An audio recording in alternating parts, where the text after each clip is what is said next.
Chapter 1. A world brimming with enchantment in a realm imbued with fantastical hues, nestled deep within the enigmatic cosmos, lies a world akin to a dazzling gem forgotten by time, radiating an enchanting and alluring light that beckons countless dauntless adventurers and inquisitive explorers. With reverence and yearning for the unknown, they embark upon this wondrous land to unveil the layers of its mystique. The sky of this extraordinary world is not a mere monotonous blue, but a vibrant tapestry of ever-changing colors by day. Colossal clouds, resembling cotton candy and shimmering with otherworldly glimmers, float above. These clouds seem to have been animated by magic, morphing into myriad shapes and hues in accordance with the passage of time and the whims of the weather. At times, they coalesce into a magnificent aerial castle, its walls, towers, and banners clearly visible, as if projecting a mysterious kingdom into the heavens. At other moments, they disperse, transforming into a galloping herd of majestic steeds, their manes billowing in the wind, thundering across the sky, leaving trails of brilliant light in their wake. As night descends, the heavens are adorned with a breathtaking array of stars. Here, the stars shine brighter and are more densely packed than those on Earth, forming wondrous patterns and constellations. One can behold the colossal dragon constellation, its sinuous form glittering with an icy radiance as if soaring through the firmament, and the fairy constellation, adorned in a splendid gown, wielding a wand and smiling, as though bestowing blessings upon the world. Additionally, the night sky often graces observers with mysterious shooting stars and resplendent auroras. The shooting stars are no longer fleeting flashes of light, but trail behind them harmonious melodies, as if narrating ancient legends. The auroras manifest in various forms and colors, sometimes as grand spirals, at other times as flowing ribbons, dancing and shifting in the sky, enveloping the entire world in a dreamlike ambience. Upon the vibrant terrain of this fantastical world, the topography is rich and diverse, teeming with endless surprises and challenges. Expansive forests form a vital component of this realm, where towering and ancient trees stand with trunks so stout that it would require dozens to encircle them. The variety of trees is astonishing, some bear golden leaves that shimmer like gold in the sunlight, while others yield enormous fruits, not only delicious but imbued with miraculous properties, granting enhanced strength, healing ailments, and even bestowing fleeting magical abilities upon consumption. Amidst the forest dwell a plethora of extraordinary creatures. Delicate fairies, adorned with transparent wings and exuding a gentle glow, flit gracefully through the woods, coexisting harmoniously with nature. These fairies are skilled in nature's magic, capable of making flowers bloom, trees grow, and even communicating telepathically with animals. Fierce unicorns roam the woods, their bodies as white as snow, crowned with a spiraled horn that glimmers with mysterious runes. Possessing formidable magical powers, the unicorn's horn can dispel evil and heal wounds. Yet they are reclusive, revealing themselves only to those of pure heart and noble intent. Beyond the forests lies a vast desert, where the sands are no ordinary yellow grains, but a colorful substance that glimmers softly. Under the sun's embrace, the desert transforms into a vibrant spectacle, resembling a colossal patchwork of colorful satin spread across the land. Concealed within the sands are many enigmatic ruins and treasures, luring countless adventurers to seek them out. However, the desert is fraught with peril. It is home to colossal sandworms, their bodies stretching hundreds of meters, capable of swiftly traversing the dunes. Their jaws are enormous and razor-sharp, easily devouring any creature that ventures too close. Furthermore, sandstorms frequently plague the desert, unleashing howling winds and blinding dust, plunging the landscape into darkness and chaos, leaving wanderers disoriented and unable to escape. The world's heart stands a majestic mountain, soaring into the clouds, its summit perpetually blanketed in ice and snow. The ice and snow here are not merely ordinary, but are composed of magical crystalline structures. These crystals can be fashioned into powerful magical weapons and armor, rendering the mountain a coveted destination for many mages and blacksmiths. However, ascending this mountain is no simple feat. The climate is harsh, with biting cold, fierce winds, and various formidable magical creatures guarding its heights. Among them is the Ice Phoenix, a creature formed of snow and ice, its wings spanning several meters. The Ice Phoenix wields powerful ice magic, capable of unleashing frigid gusts that can instantly freeze adversaries into statues. Snow golems, towering and immensely strong, possess skin as hard as iron, able to withstand most assaults. These golems often emerge in formidable groups, launching massive snowballs at foes or charging directly, posing a significant threat to adventurers. In this vibrant world, magic is an omnipresent and boundless force. It manifests in various forms, including elemental, psychic, healing, and dark magic. Elemental magic is the most prevalent, encompassing fire, water, wind, earth, and lightning. Mages can manipulate these elements through incantations, magical circles, or enchanted artifacts, unleashing potent magical assaults. For instance, a fire mage can conjure raging flames to incinerate foes. A water mage can command torrents to form colossal barriers or summon towering waves to engulf enemies. A wind mage can harness fierce gusts for swift flight or create whirlwinds to ensnare adversaries, while an earth mage can manipulate stone and soil to erect formidable defenses or instigate earthquakes to obliterate structures. Psychic magic, a more enigmatic and formidable branch, involves the manipulation of thoughts, emotions, and souls. Psychics can read minds, control actions, and even traverse dreams, fabricating illusions that blur the line between reality and fantasy. Healing magic is primarily employed to mend wounds and restore vitality, capable of curing various ailments and toxins, reviving health. Conversely, dark magic is a forbidden art, often associated with malevolence, death, and destruction. Dark mages can summon demons and phantoms, wield curses and plagues, bringing calamity and suffering to the world. In this realm, myriad mysterious races and civilizations exist alongside humanity. In addition to humans, there are elves, dwarves, orcs, and dragons. The elven race is renowned for their graceful forms, keen senses, and potent nature magic. They reside deep within the forests, living in harmony with nature and safeguarding its peace. The dwarves are natural craftsmen and miners, short in stature, yet immense in strength. They excel in forging exquisite weapons, armor, and tools, dwelling in subterranean fortresses and mines, extracting precious ores and gems. Orcs are a fierce and warlike race, tall and muscular, possessing formidable combat prowess. They typically live in tribal units amid plains and mountains, venerating strength and taking pride in battle. The Dragonkin are among the most powerful and enigmatic races, possessing immense bodies, formidable magical abilities, and profound wisdom. They usually inhabit remote mountains or mystical islands, guarding their treasures and territories.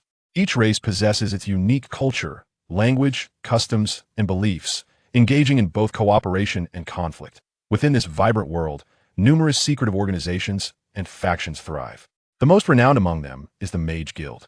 This organization of mages spans the globe, overseeing and regulating the use of magic, training young sorcerers, exploring the mysteries of magic, and addressing various magical concerns. The guild boasts its own academies, libraries, laboratories, and magical shops, providing a platform for mages to learn, research, and collaborate. Within the guild, mages are categorized by their magical prowess and accomplishments, ranging from novice to advanced sorcerers, and ultimately to archmages and grand sorcerers. Each tier of mage enjoys varying rights and privileges, alongside distinct responsibilities and obligations. Besides the Mage Guild, other clandestine organizations exist, such as the Dark Council, the Assassin's Guild, and the Adventurers Guild. The Dark Council comprises dark mages and malevolent forces, seeking to dominate the world through chaos and disaster wrought by dark magic. The Assassin's Guild specializes in assassination and intelligence gathering, with members renowned for their agility and stealth. The Adventurers Guild offers tasks and support to adventurers, who can accept various quests such as exploring mysterious ruins, hunting monsters, or seeking treasures rewarding them with substantial compensation and experience upon completion. This vibrant world, akin to an immense stage, features an array of captivating tales. There are heroic rises and falls, sweet and bitter love stories, loyal friendships and betrayals, as well as the brutal and magnificent nature of war. Each individual who enters this realm will inscribe their own legend, be they brave adventurers, wise mages, benevolent elves, or valiant orcs. Whether pursuing justice or seeking dominion, all leave their footprints in this world, becoming integral parts of its fabric. The mysteries and wonders of this realm will eternally allure more souls to explore and discover, ensuring the tales of this world continue to thrive, forever brimming with vitality and vigor. Chapter 2. The stronghold of the powerful and resilient, capable of cutting through the very fabric of darkness. For Su Yao, he bestowed a mystical water crystal, a rare artifact that enhances her affinity with water magic, allowing her to channel her elemental powers with unparalleled finesse. As they set forth on their arduous journey, Lin Feng and Su Yao embraced the challenges that lay ahead, driven by the desire to transcend their limits and carve their names into the annals of history. The vast, An enigmatic continent awaited, filled with untold wonders and lurking perils, where the strong reigned supreme and the weak struggled to survive. They understood that the path of the strong was fraught with trials, but it was also a path of glory, honor, and the pursuit of true power. In their hearts burned the unyielding flame of ambition, igniting their spirits as they ventured into the unknown, determined to emerge victorious against the shadows that threatened their world. Thus began their epic saga, a tale woven with valor, friendship, and a relentless quest for strength in a realm where only the powerful could wield destiny. Chapter 3. The Power of Martial Souls. In the enchanting and mystical realm of Douluo continent, the power of martial souls shines like a resplendent star, suspended above every being's sky, radiating a unique and captivating brilliance that governs the destinies of countless creatures, weaving an epic and heart-stirring tapestry of legends. Martial souls, as an innate and extraordinary ability within this land, have their origins deeply rooted in the ancient and enigmatic historical currents of the continent. It is said that in the primordial era, when heaven and earth were first created and chaos reigned, the energies of the universe flowed freely, intertwining and converging. Following a breathtaking upheaval of the world, a mysterious and powerful force, akin to a seed brimming with infinite vitality and possibility, was quietly buried beneath every inch of Douluo continent. As time gradually unfurled, this force, nourished by the earth and nurtured by the ages, began to give birth to the wondrous existence of martial souls. The forms of martial souls are as varied as they are numerous, encompassing the myriad shapes and characteristics of all things in existence, from the boundless expanse of the starry sky to the vast and majestic mountains and rivers, from the vibrant and lively creatures of the air and land to the flourishing flora, and even to the abstract and mysterious elemental forces and the enigmatic souls of objects. All may manifest as martial souls. Some martial souls resemble the fiercely burning flames, their infernos flickering as if capable of reducing the entire world to ashes, granting their wielders the power to command fire and unleash devastating fiery assaults that incinerate foes in searing heat. Others take the form of the howling tempest, intangible yet possessing the might to upheave storms and tidal waves, sweeping away anything that stands in their path. Certain martial souls stand as steadfast as towering mountains, embodying stability and indestructibility, allowing their bearers to harness the power of the earth to construct formidable defensive bastions against all external assaults. Some resemble agile birds, their forms graceful and swift, soaring through the skies, endowing their masters with extraordinary speed and agility, enabling them to dart through battles like phantoms, striking adversaries unexpectedly with lethal precision. Still, others evoke the profound and mysterious night sky, dotted with stars, concealing endless secrets and unknowns, enabling their possessors to wield various inscrutable skills that plunge opponents into confusion and dread beneath the weight of the vast cosmos. The awakening of the martial soul marks a pivotal moment in the lives of every child on Douluo continent, akin to a ray of dawn piercing through the dark night sky, illuminating their future paths and determining their starting points and destinies in this world. Upon turning 6, a child undergoes a sacred ceremony to welcome the awakening of their martial soul. Within a solemn and reverent martial soul hall, intricate and mysterious magical patterns adorn the ground, glowing faintly as if resonating with some arcane force of the universe.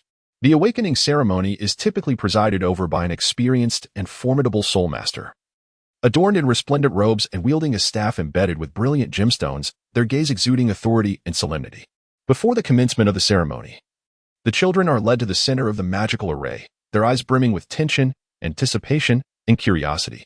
The soul master intones an ancient and arcane incantation, and as the resonant words reverberate through the vast hall, the magical array begins to glow softly.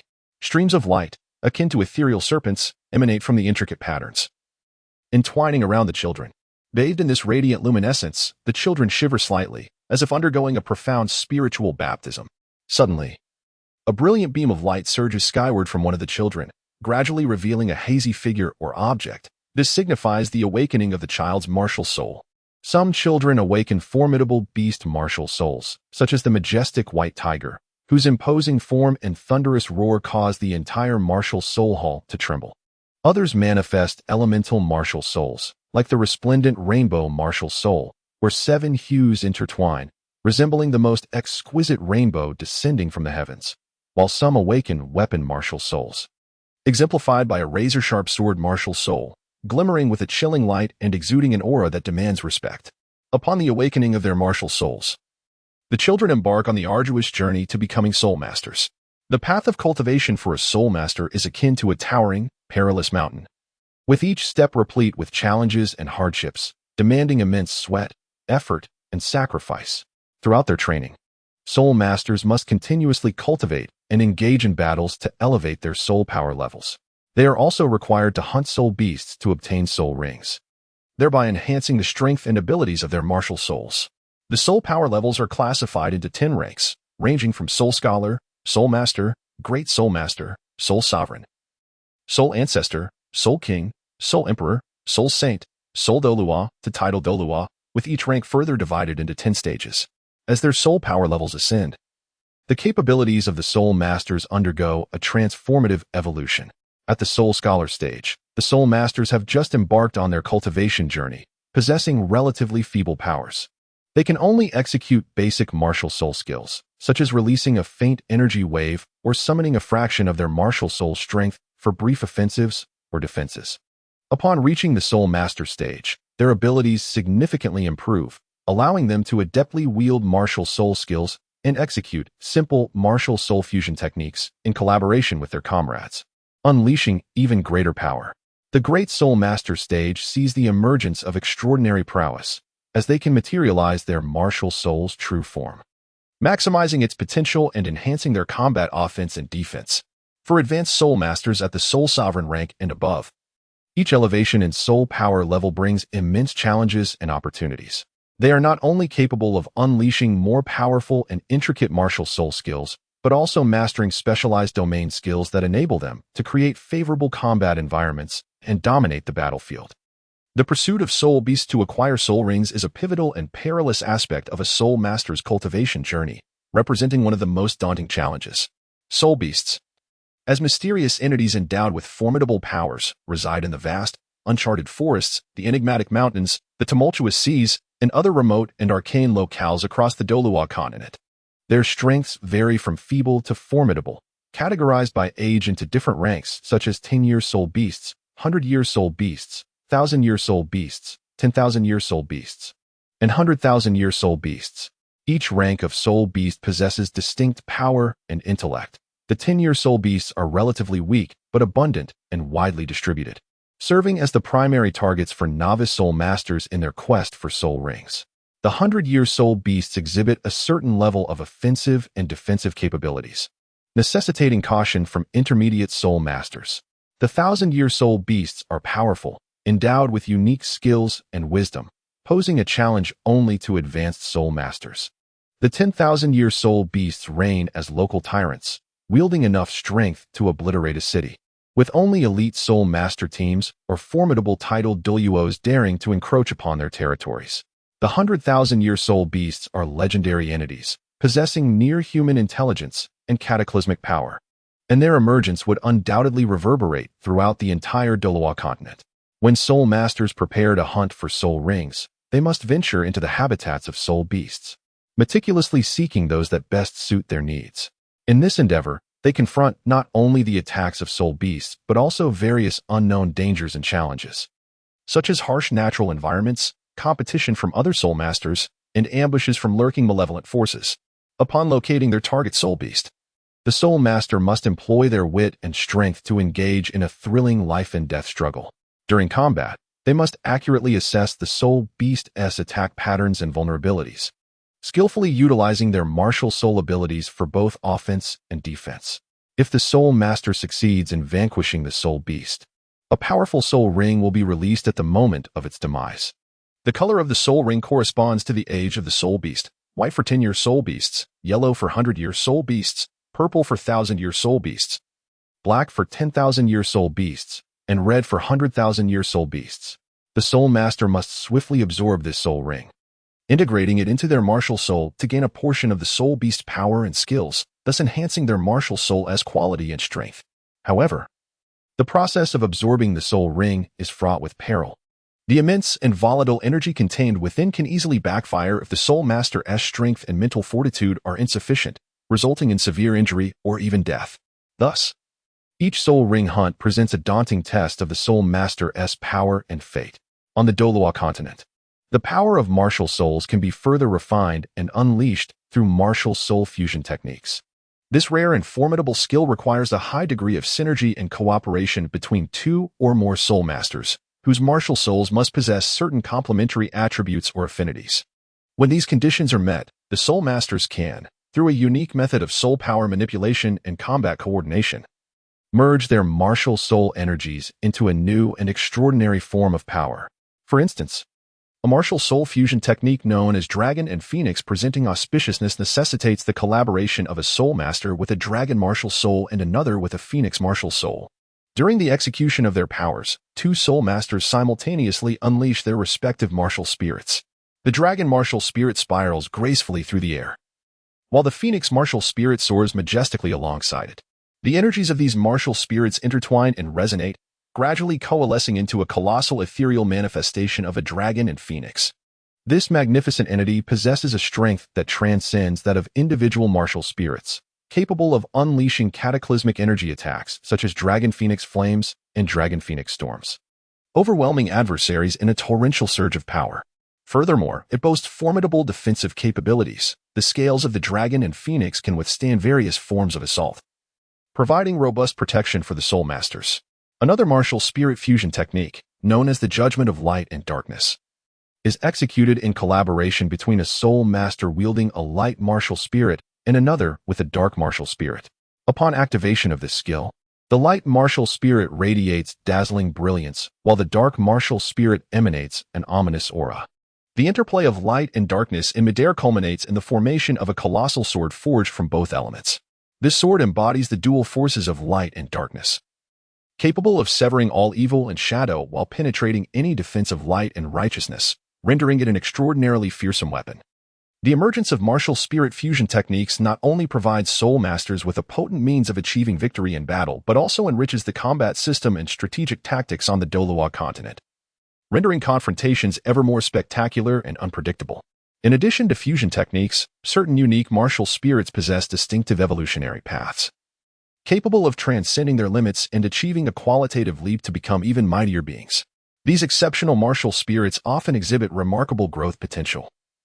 Under specific conditions, such as absorbing rare celestial treasures, enduring life and death trials, or receiving the blessing of enigmatic powers, they undergo unforeseen transformations, embarking on their evolutionary journey.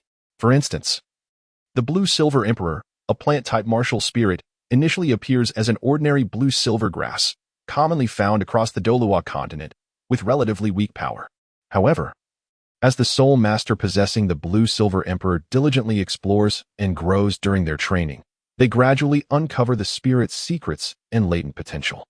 By absorbing substantial life energy, such as training in the vibrant depths of ancient forests or consuming mystical herbs imbued with powerful life force, they ignite the conditions for the Blue-Silver Emperor's evolution. In a serendipitous moment, the wielder discovers a seed radiating golden light in a mysterious valley. This seed harbors an ancient and arcane source of life energy, and upon absorption, the Blue-Silver Emperor undergoes a profound transformation. Its form evolves from the unremarkable blue-silver grass into a towering, majestic golden Blue-Silver Emperor with more abundant foliage, sturdier vines, and a significant enhancement in strength. The evolved Blue-Silver Emperor martial spirit not only possesses enhanced offensive and defensive capabilities, but also boasts several unique skills. For instance, it can unleash a golden life domain, within which the life recovery rate of all allies is significantly accelerated, while the vitality of enemies is gradually diminished. Additionally, it can summon formidable Blue-Silver Emperor guardian spirits, which possess exceptional combat prowess, assisting soul masters in battle and becoming their invaluable allies. Throughout the annals of Douluo continent's history, those endowed with powerful martial spirits, like brilliant stars, have left behind countless radiant legends on this land. Some have ascended to supremacy through their strength and wisdom, ruling vast territories and establishing formidable empires or clans. Others have engaged in harrowing battles against evil forces to safeguard justice and peace, penning magnificent odes to heroism with their lives. Still, others have relentlessly pursued the pinnacle of martial spirit power, exploring and innovating, discovering numerous new martial spirit skills, cultivation methods, and secrets of soul beasts, making immense contributions to the culture and martial arts development of Douluo continent. For example, in ancient times, there existed a powerful soul master named Tangchen, who possessed the Haotian hammer martial spirit, revered as the world's foremost weapon spirit. With the might of the Haotian hammer and his unparalleled talent, Tangshan ascended to the peak realm of title Douluo, becoming one of the most powerful beings on Douluo continent. He led his family to establish the vast Hautman sect, which, under his leadership, flourished and became a paragon among numerous soul master sections. Tangshan fought countless battles throughout his life, once daringly infiltrating the lair of evil forces. With the formidable power of the Haotian hammer, he vanquished the leader of the malevolent faction, making significant contributions to the peace and tranquility of Douluo continent. However, in his pursuit of higher realms, Tangshan faced numerous setbacks and challenges. Hearing rumors of a force in a distant, mysterious land that could transcend the limits of tidal Douluo, he resolutely embarked on an exploratory journey. Throughout his arduous journey, he encountered countless trials, facing powerful soul beasts and assaults from wicked forces, yet he never wavered. Ultimately, he unearthed clues regarding breakthroughs in a mysterious ruin, but found himself ensnared in a grave crisis. Although Tangshan ultimately did not succeed in transcending the limits of tidal Douluo, his legendary tale continues to inspire generations of soul masters, becoming an immortal legend on Douluo continent. The power of martial spirits, as the core force system of Douluo continent, not only shapes the unique social structure, cultural traditions, and values of this land, but also profoundly influences the fate and choices of every living being. In this world where martial spirits reign supreme, every individual strives diligently in pursuit of stronger martial spirit power, continually exploring, growing, and challenging themselves on the path of cultivation, crafting their own legendary stories.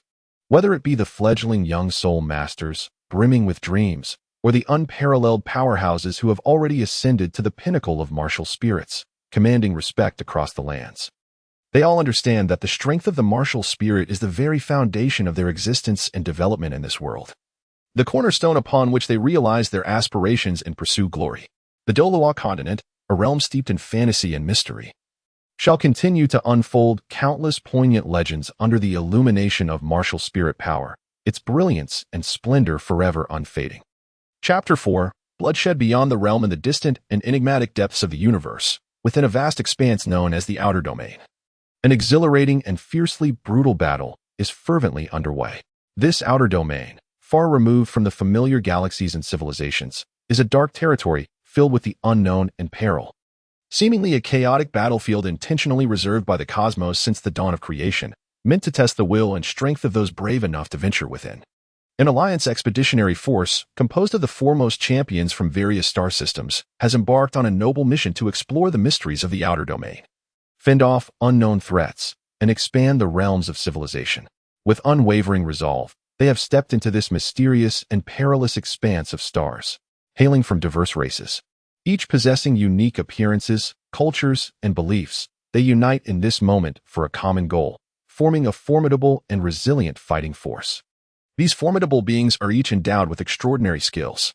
Some excel in controlling elemental forces, able to summon roaring flames, surging floods, piercing gales, or massive earth, transforming these natural powers into lethal weapons that unleash a devastating tide upon the battlefield. Others master psychic abilities, their minds sharp as blades, effortlessly penetrating the defenses of their enemy's consciousness, reading thoughts, controlling actions, or unleashing powerful mental shocks that plunge foes into chaos, fear, and despair. Still, others rely on immense physical strength and exquisite combat techniques, displaying unparalleled valor and ferocity in close-quarters combat, with each strike seemingly imbued with the power to rend the very stars, instilling dread in the hearts of their adversaries. The expeditionary fleet's warships resemble colossal steel fortresses, gleaming with a cold metallic sheen against the dark expanse of space.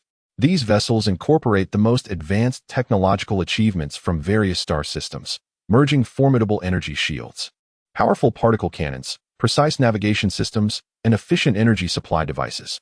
The warships come in various forms. Some are streamlined, akin to gigantic whales gliding through the cosmos at remarkable speeds, swiftly reaching every corner of the battlefield. Others stand tall, like moving castles, fortified with heavy armor and potent firepower, capable of withstanding fierce assaults while delivering powerful counterattacks. Within the warships, an array of instruments and devices flicker with vibrant colors, as busy crew members navigate between their posts, diligently monitoring the various data and operational statuses of the vessels. In the command chamber, the fleet commanders gazed intently at the colossal display screen before them, which flickered with a myriad of battlefield information and the movements of the enemy fleet. With remarkable swiftness, they formulated strategic tactics based on this data, issuing a series of commands to direct the entire fleet's maneuvers on the battlefield. Shortly after the expeditionary force ventured into the depths of the outer cosmos, they encountered a mysterious and formidable adversary. The origins of this force remained shrouded in mystery. Yet the power it exhibited was sufficient to instill shock and vigilance in every member of the expeditionary army. Their warships bore an unusual design, emanating an eerie black luminescence. As if forged from the essence of darkness itself, these vessels moved with remarkable speed and agility, gliding through the starry expanse like elusive phantoms. Furthermore, their weaponry was exceptionally advanced. The energy beams they unleashed possessed immense destructive capability, easily piercing the energy shields of the expeditionary crafts and inflicting severe damage upon their hulls.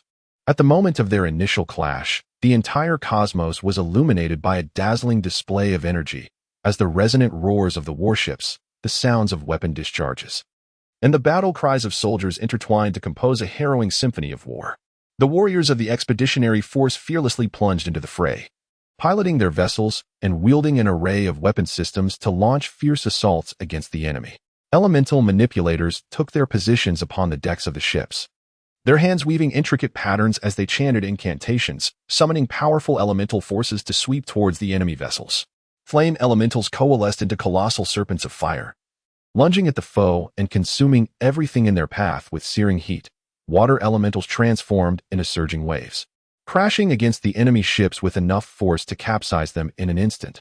Wind elementals manifested as razor-sharp blades, slicing through the enemy's vessels and flesh alike. Earth elementals coalesced into massive boulders, plummeting towards the adversary like meteors, each stone imbued with immense power capable of breaching a ship's hull.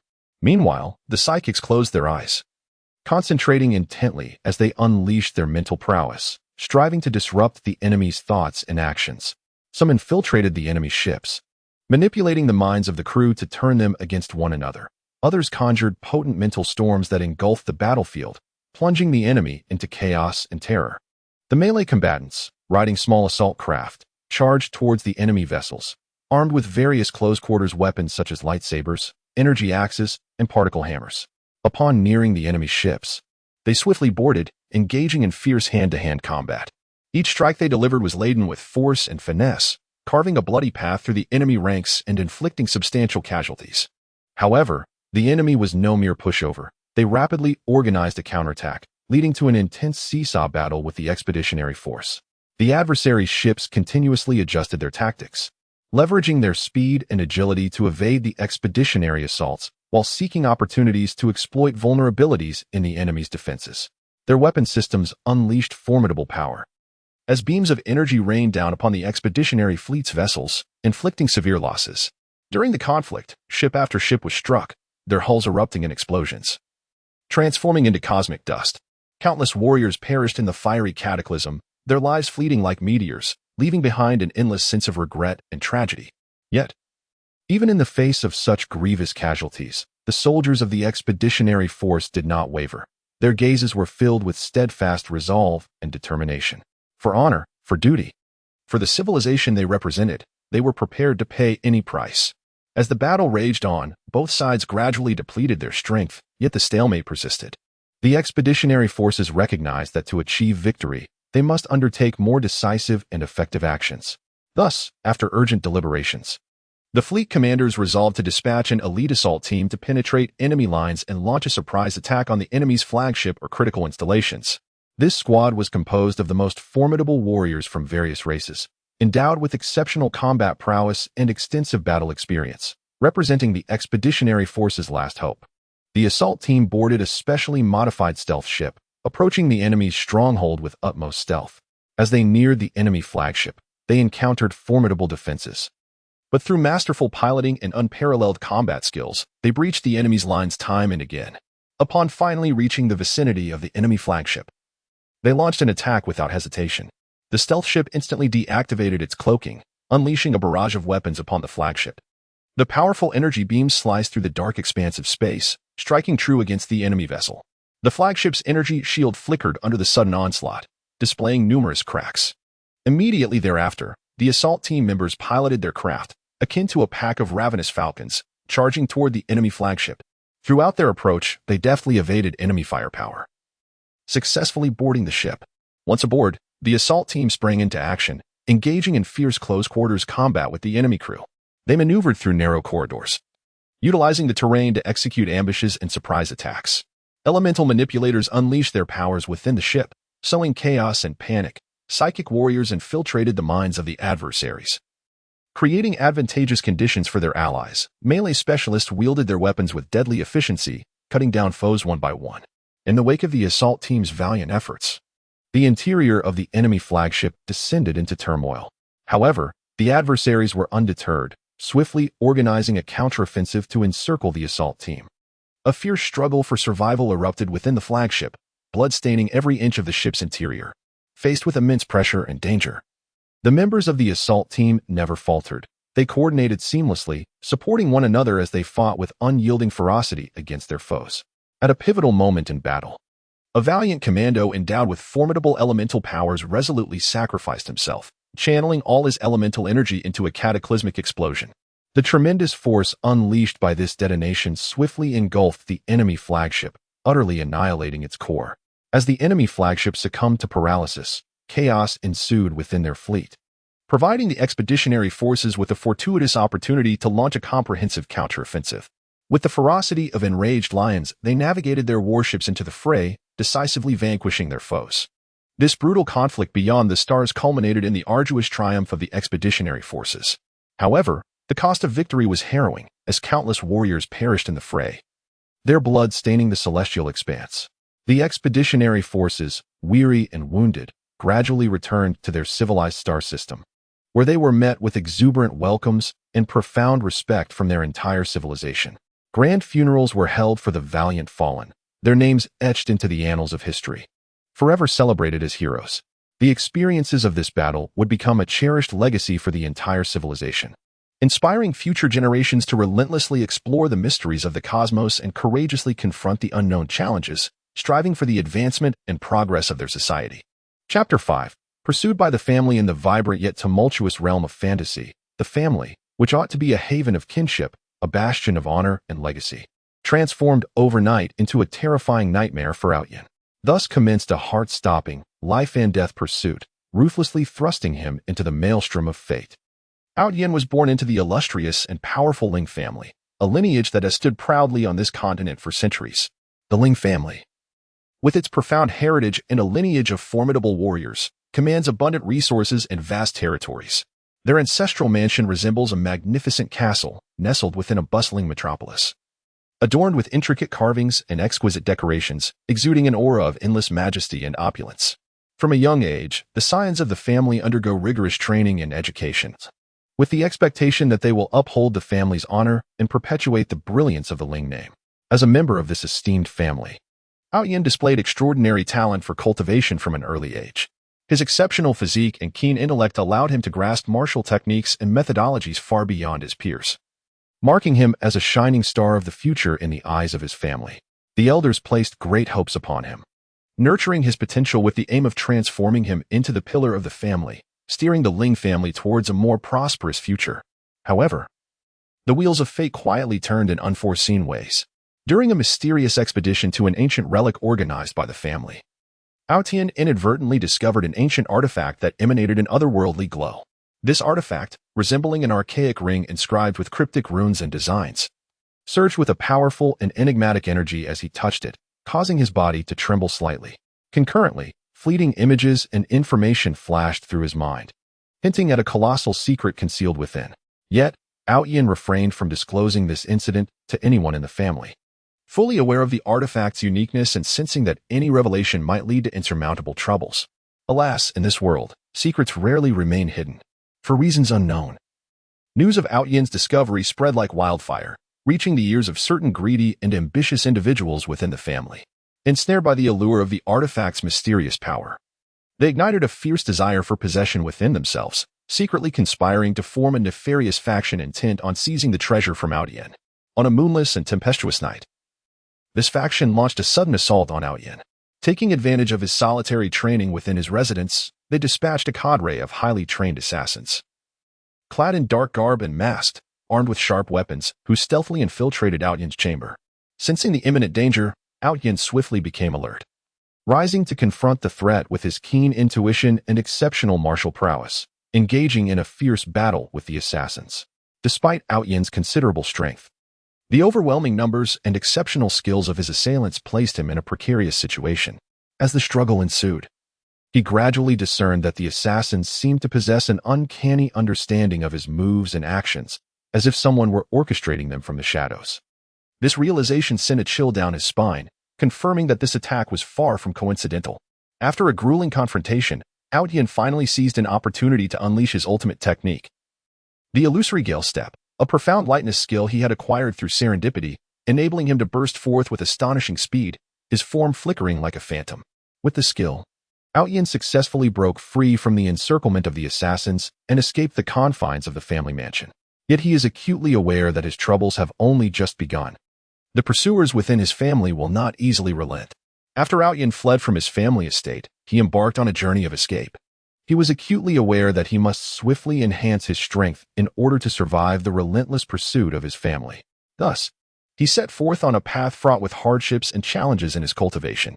He scoured the land for cultivation resources, delving into desolate mountains and remote valleys, seeking the elusive spirit herbs and medicinal plants hidden within mysterious groves. He infiltrated ancient ruins, attempting to glean insights and techniques from the murals, ancient texts, and treasures contained within. Engaging in fierce battles with formidable magical beasts, he honed his martial skills and combat techniques, absorbing the cores from these beasts to augment his own power. Throughout this arduous process, he encountered countless dangers and difficulties. In the wilds, ferocious beasts roamed, their massive forms and immense strength posing a dire threat to Outyan, who found himself constantly on guard against their aggressive advances. During one encounter with a colossal black bear, the creature's paw could whip up a tempest with its might, making it exceedingly difficult for Outyan to withstand. Nevertheless, Outyan did not falter. He meticulously observed the bear's attack patterns, searching for weaknesses. Ultimately, he discerned that the bear's abdomen was relatively vulnerable. Seizing the moment, he unleashed his martial technique, the wind-breaking fist, channeling all his strength into a single blow that struck the bear's belly, forcing it back several paces. Before the bear could regain its composure, Outyan launched a relentless series of attacks, ultimately succeeding in slaying the beast and claiming its core. Beyond the threat posed by wild animals, Outyan was also confronted with competition and predation from other cultivators. In this fantastical realm, cultivation resources were scarce and highly coveted, with every practitioner yearning for more to bolster their power. Upon learning that Outyan might possess a mysterious treasure, many turned their greedy eyes upon him. A group of 3 cultivators, each stronger than Outyan, sought to ambush him during his quest for spirit herbs in a secluded valley. They blocked his path, their gazes filled with avarice and malice. One of them sneered, "Boy, hand over the treasure you possess, or today shall be your last." Outyan, sensing the peril, understood that confronting these 3 directly would be futile. Therefore, he sought to outmaneuver them. Feigning fear, he replied, "Brothers, I truly know nothing of any treasure. I am merely a humble cultivator in search of some spirit herbs." However, the trio remained unconvinced, steadily advancing towards him. Realizing the gravity of his situation, Outyan suddenly activated his illusory gale step and darted into the adjacent woods. The 3 cultivators immediately pursued him. Utilizing the cover of the trees, Outyan skillfully created distance between them. He then halted, concealing himself behind a large tree, biding his time for the right moment. As the cultivators drew near, he sprang into action, employing his newly mastered technique, the Spirit Shadow Sword, transforming his blade into ethereal phantoms that lunged toward the trio. The 3 cultivators were caught off guard by Outyan's sudden assault, plunging them into chaos. Seizing the opportunity, Outyan once again employed the Phantom Wind Step to evade the scene. During his flight and cultivation, Outyan forged bonds with like-minded companions. Some were impoverished scions pursued by their families, while others were just and noble souls encountered along his journey. These friends offered him assistance and support during his most trying times, standing shoulder to shoulder with him as they confronted various perils. Among them was a woman named Su Yao, a prodigy in water magic. With a gentle and kind demeanor, her heart was pure. During one occasion when Outyan was besieged by a horde of magical beasts, she intervened, wielding her formidable water magic to repel the creatures. From that moment on, a profound friendship blossomed between Outyan and Su Yao. They trained together, exchanging insights and experiences. Outyan imparted martial techniques to Su Yao, while she aided him in enhancing his perception and utilization of elemental power. In a confrontation with their family pursuers, Su Yao played a pivotal role. The family's hunters dispatched a powerful elder adept in dark magic, whose spells wielded tremendous strength, capable of unleashing darkness that consumed all light and vitality. Outyan found himself embroiled in a fierce battle against this elder. Observing his plight, Su Yao stepped forth and unleashed her most potent water spell, the Azure Tide. The surrounding air became saturated with moisture, coalescing into a tumultuous ocean. Commanding this watery expanse, Su Yao directed it toward the Dark Elder. Caught off guard by this sudden onslaught, the Elder's dark magic faltered under the pressure of her water magic. Outyan seized the moment to counterattack, ultimately succeeding in repelling the Elder. However, the family's pursuit did not relent. As time wore on, the hunters grew more frenzied and ruthless. They dispatched even more formidable foes and spread malicious rumors across the continent, branding Outyan a traitor and an evil cultivator, attempting to incite the entire realm against him. This left Outyan not only contending with his family's relentless pursuit, but also grappling with the misunderstandings and hostility from other cultivators. One day, while passing through a small town, Outyan was confronted by a group of cultivators. Having fallen prey to the family's slander, they regarded Outyan as a villain, glaring at him with hostility and brandishing their weapons. Outyan attempted to explain himself, but they were deaf to his words. With no other recourse, he was compelled to engage them in battle. During the skirmish, Outyan endeavored to avoid causing harm, merely using his martial skills to fend them off. Yet, this only reinforced their belief that he was indeed an evil cultivator, prompting them to spread tales of his supposed misdeeds, further complicating Outyan's plight. Under the relentless pursuit of his family, Outyan gradually realized that he could no longer remain in a state of passive flight. He must take the initiative to expose the true nature of the greedy individuals within his family, clear his name, and simultaneously seek a place where he can genuinely find solace and purpose. Thus, he embarked on a clandestine investigation to unearth the identities and motives of those who sought his demise. During his inquiry, he stumbled upon a shocking revelation. Certain high-ranking members of his family, in their quest for control, had conspired with malevolent external forces. They aimed to exploit the mysterious artifact in his possession to unlock a portal to a hidden world, rumored to harbor immense power and boundless treasures, which they intended to wield to dominate the entire realm of fantasy. In this scheme, he was merely a pawn in their ruthless power struggle. Upon learning this secret, he resolved to return to his family and confront these wicked individuals head-on. Aware of the perilous nature of this confrontation, he recognized he had no alternative. After discussions with his friends, they devised a meticulous strategy. They first set up various defensive and offensive formations around the family estate, derived from ancient relics he had acquired during a prior expedition, which possessed formidable strength. Subsequently, they stealthily infiltrated the estate. Inside, he encountered the very family members who had pursued him relentlessly. Initially startled by his return, they quickly donned sinister grins.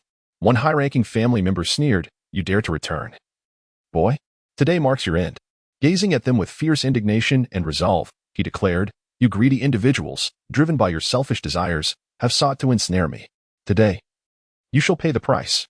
With that, a fierce battle ensued. The clash was extraordinarily brutal, as the estate structure crumbled under the tumultuous aftermath of their conflict, sending clouds of dust into the air. He fought alongside his friends, each showcasing their unique skills in a desperate struggle against the family's malevolent forces. Throughout the skirmish, he experienced growth and breakthroughs, his prowess now far surpassing that of the time he fled the family. He executed a combination of phantom gale steps and spirit shadow blade, moving like lightning, weaving through enemy ranks, leaving adversaries vanquished in his wake.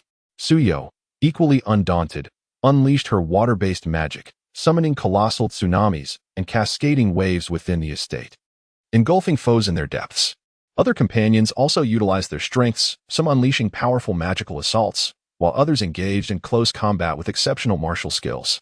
At a critical juncture in the battle, he finally found his moment. He charged towards the high-ranking individuals who had colluded with the external evil forces. Upon seeing him approach, they were seized by terror and attempted to flee, but it was too late.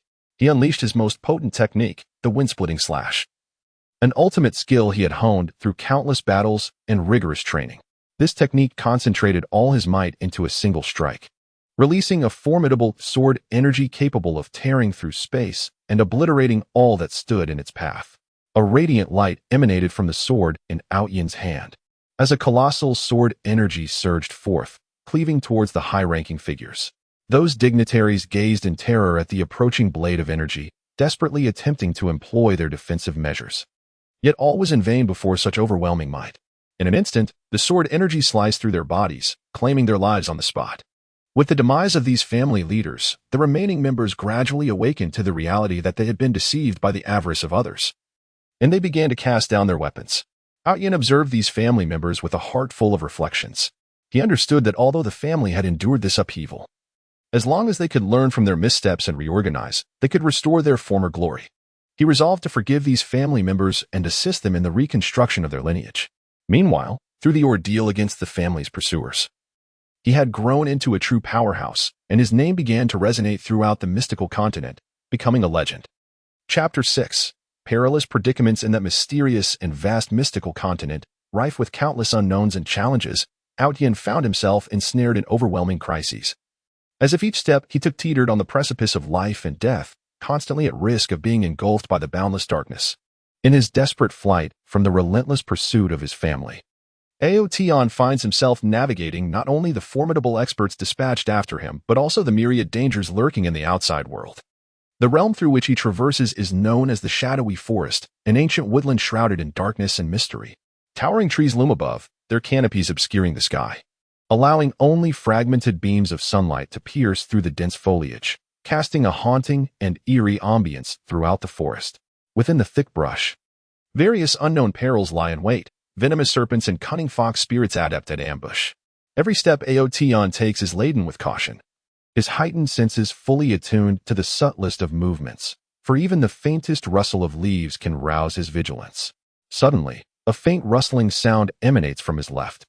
In an instant, Aotion pivots, drawing his sword, its blade glinting with a chilling light. Emerging from the undergrowth is a massive python, its girth resembling that of a barrel, the scales reflecting a cold metallic sheen in the dim light. The serpent's eyes blaze like two green lanterns, fixated on Aotion, its forked tongue flickering menacingly, issuing a sibilant warning against approach. Aotion is acutely aware of the python's lethal nature. Its venom possesses the potency to paralyze his nerves in an instant, rendering him defenseless. He refrains from a hasty assault, maintaining a stalemate with the serpent as he seeks a flaw in its defenses.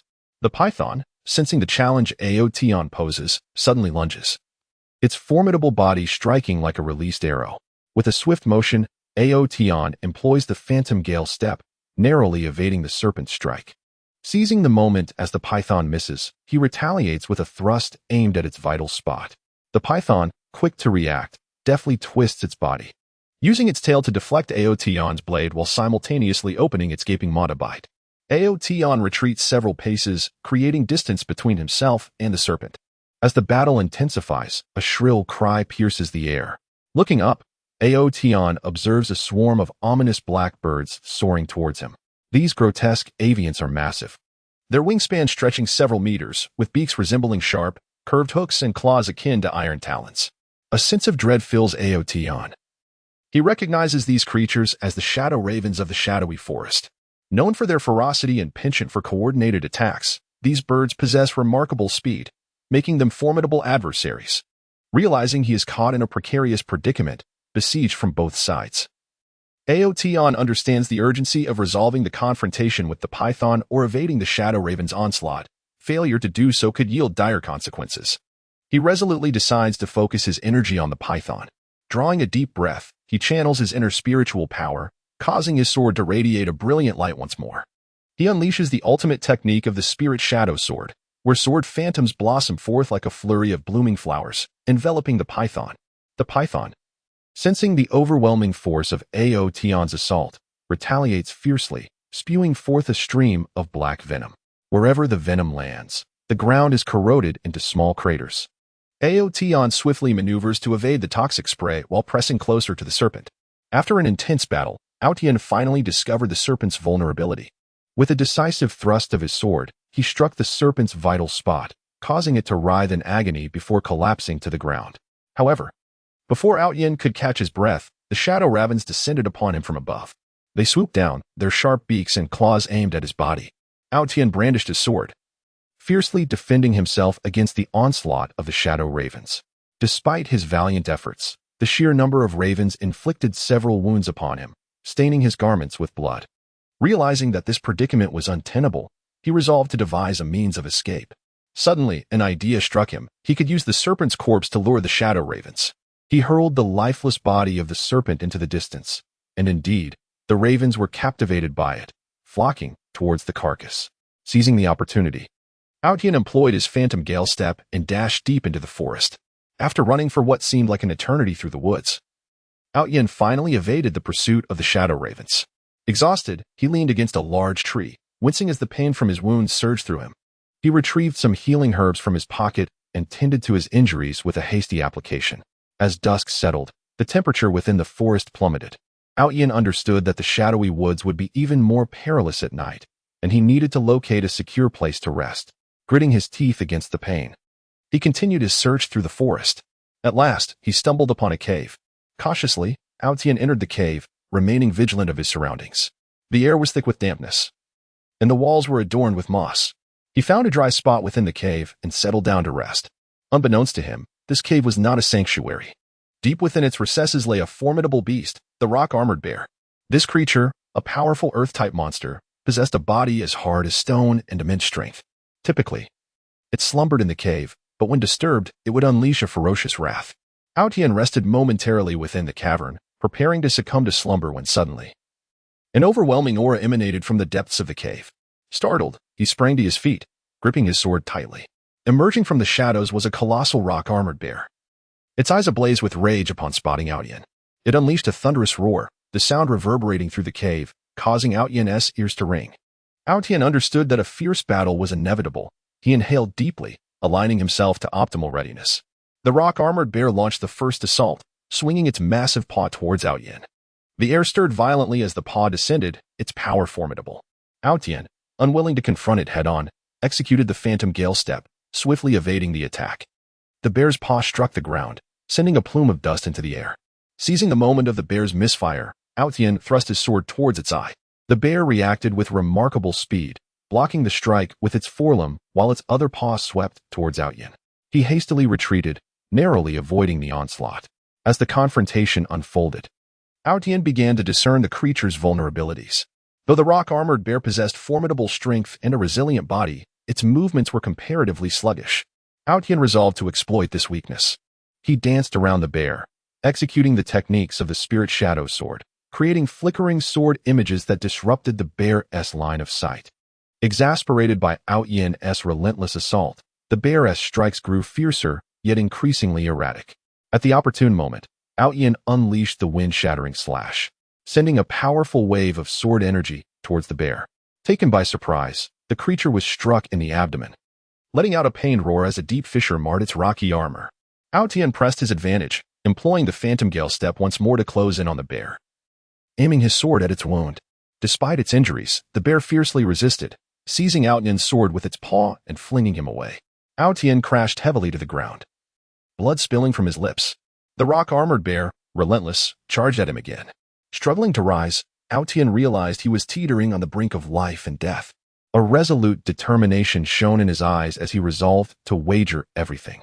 He channeled all his spiritual energy into his sword, which began to radiate an increasingly brilliant light. With a mighty shout, he unleashed his most powerful technique, the sword shadow piercing the heavens. Countless sword images burst forth from his blade, cascading like a celestial shower towards the rock-armored bear. The sheer force of this attack stunned the bear, which attempted to shield itself with its paw. However, the multitude of sword images overwhelmed it. Each strike shattered the bear's rocky armor, and with a final, anguished cry, the rock-armored bear collapsed to the ground. Motionless and defeated, Outyin wearily collapsed onto the ground, his body utterly enfeebled. This battle with the rock-armored bear had nearly drained him of all his spiritual and physical energy. He was acutely aware of the perilousness of his situation. Should another foe appear, he would be powerless to resist. Summoning his remaining strength, he extracted the crystal core from the carcass of the bear. The crystal core of a magical beast is a precious resource for cultivation, and Outyin hoped to harness its power to swiftly restore his strength. Clutching the core in his hand, he began to circulate the energy within his body, absorbing the essence contained within. As he drew in the energy from the core, Outyin gradually felt some vitality returning to him. However, unbeknownst to him, every movement he made was being watched by a pair of hidden eyes. In a shadowy corner of the forest, a mysterious figure clad in black was stealthily approaching the cave where Outyin rested. This figure was a member of a nefarious assassin organization, perpetually on the lookout for valuable targets within the shadow forest. Upon witnessing Outyin's struggle against the rock-armored bear, he sensed that the young man possessed something of great worth. Thus, he resolved to strike while Outyin was vulnerable. The cloaked figure approached the cave with silent footsteps, betraying no sound. Upon reaching the entrance, he beheld Outyin absorbing the energy of the crystal core. A glint of greed flickered in his eyes as he slowly drew a dagger from his waist, its blade shimmering menacingly. He prepared to slip into the cave, poised to deliver a fatal blow to Outyin. Just as the assassin was about to cross the threshold, Outyin suddenly sensed a dangerous presence. Startled, he halted his absorption of the core's energy. He rose to his feet, warily observing the cave's entrance. Upon realizing that Outyin had detected him, the assassin cast aside his concealment and charged into the cave. His speed was astonishing, akin to a bolt of black lightning racing towards Outyin. In a flash, Outyin raised his sword to block the dagger's strike. The assassin's strength was formidable. He pressed down with such force that Outyin's sword bent under the pressure. Summoning all his might, Outyin pushed the assassin back a few paces. The assassin regained his footing and attacked once more, his strike swift and lethal, the dagger carving through the air like a streak of cold light. Outyin executed the Phantom Gale Step, engaging in a fierce close-quarters combat within the cave. During the fray, Outyin discerned that this black-clad figure was no ordinary assassin. His agility was remarkable, and it appeared that the dagger was coated with a lethal poison. Outyin dared not allow the assassin to close the distance. He could only rely on his speed and martial prowess to evade encounter. The assassin, growing increasingly anxious, had not anticipated that Outyin could hold his ground for so long despite his weakness. He resolved to unleash his ultimate technique. Suddenly, he leaped high into the air. The dagger aimed directly at Outyin's chest with blinding speed. Outyin had no time to evade and could only raise his sword to block. In the split second before their weapons collided, the assassin flicked his wrist, altering the dagger's trajectory towards Outyin's arm. The blade sliced into Outyin's arm, blood gushing forth instantly.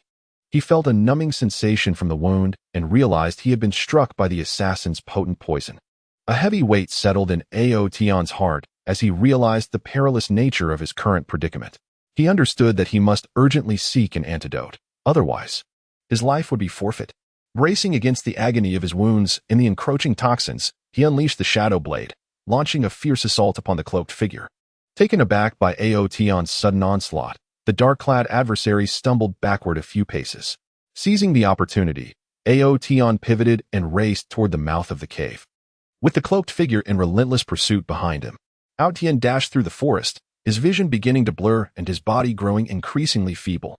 He was acutely aware that he could not endure much longer. Just as despair started to engulf him, he suddenly beheld an ancient temple ahead.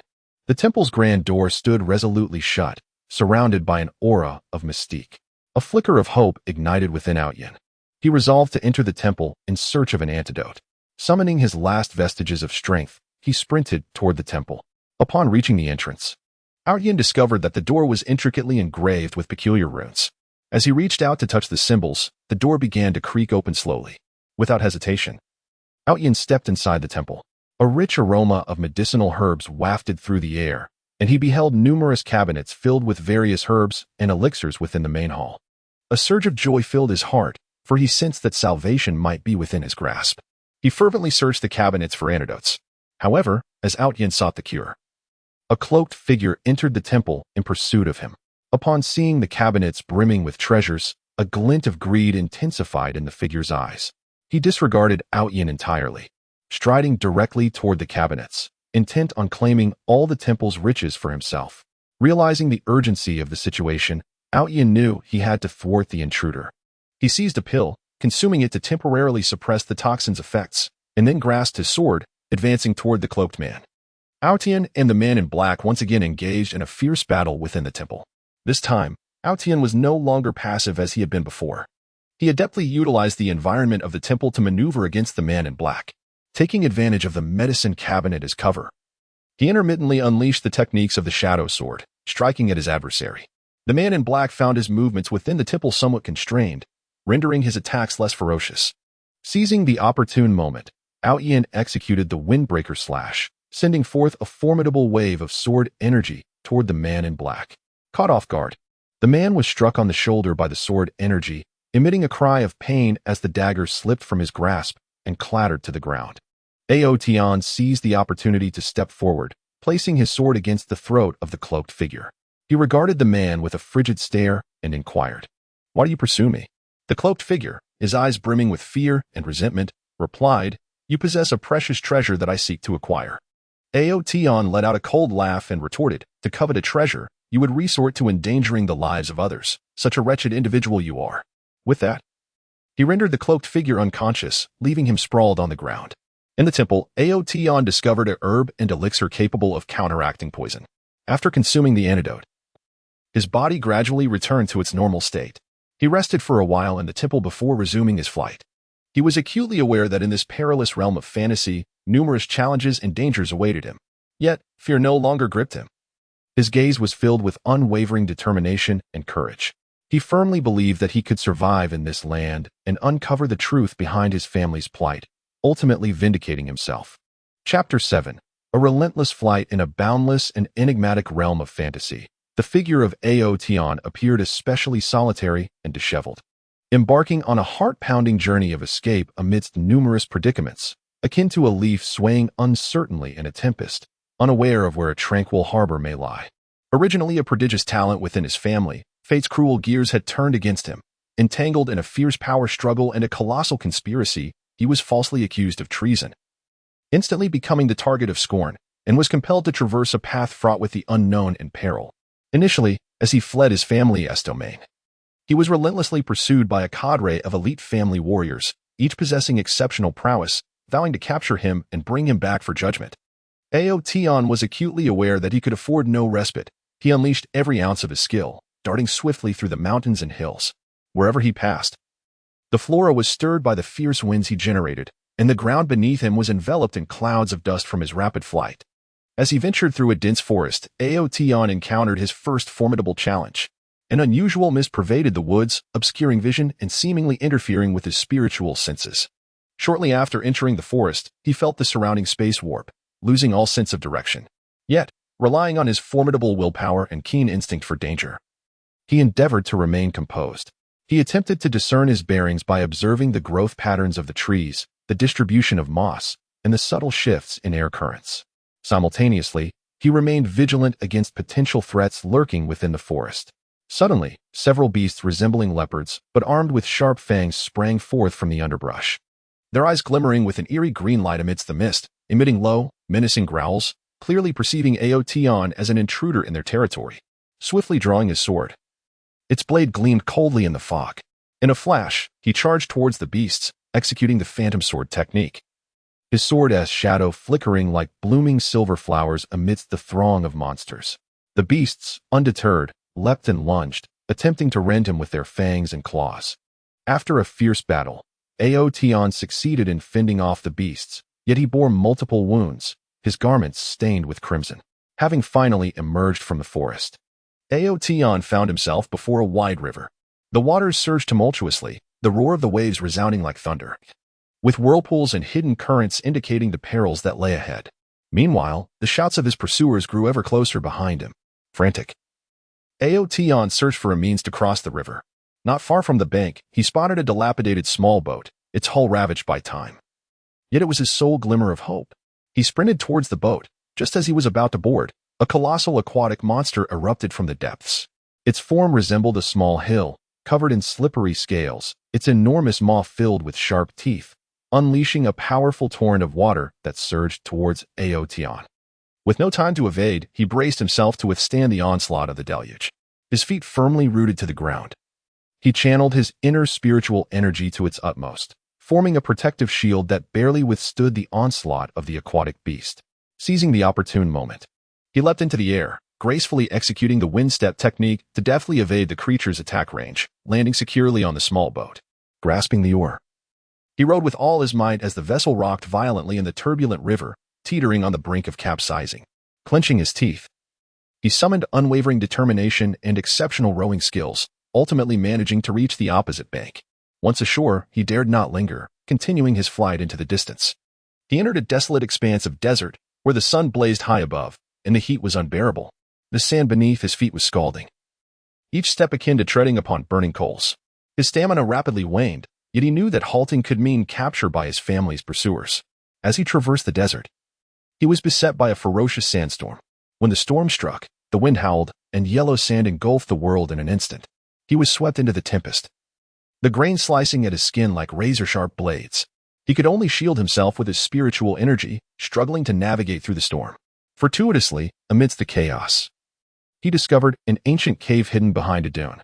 He hurriedly took refuge within, temporarily escaping the storm's wrath. Even in the cave, he remained vigilant, aware that the desert, seemingly tranquil, concealed myriad unknown dangers. Indeed, deep within the cave, he heard a faint rustling sound. Gripping the hilt of his sword, he cautiously approached the source of the noise. In a shadowy corner, he beheld a colossal sand serpent. Its body blended seamlessly with the desert, making it nearly undetectable to the untrained eye. Upon sensing his presence, the serpent lunged at him with lightning speed. He swiftly sidestepped and struck at the creature with his sword. The serpent adeptly twisted its body, evading his attack and coiling around him instead. He felt its grip tightening, making it difficult to breathe.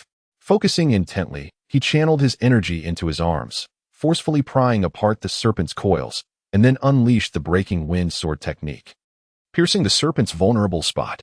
The creature writhed in agony before collapsing to the ground. After exiting the cave, he pressed onward through the desert. After days of arduous travel, he finally emerged into a bustling town. Yet, he was acutely aware that this town was not a sanctuary. His family had spies and influence in various locales, and he could easily be discovered here. Disguising himself, he concealed his identity and blended into the crowd.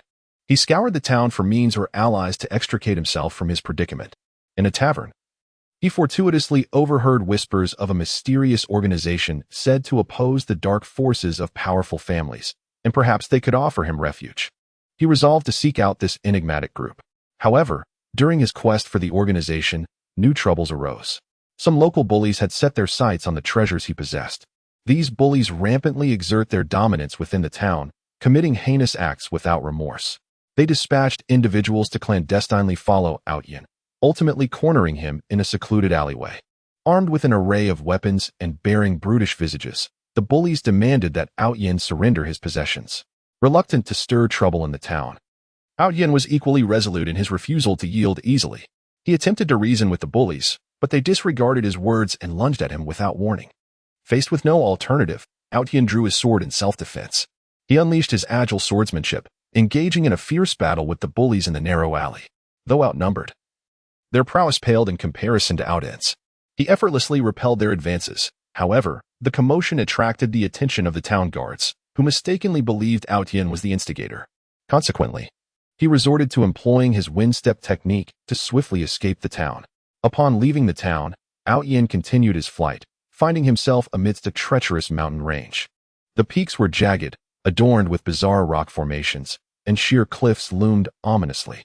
The path was rugged and fraught with the danger of falling debris. With utmost caution, Outyin ascended the mountains, his fingers grazed by sharp stones, blood streaming forth, yet he persevered with unwavering determination. During his climb, he encountered a band of mountain robbers, who commandeered the vital paths, preying upon unsuspecting travelers. Spotting Outyin alone, they perceived him as an easy target and obstructed his passage. Armed with long knives and clubs, the robbers glared menacingly at him. Outyin recognized the futility of reasoning with them. Only through strength could he compel their submission. He unsheathed his sword, his gaze exuding resolute determination. The robbers were the first to strike, charging at Outyin with ferocity. He seamlessly merged his phantom sword technique with the wind-breaking sword technique, his sword shadows intertwining as he deftly countered their assaults and retaliated fiercely. After a fierce skirmish, the robbers were left in disarray, kneeling and begging for mercy. As he ventured further into the mountains, Outyin stumbled upon a hidden, mysterious ruin nestled within a valley. The entrance was sealed by a formidable barrier. Intrigued by this enigmatic sight, Outyin surmised that it might harbor treasures or secrets capable of augmenting his strength or aiding him in evading his family's relentless pursuit. He resolved to attempt to breach the barrier and gain entry to the ruin. Utilizing his knowledge of formations and spiritual energy, he endeavored to unravel the seal. After considerable effort, he ultimately succeeded, stepping into the depths of the ruin. An ancient and enigmatic aura enveloped the interior. Out Yin treaded cautiously, discovering numerous ancient murals and inscriptions that seemed to narrate a long-forgotten tale intertwined with the history and mystical forces of the continent. Deep within the ruin, he uncovered a luminous spiritual orb radiating an extraordinary light. The orb contained immense spiritual energy, and Out Yin could sense its potential to greatly enhance his cultivation. As he reached out to grasp the orb, an alarm suddenly resonated throughout the ruin. Originally, this spiritual orb served as the guardian treasure of the ruins. Its activation would trigger the defensive mechanisms within. In an instant, various traps and devices sprang to life, unleashing a barrage of energy beams directed at Out Yin. Reacting swiftly, he evaded the onslaught, employing the Windwalker technique to navigate the ruins with remarkable agility, simultaneously wielding his sword to deflect the energy attacks. Amidst his evasive maneuvers, he uncovered clues regarding secret passages and concealed chambers within the ruins. Following these leads, he hoped to discover a means of escape or additional treasures. After a grueling exploration and fierce battles, Out Yin finally located the exit of the ruins, successfully escaping with the spiritual orb in his possession. He was acutely aware of the orb's significance, recognizing it as a potential asset in his flight from danger. Yet, he also understood that the pursuit by his family would not cease. He needed to exercise utmost caution. As he continued his flight, Out Yin arrived at a mysterious swamp, teeming with mud pits and noxious gases, where a moment's inattention could lead to perilous entrapment. Treading carefully along the swamp's edge, he used a branch to probe for safe footing. However, lurking within the mire was a perilous beast known as the swamp venom crocodile. This creature, immense in size, boasted skin as tough as iron and a maw filled with razor-sharp teeth, laced with potent venom. As Out Yin traversed the swamp, he was suddenly jolted by a deep, resonant roar. He looked up to see several swamp venom crocodiles gliding toward him. A surge of apprehension coursed through him. A fierce battle was inevitable. Drawing his sword with haste, he infused it with spiritual energy, causing a faint luminescence to envelop the blade. The crocodiles lunged first, their gaping jaws aimed at Out Yin. He executed the phantom sword technique, his sword's shadows flickering among the crocodiles, attempting to thwart their assault. Yet, the crocodiles, with their thick hides, remained undeterred by Out Yin's strikes. They pressed closer, and one seized the opportunity to sweep its tail, catching Out Yin off guard and sending him tumbling toward a nearby mud pit. In that critical moment, Out Yin plunged his sword into the ground, regaining his balance. Enduring the excruciating pain in his leg, he unleashed the Windbreaker sword technique, piercing the eye of the swamp venom crocodile. The creature roared in agony, thrashing violently. Witnessing their companions' distress, the other crocodiles became even more ferocious in their assault. Out Yin found himself embroiled in a grueling battle. His stamina dwindled rapidly, yet he persisted with unwavering resolve. Just as despair began to set in, he recalled the spiritual orb he had procured from the ruins. He retrieved it, attempting to merge his internal spiritual energy with the orb's formidable power. During this fusion, he felt his strength surging. He then executed a combined technique of the phantom sword and Windbreaker, this time enhancing the ferocity of his sword's shadows and amplifying his attack's potency. He successfully repelled the swamp venom crocodiles and emerged from the swamp, albeit with great difficulty. After countless harrowing encounters, Out Yin wandered through this fantastical continent, his experiences resembling a nightmare, yet continuously honing his will and strength. He remained oblivious to the challenges that the future might hold, yet within his heart resided an unwavering belief to unveil the truth behind the family conspiracy, to clear his name from unjust accusations, and to reclaim the glory and dignity that rightfully belonged to him. Clutching this conviction, he resolutely traversed the uncharted path ahead, undeterred by the encroaching darkness and peril. Chapter 8. The Heartlessness of the Fiancé within the resplendent and intricately adorned hall of the Ling family. The atmosphere was as frigid and stifling as the depths of winter.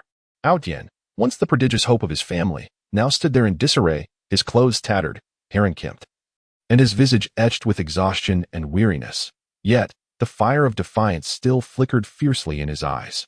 Opposite him stood Su Yao, his fiancée, who had once sworn eternal allegiance to him, their bond as steadfast as gold.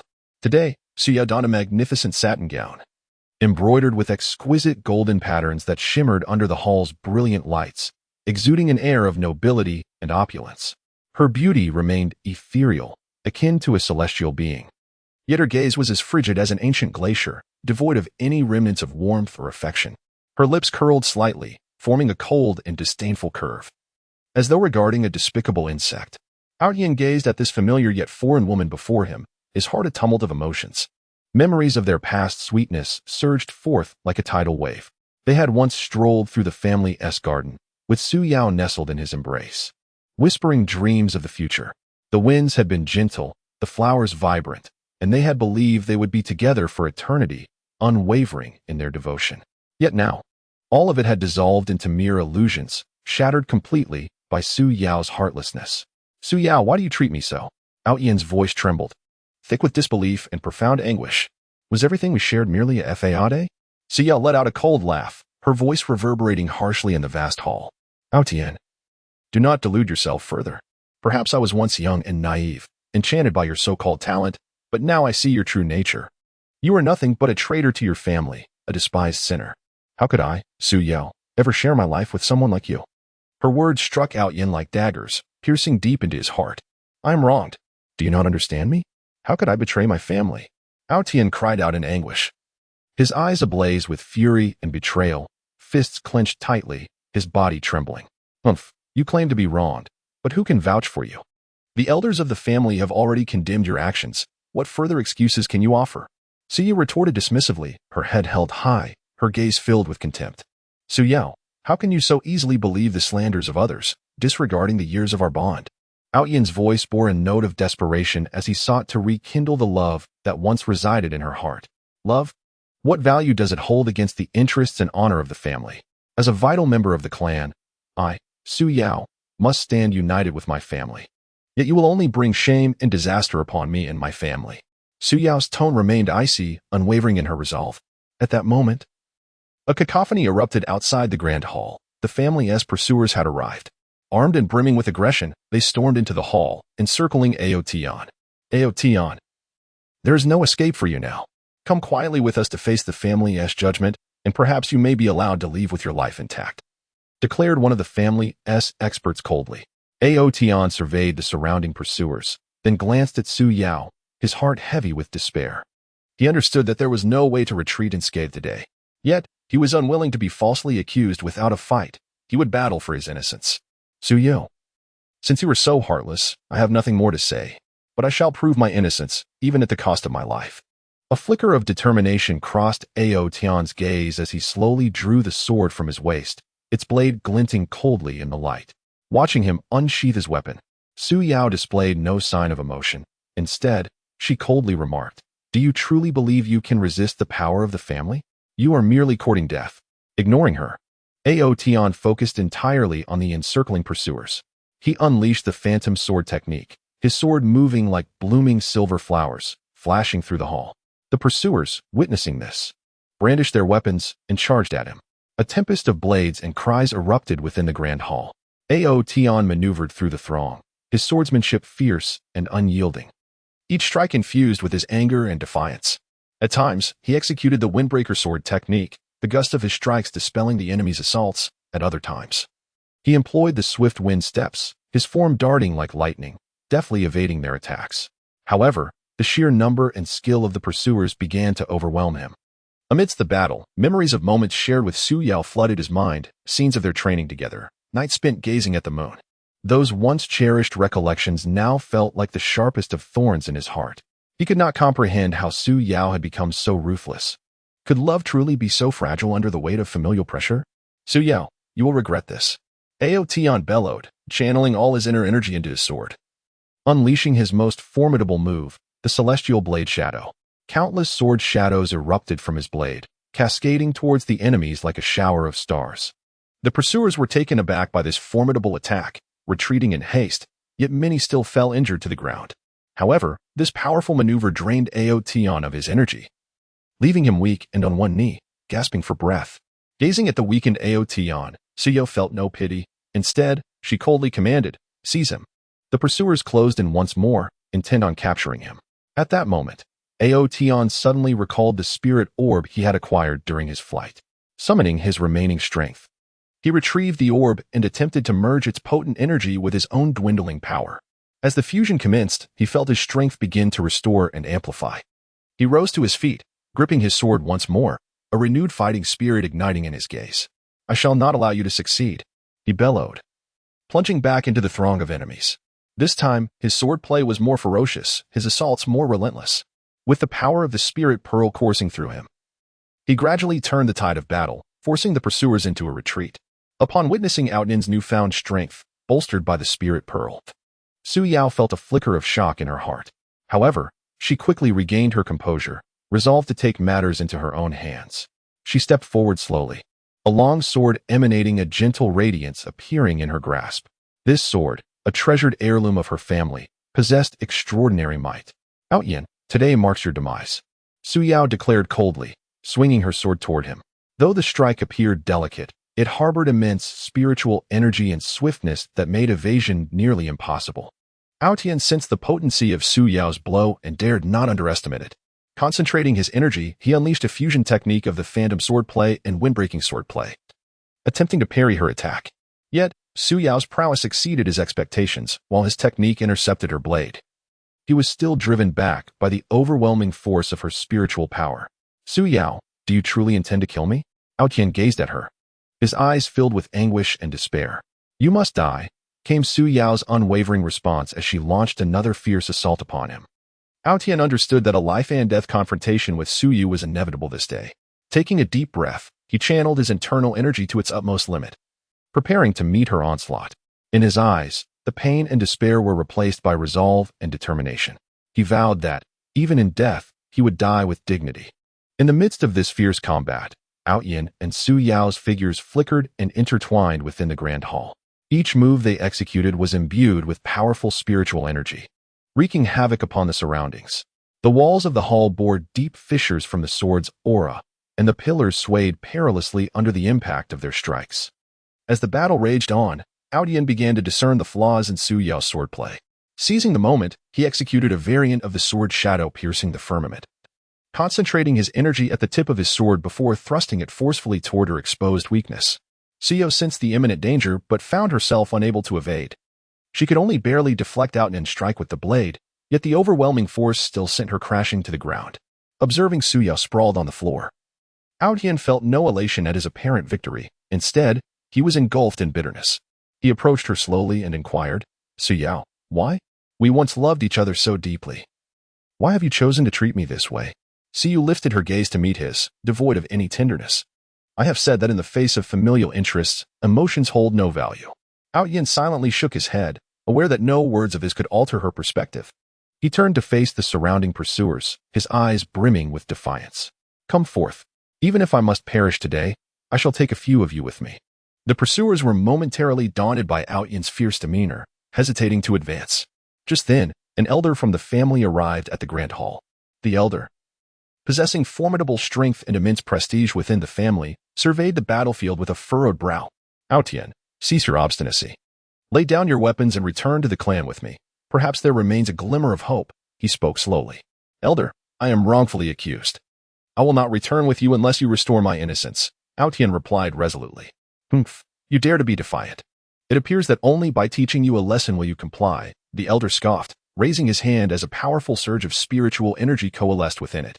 Outyin sensed the elder's overwhelming power and recognized that he was no match for him. Yet, he stood firm, prepared to confront the elder's assault. Just as the elder was about to unleash his attack, a melodious sound of a flute echoed from beyond the hall. The ethereal and mysterious melody seemed to embody a potent force, instilling tranquility in the hearts of all who heard it. As the flute's notes cascaded through the air, the pursuing soldiers halted their actions, their gazes turning vacant. The elder, too, was momentarily distracted by the enchanting tune. Furrowing his brow, he bellowed, "Who dares to cause chaos in the Ling family hall?" Before his words could fade, a figure clad in a flowing white robe entered the hall with deliberate grace. His handsome visage and enigmatic eyes were accentuated by the peculiar radiance emanating from the jade flute he held. "Who are you?" the elder inquired with a wary tone. "My identity is of little consequence. What matters is that you cannot harm him," the mysterious figure declared, gesturing towards Outyin. "Why do you protect this traitor?" the elder demanded in fury. "Whether he is a traitor remains to be seen. In your indiscriminate pursuit, Do you not fear the possibility of wrongfully condemning an innocent? The mysterious figure replied calmly. This is a matter for our family. It is not your place to interfere, the elder retorted. Since I have intervened, I shall not withdraw easily, the mysterious figure asserted, his tone steady yet resolute. At that moment, Su Yao rose and addressed the mysterious figure. Do not meddle in affairs that do not concern you, lest you become an enemy of the Ling family. The Ling family? I harbor no fear. I only believe in the truth, the mysterious figure responded. Hao Tian regarded the enigmatic figure with a heart full of uncertainty. He could not fathom why the stranger would come to his aid, yet he understood that this might be his sole opportunity for escape. Why do you wish to help me? Hao Tian inquired. Because I know you are innocent. I have been discreetly investigating this matter and have uncovered some clues. The mysterious figure revealed. What clues? Hao Tian pressed eagerly. Now is not the time for such revelations. First, you must leave this place with me, and I shall disclose everything in due course, the mysterious figure replied. Hao Tian glanced at the surrounding pursuers and then at Su Yao, hesitating momentarily. Ultimately, he resolved to trust the mysterious figure, nodding and asserting, Very well, I will follow you. The mysterious figure smiled faintly, playing the jade flute once more, unleashing a formidable wave of spiritual energy that enveloped Hao Tian. Together, they departed the hall, fading from the sight of the onlookers. Su watched Hao Tian's retreating figure. Her heart stirred with mixed emotions. She was uncertain whether her decision today was the right one, yet she recognized that there was no turning back. She could only continue to stand with her family, confronting the challenges that lay ahead. Meanwhile, Ao Tian, aided by a mysterious figure, embarked on a new journey to uncover the truth and clear his name. Unaware of what awaited him, his conviction grew ever stronger. He was resolute in his quest to unveil the hidden conspiracy and bring the truth to light. Chapter 9. Heart Like Ashes. In the once magnificent hall of the Ling family, now shrouded in desolation and silence, Ao Tian stood amidst the ruins, his figure appearing so solitary and diminutive, as if forsaken by the entire world. His tattered garments hung in tatters, fluttering gently in the breeze, mirroring the precariousness of his current fate. Blood-stained features bore a pair of hollow, lifeless eyes that stared vacantly ahead, towards the direction of Su Yao's departure. Once, those eyes sparkled with fervent light, brimming with visions of the future, loyalty to his family, and an unwavering devotion to love. Yet now, all radiance had extinguished, leaving only an abyss of darkness and despair. Memories surged forth like a relentless tide, engulfing Ao Tian completely. He recalled the moment he first encountered Su Yao at a grand family banquet.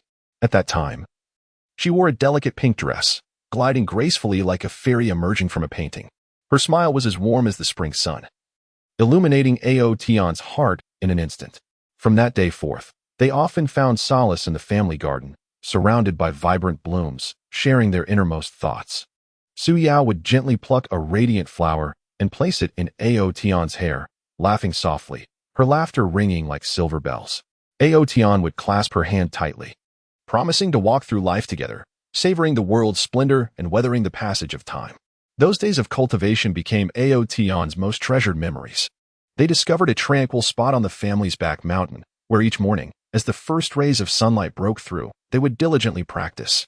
While Ao Tian honed his swordsmanship, Su Yao would quietly observe, occasionally offering insights that greatly benefited him. Conversely, when Su Yao practiced her spells, Ao Tian remained vigilant, safeguarding her from any lurking dangers. During their breaks, they would sit side by side on the grass, exchanging thoughts on their training and dreaming of a future where they would become the pillars of their family. At that time, they firmly believed that love and familial glory could coexist, destined to be the most envied couple in this mystical realm. However, fate's cruel turn was relentless. The tumult of family power struggles mercilessly ensnared Ao Tian, branding him a traitor, and in a single night, he fell from favored child to the target of scorn. Su Yao, the woman who once vowed eternal love, without hesitation distanced herself from him under familial pressure.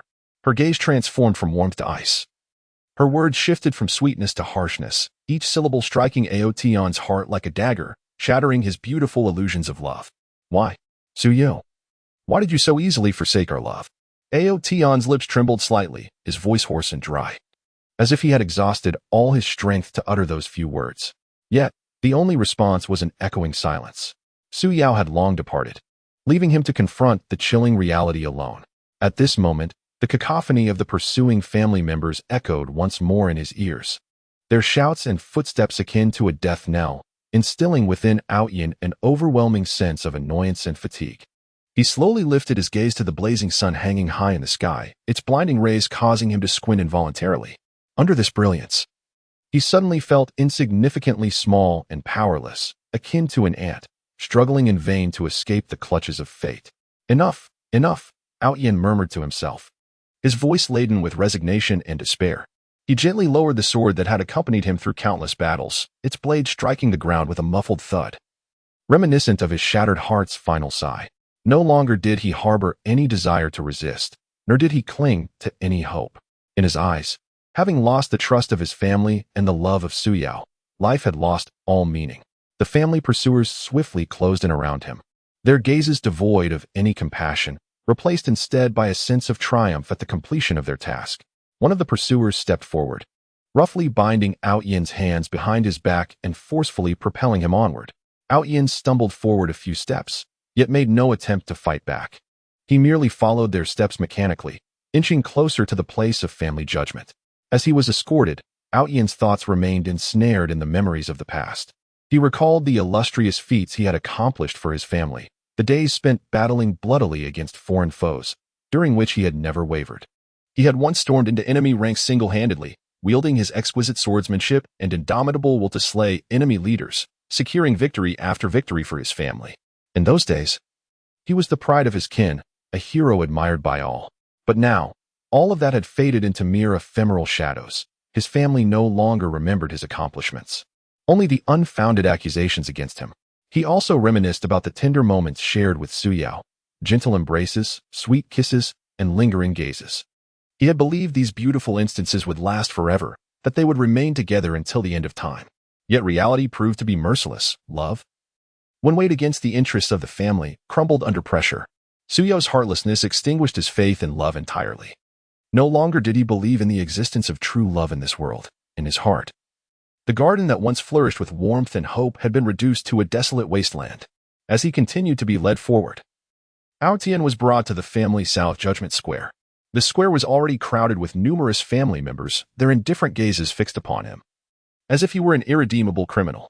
Outyin slowly raised his head, scanning the crowd, yet he found no familiar or friendly faces among them. Those who had once called him brother now cowered in the throng, too fearful to meet his gaze. A profound sorrow welled up within him. It dawned upon him that, in his downfall, the so-called friendship had been naught but an illusory dream. Upon the judgment platform, the elders of the family sat high above, their expressions grave and solemn, their eyes radiating an undeniable authority.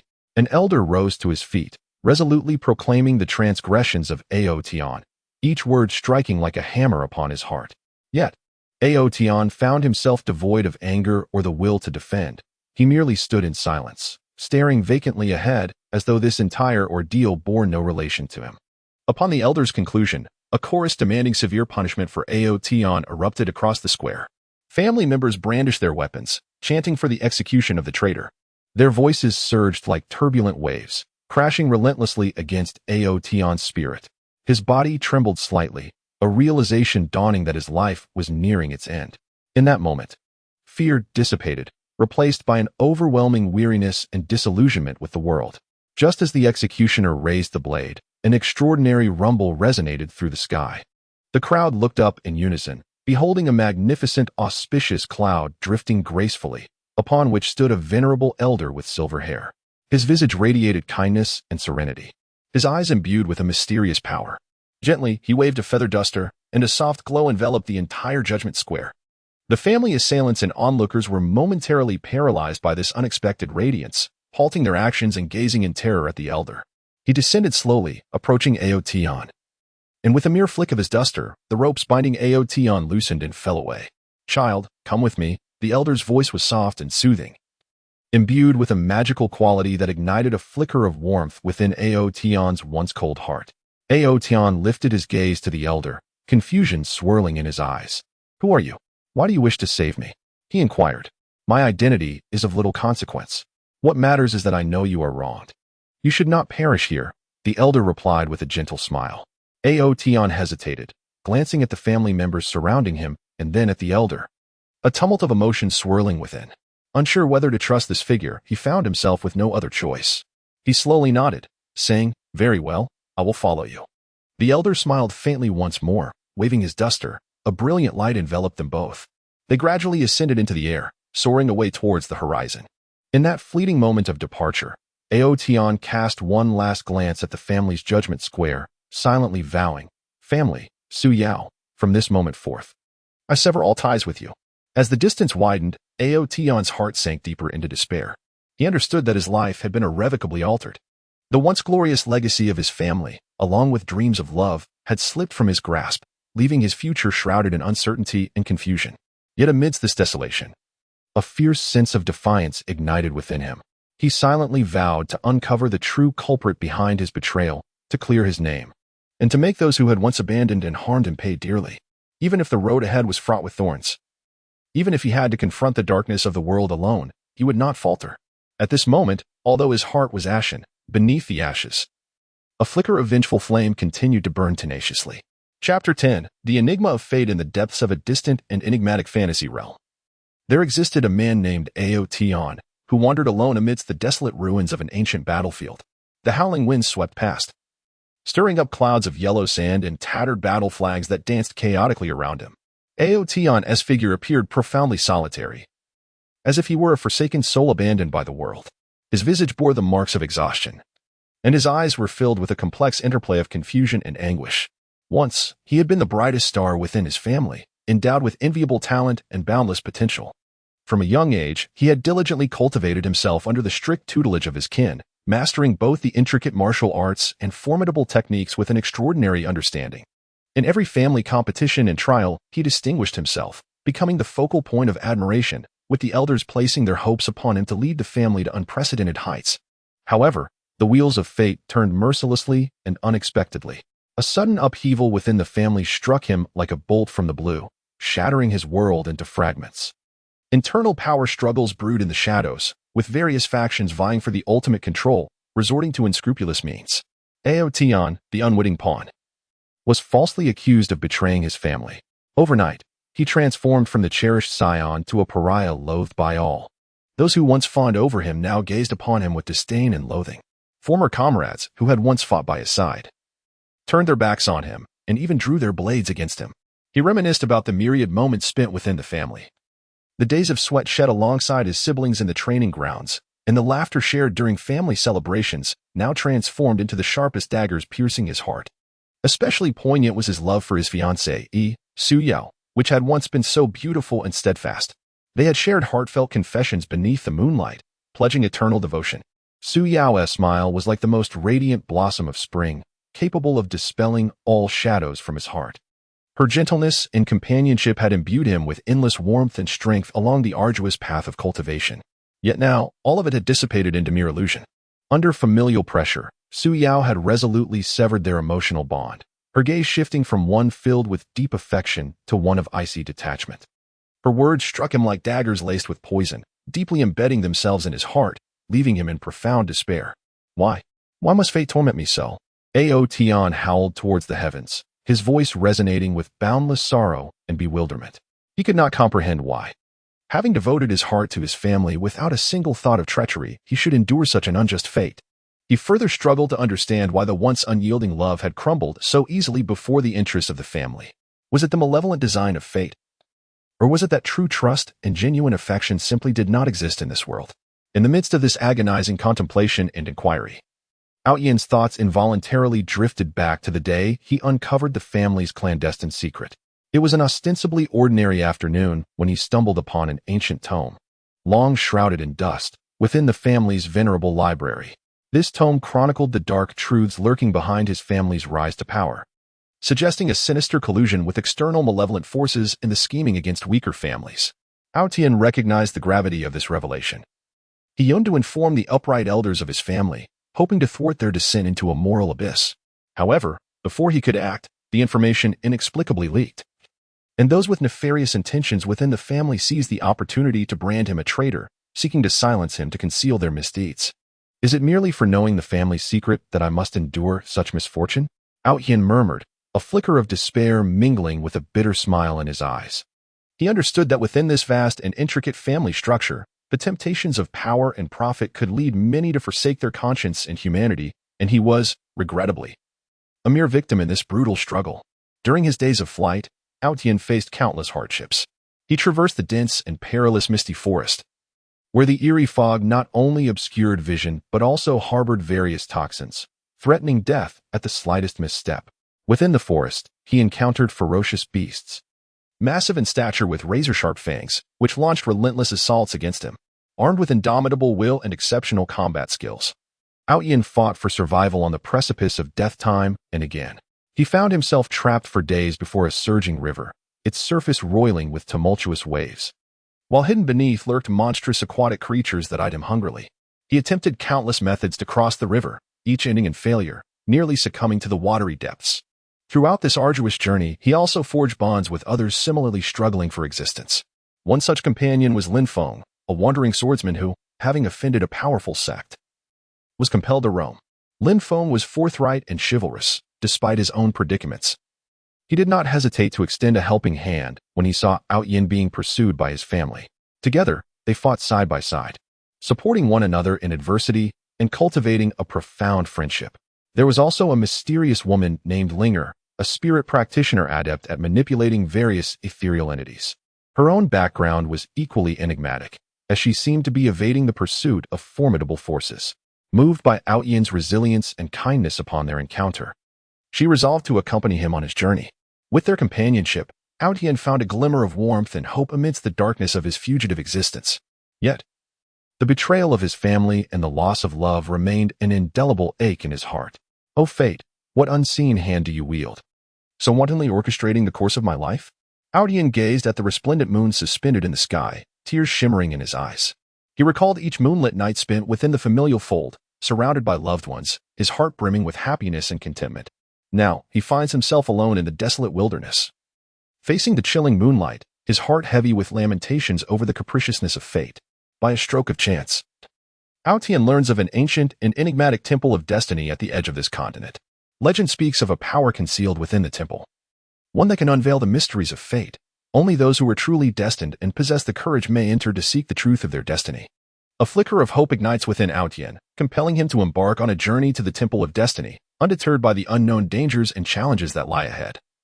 As he yearns to uncover why fate has treated him so harshly, thus, he bids farewell to his friends and sets off on the arduous path to the temple of destiny. He traverses the scorching desert, where the searing heat threatens to parch him, and the sand beneath his feet is blistering hot, each step akin to walking upon embers. He ascends the treacherous snow-capped mountains, where the biting winds and relentless snow present a constant peril of avalanches. Throughout this grueling journey, he encounters numerous dangers and obstacles, yet he remains steadfast in his resolve. At long last, after enduring countless hardships, Aotian stands before the Temple of Destiny. The temple towers majestically, exuding an aura of ancient mystery. The grand door is firmly shut, inscribed with an array of peculiar runes and patterns, seemingly narrating the enigmatic tale of fate. Taking a deep breath, Aotian approaches the door. At the moment his hand makes contact, a blinding light erupts from the door, enveloping him in its brilliance. Aotian feels his body lighten, as though he has entered an extraordinary realm. In this space, a series of visions flashes before him. He witnesses the origins and evolution of his family, observing their gradual descent into moral decay under the temptations of power and greed. He realizes that his fate has long been manipulated by certain forces within his family, who, in pursuit of their own ambitions, would sacrifice everything, including him. He also sees Su Yao, tormented and struggling under familial pressure, ultimately choosing the family's interests over her own. These revelations unravel the mysteries that have shrouded Aotian's heart, yet they also fill him with anguish and fury. This was all orchestrated by fate, but I refuse to submit, Aotian exclaims, his eyes ablaze with fierce determination. He resolves to no longer be swayed by fate. He will shatter the shackles of destiny through his own strength, reclaiming justice and reshaping his life. Emerging from the Temple of Destiny, Aotian undergoes a profound transformation. He is no longer the lost and tormented fugitive, but a vengeful spirit filled with unwavering conviction and formidable power. He understands that the road ahead remains fraught with peril, yet he stands fearless. Because he has come to understand the truth of fate, he seeks to challenge those who once betrayed and harmed him, compelling them to pay a heavy price for their deeds. Chapter 11. Injustice in the domain of the Ling family, where magnificence and glory intertwine. One would expect order and justice to prevail. Yet for Aotion, this place has transformed into a purgatory rife with unending darkness and injustice. Aotion, a once prominent young talent who stood out in his family due to his exceptional gifts and tireless efforts, has now been mercilessly cast into the abyss of his destiny. He stands in the imposing and solemn assembly hall of his family, surrounded by indifferent and scornful gazes that pierce his soul like daggers. The lofty dome of the hall is adorned with murals depicting the illustrious history of the family. Images that once inspired him to forge ahead now mock him with their bitter irony. The elders of the family sit solemnly on high platforms, their expressions stern and unyielding. Devoid of any trace of compassion or fairness, their eyes filled solely with the resolve to condemn the so-called family traitor. Aotion, the evidence of your crimes is irrefutable. Do you dare to argue your case here? An aged elder barks, his voice echoing through the vast hall, causing Aotion's ears to ring. I am wronged. I have never betrayed my family. Aotion cries out in anguish, his eyes bloodshot and brimming with fury, resembling a beast trapped in a dire predicament. Struggling fiercely against its fate, his fists are clenched tightly, his nails digging deep into his palms, blood seeping through his fingers and pooling on the polished marble floor, forming glaring crimson blossoms. Yet, to the elders, his defense is merely the futile struggle of a dying man. The origins of this predicament lie in Aotion's accidental discovery of collusion between certain high-ranking members of the family and malevolent external forces during a clandestine family mission. With loyalty and a sense of righteousness, he intended to inform the family's virtuous members of this treachery, only to be preemptively attacked by those with ulterior motives. They fabricated various pieces of so-called evidence, portraying Aotion as a villain who betrayed the family for selfish gain. Throughout the family trial, Aotion profoundly felt the suffocating weight of injustice. Those family members with whom he had prior grievances stood up to testify against him, concocting absurd yet seemingly plausible lies. Meanwhile, those who truly knew his character remained silent under the pressure of the family, afraid to speak a word in his defense. Even his once beloved brother, whom he regarded as a confidant, betrayed him at a crucial moment, choosing to sever ties for the sake of self-preservation. Why do you slander me so? Is it merely because I have touched upon your interests? Aotion glares at the family members who accuse him, the fire of rage in his eyes seemingly capable of consuming them whole. Yet, he is met only with more venomous slander and ridicule. His fiancée, Suyao, who once vowed eternal companionship with him, has callously abandoned him in the tempest of family discord. She stands aloof, her gaze cold and detached, as if they had never shared any emotional entanglements. Aotion, you deserve your fate. I cannot associate with a traitor. Suyao's words were icy and piercing, each syllable striking like a sharp blade of ice, deeply embedding itself in Aotion's heart, utterly shattering his beautiful dreams of love. During the days of confinement imposed by his family, Aotion endured inhumane torment. In the dark, damp cell, a foul stench permeated the air, while rats scurried in the corners, producing spine-chilling squeaks. He was shackled by heavy iron chains that dug painfully into his flesh, every struggle bringing excruciating pain. The family's jailers hurled insults and beat him mercilessly, their whips leaving gruesome trails of blood upon his skin. What you are doing is a violation of justice. One day, the truth will be revealed to the world. Despite his suffering, Aotion clung to his beliefs. Although his voice was faint, it brimmed with unwavering resolve. Yet, his cries seemed so powerless in that dark cell, for no one cared about the grievances of a traitor. By a stroke of fortune, Aotion learned that his family was on the verge of engaging in a significant transaction with an external malevolent force. Should this deal be sealed, it would bring catastrophic misfortune to both the family and the fantastical continent. He understood he must act, even if it meant grasping at the faintest glimmer of hope, to prevent this disaster from unfolding. Thus, with indomitable will and the last remnants of affection for his family, he broke free from his chains and escaped the cell. During his flight, Aotion faced innumerable hardships. He traversed dense thickets of thorns, which tore at his clothes and skin, leaving him bloodied, yet he persevered with grit. He crossed turbulent rivers, where the surging waters nearly swept him away. He struggled at the brink of life and death to reach the opposite shore. He also encountered various ferocious beasts, their claws and fangs poised to attack. Relying solely on his martial skills and wit, he repeatedly turned peril into safety. Throughout this arduous journey of escape and resistance, Aotion befriended like-minded allies. One was a mysterious woman named Xing'er, endowed with formidable magical powers. capable of wielding the forces of the stars. Likewise, she sought justice and fairness in the world, and upon witnessing Ao Tian's plight, she was moved by his courage and determination, choosing to fight alongside him. Another was a forthright man named Yin Feng, a powerful warrior skilled in the art of fire. Yin Feng was upright and righteous, unable to tolerate the injustices and evils of the world. Upon hearing Ao Tian's tale, he unhesitatingly joined his cause. However, the family's relentless pursuit trailed closely behind. They dispatched wave after wave of elite fighters to hunt them down. In a fierce battle, Ao Tian and his companions found themselves encircled by the family's experts. The air was thick with the acrid smoke of conflict, and the nauseating scent of blood filled the atmosphere. The clash of blades and the explosive roars of magic intertwined, composing a brutal symphony of warfare. Ao Tian, today marks your demise. There is no escape for you, sneered one of the family's experts as he brandished his sword, lunging toward Ao Tian. Ao Tian, undaunted, unleashed his unparalleled skill, the Ao Tian sword technique. The sword shadows blossomed like exquisite lotus flowers, effortlessly dissolving the enemy's assaults. Beside him, Xing'er invoked celestial magic, gathering countless starlit beams into formidable energy shafts that surged towards their foes. Yin Feng wielded his flaming long knife, the inferno swirling around him as he charged into the fray like a fiery war deity, engaging in close combat with the adversaries. Despite their valiant resistance, they found themselves increasingly ensnared by the overwhelming numbers of the family's experts. In this life and death crisis, a potent surge of indignation welled up within Ao Tian. Was there truly no justice in this world? They fought solely for righteousness. Why were they subjected to such persecution? He silently roared within.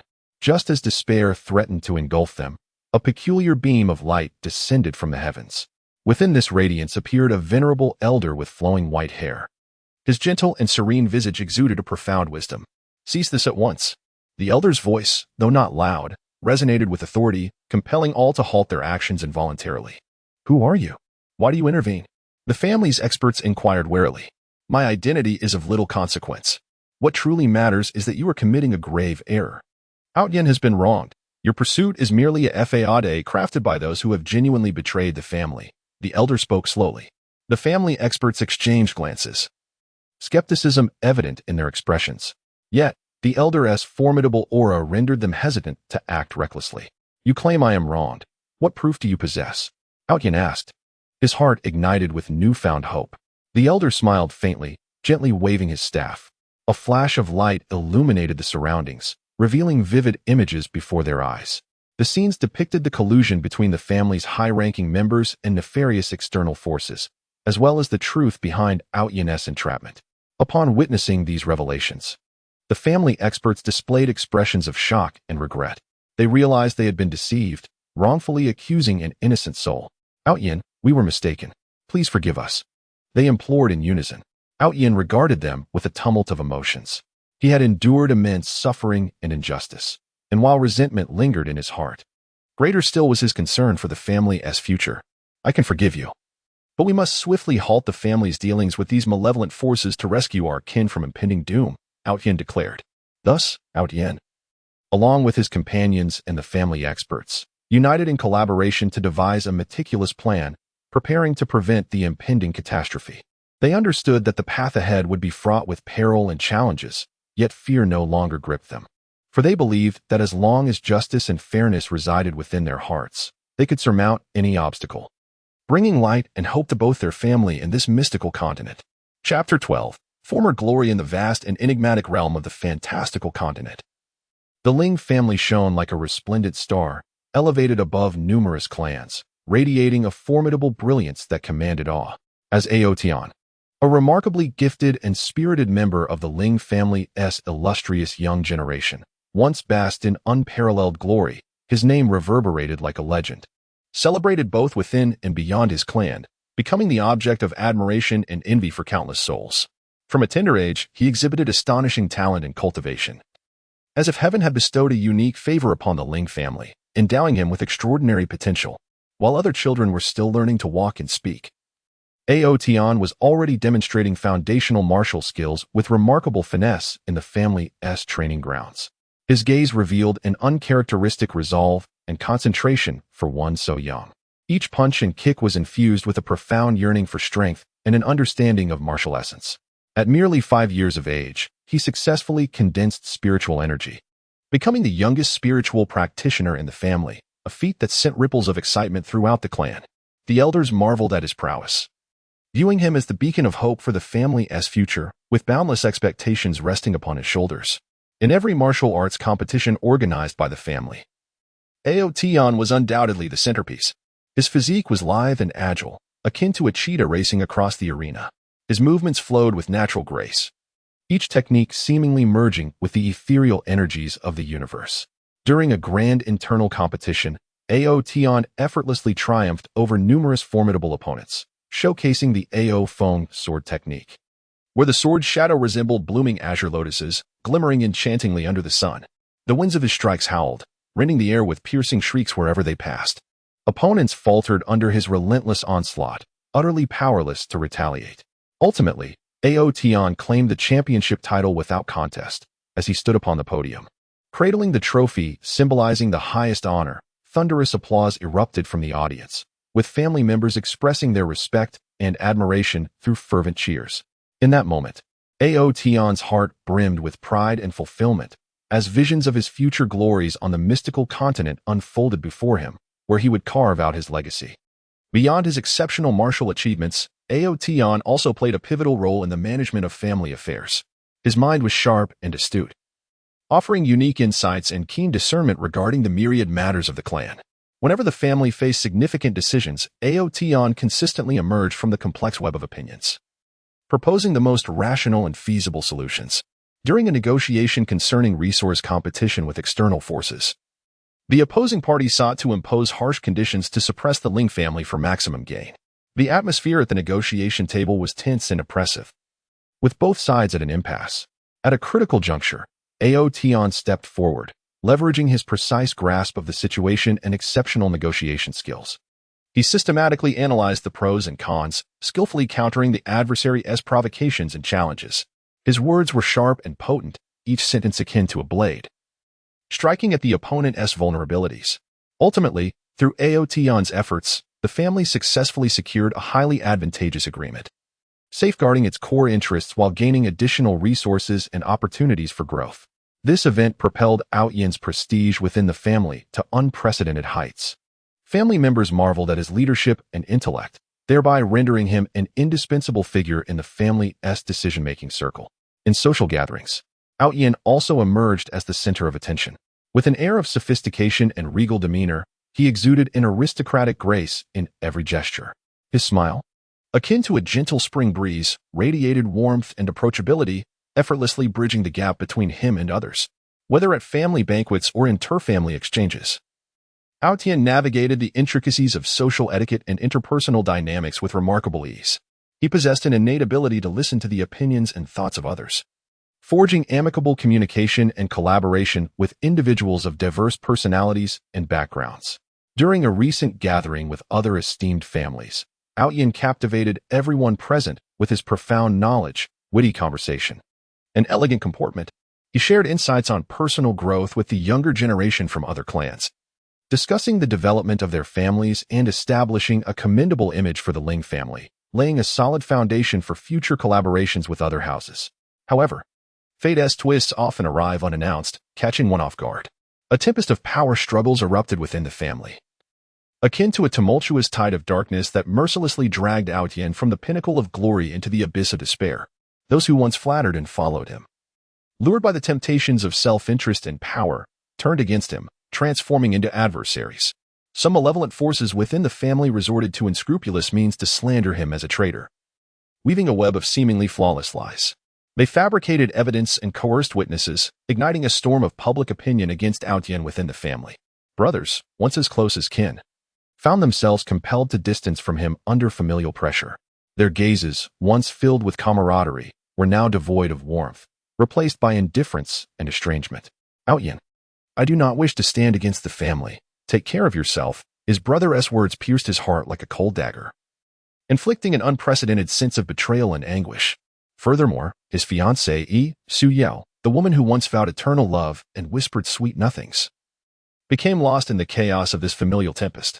Her eyes transformed from gentle affection to icy detachment, and her unwavering support shifted to ruthless abandonment.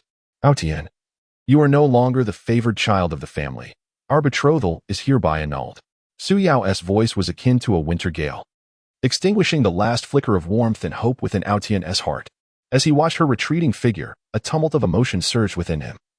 The once sweet memories felt like daggers, relentlessly tearing at his heart, plunging him into despair. In the family tribunal, Aotian faced the assembly of elders and relatives alone, his figure appearing so solitary and helpless. Familiar faces now seemed foreign and cold. The elders, perched high upon their judgment seats, bore no trace of compassion or fairness in their gazes, only a resolute determination to condemn the so-called traitor. Aotian, the crimes you have committed are unforgivable. The family will show you no mercy. The elder's voice struck like a thunderclap on a clear day, shattering Aotian's final vestiges of hope.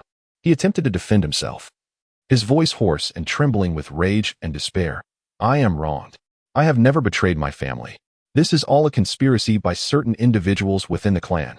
Yet, to the eyes of the family, his justifications were merely the dying gasps of a traitor. No one was willing to believe him. No one inclined to listen to his pleas.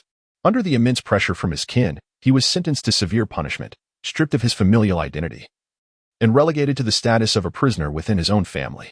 The glory he once possessed dissipated like smoke, leaving no trace behind.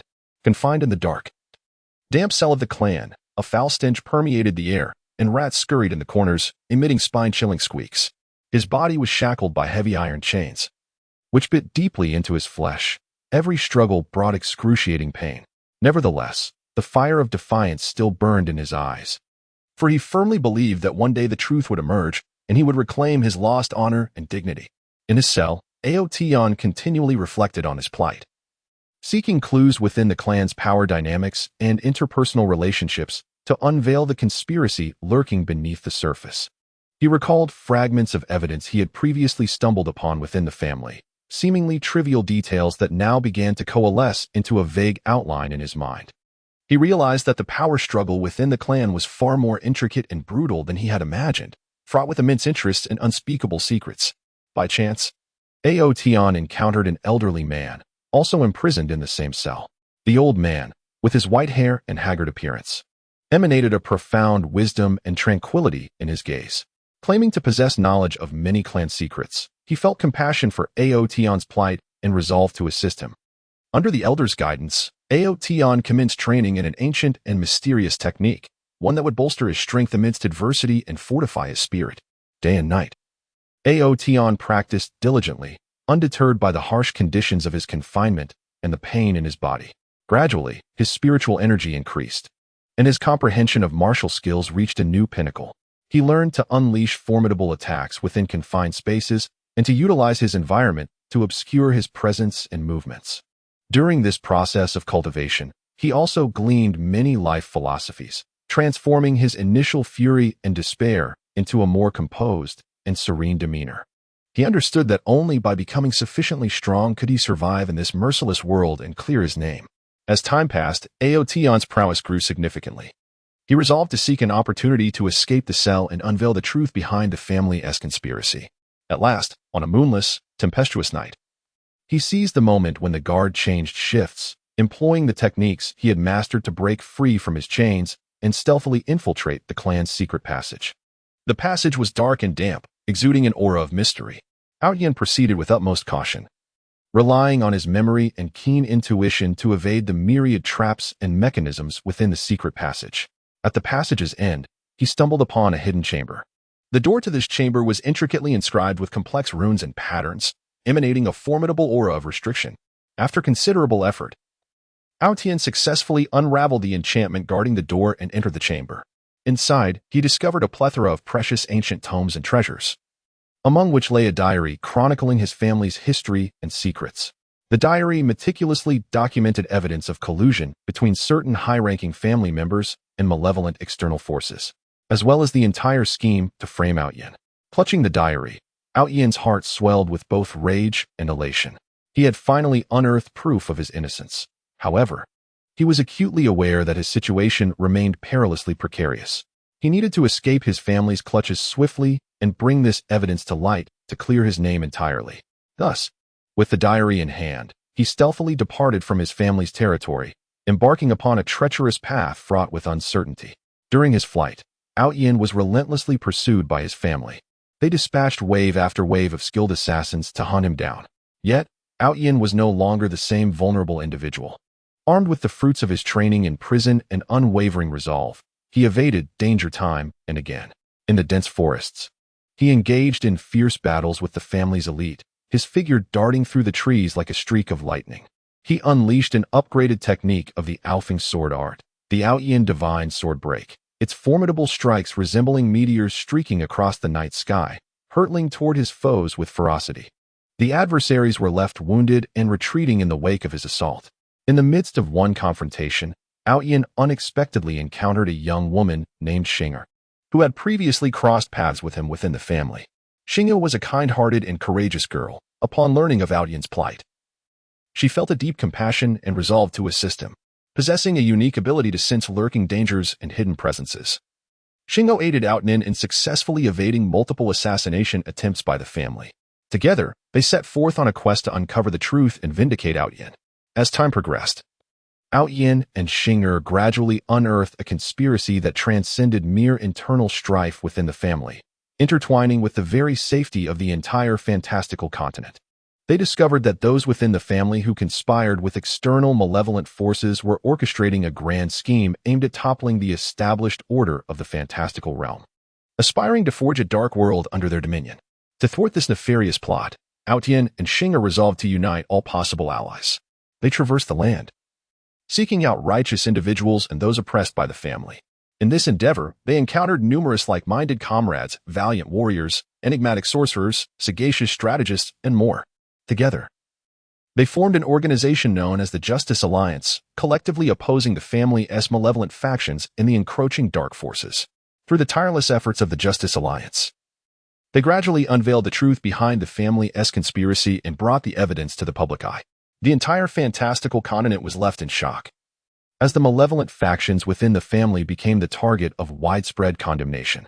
Under the relentless pursuit of justice, the malevolent forces within the family were ultimately eradicated. With the aid of Yin and the Justice League, the family underwent a profound transformation, embarking once more upon the path of righteousness and light. After enduring countless tribulations and trials, Yin reclaimed the glory that was rightfully his. His name once again illuminated the realms of fantasy, becoming a beacon of heroism in the hearts of the people. Yet, he understood that such honor was hard-won, and he vowed to cherish it deeply, utilizing his strength to safeguard the peace and justice of this land, ensuring that past tragedies would not be repeated. Chapter 13. Happiness in a tranquil town caressed gently by the passage of time.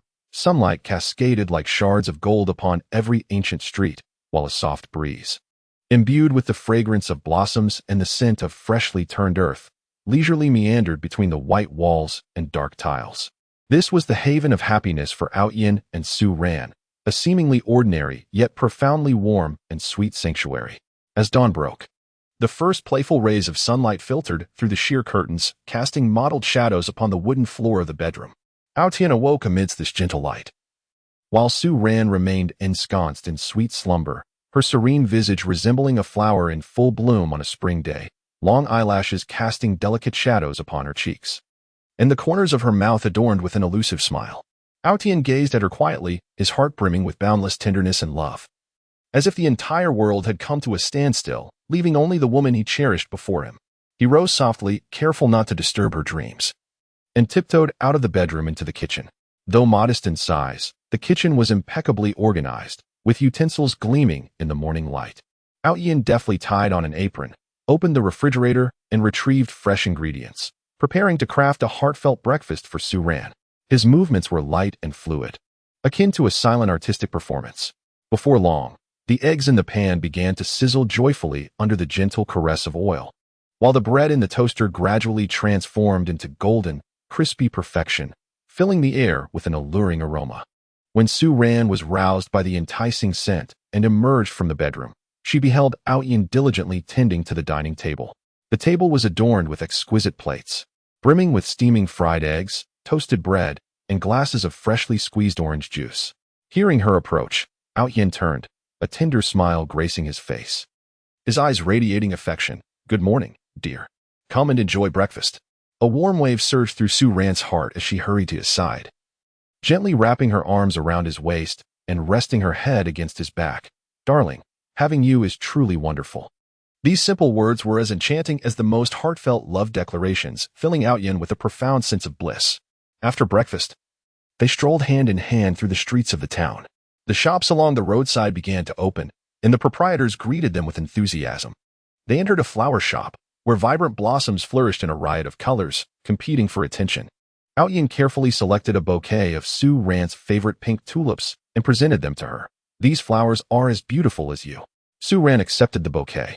Her cheeks slightly flushed, and her eyes sparkled with the light of happiness. They lingered in the flower shop for a moment, savoring the fragrant atmosphere that enveloped them, as if time itself had paused to honor their love. After leaving the shop, they arrived at a park on the edge of the small town. The park was a verdant oasis, with lush trees and a crystal-clear stream gently flowing by, its banks adorned with willows swaying gracefully in the breeze. They strolled along the path beside the stream, occasionally pausing to admire the fish frolicking in the water. Aotion reached into his pocket, pulling out some breadcrumbs, which he scattered into the stream. The fish quickly gathered, competing for the morsels, sending up a spray of sparkling droplets. Su Ran, captivated by the delightful scene, couldn't help but laugh, her laughter ringing like a clear bell, echoing in the air. Aotion gazed at her, his heart brimming with joy, as he gently took her hand, drawing her close and placing a tender kiss upon her forehead. At noon, they arrived at a beloved little restaurant. The familiar aroma of cooking filled the air, and the owner, upon seeing them, greeted them warmly. "Aotion, Su Ran, it's been a while. What would you like to eat today?" They ordered several signature dishes and settled into a cozy window seat, quietly awaiting the arrival of their meal. The restaurant was not crowded, the ambience serene and inviting, as sunlight streamed through the window, cloaking them in a golden glow. Soon, the dishes began to arrive, each a feast for the senses. As they savored the delectable food, they shared anecdotes from their lives, their laughter and conversation intertwining, creating a harmonious symphony of happiness. In the afternoon, as the sun took on a languid quality, they returned home. Su Ran nestled on the sofa in the living room, opening a favorite book and immersing herself in its pages. Aotion, meanwhile, prepared her a rich cup of coffee, then picked up his guitar and sat across from her, strumming gently. The melodious sound of the guitar flowed through the room like a gentle stream, harmonizing with the soft rustle of pages being turned. Occasionally, Su Ran would look up at Aotion, her eyes filled with affection and admiration. In that moment, they were enveloped in a tranquil and beautiful atmosphere, relishing the bliss of each other's company. As evening descended, they made their way to the town square. The square was aglow with lights, and people gathered to dance, stroll, and converse. Aotion and Su Ran joined the dancers, moving gracefully to the lively rhythm of the music. Aotion's steps were light and assured, while Su Ran danced like an elegant butterfly, fluttering around him. Their eyes met, exchanging profound love and understanding, captivating the admiration of those around them. When night fully enveloped the town, they walked hand in hand along the path home. The moonlight bathed them in a silvery glow, outlining their figures in shimmering contours. They walked in silence, savoring the tranquil moment and the warmth of each other's presence. Upon returning home, they washed up together and then embraced. Lying down on the bed, Outyin held Su Ran tightly in his embrace, whispering softly in her ear, "My dear, today has been delightful. I love you." Su Ran nodded gently within his arms, replying, "I love you too, good night." In this tender atmosphere, they gradually succumbed to a sweet slumber, dreaming of the blissful moments they shared together. However, the joys of life are not always smooth sailing. One day, Outyin's company faced a significant crisis, threatening his job security. This news loomed over them like a dark cloud, casting a shadow on their hearts. Outyin was engulfed in deep anxiety and concern, fearing he could not provide Su Ran with a stable life, and that their happiness might be jeopardized. Seeing the weariness etched on Outyin's face filled Su Ran with sorrow.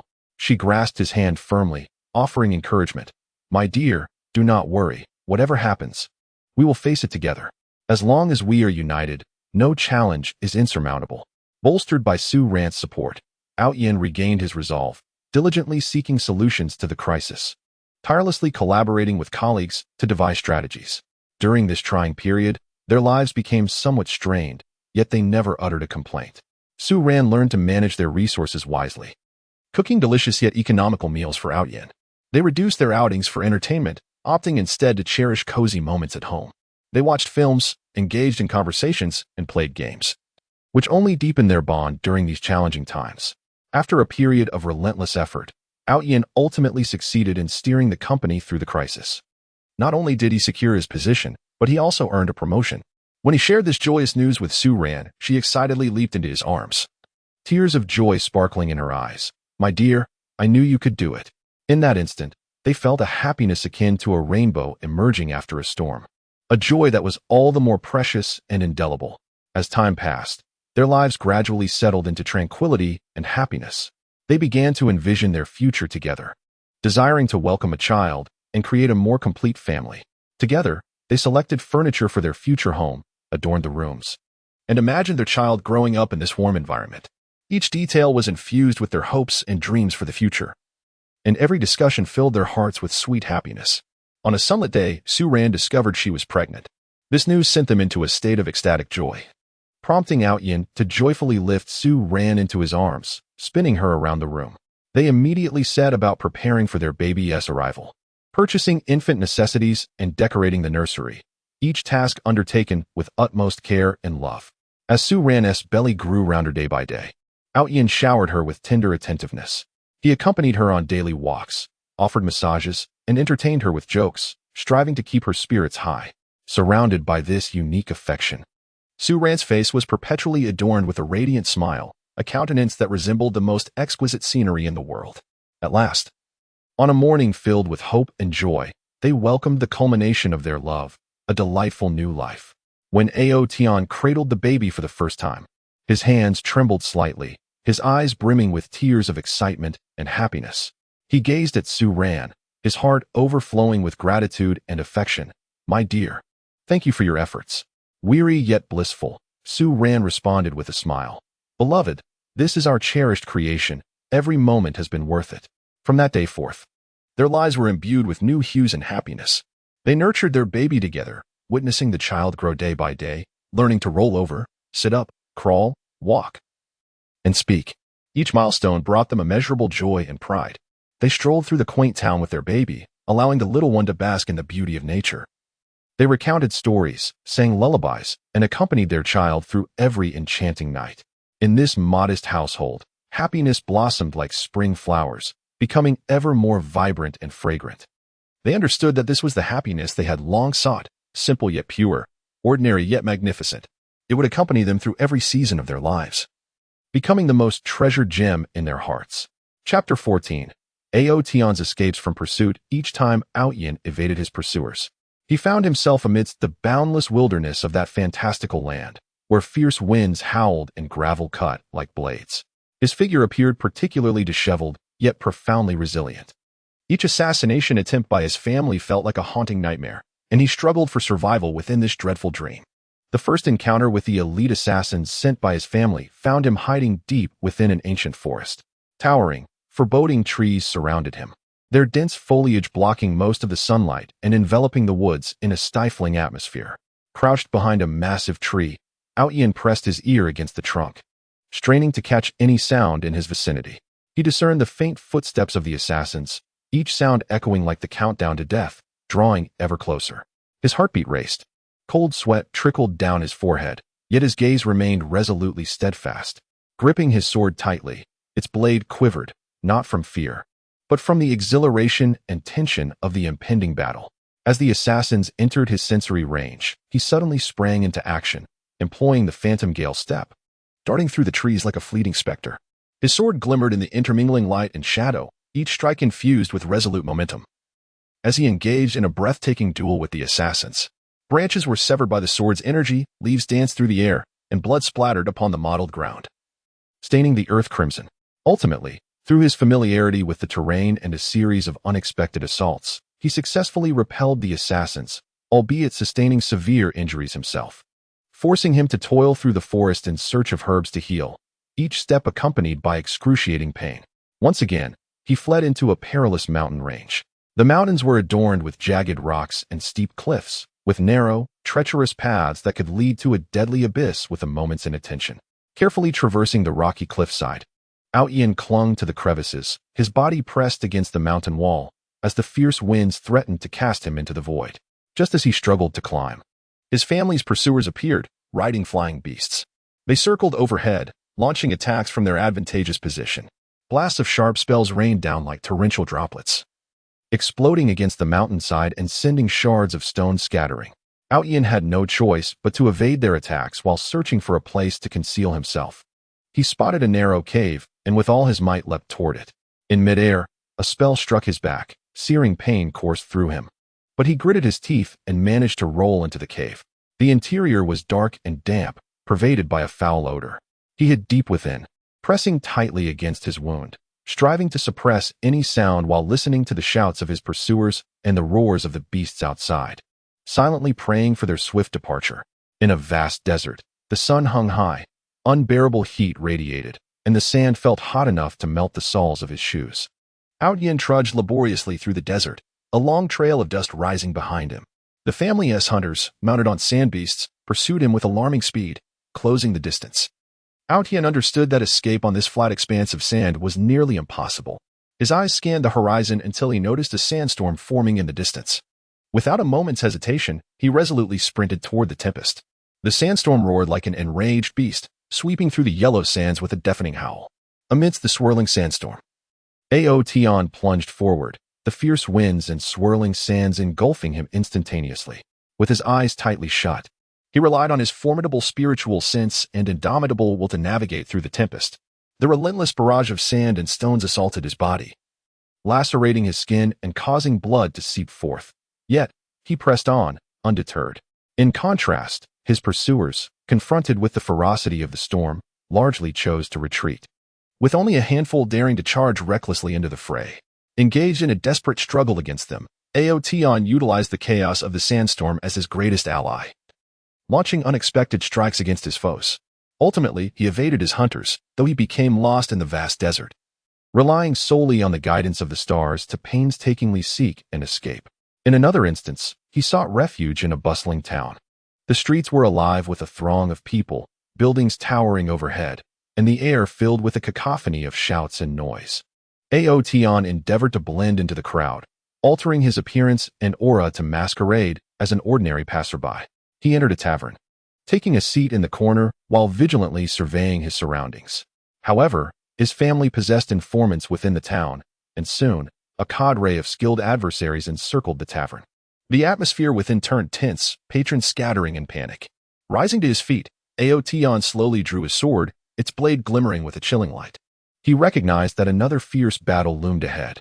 He charged towards the enemies at the entrance, employing the wind-splitting sword technique, the rush of his sword forcing them back. Yet, foes continued to flood in. He fought while retreating, using the tavern's furniture as obstacles to engage in a tactical dance with his adversaries. In the chaos, he overturned a barrel, spilling liquor onto the ground, mingling with blood to create a treacherous, slick surface. Amidst this tumult, he glimpsed a small door leading to the tavern's backyard. With a fierce resolve, he carved a bloody path towards it and escaped the tavern.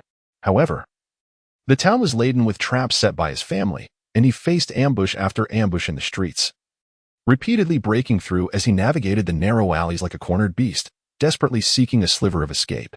Each evasion brought him perilously close to death, subjecting both his body and spirit to immense torment. Yet these trials forged him into a stronger warrior. His swordsmanship grew more acute, his awareness of danger sharpened, and his desire to survive blazed within him like an unquenchable flame. Chapter 15. Teetering on the edge of life and death in the depths of an ancient forest shrouded in darkness and mystery, sunlight struggled to penetrate the dense foliage, casting a few feeble and mottled beams, akin to the feeble hands of a dying man reaching for help. Aotion, once the pride of his family, now resembled a wounded lone wolf, fleeing desperately through this sinister environment, each step teetering on the brink of life and death, heart-pounding. His garments, soaked through with sweat, clung tightly to his back, stained with splotches of blood, both his own and that of his enemies. Disheveled strands of hair cascaded down either side of his face, obscuring his once handsome visage now etched with exhaustion and resilience. His breath came in rapid, heavy gasps, reminiscent of a bellows, echoing distinctly in the stillness of the forest. With each exhalation, waves of excruciating pain surged from his chest, remnants of wounds inflicted during a fierce confrontation with his family's pursuers. Behind him, the cacophony of shouts and battle cries from his relentless kin resonated like an ominous incantation, each sound a harbinger of doom. The ground trembled beneath their approaching footsteps, and the sharp crack of broken twigs resonated ominously in Ao Tian's ears, heralding the countdown to his demise. He understood all too well that if they caught up with him, he would plunge into an abyss from which there would be no return. Gritting his teeth against the pain and fatigue, he propelled himself forward, his eyes betraying a fierce resolve and unyielding defiance. The thick carpet of decaying leaves beneath his feet threatened to unbalance him, yet his indomitable spirit kept him steady, refusing to relent for even a moment. Suddenly, a wide and turbulent river loomed ahead. The water surged like a frenzied beast, roaring relentlessly as it flowed eastward. Waves crashed violently against the rocks along the shore, creating a thunderous din. Ao Tian's heart sank. He realized that this river posed a formidable barrier to his escape. Yet, with the pursuers closing in, he had no time to seek an alternative crossing. "I shall risk it," Ao Tian silently declared, gritting his teeth as he charged toward the riverbank. The moment he stepped into the frigid water, a bone-chilling cold enveloped him, causing him to shudder involuntarily. The rushing current felt like invisible hands gripping his legs, pulling him backward with fierce determination, attempting to drag him beneath the surface. He struggled to take a step forward, only to be swept back half a step, each advance demanding tremendous effort. His body swayed perilously in the water, on the brink of being swept away. As Ao Tian battled against the relentless current, the family pursuers arrived at the river's edge. Upon spotting his arduous struggle, they halted, knocking their arrows. In an instant, countless sharp arrows rained down upon him. With nowhere to conceal himself in the river, Ao Tian could only wield his sword, desperately deflecting the incoming projectiles. The metallic clang of steel echoed across the water's surface, sending up tiny splashes. Despite his valiant defense, several arrows grazed his body, slicing through his skin and causing blood to seep forth, staining the surrounding waters crimson. In that critical moment, Ao Tian felt his foot land upon a solid stone beneath the surface. A surge of hope ignited within him, and he pushed off with all his might, using the newfound leverage to swim forward with renewed vigor. After a grueling struggle, he finally reached the opposite bank. Upon emerging, he could not afford to rest. He dragged his weary body onward, acutely aware that danger still loomed and that he must swiftly find a secure refuge. After traversing a stretch of forest, he stumbled upon a hidden cave nestled within a valley. The entrance was obscured by dense vines and underbrush, rendering it nearly invisible to the untrained eye. Cautiously, Ao Tian parted the vines and stepped into the cave. The cave was suffused with a damp atmosphere, its walls adorned with glistening droplets that dripped rhythmically onto the ground, forming small puddles. Ao Tian sought refuge in a secluded corner of the cavern. Settling down to regulate his breathing and tend to his wounds, he retrieved a handful of herbs from his pocket, chewed them thoroughly, and applied the crushed mixture to his injuries. The bitter taste of the herbs spread across his palate, eliciting a frown. After applying the remedy, Ao Tian leaned against the cave wall, closed his eyes, and endeavored to regain some strength. Yet, his nerves remained taut, ever alert to the sounds beyond the cave's entrance. Time slipped away, and he eventually succumbed to a fitful slumber. In his dreams, he found himself transported back to his family, surrounded by familiar faces. The warmth of his parents' love, the laughter of his brothers, and the tenderness of his fiancée, all idyllic moments that captivated him. Abruptly, a cacophony of footsteps jolted him from this reverie. He opened his eyes wide, instinctively grasping his sword, and rose to his feet. Outside the cave, he could hear the voices of his family's pursuers. Ao Tian's heart raced as he realized he had once again fallen into a dire predicament. He scanned the cave, noting the absence of alternative exits. With no other option, he concealed himself behind a massive boulder, bracing for a desperate confrontation. The pursuers entered the cave cautiously, their vigilant gazes sweeping the surroundings. As they reached the center of the cavern, Ao Tian suddenly sprang from behind the stone, unleashing his phantom sword technique. The sword's shadows blossomed like silver flowers, enveloping his adversaries in an instant. Taken aback by Ao Tian's sudden assault, the pursuers scrambled to defend themselves. In that moment, the cave was alive with flickering sword shadows and the thunderous cries of battle. Ao Tian understood that he was outnumbered and needed to break free swiftly. Seizing an opportunity, he executed the gale step, his form flashing like lightning as he charged toward the cave's mouth. However, the family pursuers were not to be underestimated. They quickly regrouped to form a surrounding circle, ensnaring Ao Tian within. "Ao Tian, you have nowhere to flee. Return with us willingly," one of the family's skilled fighters declared coldly. I shall not return. I am innocent. Ao Yin retorted fiercely, his eyes radiating unwavering resolve. The standoff ensued, with neither side daring to make a move. Just then, a faint buzzing sound resonated through the cave. Initially subtle and nearly imperceptible, the noise grew increasingly pronounced, reminiscent of a swarm of bees hovering nearby. What is that sound? The pursuers' faces betrayed a hint of fear. Ao Yin sensed the unfolding danger and remained vigilant, scanning his surroundings. Suddenly, he noticed a multitude of tiny holes appearing on the cave wall, from which a swarm of black venomous bees surged forth, rushing towards them like a tidal wave. Venomous bees! Beware! Ao Yin shouted. The bees, diminutive yet swift, shimmered ominously at their stingers, evidently laden with poison. Chaos erupted among the pursuers as they frantically brandished their weapons, attempting to fend off the oncoming swarm.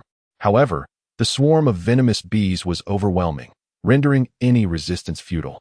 Seizing the opportunity, Ao Yin unleashed the wind-shattering sword technique, fiercely carving a bloody path through the encirclement. With reckless abandon, he sprinted towards the cave's exit, the cacophony of chaotic shouts and the ominous buzzing of the bees echoing behind him. Upon escaping the cave, Ao Yin continued his frantic flight through the forest. His body was gravely weakened, yet a singular conviction burned within him: to survive, to uncover the truth, and to exonerate himself from wrongful accusations. He was oblivious to how much longer he could endure. Each step felt like a tug-of-war with death itself. As he ran, he approached the edge of a marshland. The air was thick with a pungent odor, and although the surface appeared deceptively calm, Ao Yin understood the myriad dangers lurking beneath. He hesitated momentarily, glancing back to see the silhouettes of his family's pursuers re-emerging in his line of sight. No more time for hesitation. Gritting his teeth, Ao Yin cautiously stepped into the marsh. The instant his foot touched the surface, a formidable suction pulled him downward. He swiftly pulled his foot free, pressing onward with great difficulty. Each step required delicate probing, lest he succumb to the depths of the mire. As the family pursuers reached the marsh's edge, they too paused. Observing Ao Yin's struggles within the treacherous terrain, doubt flickered in their hearts. Yet, under the captain's command, they resolved to brave the marsh. "Follow me, but tread carefully," the captain bellowed. The pursuers advanced into the marsh, their movements more measured than Ao Yin's. However, danger was omnipresent within the swamp. Suddenly, one of the pursuers unwittingly sank into a quagmire, thrashing desperately, only to find himself ensnared deeper with each struggle. Others rushed to assist, but soon found themselves in peril as well. The marsh was soon filled with cries for help. Hearing the desperate pleas from behind, Ao Yin felt a flicker of compassion stir within him. Yet he was acutely aware that he could not afford to turn back to save them. His own survival was paramount. He pressed forward, hoping to escape the marsh swiftly. After laboriously traversing the muck for an extended period, Ao Yin finally glimpsed the edge of the swamp. Elation surged within him, and he quickened his pace. Upon emerging from the mire, he collapsed to the ground, gasping for breath. His body had reached its limit, but he knew rest was a luxury he could not afford. Summoning his remaining strength, he rose and continued onward. By this time, dusk had begun to envelop the sky, casting an eerie shadow over the forest. Ao Yin's vision was severely impaired, forcing him to navigate based solely on instinct and memory. Suddenly, his foot slipped, and he tumbled down a steep hillside. His body rolled violently, crashing against rocks and trees, pain radiating throughout him. By the time he reached the base of the slope, he was battered and bruised, his consciousness wavering. Would this be the end of his journey? A glimmer of despair flickered in Ao Yin's eyes as he silently pondered his fate. Just as he felt himself slipping into darkness, a faint light caught his attention in the distance. With a surge of determination, he mustered his last ounce of strength and crawled toward the beckoning glow. As he ascended into the light, he discovered a hunter-esque cabin. The door was firmly shut, yet a warm glow emanated from within. Ao Yin struggled to rise, rapping gently on the door. After a brief interval, it creaked open to reveal a bearded hunter standing in the threshold. Upon seeing Ao Yin, battered and bruised, a look of astonishment crossed the hunter's face. "Who are you? How did you end up like this?" he inquired. "I am a fugitive, pursued by my own family. I beg you, save me," Ao Yin replied weakly. The hunter hesitated for a moment before assisting Ao Yin into the cabin. The interior was modestly furnished, yet exuded a sense of warmth.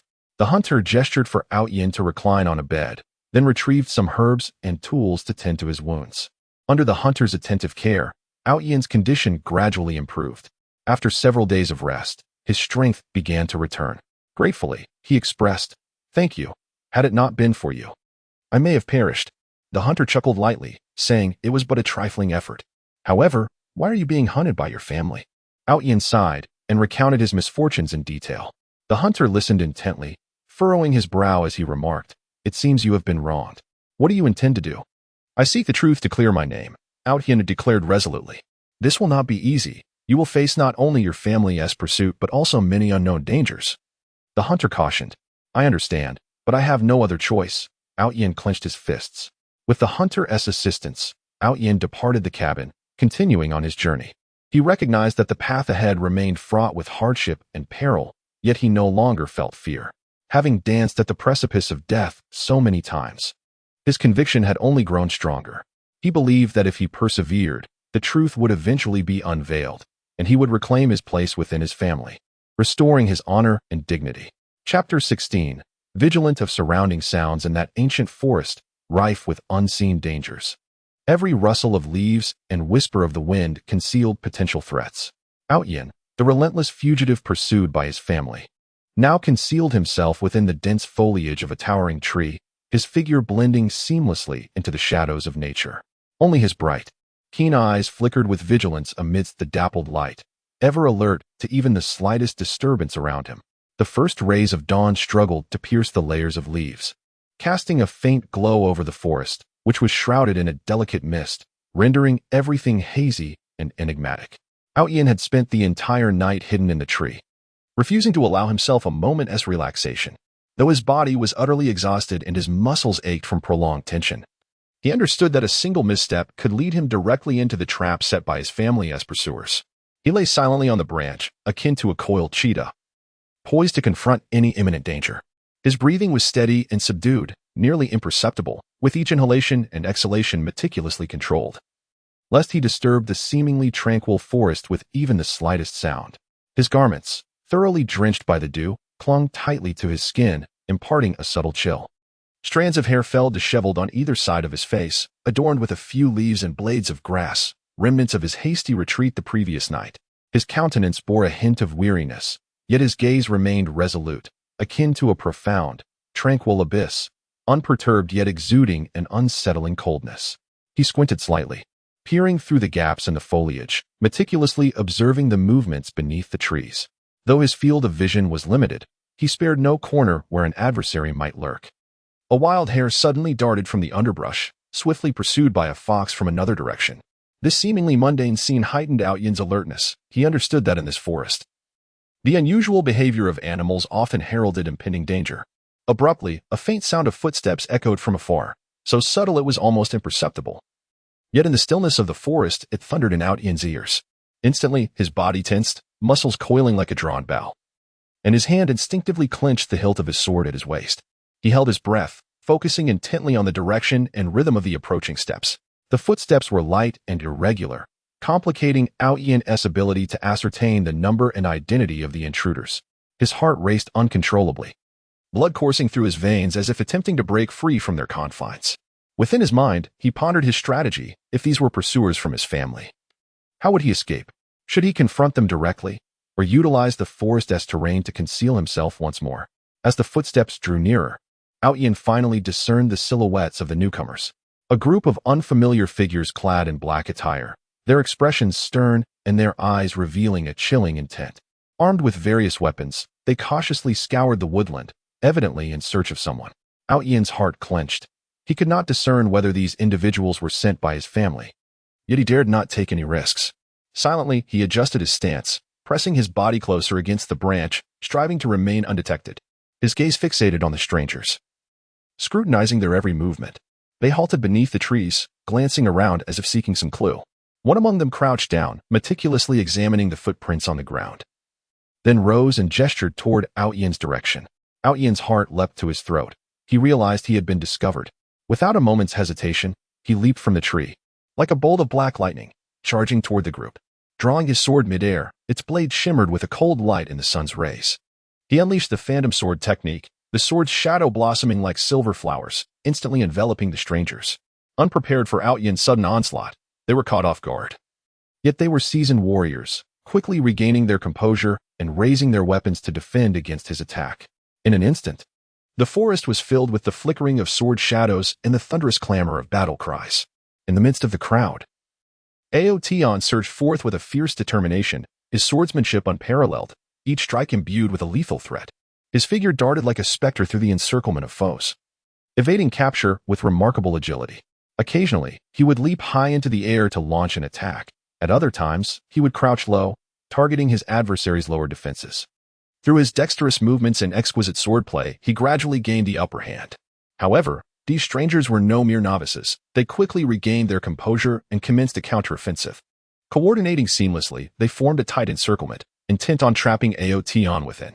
Amidst the fierce combat, Aotion remained on high alert. While engaging his enemies, he keenly observed his surroundings, wary of any lurking threats. His eyes, sharp as a hawk's, detected even the slightest movements of his opponents. He soon noticed an enemy stealthily maneuvering behind him, poised to strike. Without turning around, he relied on his acute intuition and thrust his sword backward. The blade streaked through the air like a meteor, striking true to the enemy's chest. With a pained cry, the foe collapsed to the ground. As the battle raged on, Aotion began to feel the toll of exhaustion. Aware that he could not continue in this manner, he sought a swift escape. Seizing an opportunity, he executed the wind step technique, his form darting towards a vulnerable point in the encirclement with lightning speed.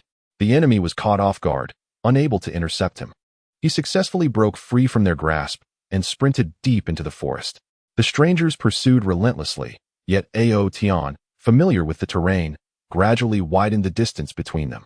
He raced through the woods for an extended period until he was certain he had evaded his pursuers, at which point he paused to catch his breath. Leaning against a sturdy tree, his body was utterly fatigued, drenched in sweat, and the wounds he sustained throbbed painfully from the exertion. However, he could not afford to dwell on his injuries, for he knew danger still lurked nearby. He retrieved some herbs from his pocket, hastily tending to his wounds before resuming his journey.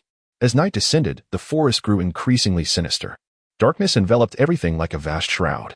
Aotion navigated carefully through the shadows, his eyes adjusting to the dimness, yet he remained vigilant against any potential threats. Guided by the faint glow of the moon and stars, he discerned his path. His footsteps were light, each step taken cautiously to ensure the ground was secure. He listened intently to the sounds around him, alert for any enemies that might lie in wait. Suddenly, he heard a faint buzzing sound. Initially subtle, it grew louder with time, reminiscent of a swarm of bees hovering near. Aotion's heart raced. He recognized that these were not bees, but a type of venomous creature known as the shadow bee. Small in stature, yet highly toxic, a sting from one could lead to paralysis or even death. He promptly halted, scanning his surroundings with caution. A swarm of dark, poisonous bees was approaching, their bodies glinting with a chilling metallic sheen under the moonlight. With no time to lose, Aotion turned and fled in another direction. The venomous bees relentlessly pursued him from behind, their speed astonishing and their numbers overwhelming. As Aotion ran, he swung his sword in a desperate attempt to fend off the bees, yet they remained undeterred by his weapon, continuing their assault.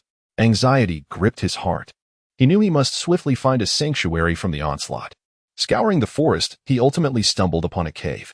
The entrance was narrow, barely accommodating a single person. Without hesitation, Aotion dashed inside.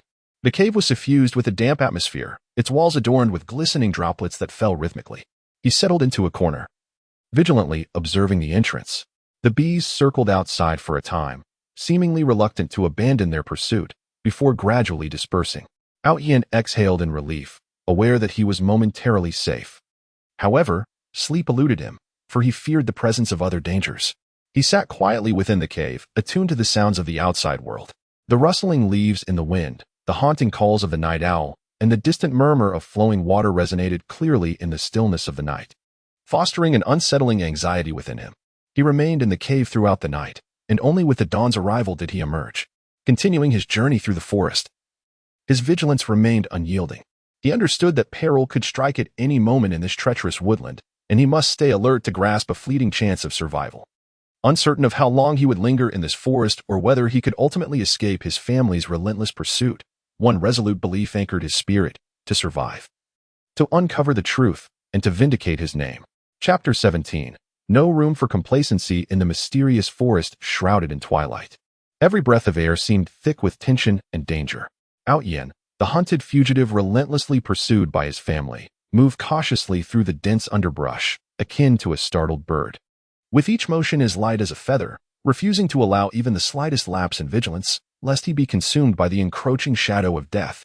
Clad in a tattered black cloak stained with blood, the attire that once symbolized honor and status now mirrored his tragic fate. The cloak fluttered gently in the night breeze, producing a faint rustle that resonated ominously in the silence, heightening his taut nerves. His visage, gaunt yet resolute, bore eyes akin to deep, icy pools, reflecting boundless fatigue while perpetually gleaming with a watchful light, like the brightest star in the night sky, ever alert to the movements around him. Disheveled strands of hair, dampened by sweat, clung to his forehead and the sides of his face, yet he remained oblivious, his entire focus fixed on the seemingly tranquil yet treacherous surroundings. The ground beneath him was soft and moist, carpeted with a thick layer of decaying leaves. With every step, it felt as though his feet would sink into the earth. Aotian relied on years of honed agility, skillfully balancing his weight and rhythm, striving to make no sound as he traversed the perilous terrain. He was acutely aware that, in this forest, even the sound of a single leaf drifting to the ground could betray his presence, summoning the lethal strike of pursuing family members. His breathing was measured and slow, nearly imperceptible. Each inhalation and exhalation seemed meticulously calculated, as if the slightest fluctuation in breath could create ripples in the tranquil woods. Suddenly, a gentle breeze swept through, causing the branches to sway and the leaves to rustle softly. Aotian's body tensed instantly, like a taut bowstring, as he halted, kneeling on one knee, concealing himself behind a sturdy tree. His right hand instinctively grasped the hilt of his sword, his trembling fingers resting lightly upon it, ever ready to draw it forth in anticipation of imminent danger. His eyes, sharp as a hawk's, scanned the surroundings through the gaps in the leaves, vigilant for any concealed enemy lurking in the shadows. The tension and focus in his gaze seemed capable of piercing the layers of darkness, uncovering all unknown threats. In this forest, time appeared to lose its significance. Every moment of waiting felt like an interminable agony. Aotian remained crouched silently behind the tree, resembling a statue frozen in place, with only his ever-moving eyes revealing his inner vigilance. His ears were attuned to the faintest of sounds, capturing even the most subtle chirps of insects or the distant hoots of an owl, which his acute hearing analyzed with precision. At that moment, a wild rabbit darted from the underbrush nearby, startling a cascade of fallen leaves. Aotian's heart raced, his grip on the sword hilt tightening, his knuckles whitening from the exertion. Yet, he soon realized it was merely a false alarm, gradually relaxing his fingers and exhaling deeply, though his alertness remained undiminished. After a brief moment, faint footsteps echoed from afar. The sound was so soft, akin to leaves brushing against the ground, yet in the profound silence of the forest, it resonated like thunder in Aotian's ears. His body coiled once more, muscles taut as stone, each sinew brimming with latent power, poised to unleash at a moment's notice. He gradually rose, pressing his body against the tree trunk, striving to meld into the shadows, his gaze fixed intently on the source of the footsteps, attempting to pierce the veil of darkness to discern the figure approaching. As the footsteps drew nearer, Aotian finally discerned the silhouette of the newcomers. They were a group of family pursuers clad in black attire, their expressions grim, their eyes radiating a chilling intent to kill. Armed with an array of sharp weapons that glimmered ominously in the moonlight, they resembled harbingers from the depths of hell. The pursuers fanned out in a semicircle, cautiously scouring the forest, leaving no potential hiding place unexamined. Their movements were light and agile, clearly the result of rigorous training, each step taken with utmost caution to avoid triggering any traps or alarming their quarry. Aotian's heart tightened. He understood he was facing a life-and-death ordeal. His mind raced, strategizing his course of action. Should he choose to confront the enemy head-on, relying on his exceptional martial prowess to carve a bloody path? Or should he cleverly evade his pursuers by utilizing the intricate terrain of the forest? A flicker of hesitation danced in his eyes, swiftly replaced by steely resolve. He understood well that regardless of the path he chose, complacency was not an option. Otherwise, he would be doomed to irretrievable ruin. In this moment of dire urgency, Aotian made a decisive choice, opting to conceal his movements by leveraging the forest's topographical advantages. He executed the phantom gale step, his form becoming a shadowy wraith, deftly weaving through the trees. His footsteps were as light as if he were treading on water, each step landing upon branches and leaves without a whisper of sound. Skillfully using the trees as cover, he continuously shifted his position, rendering his pursuers unable to pinpoint his whereabouts. However, the family's hunters were no ordinary foes. They quickly discerned Outyan's intentions. They intensified their search, their coordination growing increasingly harmonious. One of the hunters caught sight of Outyan's silhouette flitting through the woods and immediately emitted a sharp whistle to alert his comrades. Upon hearing the whistle, the other hunters swiftly converged towards Outyan's direction. Realizing he had been compromised, Outyan cursed his misfortune. He knew he had to escape the encirclement without delay. No longer concealing his strength, he unleashed his ultimate technique, the Outyan divine sword art. Instantly, his sword erupted with a blinding radiance, its blade shimmering like blooming lotuses, illuminating the night sky with resplendent colors. He brandished his sword and charged at the pursuers, each strike imbued with formidable sword intent, as if capable of rending the very air. In an instant, the forest was alive with flashing blades and thunderous battle cries. Outyan darted amidst the throng, his swordsmanship astonishingly fierce, each thrust aimed precisely at the enemy's vital points. At times, he leaped high into the air, launching ferocious assaults from above. At other times, he crouched low, attacking the enemy's underbelly with unorthodox strikes. His figure moved like a bolt of lightning, darting through the encircling foes, leaving them bewildered and unable to counter his onslaught. Yet, the family's hunters were numerous, quickly forming a tight perimeter in an attempt to ensnare Outyan. Throughout the intense skirmish, Outyan remained on high alert. While he relentlessly attacked his adversaries, he also remained vigilant of his surroundings, wary of any other foes seeking to exploit a moment of distraction. His eyes were like searchlights, constantly scanning for potential threats beyond the encirclement, leaving no danger unexamined. He noticed one enemy stealthily maneuvering behind him, poised to deliver a fatal strike. Without a moment's hesitation, he pivoted and thrust his sword backward. The strike was as swift as lightning, striking true into the enemy's chest. The foe let out a piercing scream before collapsing to the ground. As the battle raged on, Outyan gradually felt his stamina waning. He knew he could not continue in this manner and must break free soon. Seizing an opportunity, he executed the gale-piercing cloud step, propelling himself towards a vulnerable segment of the encirclement like a cannonball. His speed was blinding, leaving the enemies no time to intercept him. He successfully broke through the encirclement and dashed deep into the forest. The family pursuers relentlessly chased him, but with his familiarity with the terrain and his indomitable spirit, he gradually increased the distance between them.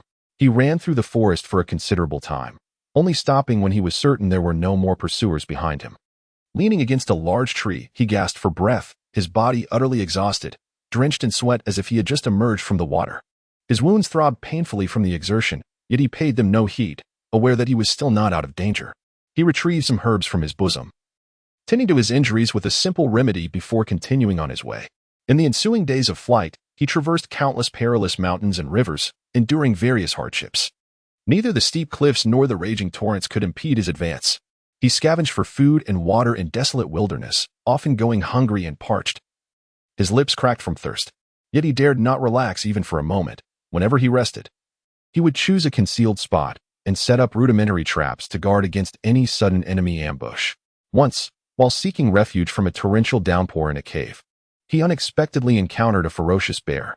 The bear, massive and immensely strong, glared at him with fury upon discovering an intruder in its territory, letting out a thunderous roar. Without hesitation, he drew his sword and engaged in a heart-stopping battle with the creature. Utilizing the cave's confined space, he skillfully evaded the bear's attacks while searching for an opening. After an intense struggle, he finally seized the moment, piercing the bear's vital spot with his sword and successfully driving it back. When crossing a swamp, he proceeded with utmost caution. The air was thick with a pungent odor, and while the surface appeared calm, countless dangers lurked beneath. Each step he took was preceded by a probing branch to test the solidity of the ground. Fearful of sinking into the abyss of muck, his gaze was fixed on the ground beneath him, while he remained alert to any signs of danger, wary of sudden attacks from poisonous creatures hidden in the mire. Despite enduring countless trials and perils, he harbored an unwavering belief: to survive, to uncover the truth, and to clear his name. He understood that as long as he drew breath, there remained hope. Thus, regardless of the daunting circumstances he faced, he maintained a state of heightened vigilance, fiercely battling against fate. Chapter 18. Crisis. In this ancient continent shrouded in mystery and danger, crisis loomed like an omnipresent shadow, ready to consume life at any moment. Outyan, once the pride of his family, now found himself ruthlessly cast into an endless abyss of peril by fate. each step seemingly treading the precipice of death, fraught with terror. The tale commenced in the solemn assembly hall of his family. Beneath the lofty dome, the elders gathered. Yet the atmosphere was heavy with tension. The hall, which once symbolized the family's glory and heritage, now transformed into the courtroom of Outyan's fate. Outyan, you are accused of betraying the family and colluding with external enemies. The evidence against you is irrefutable. What do you have to say for yourself? The voice of the family's elder was deep and authoritative, his gaze radiating an icy certainty that brooked no dissent. Outyan's eyes widened in disbelief and anger. Elder, I have been unwaveringly loyal to the family. I would never betray it. Someone must be conspiring against me. Please see the truth. His voice echoed through the hall, tinged with a note of desperate pleading. Yet, the surrounding family members cast scornful and disdainful glances in his direction. Those who once lavished him with flattery now reveled in his misfortune, whispering among themselves, their words dripping with contempt. How hypocritical to masquerade as a paragon of virtue, only to reveal such a treacherous heart. The family had high hopes for him, yet he has committed this most heinous act. He deserves nothing less than death. Outyan's heart brimmed with indignation and helplessness as he sought out those who had once fought alongside him, bound by brotherhood, hoping they would speak on his behalf. However, they averted their gazes, retreating into the crowd, silent and unresponsive. Even his closest confidant lowered his head, unwilling to meet Outyan's eyes. In this sea of betrayal, Outyan's only glimmer of hope lay in his fiancée, Suyao. He looked at her with pleading eyes, yearning for her belief in him. Yet, her gaze was filled with disappointment and indifference. Outyan, I never thought you could be this kind of person. Our engagement is hereby annulled. Suyao's voice pierced through him like a chilling arrow, shattering the last remnants of warmth and hope in his heart. At that moment, the enforcers of the family began to close in around him, clad in black attire and wielding gleaming weapons, their eyes brimming with a ruthless intent to kill. Outyan understood that if he did not resist, he was condemned to death. He slowly drew his sword from his waist, its blade glimmering faintly in the light, as if narrating the unwillingness and fury of its master. If you wish to condemn me, then present your true evidence. Outyan bellowed, charging toward the enforcers. He unleashed the family's ultimate sword technique, the Alfing sword art, creating a flurry of sword shadows that danced like blooming blue lotuses within the hall. The enforcers, undeterred, coordinated their efforts, forming a tight encirclement to trap Outyan. The battle erupted in an instant, cries of battle and the clash of weapons intertwining, resonating throughout the hall. Outyan darted through the crowd, his swordplay fierce and unyielding, each strike fueled by his anger and despair. He leaped high into the air to attack from above, attempting to break free from their encirclement. At other times, he crouched low, targeting the enemy's legs to disrupt their formation. However, the enforcers were numerous and well-trained. They gradually regained their footing and began to organize a counterattack. As the fierce combat ensued, Outyan gradually felt his strength waning. He had sustained multiple injuries, blood staining his garments. Yet he continued to resist tenaciously, driven by a singular conviction. He could not die unjustly. At the moment when Aotian found himself on the brink of despair, a mysterious shadow suddenly surged into the hall like a bolt of lightning. The shadow moved with astonishing speed, leaving the onlookers with no time to react as it reached Aotian's side. Grasping a long black staff, the figure effortlessly swept it through the air, repelling the surrounding enforcers several paces away. Follow me. The shadow commanded softly, its tone laced with an undeniable authority. Though puzzled, Aotian recognized this as his only chance for survival. Without hesitation, he followed the shadow as they swiftly escaped the assembly hall. The shadow navigated through the family's complex architecture with remarkable agility, skillfully evading the guards and patrols. It soon became evident to Aotian that this figure possessed an intimate knowledge of the family's terrain, suggesting that the rescue had been meticulously orchestrated. Who are you? Why are you saving me? Aotian could not suppress his curiosity. The shadow remained silent, merely quickening its pace towards the rear mountains of the estate. Upon arriving at a concealed cave nestled in the mountains, the shadow finally halted. Slowly, it turned to face Aotian, removing the black mask to reveal a weathered yet resolute visage. I am an old subordinate of your father, the shadow revealed. He once bestowed kindness upon me, and I cannot stand idly by while you are wrongfully accused and face death. Astonishment washed over Aotian. He had not anticipated a connection between this figure and his father. A wave of complex emotions surged within him, nostalgia for his father intertwined with gratitude towards this mysterious savior. But why has the family suddenly turned against me? Who is orchestrating this treachery? He inquired. The shadow furrowed its brow, worry flickering in its eyes. The situation is intricate. It appears to be shrouded in a vast conspiracy. To my knowledge, certain members of the family, in their quest for the position of head, have colluded with malevolent external forces. You are merely a pawn in their game. They have fabricated evidence to accuse you of betraying the family, aiming to eliminate their rivals and clear the path to power. Upon hearing these words, Aotian experienced a moment of clarity. Clenching his fists, a flame of righteous anger ignited in his eyes. I must uncover the truth, clear my name, and ensure that those who conspired against me pay dearly. The shadow nodded in understanding. I believe in you, but your situation is perilous. The family will not relent. They will dispatch more skilled assassins to hunt you down. You must leave this place at once and seek refuge. Acknowledging the gravity of the shadow's words, Aotian inhaled deeply and replied, I understand. I shall depart immediately. The shadow produced a map, along with provisions and medicine from its cloak, handing them to Aotian. This map marks safe routes and hidden locations. Follow its guidance. Take these provisions and medicines with you, and exercise caution on your journey. Gratefully accepting the map, provisions, and medicine, Aotian looked at the shadow with heartfelt appreciation. Thank you. Your kindness shall not be forgotten. Once I clear my name, I will return to repay your generosity. With a gentle smile, the shadow urged, Go forth, child. I hope for your success. Bidding farewell to the shadow, Aotian set off into the depths of the rear mountains, following the directions laid out on the map. He was acutely aware that the path ahead was fraught with uncertainty and peril, yet retreat was no longer an option. He mustered the courage to confront all challenges in order to seize a slender thread of survival amidst the looming crises. During his traverse across the rear mountains, Aotian encountered a myriad of dangers. Initially, he found himself beset by a pack of fierce wolves. The wolves bared their sharp fangs under the moonlight, emitting a series of menacing growls as they encircled him. Aotian swiftly drew his sword, vigilantly surveying his surroundings. The wolves launched their assault first, surging forward in an attempt to overpower him. Employing the Ao Feng's sword technique, Aotian unleashed a flurry of flashing sword strikes, engaging in a fierce battle with the wolves. Although his swordsmanship was formidable, the sheer number of wolves and their cunning tactics overwhelmed him. They incessantly altered their methods of attack, leaving him somewhat flustered. In the midst of the fray, one wolf managed to sink its teeth into his arm, drawing forth a stream of blood. Nevertheless, he gritted his teeth against the pain and persisted in the fight. After a grueling struggle, Aotian finally repelled the wolves. Yet he emerged utterly exhausted and grievously injured. Shortly thereafter, he stumbled upon a treacherous pitfall. As he traversed a patch of grass, the ground beneath him gave way, plunging him into an unfathomable abyss. The pit was littered with sharp wooden stakes, and as he fell, his body was marred by their jagged edges. He landed heavily at the bottom, feeling as though his very bones might shatter. Struggling to rise, he sought an escape route.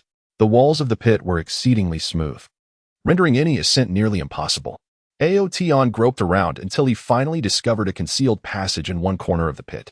He navigated the passage with utmost caution, unsure of how long he walked before finally emerging from the pit. After a series of arduous challenges, Aotian at last exited the family's rear mountains, finding himself in a dense forest. A mysterious aura enveloped the woods, with towering trees casting shadows that rendered the interior dimly lit. Treading carefully, he knew that this place could harbor even greater dangers. Within the forest, he encountered a mysterious elder, clad in a flowing white robe. The elder's hair was as white as snow, and his gaze was profound and wise. He sat beneath a grand tree, quietly meditating. Young man, why do you venture into this forest in such a disheveled state? The elder inquired, slowly opening his eyes to regard Aotian. Taken aback, Aotian was uncertain whether the elder was friend or foe. Nevertheless, he resolved to speak truthfully. Senior, I have been wrongfully accused by my family and pursued, which led me here. The elder nodded slightly. I sense the aura of injustice surrounding you. However, this forest is not a sanctuary. It is home to numerous formidable beasts and enigmatic forces. Should you tread carelessly, you may easily find yourself in grave danger. Aotian's heart tightened. Senior, what should I do? The elder rose and approached Aotian. I can offer you assistance, but you must agree to one condition. What condition? Aotian asked. I require your help in locating a lost spirit pearl. This pearl holds immense significance for me, hidden deep within this forest. If you can retrieve it, Not only will I aid you in evading your family's pursuit, but I will also empower you to seek the truth and clear your name, the elder proclaimed. Outyin hesitated for a moment, fully aware that the quest for the spirit pearl would undoubtedly be fraught with peril. However, he found himself with no alternative. Gritting his teeth, he proclaimed, "Very well, I shall accept your proposition." The elder smiled faintly. "Excellent, let us embark at once." Thus, Outyin followed the elder into the depths of the forest. Commencing their journey in search of the spirit pearl, they traversed a winding path, flanked by an array of peculiar flora and vines. As they walked, the elder imparted knowledge regarding the forest's intricacies and the precautions to observe. This forest harbors numerous formidable magical beasts, each possessing varying degrees of power. Some can unleash flames. Others wield the elements of ice and snow, while yet others can exude toxic substances. When encountering them, you must exercise caution and refrain from provoking them heedlessly, the elder advised. Outyin listened intently, his heart brimming with trepidation. He recognized that he was on the brink of an unprecedented challenge, yet he felt resolutely prepared. After a considerable time, they finally reached the forest core. Here, the atmosphere grew more enigmatic and perilous, with a palpable surge of energy suffusing the air. The spirit pearl lies within the valley ahead, but it is guarded by a powerful beast. We must proceed with utmost care, the elder warned. Outyin nodded, gripping his sword tightly as he followed the elder into the valley. The valley was eerily tranquil, save for the echo of their footsteps. Suddenly, a thunderous roar reverberated from the depths of the valley. In an instant, an immense beast materialized before them. Its form resembled a small hill, its body encased in tough scales that glimmered like metal. Its eyes, akin to two colossal lanterns, radiated a fierce glare. Jagged fangs adorned its maw, dripping with virulent green venom. "This is the infernal guardian of the spirit pearl," the elder cautioned. "Its might is formidable, and we must tread carefully." Outyin regarded the infernal beast with a mix of apprehension and resolve. He understood that retreat was not an option. Taking a deep breath, he unleashed the Alfing sword technique, charging towards the infernal guardian. As the beast noticed Outyin's advance, it opened its cavernous jaws and unleashed a torrent of flames. The fire surged forth like a roaring wave, aimed directly at Outyin. He swiftly sidestepped, the flames grazing his body and incinerating the surrounding foliage into mere ashes. The elder, undeterred, formed intricate hand seals and murmured incantations. A radiant white light coalesced in his grasp, gradually manifesting into a luminous sword. With the sword in hand, he launched an assault against the infernal beast. The beast pivoted, its massive claws swiping towards the elder. In a deft maneuver, the elder evaded the attack, retaliating with a thrust aimed at the beast's eye. The infernal guardian howled in pain, its body convulsing violently, shaking the very ground beneath them. Seizing the moment, Outyin executed the ultimate move of the Alfing sword technique, the Alfing cloud-splitting slash.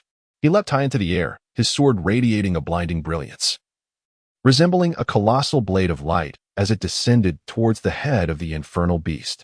The infernal behemoth sensed an imminent threat overhead. It lifted its head, using its formidable forehead to deflect the assault from Outyin.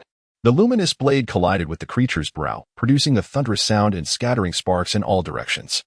Under the combined onslaught of Outyin and the elder, the infernal behemoth gradually began to show signs of fatigue. Yet, it continued to resist valiantly, unwilling to relinquish its duty of guarding the spirit pearl. "We must conclude this battle swiftly. Otherwise, should it unleash a more potent attack, we will be in grave peril," the elder remarked. Outyin nodded, channeling his focus and concentrating all his spiritual energy into his sword. The blade shimmered with an even more resplendent glow, akin to a burning sun. "Alfing Annihilation Sword," Outyin bellowed, executing his most formidable technique. He charged at the infernal behemoth with all his might. The sword infused with immense spiritual power, striking towards the creature's heart like a bolt of lightning. The behemoth attempted to evade, but its colossal size hindered its agility. The blade accurately pierced its heart, eliciting a pained roar from the creature as its massive form slowly collapsed, stirring up a cloud of dust. "We have succeeded," Outyin exclaimed with elation. The elder also wore a satisfied smile, saying, "Indeed, you have shown great courage. Now, let us seek the spirit pearl." They discovered the long-lost spirit pearl within the lair of the infernal behemoth. The pearl emanated a soft glow, resembling a beautiful gem. The elder took the pearl, his expression reflecting profound contentment. "Young man, you have aided me immensely. As promised, I shall help you evade your family's pursuit and assist in enhancing your strength," the elder stated. Outyin, filled with gratitude, gazed at the elder and replied, "Thank you, esteemed senior." The elder led Out Yin to his dwelling nestled in the forest. The abode was a quaint cabin concealed within a valley, surrounded by numerous defensive formations, ensuring its safety. The elder instructed Out Yin to rest within the cabin while he began concocting elixirs to bolster Out Yin's strength. With the elder's guidance, Out Yin experienced a significant enhancement in his abilities. He not only mastered new sword techniques and spells but also gained a deeper understanding of spiritual energy. However, their respite was short-lived. The pursuers from his family had tracked them to the forest, scouring the area and gradually encroaching upon the elder's residence. "They are coming. Are you prepared for battle?" The elder inquired, gazing at Out Yin. Out Yin nodded resolutely, gripping his sword tightly, determination gleaming in his eyes. "I am ready. This time, I shall not flee. I will make them aware of my innocence." The elder smiled faintly. "Very well, let us confront them together." Out Yin and the elder emerged from the cabin, awaiting the arrival of the family pursuers. Shortly, the pursuers appeared before them, their faces contorted with malicious grins upon spotting Out Yin. "Out Yin, do you believe you can escape? Today marks your demise," one of the pursuers shouted. Out Yin remained silent, launching into the Alfing sword technique, charging towards the pursuers. The elder simultaneously cast spells, assisting Out Yin in the fray. The battle erupted once more, the cacophony of shouts, clashing weapons, and explosive spells resonating throughout the forest. In the heat of battle, Aotion showcased his formidable prowess. His swordsmanship was exceedingly fierce, with each strike capable of repelling a pursuing foe. The elder's magic was equally potent, emanating a radiant barrier that shielded Aotion from enemy assaults. Amidst the fierce conflict, Aotion discerned a leader among his family's pursuers. This leader's strength was markedly superior to the others, his swordplay exquisite and technique sharp. Aotion resolved to first vanquish the leader, thereby disrupting the enemy's formation. He unleashed the Ao Feng Puyun slash, charging at the leader with all his might. Upon noticing Aotion's advance, the leader swiftly raised his weapon to defend. The clash of their arms resonated with a thunderous sound, igniting a shower of sparks. In the throes of their fierce engagement, Aotion gradually gained the upper hand. Seizing an opportunity, he executed the Ao Feng Miesher sword, successfully defeating the leader. As the leader collapsed, the remaining pursuers, witnessing their commander's downfall, faltered in disarray. They hastily began to retreat, seeking to flee the battlefield. "Thinking of escaping? Not so easily," Aotion proclaimed. Alongside the elder, he drove back the remaining pursuers. Following this confrontation, Aotion had successfully repelled his family as pursuers. He understood that his peril was not yet over, yet fear no longer gripped him. He believed that as long as he persevered, he would ultimately uncover the truth and vindicate himself. On the elder's counsel, Aotion resolved to depart from the forest in search of further allies and clues. He bade farewell to the elder and embarked on a new journey. Uncertain of what awaited him ahead, he was nonetheless filled with hope and courage. He believed that he would emerge from the multitude of crises and embrace the dawn that awaited him. Chapter 19. The vast power of the family in the expansive and enigmatic realm of the fantasy continent. The Ling family undoubtedly stood as a colossal force. Their influence resembling that of a towering ancient tree, roots deeply embedded in every inch of the land, its sprawling branches casting shade over half the sky. The family's power was astonishingly vast, wielding significant influence over myriad affairs on this continent. The history of the Ling family is rich and profound, tracing back thousands of years to ancient times. According to legend, the progenitor of the Ling family was an extraordinary being endowed with unparalleled abilities. With transcendent strength, he carved out a territory for the Ling family amidst a chaotic and unformed land, establishing the family's initial structure through iron-fisted methods and exceptional wisdom. Throughout the subsequent ages, generations of Ling descendants adhered to their ancestral teachings, diligently expanding the family's territory and influence. They either conquered nearby weaker clans and factions through military might or forged alliances with other powerful entities using astute diplomatic measures, fostering mutual development. Geographically, the Ling family's domain spanned several majestic mountains, vast plains, and ceaseless rivers.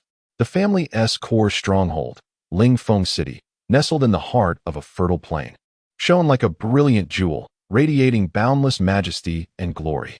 The towering walls of Lingfeng City are formidable and robust, constructed from a resilient mineral known as Xian iron rock. The ramparts are adorned with an array of fortifications and magical wards, capable of withstanding assaults from countless adversaries for months on end.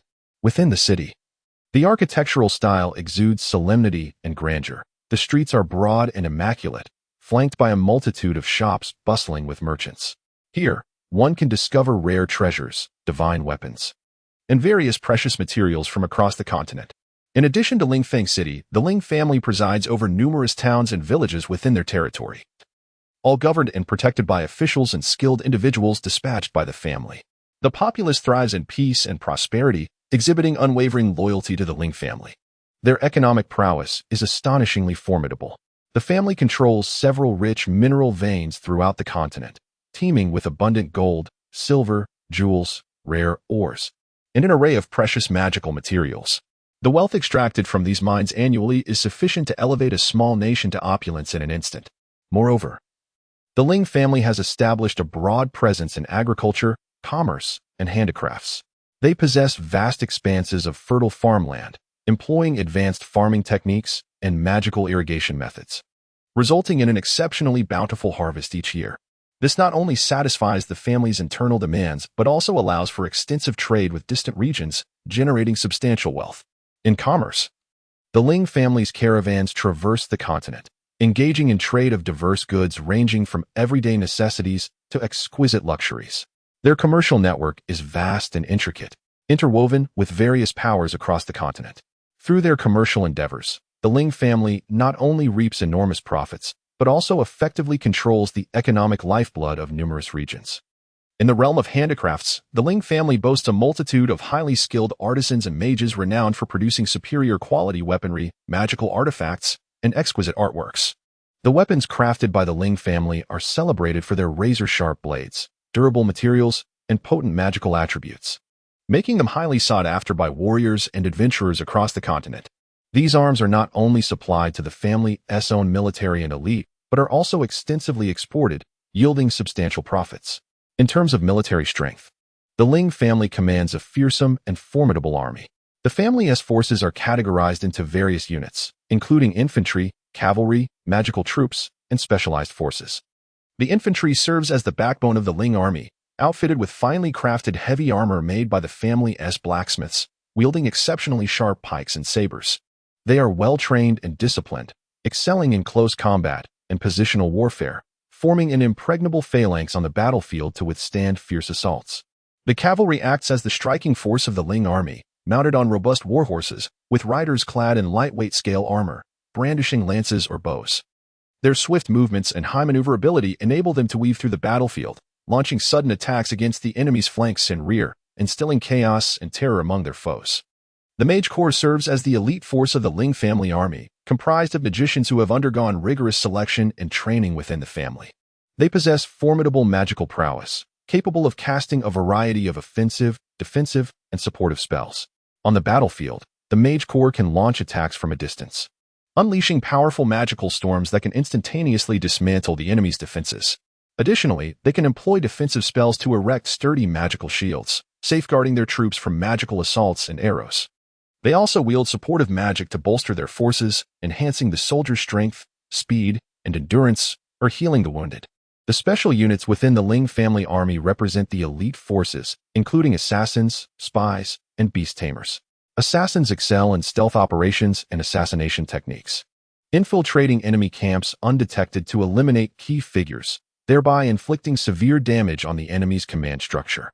Spies are tasked with intelligence gathering and subversion, embedding themselves within various factions to provide the Ling family with crucial information, aiding in strategic decision-making and crisis management. Beast tamers have the ability to domesticate powerful magical beasts, training them as combat partners to fight alongside soldiers on the battlefield. These beasts possess immense strength and unique skills, such as fire breathing, venom spraying, and flight, delivering unexpected blows to the adversary. The Ling family is replete with skilled masters, boasting numerous formidable warriors and magicians. Among the warriors, the family has nurtured many top-tier fighters, each excelling in diverse martial arts. Some specialize in aggressive and powerful fist techniques capable of shattering mountains, while others master agile and graceful swordplay, striking with lightning speed. Still, others are adept in elusive and unpredictable knife techniques, their blades flashing in a manner that renders defense nearly impossible. These warriors have consistently achieved remarkable success in martial arts tournaments across the continent, earning the Ling family countless honors and prestige. In the realm of magic, the Ling family similarly possesses a cadre of exceptionally powerful magicians, whose mastery over magical elements reaches unparalleled heights, allowing them to cast a variety of potent spells. Some magicians specialize in fire manipulation, summoning blazing infernos to incinerate foes. Others command water, shaping torrents into formidable shields or unleashing floods upon enemies. There are those who harness the wind, enabling rapid flight or wind blade assaults, and magicians who manipulate earth, causing tremors or erecting solid earthen barriers. These magicians have also achieved remarkable accomplishments in magical research and innovation, continuously exploring the mysteries of magic and developing new spells and magical artifacts, significantly enhancing the family's magical capabilities. In addition to their vast influence on their home turf, the Ling family commands a considerable presence throughout other regions of the continent. They have established diplomatic relations with many powerful families, sects, and empires, serving as allies, partners, or competitors.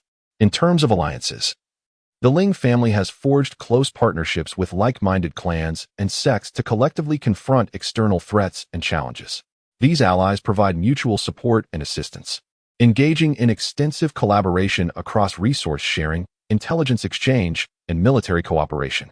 Regarding cooperative relationships, the Ling family has established connections with numerous commercial organizations, magical guilds, and adventurer teams.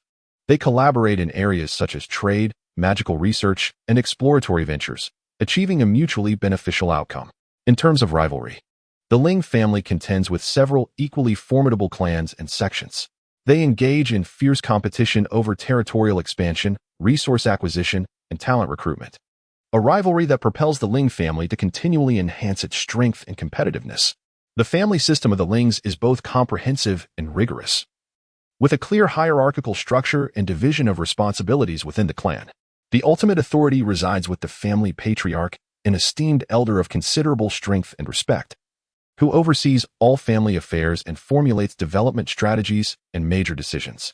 Beneath the patriarch lies the Council of Elders, composed of the clan's senior members who serve as advisors and decision-makers, assisting the patriarch in managing various family matters, while reviewing and supervising significant decisions.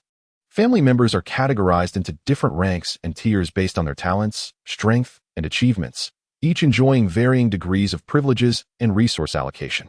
The family provides an excellent training environment and educational resources, nurturing martial skills, magical abilities, and diverse knowledge from a young age.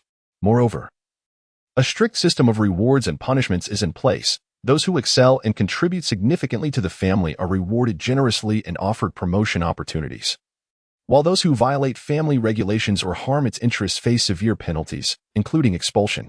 In terms of cultural heritage, the Ling family boasts a unique cultural identity and traditions. The family emphasizes the cultivation of moral character and a sense of honor among its members, instilling values of loyalty, respect for elders, care for juniors, and unity. The family possesses its own teachings, regulations, and historical texts, which serve as vital vehicles of its culture. The teachings and regulations govern the behavior and ethical standards of its members, while the historical texts chronicle the family's development, glorious achievements, and the heroic deeds of ancestors, allowing descendants to understand their lineage and perpetuate its spirit. Additionally, the Ling family has made distinctive contributions to the realms of art, literature, and music, nurturing numerous talented artists, writers, and musicians whose works resonate throughout the continent, enhancing the family's cultural influence. However, the vast power of the family has also given rise to certain issues and challenges. As the family continues to grow, internal power struggles have intensified. Various branches and factions vie for greater resources and authority, often engaging in overt and covert conflicts, which not only deplete the family's energy and resources, but also undermine its unity and stability. During the process of external expansion, the Ling family has made numerous enemies, forging many grudges with other families and factions. These adversaries often unite to launch attacks and suppression against the Ling family, posing a significant threat to its development. Furthermore, the family's vast enterprises and intricate affairs necessitate a considerable pool of talented individuals for management and operation. Thus, the selection and cultivation of exceptional management talent emerges as a critical issue confronting the Ling family. Despite facing a multitude of challenges, The Ling family stands resilient on this fantastical continent, supported by its illustrious history, robust economic strength, formidable military power, numerous experts, and a well-established family system coupled with a unique family culture. Its influence is so vast that it commands the attention of the entire continent, establishing itself as a formidable force that cannot be overlooked. Chapter 20. A dire predicament as the situation grows increasingly precarious. Deep within the dark and chaotic recesses of the fantastical continent, Ao Tian, once a promising scion of the family, now finds himself ensnared in an unprecedented abyss. Beset by the relentless machinations of fate, his circumstances have spiraled into a dire state, akin to being engulfed in an endless chasm, devoid of any glimmer of hope. From the moment he was falsely accused of treachery by his family, Ao Tian's life was irrevocably altered. He lost the protection and trust of his kin, and those who once lavished him with flattery and loyalty swiftly transformed into indifferent passers-by or even fierce adversaries. Forced to flee the family's territory, he embarked on a long and arduous journey of escape. Initially, he sought refuge in a dense, ancient forest. The forest was grim and damp, permeated by a putrid odor, with thick foliage obscuring most of the sunlight, rendering the surroundings dark as night. Ao Tian concealed himself within the hollow of a colossal ancient tree.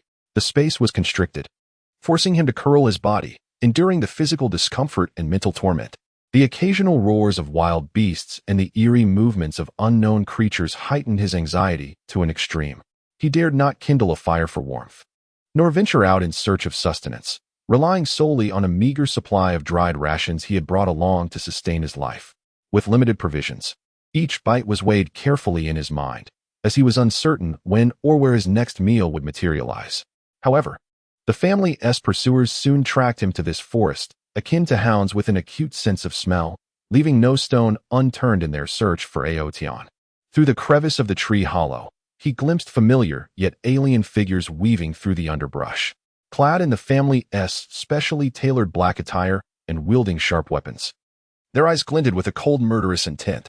Ao Tian understood that if they were to discover him, an irreversible fate awaited him. He gripped his sword tightly, the very blade that had once earned him accolades in family tournaments, now his sole instrument of survival. He silently devised an escape plan, meticulously considering every detail, acutely aware that this was a contest against death, allowing for no errors. Seizing the opportunity while the pursuers had yet to scour his vicinity, Ao Tian resolved to take the risk and break free. He executed the phantom gale step, his form gliding like a specter through the woods. The decaying leaves and brittle twigs beneath his feet crackled audibly, a stark contrast to the silence enveloping the forest. He exerted every effort to minimize the sound of his movements, yet the tension within him rendered his actions somewhat frantic.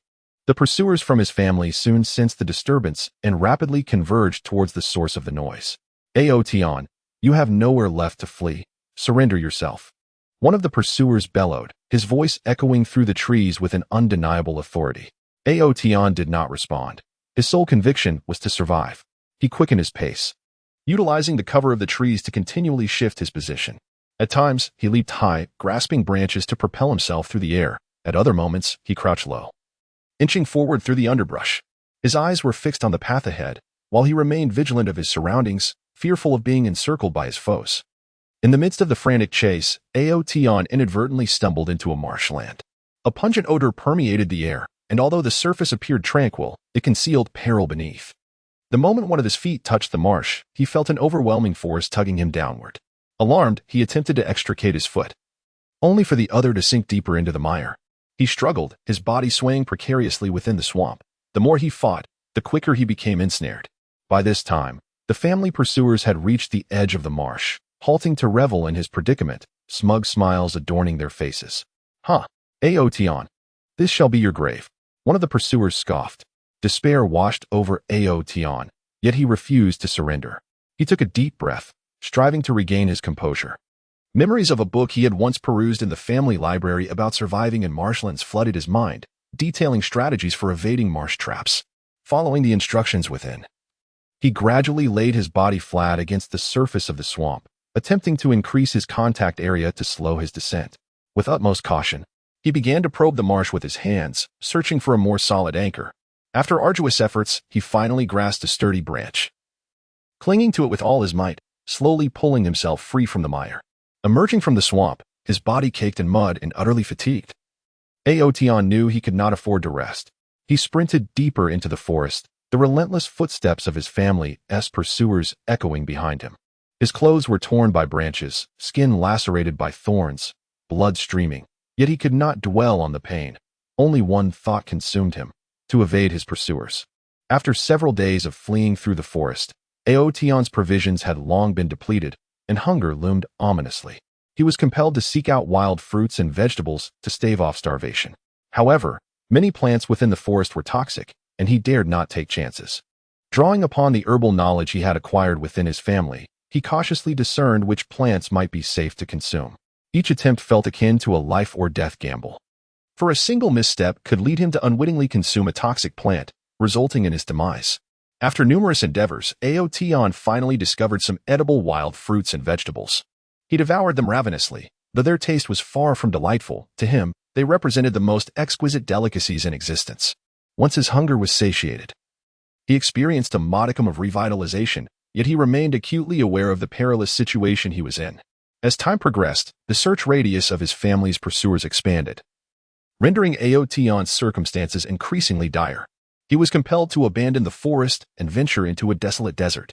In the desert, the sun blazed mercilessly, and the heat was unbearable, with the sand nearly hot enough to melt the soles of his shoes. Aotian trudged through the arid expanse, each step demanding tremendous effort. His lips cracked, his throat parched to the point of feeling as though it might ignite, and his body grew weak from dehydration. His vision began to blur, and he could only rely on instinct and memory to navigate deeper into the unforgiving sands. Amidst the desert, a ferocious sandstorm assailed him. The tempest roared like an enraged beast, sweeping up yellow sand and obscuring the sky. The howling winds propelled the sand like daggers, lacerating Aotian's face and body, inflicting unbearable pain. He sought refuge from the gale, but the barren landscape offered no shelter. With no other recourse, he wrapped his clothing tightly around his head and lay flat against the ground, surrendering to the storm's wrath. The tempest raged for what felt like an eternity. When it finally subsided, Aotian found himself nearly buried beneath the golden sands. Struggling to extricate himself, he emerged battered and bruised, his appearance altered and his mobility severely compromised. Yet, fate appeared unwilling to grant him respite. Before he could recover from the storm's ravages, a band of desert marauders set their sights on him. These brigands, notorious for their ruthless pillaging of travelers, were merciless in their pursuits. Spotting Aotian, solitary and weakened, they perceived him as an easy target. "Boy, hand over everything of value, or today shall be your last," barked the leader of the bandits, brandishing a long knife menacingly. Aotian could only manage a bitter smile. He possessed not a single coin of worth. However, he understood that these brigands would not easily accept his words. Summoning his remaining strength, he rose, gripping his sword tightly, and declared, "I have nothing of value. Do not force my hand." The bandits erupted into raucous laughter at his declaration. "Nothing of worth? Then your life shall suffice." They jeered, charging towards him. Left with no choice, Aotian engaged in a desperate struggle against the assailants. He unleashed his Ao foam sword technique. Despite his weakened state, his swordsmanship remained formidable. He battled fiercely against the marauders in the desert, yet he was ultimately outnumbered and still recovering from his injuries, gradually succumbing to their relentless assaults. As the bandits pressed their attack, his wounds multiplied, and just when he felt he could endure no more, the distant sound of galloping hooves echoed through the air. Upon hearing the sound of hooves, the bandits were startled, fearing it was an army or another formidable force traversing the desert. They abandoned their assault on Outyen, hastily mounting their camels and fleeing the scene. Outyen exhaled in relief, knowing he had narrowly escaped once more. However, he was acutely aware that his predicament had not improved. Gazing into the distance, he was engulfed by confusion and helplessness. He was uncertain how many more trials he would endure on this path of flight. Nor did he know if he could ultimately clear his name and return to his family. Yet, within him resided an unwavering conviction, regardless of the circumstances. He would never relent, determined to struggle against fate until the end. After several arduous days traversing the desert, Outyen finally emerged into a bustling town. The streets were alive with the clamor of vehicles and the throngs of people, a scene of vibrant activity. Outyen had hoped to find assistance and refuge within the town, but he soon realized how naive his expectations were. His family wielded considerable influence in the town. having established a network of informants who meticulously monitored any potential leads concerning Yin. Barely had he set foot in the town when he was spotted by one of these informants, who promptly alerted the family as pursuers, who swiftly made their way toward the town. Sensing the imminent danger, Yin sought a place to conceal himself. He darted through the narrow alleys, hoping to discover a secluded corner to hide. However, the townsfolk, upon seeing his bloodied and disheveled appearance, cast him strange glances, some even reporting him to the authorities. Yin found himself ensnared in a perilous situation, his circumstances growing increasingly dire. He took refuge in a dilapidated inn, where the air was thick with the acrid stench of alcohol and sweat. Finding a secluded room, he retreated within. Seated in the corner, anxiety and unease filled his heart. He knew he could not linger there for long, yet he was at a loss as to where to go next. Just as Yin grappled with his indecision, a knock resounded at the inn's door. His heart leaped into his throat as he tightened his grip on his sword, warily inquiring, "Who is it?" "Honored guest." "It is I, the innkeeper's assistant. I have brought you water," came the voice from outside. Yin hesitated before slowly opening the door. The assistant entered, carrying a basin of water. Noticing Yin's tense demeanor, he felt a flicker of confusion but refrained from asking further questions. He placed the water down and turned to leave. In that fleeting moment, Yin's gaze caught a glimpse of a family insignia peeking from the assistant's waist. Alarm coursed through him. He realized the assistant was an undercover agent sent by his family. Without a moment's hesitation, he struck swiftly, rendering the assistant unconscious with the hilt of his sword. Yin then hastily vacated the inn, fully aware that he must escape the town at once, lest he plunge into even greater peril. Under the cover of night, he stealthily departed, resuming his flight. In the days that followed, Yin's situation grew increasingly precarious. He encountered myriad dangers in the wilderness, ferocious beasts, inclement weather, treacherous terrain, as well as relentless pursuit from his family and covetous eyes from other factions. His body and spirit endured immense torment, yet he never relinquished his resolve. In the throes of adversity, he ceaselessly struggled for survival, striving to unearth the opportunity to vindicate himself. He held steadfastly to the belief that as long as he persevered, there would come a day when fate would favor him, guiding him out of this abyss and into the light once more. Chapter 21. Unyielding Faith. In Yin's heart resides a singular belief, to safeguard his daughter. This unwavering conviction burns fiercely within him, much like a vibrant flame that refuses to be extinguished, illuminating the path through the obscured and enigmatic realm that is fraught with peril, akin to a ferocious beast poised to consume him. Yet, amidst this interminable darkness and hardship, his resolute faith shines like a resplendent star in the pitch-black sky, guiding him forward and bestowing upon him indomitable courage and tenacious strength, compelling him to persevere against all odds. Yin hails from the esteemed Ling family, a lineage that once held a preeminent status and unparalleled glory in the mystical continent. Their expansive territory boasts grand castles, while the family is replete with formidable experts, their influence stretching far and wide. From a tender age, Yin was nurtured under the family's rigorous training regimen, showcasing an extraordinary aptitude for martial arts and sorcery, revealing remarkable talents that captured the attention of all. The elders harbored high hopes for him, aspiring for him to inherit the family legacy and elevate the Ling family's honor to unprecedented heights. Within the family's training grounds, Yin devoted himself to relentless practice day after day. Regardless of the scorching summer sun or the biting winter winds, his figure could be seen drenched in sweat. He meticulously honed various martial techniques, from the foundational skills of hand-to-hand combat to the intricate arts of swordsmanship and boxing, striving for perfection in every movement. He cultivated his spiritual energy, seeking to commune with the myriad elements of nature, absorbing their power and integrating it into his own martial arts. Through numerous competitions and evaluation trials organized by the family, Yin distinguished himself with his exceptional performances, gradually becoming a prominent figure among the younger generation, instilling within him a profound sense of confidence and aspiration for the future. However, the gears of fate relentlessly shifted towards a dark abyss. The internal power struggles within the family surged like an insidious tide, gradually eroding their foundation. Certain nefarious family members, driven by ambition for the position of patriarch, conspired with malevolent external forces, attempting to eliminate dissenters through treachery and deceit in their quest for control. And Yin, the beacon of hope for the family, became an obstacle in their sinister schemes due to his integrity and exceptional abilities. In a meticulously orchestrated plot, Yin was falsely accused of betraying the family. Overnight, He transformed from the beloved scion to the target of universal disdain. Those who once greeted him with warmth and flattery now wore expressions of contempt, hurling scornful words in his direction. The enforcers of the family pursued him mercilessly. No matter how fervently he pleaded his innocence, none would believe him. During his harrowing escape from the family's pursuit, Aotian faced countless trials and tribulations.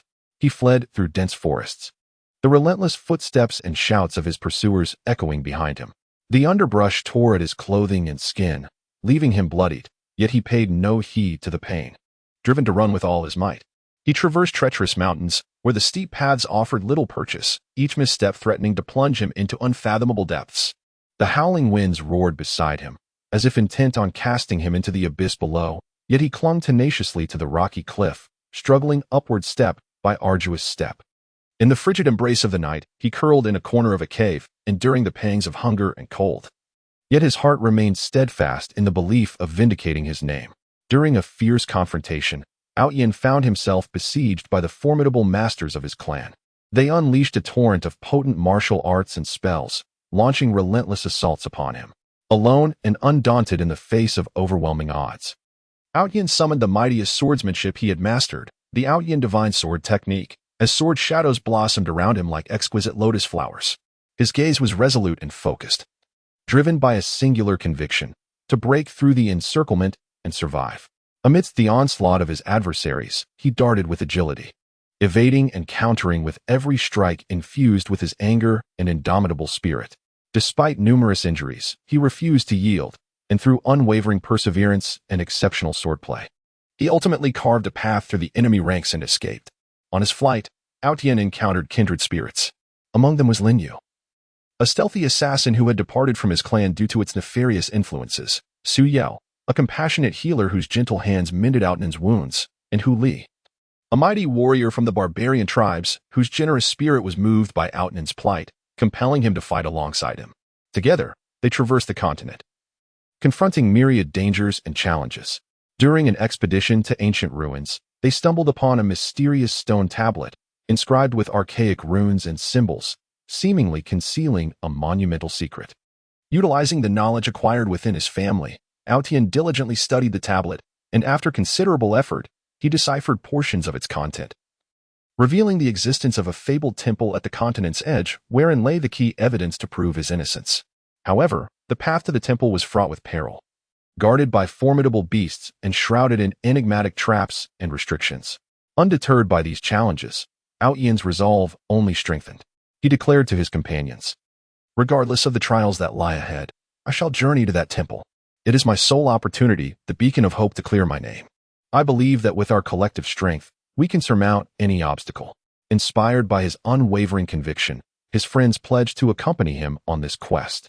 Thus, they embarked on their journey toward the temple.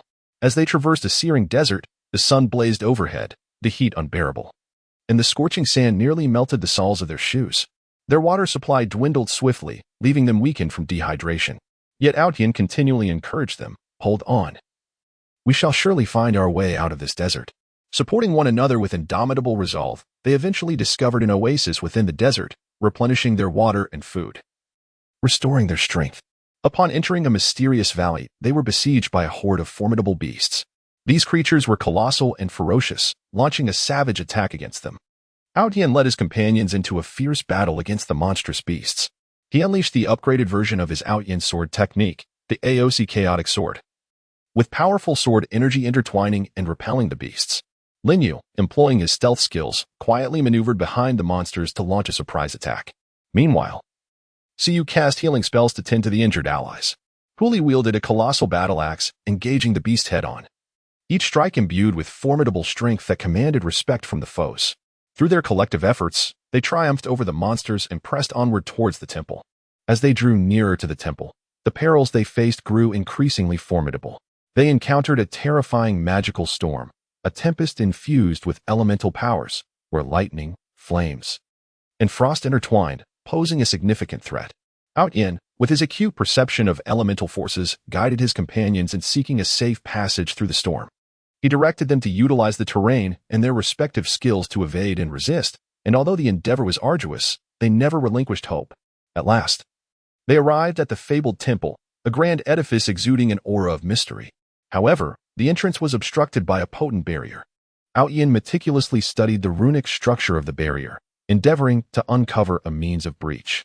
After countless attempts and failures, he finally discerned a flaw in the barrier, successfully dismantling the entrance's enchantment.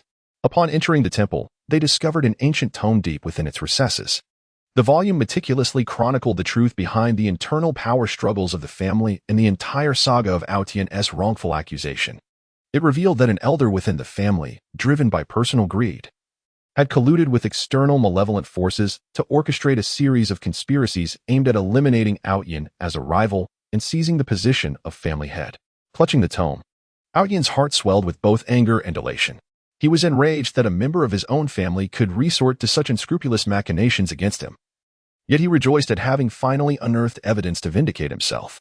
He understood that his suffering was nearing its end, and he was determined to return to the family with this evidence, to expose the conspirators and restore justice, thereby steering the family back onto the right path. Through these trials, Yin gained a profound understanding of the power of conviction. It was his unwavering belief in clearing his name that had sustained him through countless dire straits, allowing him to persevere until the very end.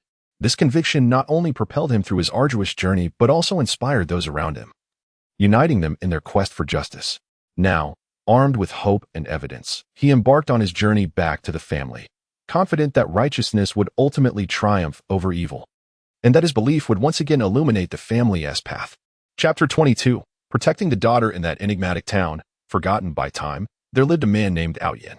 Once a fearless adventurer who traversed a realm teeming with wonder and peril, he endured countless trials of life and death, forging his indomitable spirit. Now, he has shed the brilliance of his former days, leading a tranquil and serene existence in the small town, where the most important person in his life is his beloved daughter, Xiaoxian. Xiaoxian is an innocent and lively 6-year-old girl, with lustrous black hair cascading like a waterfall over her delicate shoulders. Her eyes resemble bright stars, twinkling with boundless curiosity and longing for the world around her. With a dainty nose and rosy lips, she perpetually wears a sweet smile, capable of dispelling all the gloom of the world. Her laughter is crisp and melodious, resonating in the air like the chime of silver bells, filling the hearts of those who hear it with joy. Yin is acutely aware of the myriad hidden dangers lurking in this world.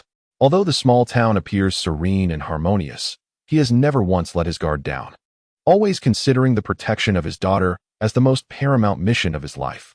Each morning, as the first gentle rays of sunlight grace the room, Yin rises early to prepare a nutritious breakfast for Xiaoxian. He meticulously selects fresh ingredients and lovingly cooks each dish, finding immense joy and warmth in watching his daughter eat with delight and satisfaction. After breakfast, Yin takes Xiaoxian's hand and escorts her to the town school. Along the way, he patiently shares various intriguing stories, tales of ancient heroes from legends, or little-known historical anecdotes of the town.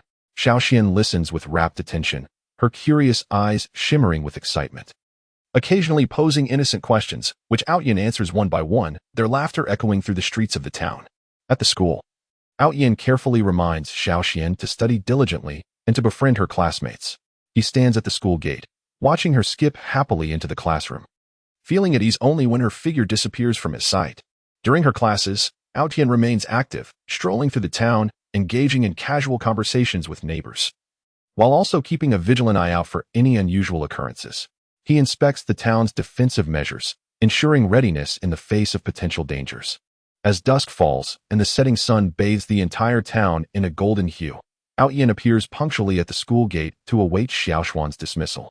Upon seeing her father, Xiaoxian runs over excitedly and leaps into his embrace. Yin gently lifts her, cherishing the warmth and reliance emanating from her small frame, and they return home together. Once home, Yin dedicates time to assist Xiaoxian with her homework. He patiently guides her through her studies, helping her overcome the challenges she encounters. When Xiaoxian faces setbacks and contemplates giving up, Yin encourages her, assuring her that perseverance will enable her to conquer difficulties. Under Yin's patient tutelage, Xiaoxian's academic performance flourishes, and she grows increasingly confident and resilient. In addition to her studies, Yin places great importance on nurturing Xiaoxian's interests and hobbies. Noticing her profound passion for painting, he procures various art supplies and engages a talented local artist to mentor her. Xiaoxian exhibits remarkable talent in her artwork, which is filled with imagination and creativity, often garnering admiration from both Outyin and her teachers. He cherishes her creations, hoping they will serve as precious memories along her journey of growth. On weekends, Outyin takes Xiaoxian to explore the natural beauty surrounding the town. They catch small fish and shrimp by the creek, feeling the cool water flow through their fingers. They gather wild fruits in the forest, savoring nature's bounties. They fly kites on the grassy fields, watching them soar amidst the blue sky and white clouds, while Xiaoxuan's laughter dances through the air. In these delightful moments, Outyin not only allowed Xiaoxian to experience the enchantment of nature, but also deepened the bond between father and daughter. However, the tranquility of their lives was inevitably shattered by unforeseen events. One day, a group of enigmatic figures clad in black appeared in the town. Their movements were shrouded in secrecy, and their eyes betrayed a sinister aura. Outyin keenly sensed the impending danger. He was acutely aware that these individuals were far from benevolent and posed a significant threat to both the town and his beloved daughter. Outyin swiftly brought Xiaoxian back home, securing all the doors and windows with utmost care, while also setting up a few rudimentary defensive mechanisms. He reassured Xiaoxian, urging her not to be afraid, for her father would protect her. Although young, Xiaoxian placed unwavering trust in her father, snuggling close to Outyin, her eyes betraying a hint of anxiety, yet predominantly reflecting her reliance on him. Soon, the group of dark-clad individuals commenced their search throughout the town, methodically inspecting each household and leaving no corner unchecked. As they approached Outyin's residence, a sense of dread gripped his heart. He firmly grasped the sword in his hand, a steadfast companion from his past adventures, which had accompanied him through countless life-and-death battles. Now, it was poised to be drawn once more in defense of his daughter. Outyin quietly concealed himself behind the window, meticulously observing the movements of the men in black. He witnessed them ransacking his neighbor's home, seizing valuables, and even inflicting harm upon those who dared to resist. His heart brimmed with indignation, yet he understood that impulsivity was not an option. He must respond with composure to safeguard Xiaoxian. Suddenly, one of the men in black discovered the defensive mechanisms surrounding Outyn's home. He shouted loudly to alert his comrades, who swiftly encircled the premises. They attempted to forcibly breach the defenses and gain entry into Outyn's sanctuary. Outyin realized that a confrontation was imminent. Taking a deep breath to steady his emotions, he gently concealed Xiaoxian in a hidden corner, instructing her to remain silent and steadfast, regardless of what transpired. Aotian stepped out of the room and into the courtyard. Confronting the group of men clad in black, his gaze revealed a resolute determination. "Who are you? Why do you wreak havoc in this town?" Aotian inquired loudly. The leader of the black-clad men let out a cold chuckle. "Humph, we are in search of an object. Someone has claimed it to be in this town. If you are wise, you will promptly surrender it, or today shall mark your demise. I have no knowledge of what you seek. Depart from here at once, or I shall not show mercy," Aotian declared fearlessly, refusing a toast only to drink a penalty. "Attack!" With a wave of his hand, the leader commanded, and a throng of black-clad men charged towards Aotian. Aotian swiftly unsheathed his sword, confronting his adversaries. He showcased his exquisite swordsmanship, the blades gleam resembling a myriad of blooming lotus flowers, dancing gracefully in the courtyard. Each strike was precise and forceful, aimed squarely at the vital points of his foes. Despite the overwhelming numbers of the cloaked assailants, they underestimated Aotian's prowess. In the midst of battle, he navigated with agility, deftly evading their onslaught while delivering lethal counterattacks. Throughout the fierce confrontation, Aotian maintained an unwavering composure, fueled by a singular conviction to safeguard Xiaoxian. He continually adapted his strategies, leveraging the courtyard's terrain and defensive structures to gradually gain the upper hand. However, the black-clad adversaries were no ordinary foes. They swiftly discerned Aotian's intentions and began to alter their tactics, encircling him in a concerted assault. Outyin gradually began to feel overwhelmed, yet he continued to resist with unwavering determination. His body bore numerous wounds, and blood saturated his garments, but his gaze remained resolute. At that moment, an assailant clad in black stealthily maneuvered behind him, poised to launch a surprise attack. "Father, be careful." Just as the dark-clad figure was about to strike, Xiaoxian suddenly emerged from the shadows, calling out loudly. A sudden shock coursed through Aotian as he swiftly turned around, raising his sword to parry the assault of the cloaked assailant. However, his momentary distraction led to an opening in his defense. allowing another figure in black to strike him upon the arm. Gritting his teeth against the pain, Ao Tian pulled Xiaoxian behind him for protection. Xiaoxian, why do you not heed my words? Did I not instruct you to remain there? He said, a hint of irritation lacing his tone. Father, I cannot bear to witness you hurt, Xiaoxian cried, tears streaming down her face. A surge of emotion welled up within Ao Tian as he gently caressed Xiaoxian's head. My dear daughter, do not fear. Your father is here and will not allow them to harm you. At that moment, the cloaked figures caught sight of Xiaoxian, their eyes gleaming with realization. So, you have hidden the item within this little girl. Hand her over. The leader of the black-clad men commanded. You shall not succeed, Ao Tian declared fiercely. Holding Xiaoxian tightly in his embrace, his heart ablaze with fury. He understood that these individuals must have misunderstood something. Yet he would never permit them to lay a finger on a single hair of Xiaoxian's head. Ao Tian resolved to no longer conceal his prowess. He unleashed his ultimate technique, the Phantom Sword Dance. In an instant, his figure transformed into countless phantoms, and the sword shadows surged forth like a tempest, sweeping toward the cloaked assailants. Caught off guard by this sudden onslaught, the black-clad adversaries were injured and fell to the ground. Observing the dire situation, the leader of the black-clad figures hastily retreated with the remaining members, fleeing the scene. Ao Tian gazed at the retreating figure of the cloaked man. Letting out a sigh of relief, he slowly sheathed his sword and then knelt down to observe Xiaoxian. Xiaoxian, are you all right? Are you hurt? Ao Tian inquired with genuine concern. Xiaoxian shook her head. Father, I am fine. You are injured. Let me tend to your wounds.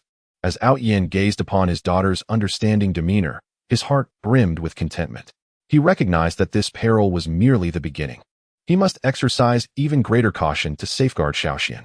Henceforth, Ao Yin intensified his protective measures for her.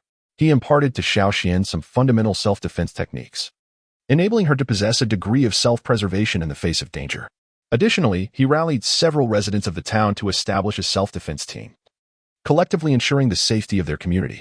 Through Ao Yin's unwavering efforts, tranquility gradually returned to the town. Yet, he remained acutely aware that threats could re-emerge at any moment.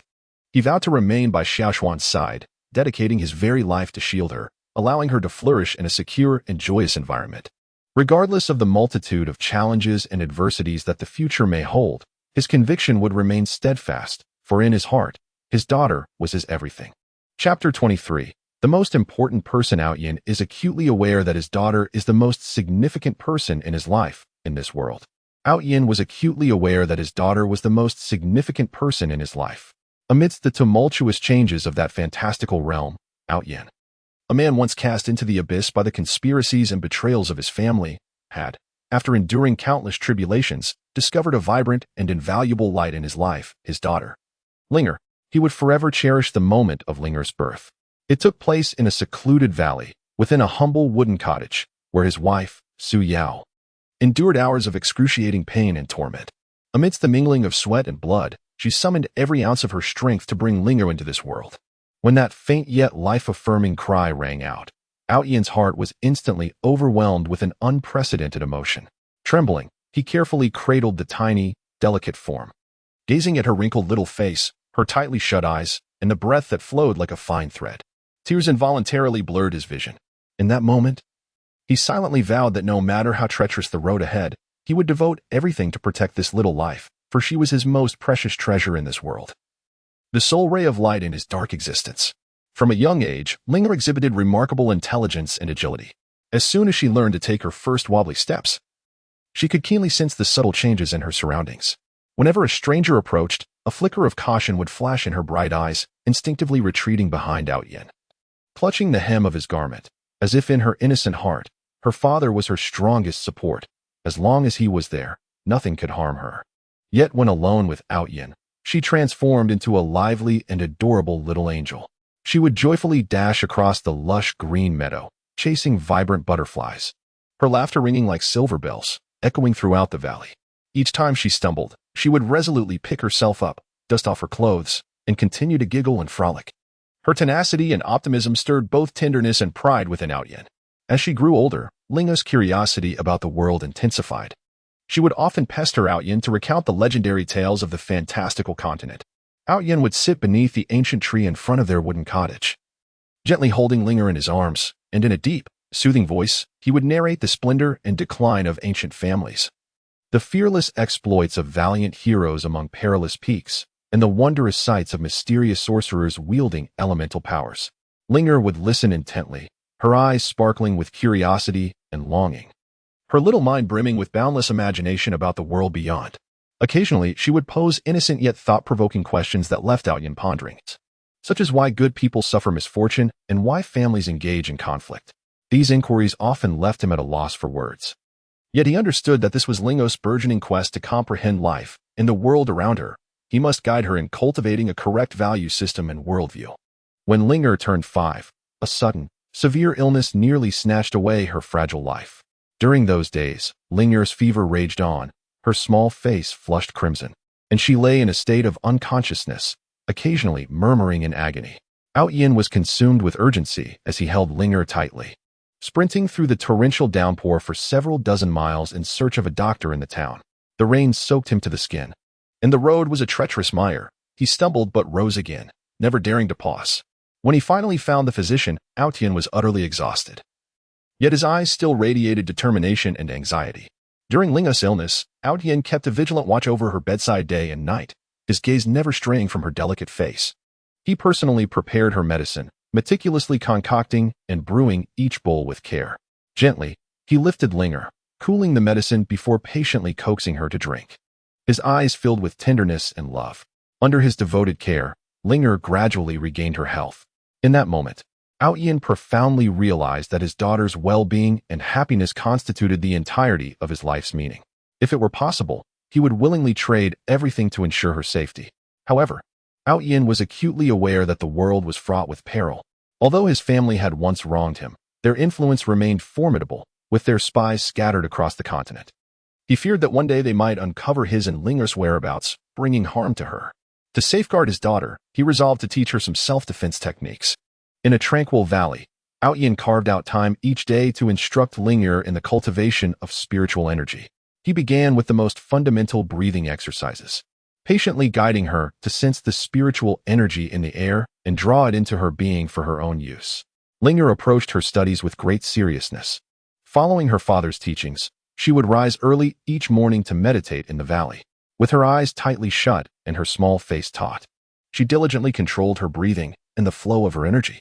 Despite the arduous and monotonous nature of her training, Linger never entertained thoughts of giving up.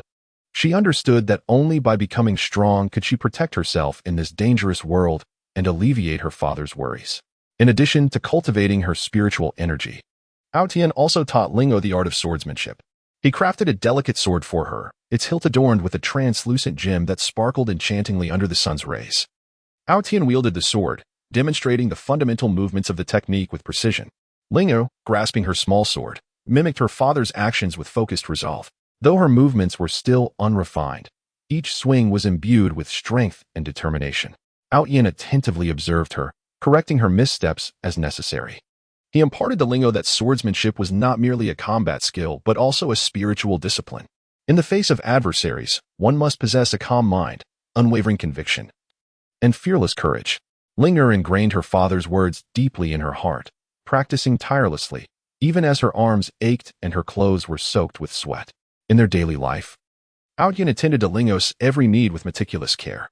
Each morning, he would lovingly comb her silken hair, fashioning it into an exquisite bun adorned with a vibrant flower. He personally tailored beautiful garments for her, each stitch infused with his love for his daughter. Together, they would venture to the stream in the valley to fish. Wading into the cool waters with their trousers rolled up, father and daughter united in their simple joy. Yin, armed with a harpoon, gazed intently at the water's surface, poised to strike at the first sign of fish. Beside him, Linger cheered with excitement, her joy palpable with each capture. The fish they caught would be brought back to their wooden cottage, where Yin would demonstrate his culinary prowess, transforming the catch into delectable dishes. Observing Linger relish the meal filled his heart with a profound sense of happiness and contentment. On Linger's 8th birthday, Yin orchestrated a delightful surprise. He adorned a secluded valley with a splendid arrangement of vibrant flowers and colorful ribbons, embellishing the surrounding trees.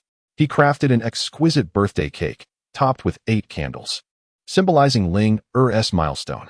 As night fell and stars twinkled in the sky, Yin led Linger to this enchanting locale. Overwhelmed by the beauty before her, Tears of joy shimmered in Linger's eyes. Bathed in candlelight, she made a heartfelt wish, yearning for her father's eternal companionship and for them to forever reside in this serene and beautiful valley. However, Aotion's heart was heavy with guilt. He recognized that he could not provide Linger with a complete family or the carefree life enjoyed by children in bustling cities. Yet, he vowed to dedicate all his strength to creating a safe and joyful little world for her. Fate, however, seemed to delight in torment. One day, while accompanying Lingo to the town for supplies, Aotion sensed an ominous and familiar presence amidst the bustling streets. Alarmed, he instinctively pulled Linger behind him, scanning the surroundings with vigilance.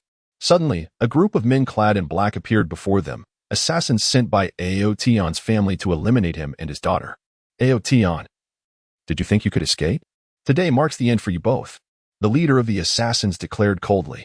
A flash of anger and resolve crossed Aotion's face. You shall not harm my daughter. With that, he swiftly drew his sword, its blade glinting menacingly in the sunlight. The assassins too brandished their weapons and lunged toward Aotion and Linger. Aotion shielded Linger behind him, confronting the multitude of assailants alone. He unleashed his ultimate technique, the Aotion sword technique, with sword shadows blooming like lotus flowers around him. Each strike was infused with immense power and unparalleled speed, making it difficult for the assassins to close in. Yet, outnumbered, they continuously altered their assault strategies, seeking to breach Aotion's defenses. As the fierce battle raged on, Aotion began to feel the strain. He knew that if this continued, both he and Linger would be in peril.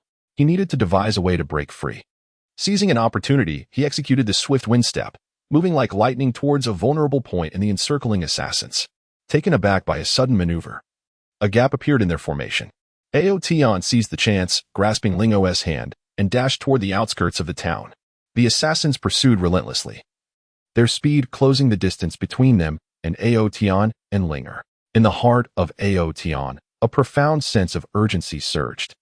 He understood that should the assassins catch up to them, the consequences would be unimaginable. At that moment, they arrived at the edge of a dense forest. Without a moment's hesitation, Aotion grasped Linger's hand and dashed into the woods.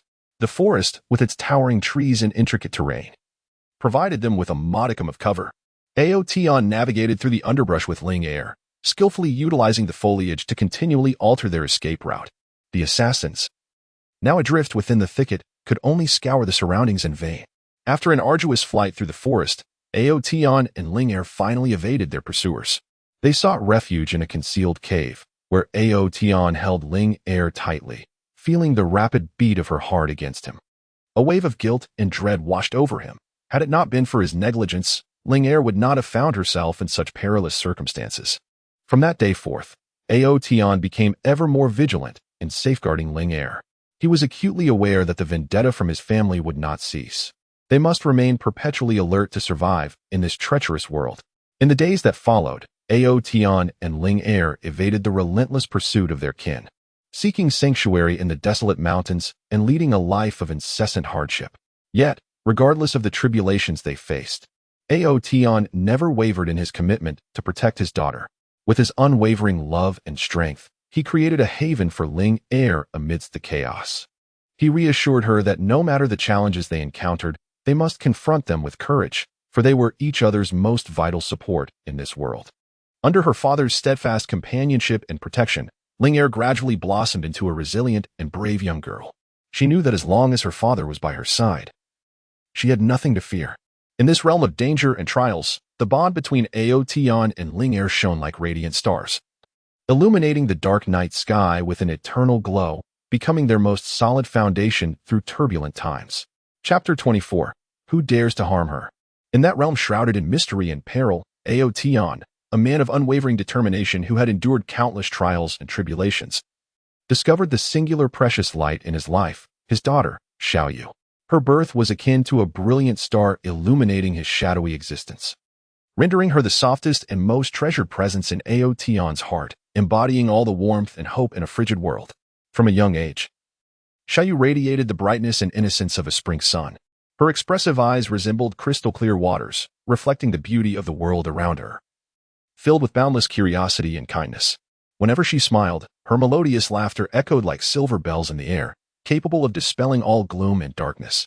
On a spring afternoon of her 5th year, Sunlight gently bathed their little courtyard. Clad in a pink floral dress, Xiaoyu joyfully chased after vibrant butterflies amidst the blossoms. Her petite figure danced like a flower swaying in the breeze, light and spirited. The butterflies flitted gracefully among the flowers, while Xiaoyu excitedly called out, "Butterflies, wait for me." Her delicate face flushed from the exertion of running, beads of perspiration glistening on her forehead, yet her eyes sparkled with an extraordinary brilliance. Aotian sat quietly on a stone bench nearby, watching his daughter play, an involuntary smile gracing his lips, his gaze suffused with affection and tenderness. In that moment, he felt as if all the suffering and torment of the world dissipated in the laughter of his daughter. As Xiaoyu grew older, her insatiable curiosity about the world intensified. She would often cling to Aotian, yearning to hear him recount the legendary tales of the mystical continent, the enigmatic magic, and the valiant deeds of heroes. Thus, on tranquil nights, when the moonlight cascaded like water upon the window, Aotian would gently hold Xiaoyu in his arms. Seated by the warm hearth and narrate in a deep, magnetic voice. He spoke of ancient sorcerers wielding formidable elemental powers to create astonishing miracles. Of brave knights charging fearlessly into perilous battles to defend their homes and honor. Of the mysterious elves living in harmony with nature within lush forests. Xiaoyu listened with rapt attention, her eyes fixed upon her father's face, sometimes widening in suspense at the thrilling twist of the tales, and at other times breaking into joyful smiles at the hero's triumphs. Through these stories, the seeds of courage and kindness were sown in Xiaoyu's young heart, igniting her desire to possess great strength, akin to the heroes in the tales, to explore this wondrous world and aid those in need. However, Aotian was acutely aware of the world's harshness and dangers. His family had once ruthlessly cast him out due to a conspiracy and betrayal, plunging him into a protracted life of evasion. The family's influence loomed like a colossal beast lurking in the shadows, vast and menacing, with their spies scattered throughout the continent. Aotian constantly feared that his family would uncover his and Xiaoyu's whereabouts, posing a threat to her safety. To safeguard his daughter, he resolved to impart some self-defense techniques and survival skills to her. In the serene valley, each morning as the first rays of sunlight pierced the mist, Aotian would take Xiaoyu to a spacious meadow to commence their training.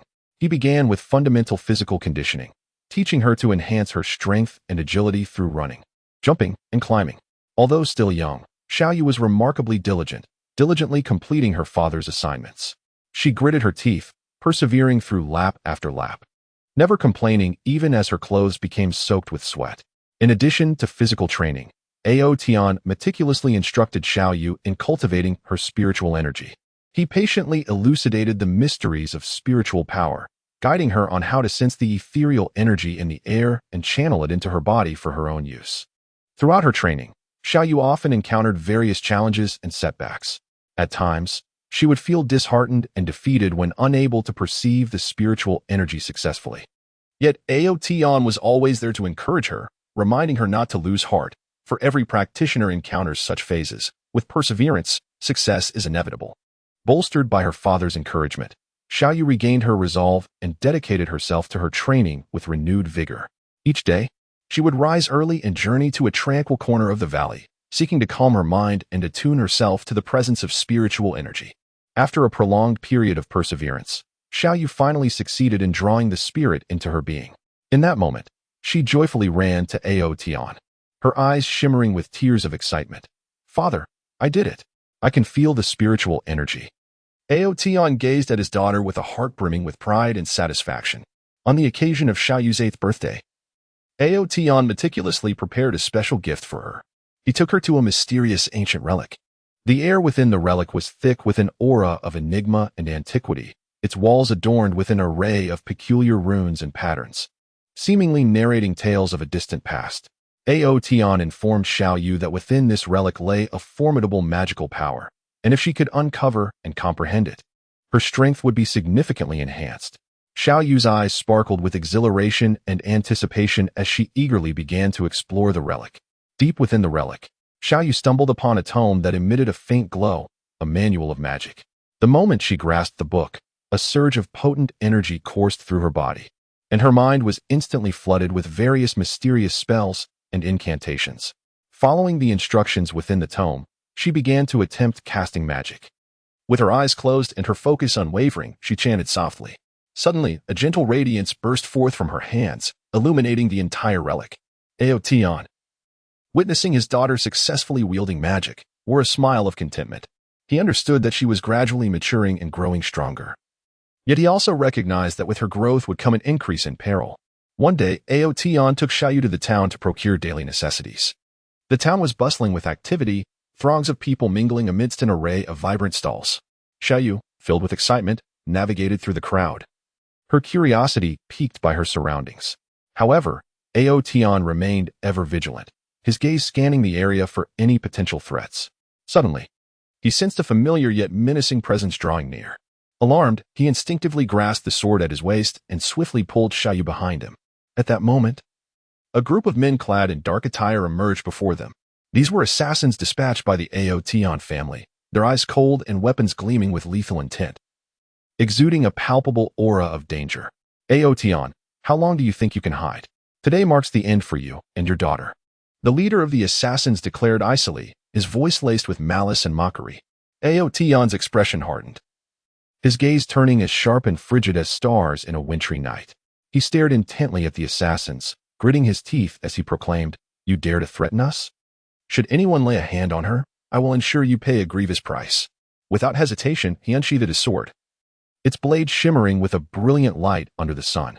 The assassins, witnessing this, brandished their weapons and lunged at Aotian and Xiaoyu.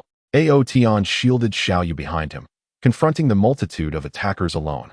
He unleashed his ultimate technique, the Aotian divine sword art, as sword shadows blossomed around him like a myriad of blooming lotus flowers.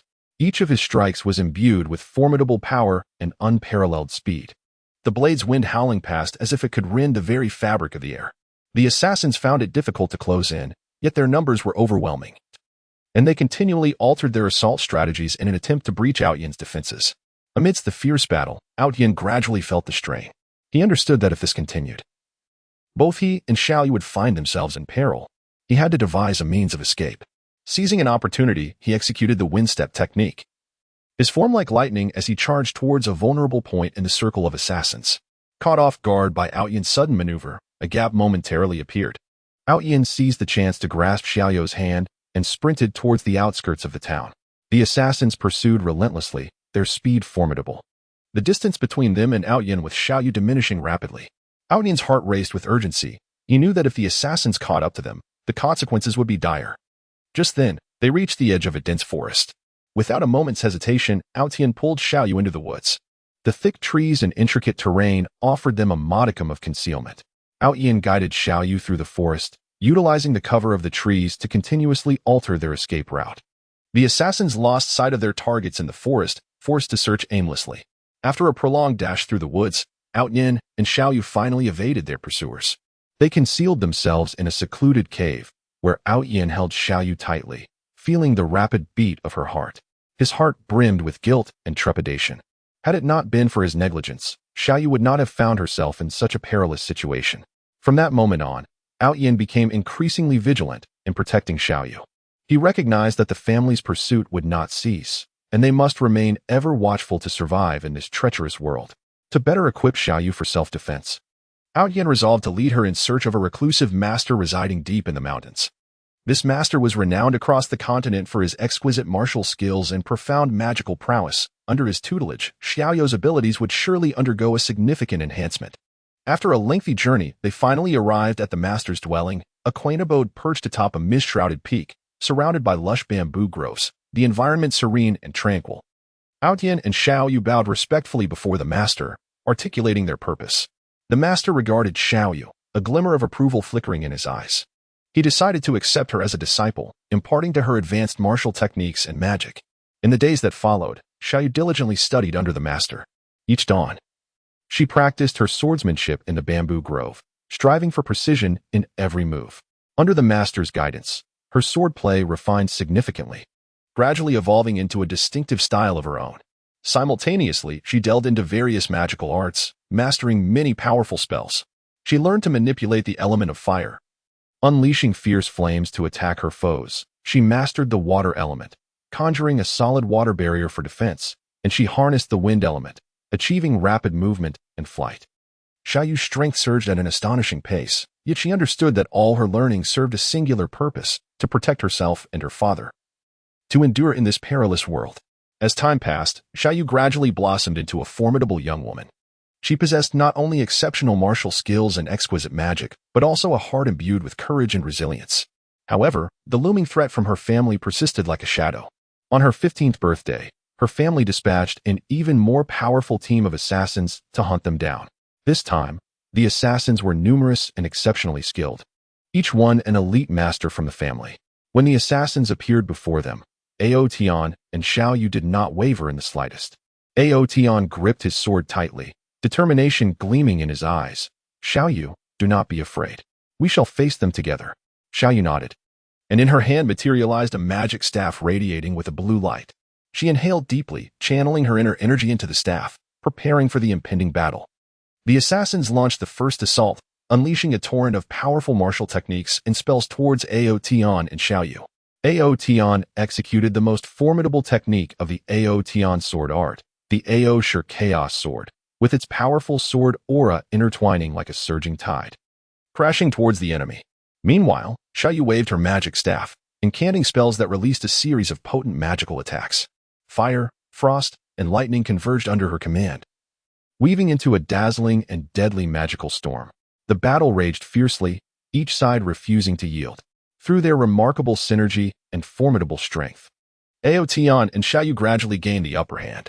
Yet, the assassins were relentless. They began to invoke a sinister formation, attempting to ensnare Ao Tian and Xiaoyu within its confines. As the formation activated, the surrounding space appeared to warp, a tremendous pressure bearing down upon them. Father, what should we do? Xiaoyu asked anxiously. Ao Tian remained calm, scrutinizing the formation for weaknesses. Suddenly, he spotted a vulnerable point within the array. He shouted to Xiaoyu, Xiaoyu, concentrate your power and strike at the northeast corner of the formation. Heeding her father's command, Xiaoyu channeled all her strength into her magic staff and unleashed her most powerful attack upon the formation's northeast corner. A blinding light streaked across the sky like a meteor, striking the formation's weak point with tremendous force. With a resounding crash, the formation shattered, and the assassins were thrown to the ground by the overwhelming power. Seizing the opportunity, Ao Tian and Xiaoyu launched their final assault, eliminating the remaining assassins. After the battle, they embraced each other, tears streaming down their faces. They knew this was merely one of many confrontations against their family's pursuit. Yet they firmly believed that as long as they stood united, nothing could obstruct their path forward. Anyone who dared to harm either of them would undoubtedly face dire consequences under their unwavering resistance. In this perilous and challenging realm of fantasy, the bond between father and son shall endure as an immortal legend, forever etched in memory. Chapter 25. The painful price. Deep within the enigmatic and treacherous expanse of this fantastical continent lies the ancient and majestic city of Lingong. Once, the Ling family reigned as the unassailable sovereigns of this domain, their influence vast, with masters of martial prowess abounding, their enterprises sprawling across every corner of the land. The head of the Ling family, Ling Alfing, was a formidable force, his name alone capable of instilling terror in countless hearts. Ling Alfing had a son named Ling Xian, who exhibited extraordinary talent for cultivation from a young age, heralded by the family as the beacon of hope for the future. Within the spacious and opulent training grounds of the Ling family, the mere 10-year-old Ling Xian effortlessly executed the foundational techniques of the Ling family swordsmanship, his blade casting swift shadows that hinted at a burgeoning ferocity. He toiled diligently in his training, unwavering in his commitment whether under the scorching sun of summer or the biting winds of winter. His eyes radiated a steadfast determination, as if to declare to the world that he was destined to become a legendary figure on this continent. As Ling Xian matured, his prowess grew ever more formidable. During a martial arts tournament organized by the family for the younger generation, he overcame numerous challengers with ease, ultimately claiming the championship. Standing in the arena, sword in hand, he exuded a commanding presence, his confident smile dazzling in the sunlight. The elders of the family nodded in approval, their expectations for him soaring higher. However, the gears of fate began to turn unexpectedly, ushering in a massive conspiracy. An elder of the Ling family, Ling Zhentian, long coveting the position of family head, colluded with malevolent external forces. They devised a nefarious trap, accusing Ling Xian of treachery and attempting to steal the family's sacred treasure, the spirit source crystal. This crystal, A relic of the Ling family's millennia-old lineage was said to harbor mysterious and potent powers, capable of aiding one in breaking through cultivation barriers and ascending to greater heights. Overnight, Ling Xian transformed from the pride of his family into a pariah, hunted by all. The enforcers of the family pursued him mercilessly. Upon learning of the false accusations, Ling Xian was consumed by rage and indignation. He endeavored to clarify the truth to the family elders, yet none would lend an ear to his pleas. As he fled, he was beset by the family's elite guardians. In a dense forest, Ling Xian found himself cornered by the enforcers. Towering trees loomed overhead, their leaves filtering the sunlight into a mosaic of shadows. The enforcers fanned out in a crescent formation, encircling Ling Xian. Each bore a grim expression, their eyes glinting with cold malice. Ling Xian gripped his sword tightly, warily surveying his surroundings. Ling Xian, your betrayal of the family has been uncovered. Surrender yourself. One enforcer bellowed. I have not betrayed my family. This is all a conspiracy against me. Ling Xian shouted in fury. Humph, at this point, you still dare to argue. Go, commanded the leader of the enforcers, and they charged toward Ling Xian. Ling Xian unleashed the swordsmanship of the Ling family, engaging in a fierce battle with the enforcers. His swordplay was extraordinarily fierce, each strike imbued with formidable power and precise angles. He surged through the throng, seeking to carve a path through the chaos. However, the enforcers, numerous and well-coordinated, gradually constricted Ling Xian's range of movement. In the heat of the battle, he was inadvertently struck in the back by one of the enforcers, causing him to spew forth a mouthful of blood. His body swayed, yet he bore the pain, resolutely continuing the fight, aware that capture would spell certain doom. Seizing a moment of opportunity, he executed the Phantom Gale step, his form a blur as he darted towards a weak point in the encirclement. The enforcers were taken aback by a sudden maneuver, allowing Ling Xian to successfully break free and flee deeper into the forest. During his escape, he encountered a woman named Yizi. She was a kind-hearted and brave healer, skilled in the use of various herbs and spells for healing ailments. Upon seeing the wounded Ling Xian, she felt a surge of compassion. Ignoring the potential dangers associated with his identity, she resolutely decided to assist him in mending his injuries. Under Yizi's attentive care, Ling Xian's wounds gradually began to heal. Why do you save me? Are you not afraid of being implicated by my family? Ling Xian asked gratefully. I only trust my own eyes and heart. I can see you are wronged. I cannot stand idly by while a good person suffers. Yizi replied gently. Ling Xian was profoundly moved by her words, a warm current flowing through his heart. From that moment, he vowed to uncover the truth, clear his name, and protect Yizi from any harm. As time passed, Ling Xian and Yizi wandered across the continent, evading the relentless pursuit of the Ling family. They sought evidence to prove Ling Xian's innocence while striving to enhance their own abilities. By a stroke of fortune, they learned of an ancient relic hidden deep within the distant Misty Mountains. It was said that this relic harbored a mysterious power capable of revealing all truths. Thus, Ling Xian and Yizi resolved to journey to the Misty Mountains in search of the relic. The mountains were shrouded in thick fog, visibility perilously low. The paths were treacherous and steep, with cliffs looming and bottomless valleys yawning. They proceeded cautiously, ever vigilant for lurking dangers. Within the mountains, they encountered a myriad of ferocious beasts.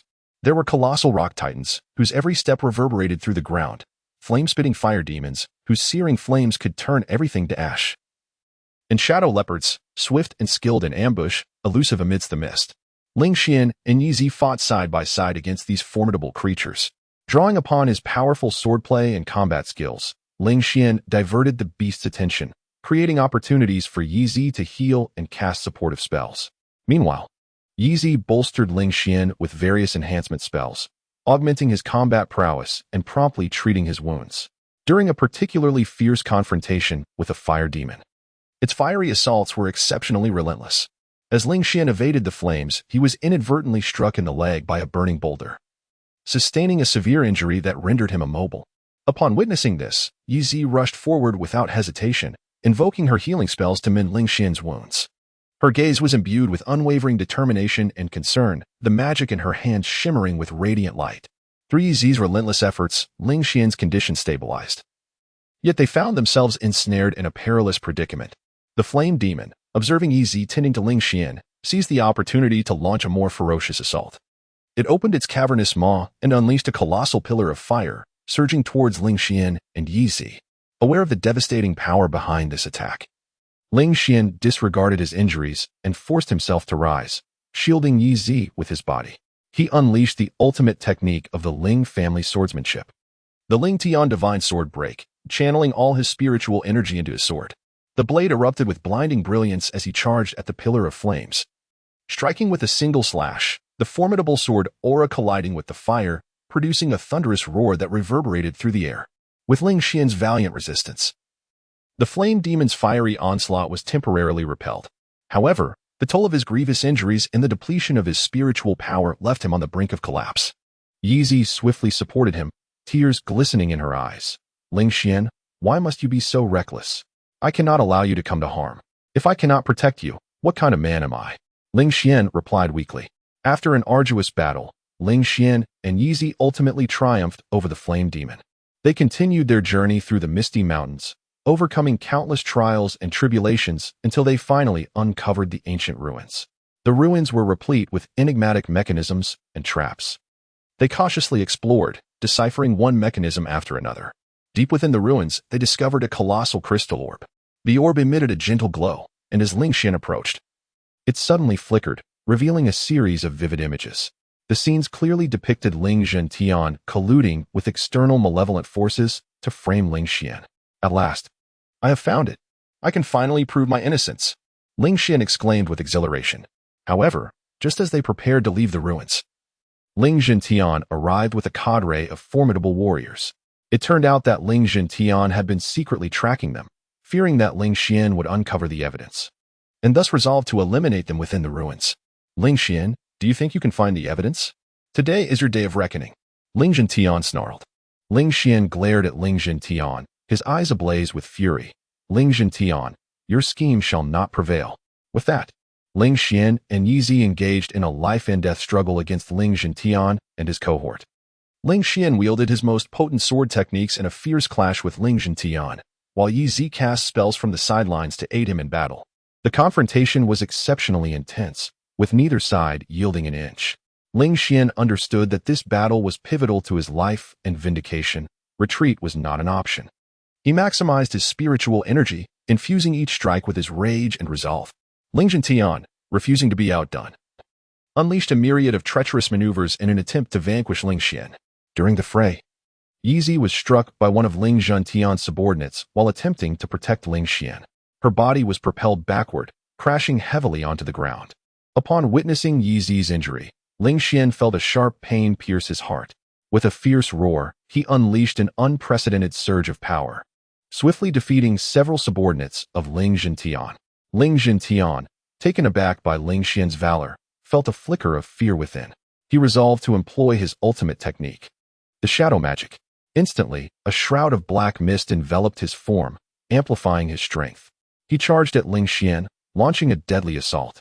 Faced with Ling Zhentian's formidable move, Ling Xian exhibited no trepidation. He focused intensely, channeling his unwavering loyalty to his family, his love for Yi Zi, and his relentless pursuit of truth into a single strike. He executed his self-created sword technique, the Sword of Justice, its blade shimmering with a resplendent golden light. This strike encapsulated all his power and conviction as it cleaved toward Ling Zhentian. A tremendous crash echoed as Ling Xian's sword collided with Ling Zhentian's attack. A powerful wave of energy surged outward, shaking the very foundations of the ruins. In the radiance, Ling Zhentian's form began to dissipate, revealing a visage of terror and despair. He could scarcely fathom that Ling Xian could wield such immense power. Seeing their leader vanquished, Ling Zhentian's subordinates fled in disarray. Ling Xian, however, did not pursue them. Instead, he hurried to Yi Zi's side. Her complexion was pale, and her breath faint, anxious and desperate. Ling Xian cradled her in his arms, channeling his spiritual energy to heal her wounds. Yi Zi, you must hold on, he urged with urgency. Under Ling Xian's relentless efforts, Yi Zi's condition gradually stabilized. Yet, her body remained exceedingly frail, requiring prolonged recuperation. Ling Xian carried Yi Zi away from the ruins and returned to Lingyang City. Armed with evidence unearthed from the ruins, he sought out the other elders of his family. Upon viewing the evidence, the elders were astounded. Unable to fathom the depths of Ling Zhentian's treachery, they exonerated Ling Xian and set about purging the remnants of Ling Zhentian's faction. Though Ling Xian re-entered the family fold, He understood that this victory came at a grievous cost. He had lost invaluable time, endured countless trials and perils, and Yi had been injured because of them. He silently vowed to protect Yi henceforth and to strengthen the family, ensuring that such conspiracies would never again take root. In the days that followed, Ling Xian diligently cared for Yi while striving to enhance his own prowess. He actively engaged in family matters, devising strategies for its advancement. He recognized that only by becoming stronger could he better safeguard those he cherished and his family. Those who had once conspired against him paid dearly for their actions. Some were cast out from the family, while others found themselves imprisoned in the family dungeon, facing retribution for their misdeeds. The tale of Ling Xian has spread throughout Lingyang City and even across the entire fantastical continent, transforming into a legendary narrative that teaches the populace that justice will ultimately triumph over evil, while those who seek to harm others shall inevitably pay a heavy price. Chapter 26. The fiery belief in the vast and mysterious realm of the fantastical continent. There exists a powerful nation known as the Starry Empire. In a quaint border town of this empire resides a young adventurer named Yin Feng. He stands tall and robust, his physique reminiscent of a statue imbued with boundless strength. His facial features are sharply defined, exuding resoluteness and courage, and his long black hair dances in the wind, glinting softly under the sun. His deep, bright eyes resemble twinkling stars in the night sky, ablaze with a fervent flame, an intense longing for the unknown world, and a steadfast resolve to explore it. Yin Feng was born into an ordinary family, yet from a young age, he harbored a profound yearning for adventure. Whenever the village's seasoned adventurers returned to recount their extraordinary exploits across the continent, Yin Feng listened with rapt attention, entranced by their tales. Stories of mysterious ruins, formidable beasts, and enchanting magic planted seeds of aspiration deep within his heart, which gradually took root and blossomed into an unquenchable desire for an adventurous life. At the age of 10, he stumbled upon a tattered adventure journal at a dusty stall in the town. The pages were yellowed and the ink somewhat faded, but to Yin Feng, it was a treasure beyond measure. With his carefully saved pocket money, he purchased the journal and eagerly returned home to study it meticulously. The journal chronicled the author's escapades in an ancient forest where talking elves dwelled, mysterious caves concealed vast treasures, and perilous traps awaited alongside ferocious beasts. Captivated by these narratives, Yin Feng silently vowed to become a great adventurer himself, to traverse the uncharted territories and unveil the mysteries of the world. To realize his dream, Yin Feng commenced rigorous training from a tender age. Every morning, he would rise at dawn to engage in physical conditioning on the hills outside the town. He would sprint up the steep slopes, his garments drenched in sweat, yet he never allowed himself a moment's slack. Additionally, he would undertake strength training, lifting heavy stones to build his muscular prowess. Throughout his training journey, Yin Feng encountered numerous challenges and setbacks. His family was not affluent, lacking the means to provide him with adequate training resources. He had no expensive weapons or gear, relying solely on a worn iron sword for practice. Furthermore, the town lacked professional mentors, compelling him to rely on his own exploration and understanding to continuously refine his training methods. However, Yin Feng was not deterred by these obstacles. With indomitable willpower and unwavering belief, he advanced step by step towards his aspirations. At the age of 16, he finally embarked on his adventure. Bidding farewell to family and friends, he shouldered a modest pack and, with his old iron sword in hand, departed from the town, journeying into the depths of the continent. His first destination was a dense forest, steeped in the mystique of the Starry Empire's legends, said to conceal numerous formidable beasts and precious herbs within its depths. The moment Yin Feng stepped into the forest, he was enveloped by a rich breath of nature. Towering trees loomed overhead, casting shadows that allowed sunlight to filter through the leaves in a dappled dance. A gentle mist hung in the air, rendering everything shrouded in an enigmatic haze. Yin Feng treaded cautiously, his eyes vigilantly scanning his surroundings, while his ears attuned to any potential sounds. Within the forest, Yin Feng encountered a multitude of perils. He confronted a pack of ferocious wolves, their eyes gleaming with a menacing green light, baring their sharp fangs as they lunged at him. With swift resolve, Yin Feng unsheathed his iron sword and engaged in a fierce battle. He executed the fundamental sword techniques he had learned, though somewhat rudimentary. His agility and indomitable spirit enabled him to repel the wolves. During the fray, a wolf managed to bite his arm. Yet he merely bandaged the wound hastily and pressed on. He understood the imperative of unwavering resolve in this treacherous forest. Beyond the threat of beasts, Yin Feng also faced the trials of various traps lurking within the woods. Once, he inadvertently triggered a snare, which ensnared his foot painfully. However, rather than succumbing to panic, he employed his wits and strength to extricate himself from the trap. As he navigated the forest, he also stumbled upon valuable herbs. Drawing upon the herbal knowledge gleaned from his adventure journal, he meticulously gathered these plants, which could serve to heal wounds or be exchanged for gold coins, thus funding his journey. As Yin Feng delved deeper into the forest, he encountered an even greater challenge. He discovered a mysterious cave concealed within a valley, emanating powerful waves of magical energy. An intense curiosity surged within him, compelling him to explore the cave. Upon entering, he found himself in dim light, with walls adorned in flickering, arcane runes. A pungent odor permeated the air, causing him some discomfort. In the depths of the cave, Yin Feng confronted a colossal spider beast. This creature, with its massive frame covered in tough exoskeleton, possessed 8 eyes that glimmered with an eerie light. Upon noticing Yin Feng, it immediately launched an assault, spewing resilient webs in an attempt to ensnare him. Understanding the spider beast's formidable nature, Yin Feng focused intently, unleashing his most powerful sword technique. His blade glinted ominously in the darkness as he deftly severed the webs, inching closer to the beast. The spider retaliated, brandishing its sharp claws in a fierce charge. Yin Feng skillfully evaded its strikes while seeking out its vulnerabilities. During the intense confrontation, he discerned that the creature's underbelly was its Achilles heel. Seizing the opportunity, he leaped high and delivered a powerful thrust aimed at the spider's abdomen. The beast let out a pained roar as its massive body collapsed to the ground. Yin Feng triumphantly vanquished the spider beast and continued his exploration within the cavern, where he discovered a gem radiating with a mysterious luminescence. This gem harbored immense magical power, and Yin Feng could feel its energy coursing through his veins. He understood that this gem would greatly aid him in his adventurous journey. With utmost care, he secured the gem and exited the cave. Upon leaving the forest, Yin Feng arrived at a bustling city, the commercial heart of the Stellar Empire. The streets were alive with the incessant flow of vehicles and throngs of people, creating a vibrant atmosphere. Within the city, Yin Feng encountered numerous wonders he had never before witnessed: towering edifices, exquisite merchandise, and a diverse array of crowds. He lingered in the city for a while, trading the herbs and gem he had procured in the forest for gold coins and superior weaponry. Along the way, he forged connections with like-minded adventurers, exchanging tales of their exploits and experiences. During his time in the city, Yin Feng came across a legend concerning the Flames Mountain Range.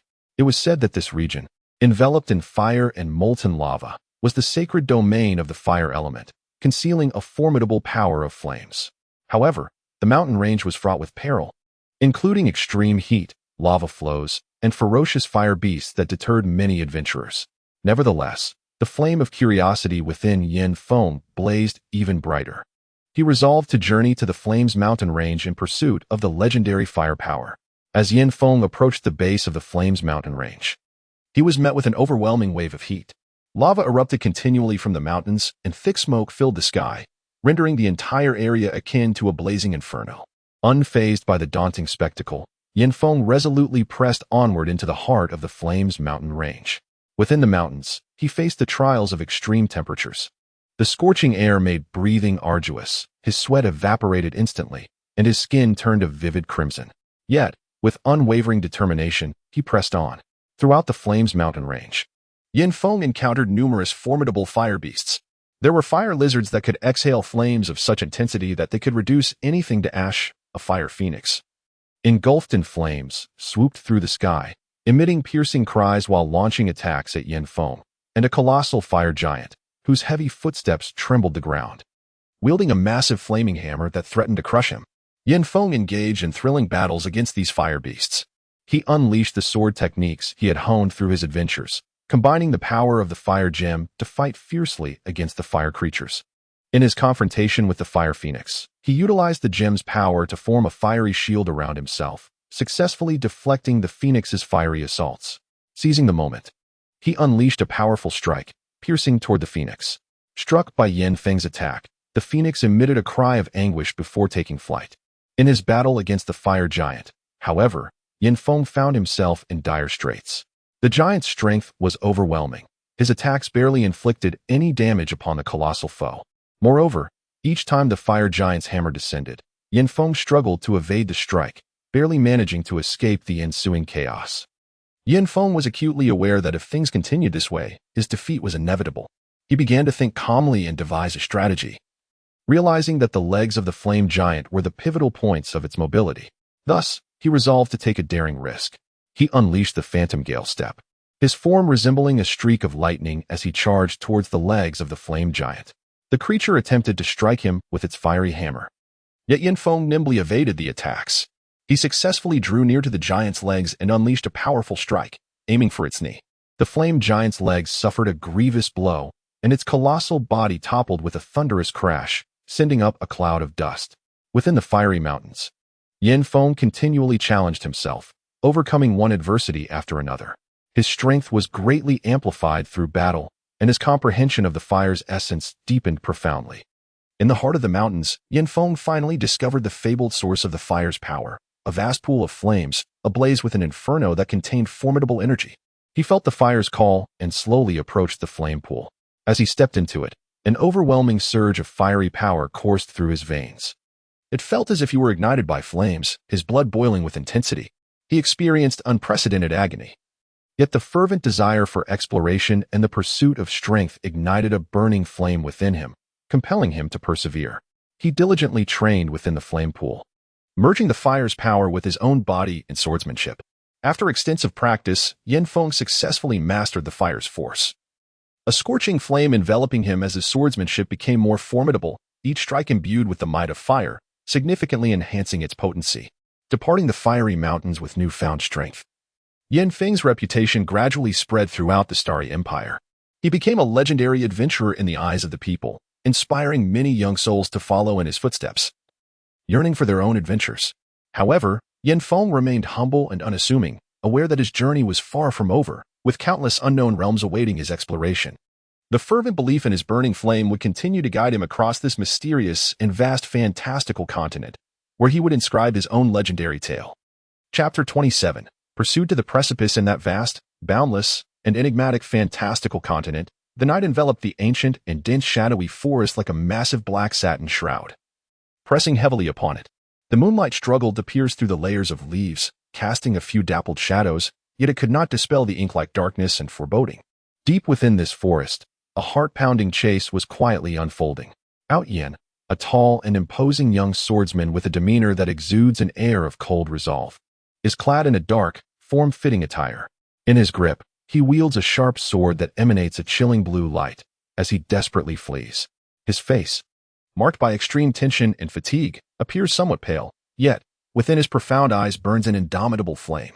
Behind him, a cadre of enigmatic assassins, garbed in black robes and veiled, pursue him with relentless fervor, their swift movements causing the fallen leaves beneath their feet to crackle ominously in the hushed forest, creating a sound that is particularly jarring. Aotian was an exceptional disciple of the esteemed Qingyun sword sect, a prominent and noble clan. By chance, he stumbled upon a staggering secret that pertained to the safety of the entire continent, which drew the attention of a nefarious organization with ambitions of world domination. This sinister group dispatched their most elite assassins, vowing to silence Aotian to eliminate any future threats. Aware of the grave responsibility resting upon his shoulders, Aotian understood that he could not succumb to fate so easily. He must convey this secret, or else the entire continent would descend into an abyss of darkness and calamity. As Aotian sprinted through the forest, the horrifying secret replayed incessantly in his mind. It turned out that this malevolent organization had been secretly searching for a long-lost ancient artifact known as the Chaos Demon Crystal. According to legend, the Chaos Demon Crystal possessed the catastrophic power to annihilate worlds. If wielded by evil hands, it could open a portal to the demon realm, unleashing countless fiends upon the earth, plunging all living beings into despair. During one of his trials, Aotian inadvertently uncovered clues regarding the whereabouts of the Chaos Demon Crystal within an ancient ruin. Recognizing the gravity of the situation, he intended to return to his sect to inform the sect leader. However, unbeknownst to him, he was spotted by the organization's spies, which precipitated this deadly calamity. Aotian dashed through the forest, deftly maneuvering among the trees in a desperate attempt to evade his relentless pursuers. He executed the phantom steps, his form a blur as he swiftly navigated through the thicket.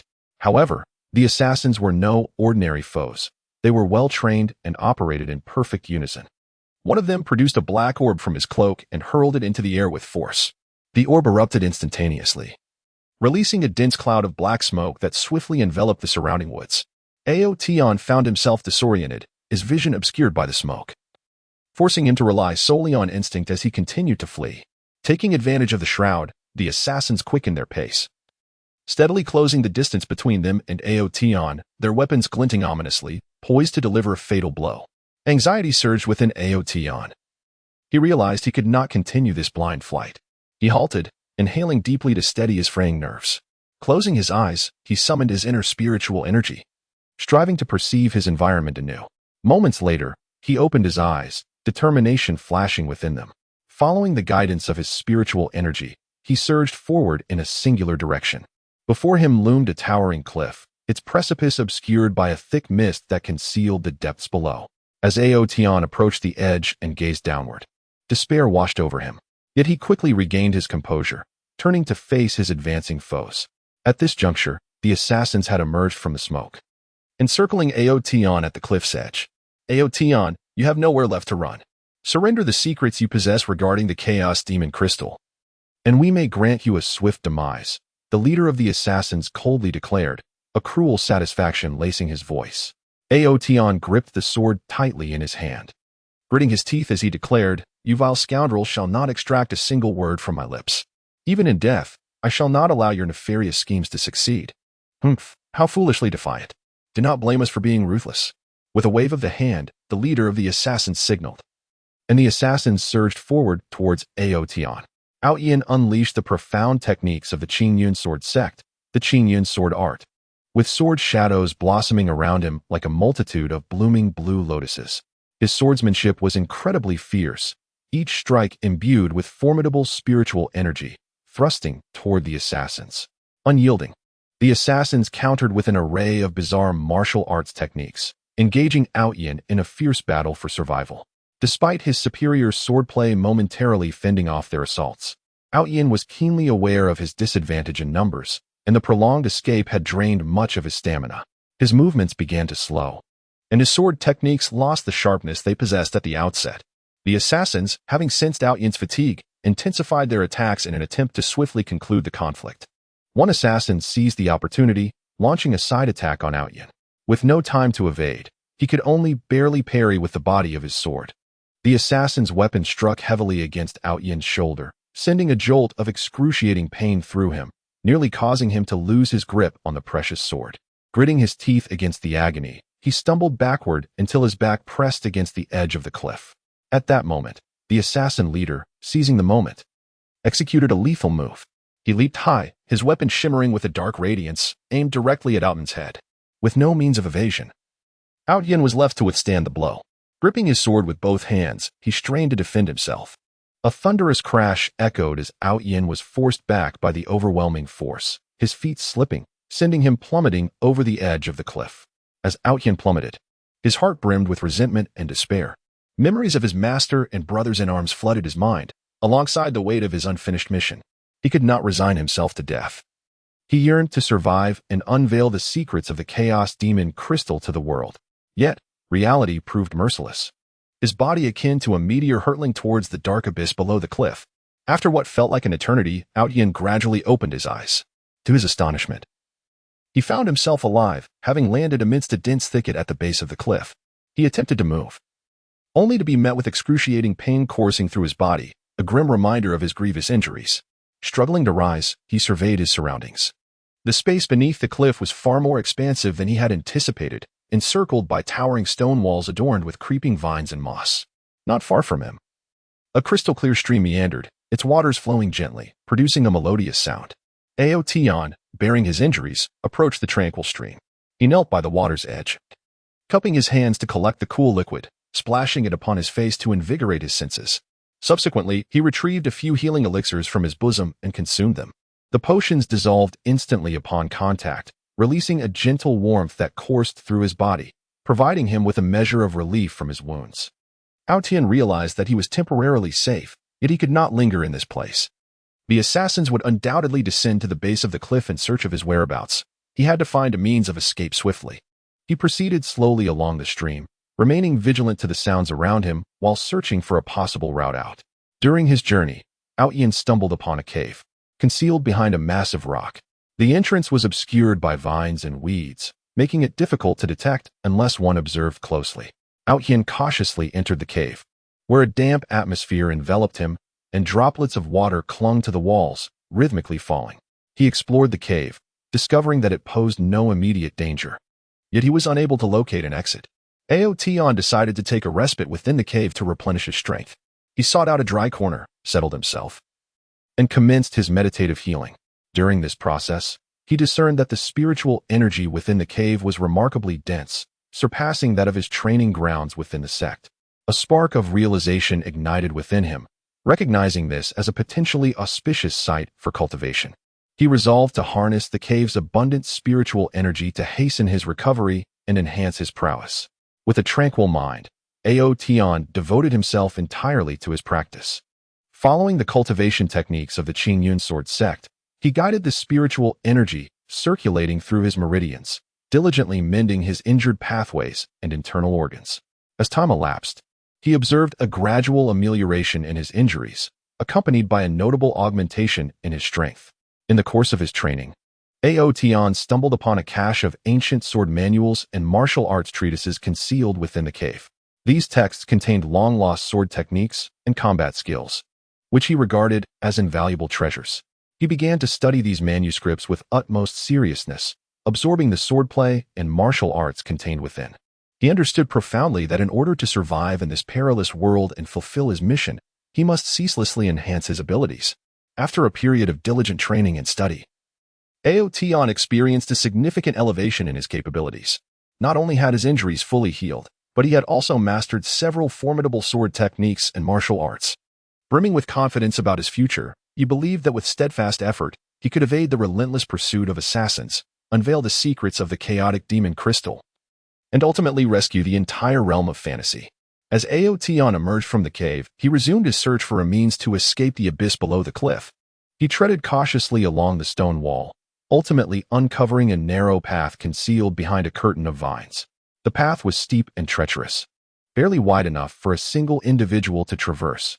With utmost care, Aotion ascended the path, his hands gripping the rocks and vines for support as he painstakingly advanced, step by arduous step.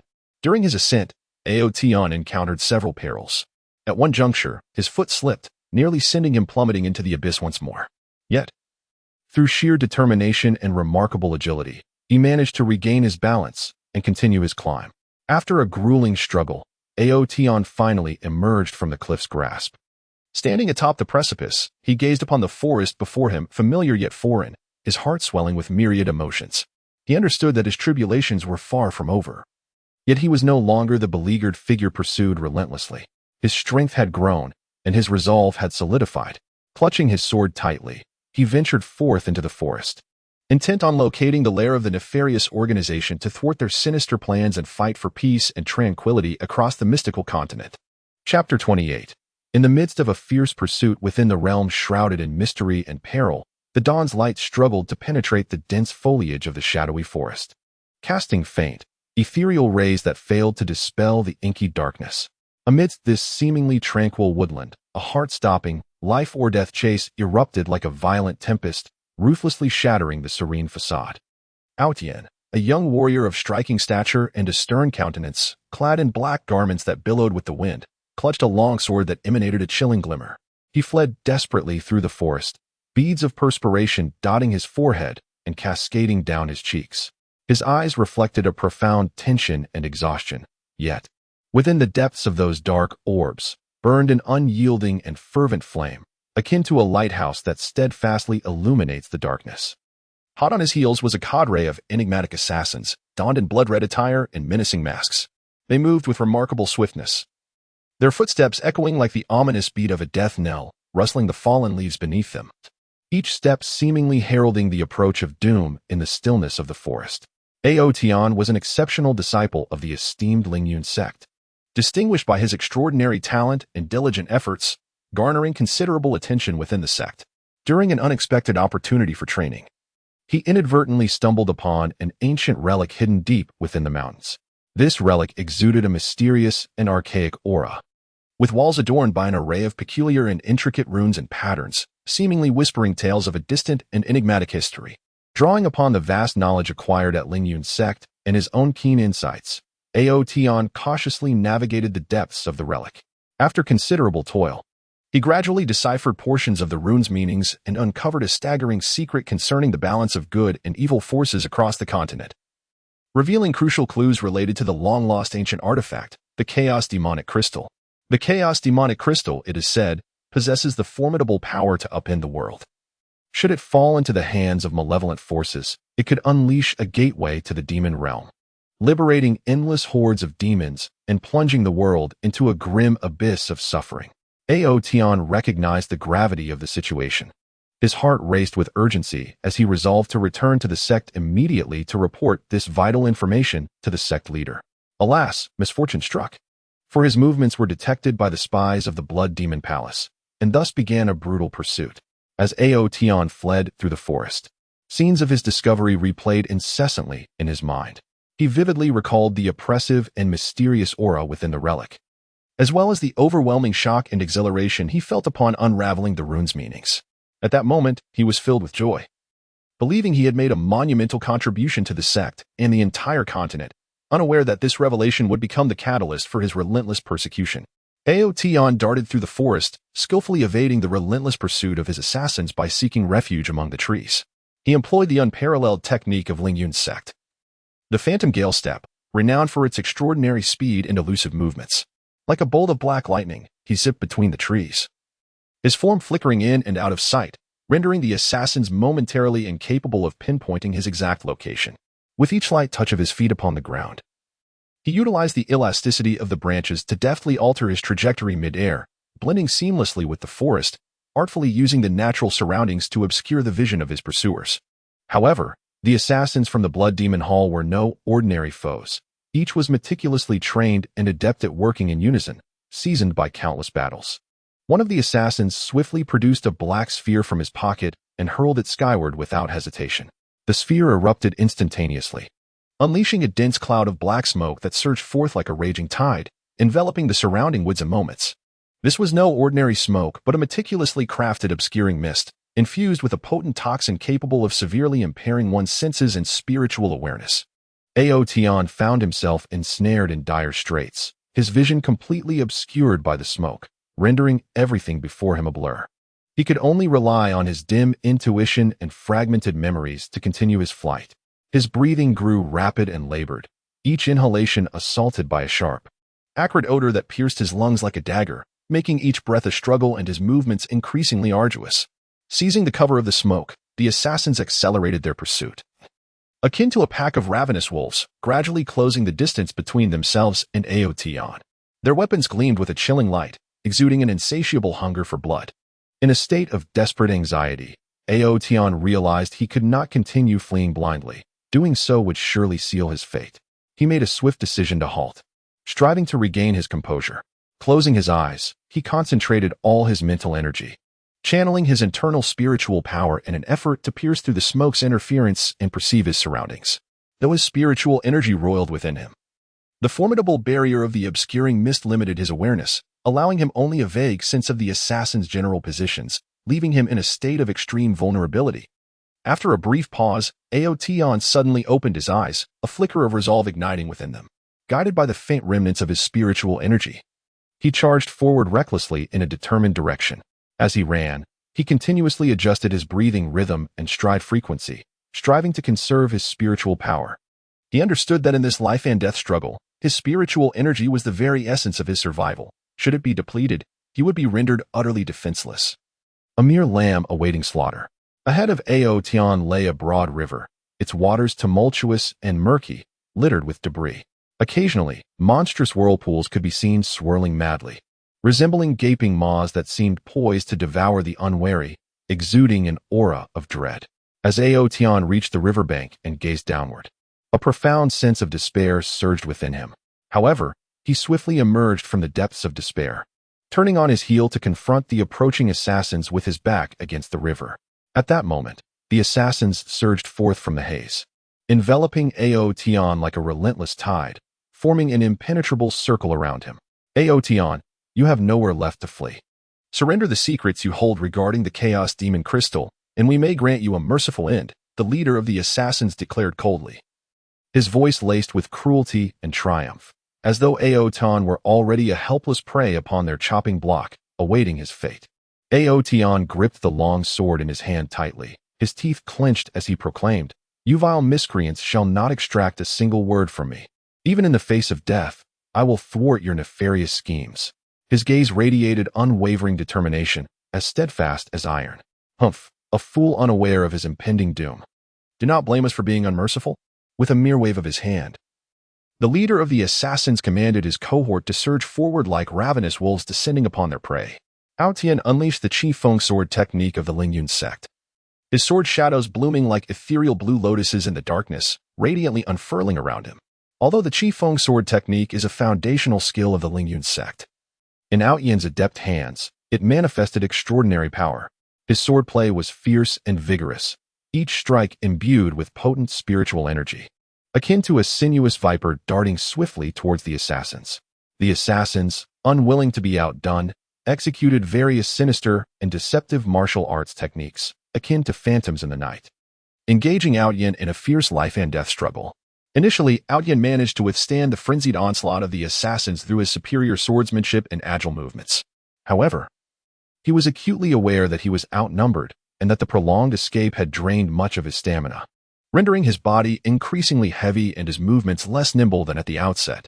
The assassins, keenly sensing Aotian's fatigue, exchanged glances imbued with a cruel determination, subsequently intensifying their assault in an attempt to swiftly conclude the battle and bring Aotian to his demise. One assassin, seizing the opportunity, darted towards Aotian from the side like a specter. Due to his waning strength, Aotian's reaction was slightly delayed, leaving him unable to evade the attack and only able to feebly parry with his sword.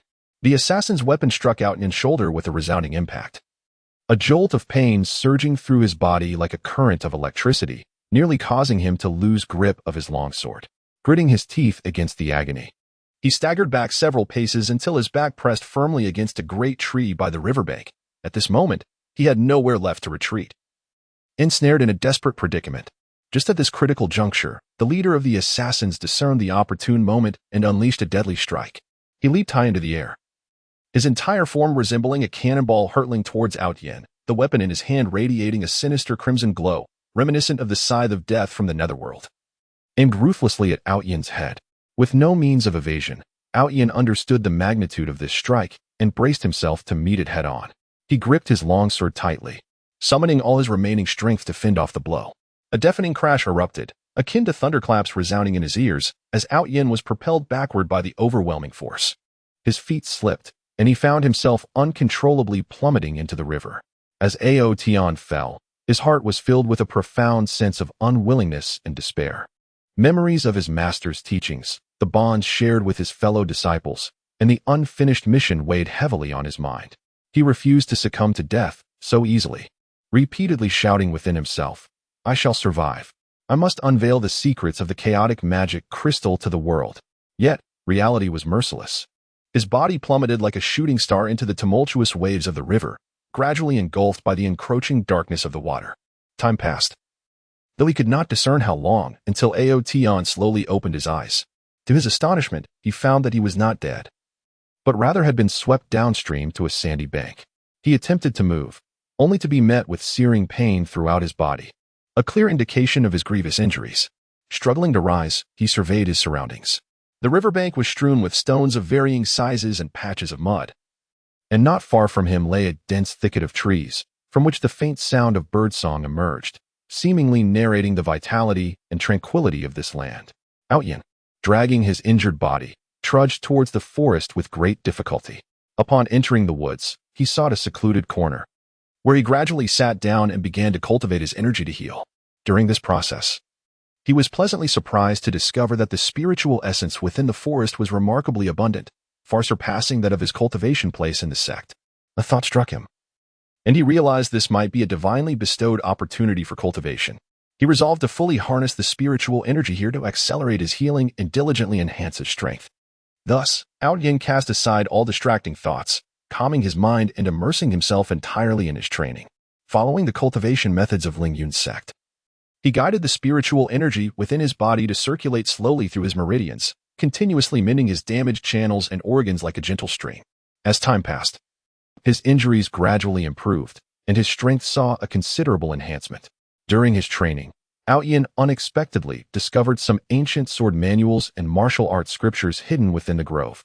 These texts contained exquisite sword techniques and formidable martial arts long thought to be lost, filling Yin with delight and excitement as if he had stumbled upon a treasure. He carefully picked up the manuals and began to study their contents earnestly, thirsting to learn the sword techniques and martial skills they contained. He understood that in order to survive in this perilous and challenging world and fulfill his mission, he must continuously elevate his strength and master more powerful abilities. After a period of diligent practice and dedicated study, Yin's prowess experienced a significant enhancement. Not only had his injuries completely healed, but he had also successfully learned several potent sword techniques and martial arts, instilling him with confidence for the future. He firmly believed that as long as he persevered with unwavering effort, he would undoubtedly escape the relentless pursuit of assassins, unveil the secrets of the Chaos Demon Crystal, and contribute his strength to maintain peace and tranquility across the entire mystical continent. Tian emerged from the thicket, resolutely resuming his quest to uncover the whereabouts of the Blood Demon Palace. He proceeded slowly along the river, attentively vigilant of the surrounding sounds. While deeply contemplating how to counter the relentless pursuit of his enemies, he was acutely aware that the Blood Demon Palace would not easily abandon their hunt. They would undoubtedly establish numerous traps and spies in various locations, akin to an invisible net, awaiting his unwitting capture. During his journey, Yin fortuitously encountered an elderly man. Clad in a flowing white robe with hair as white as snow, the old man's eyes were deep and wise, as if they could pierce through the fabric of reality itself. He sat upon a stone by the riverbank, quietly fishing, seemingly indifferent to the world around him.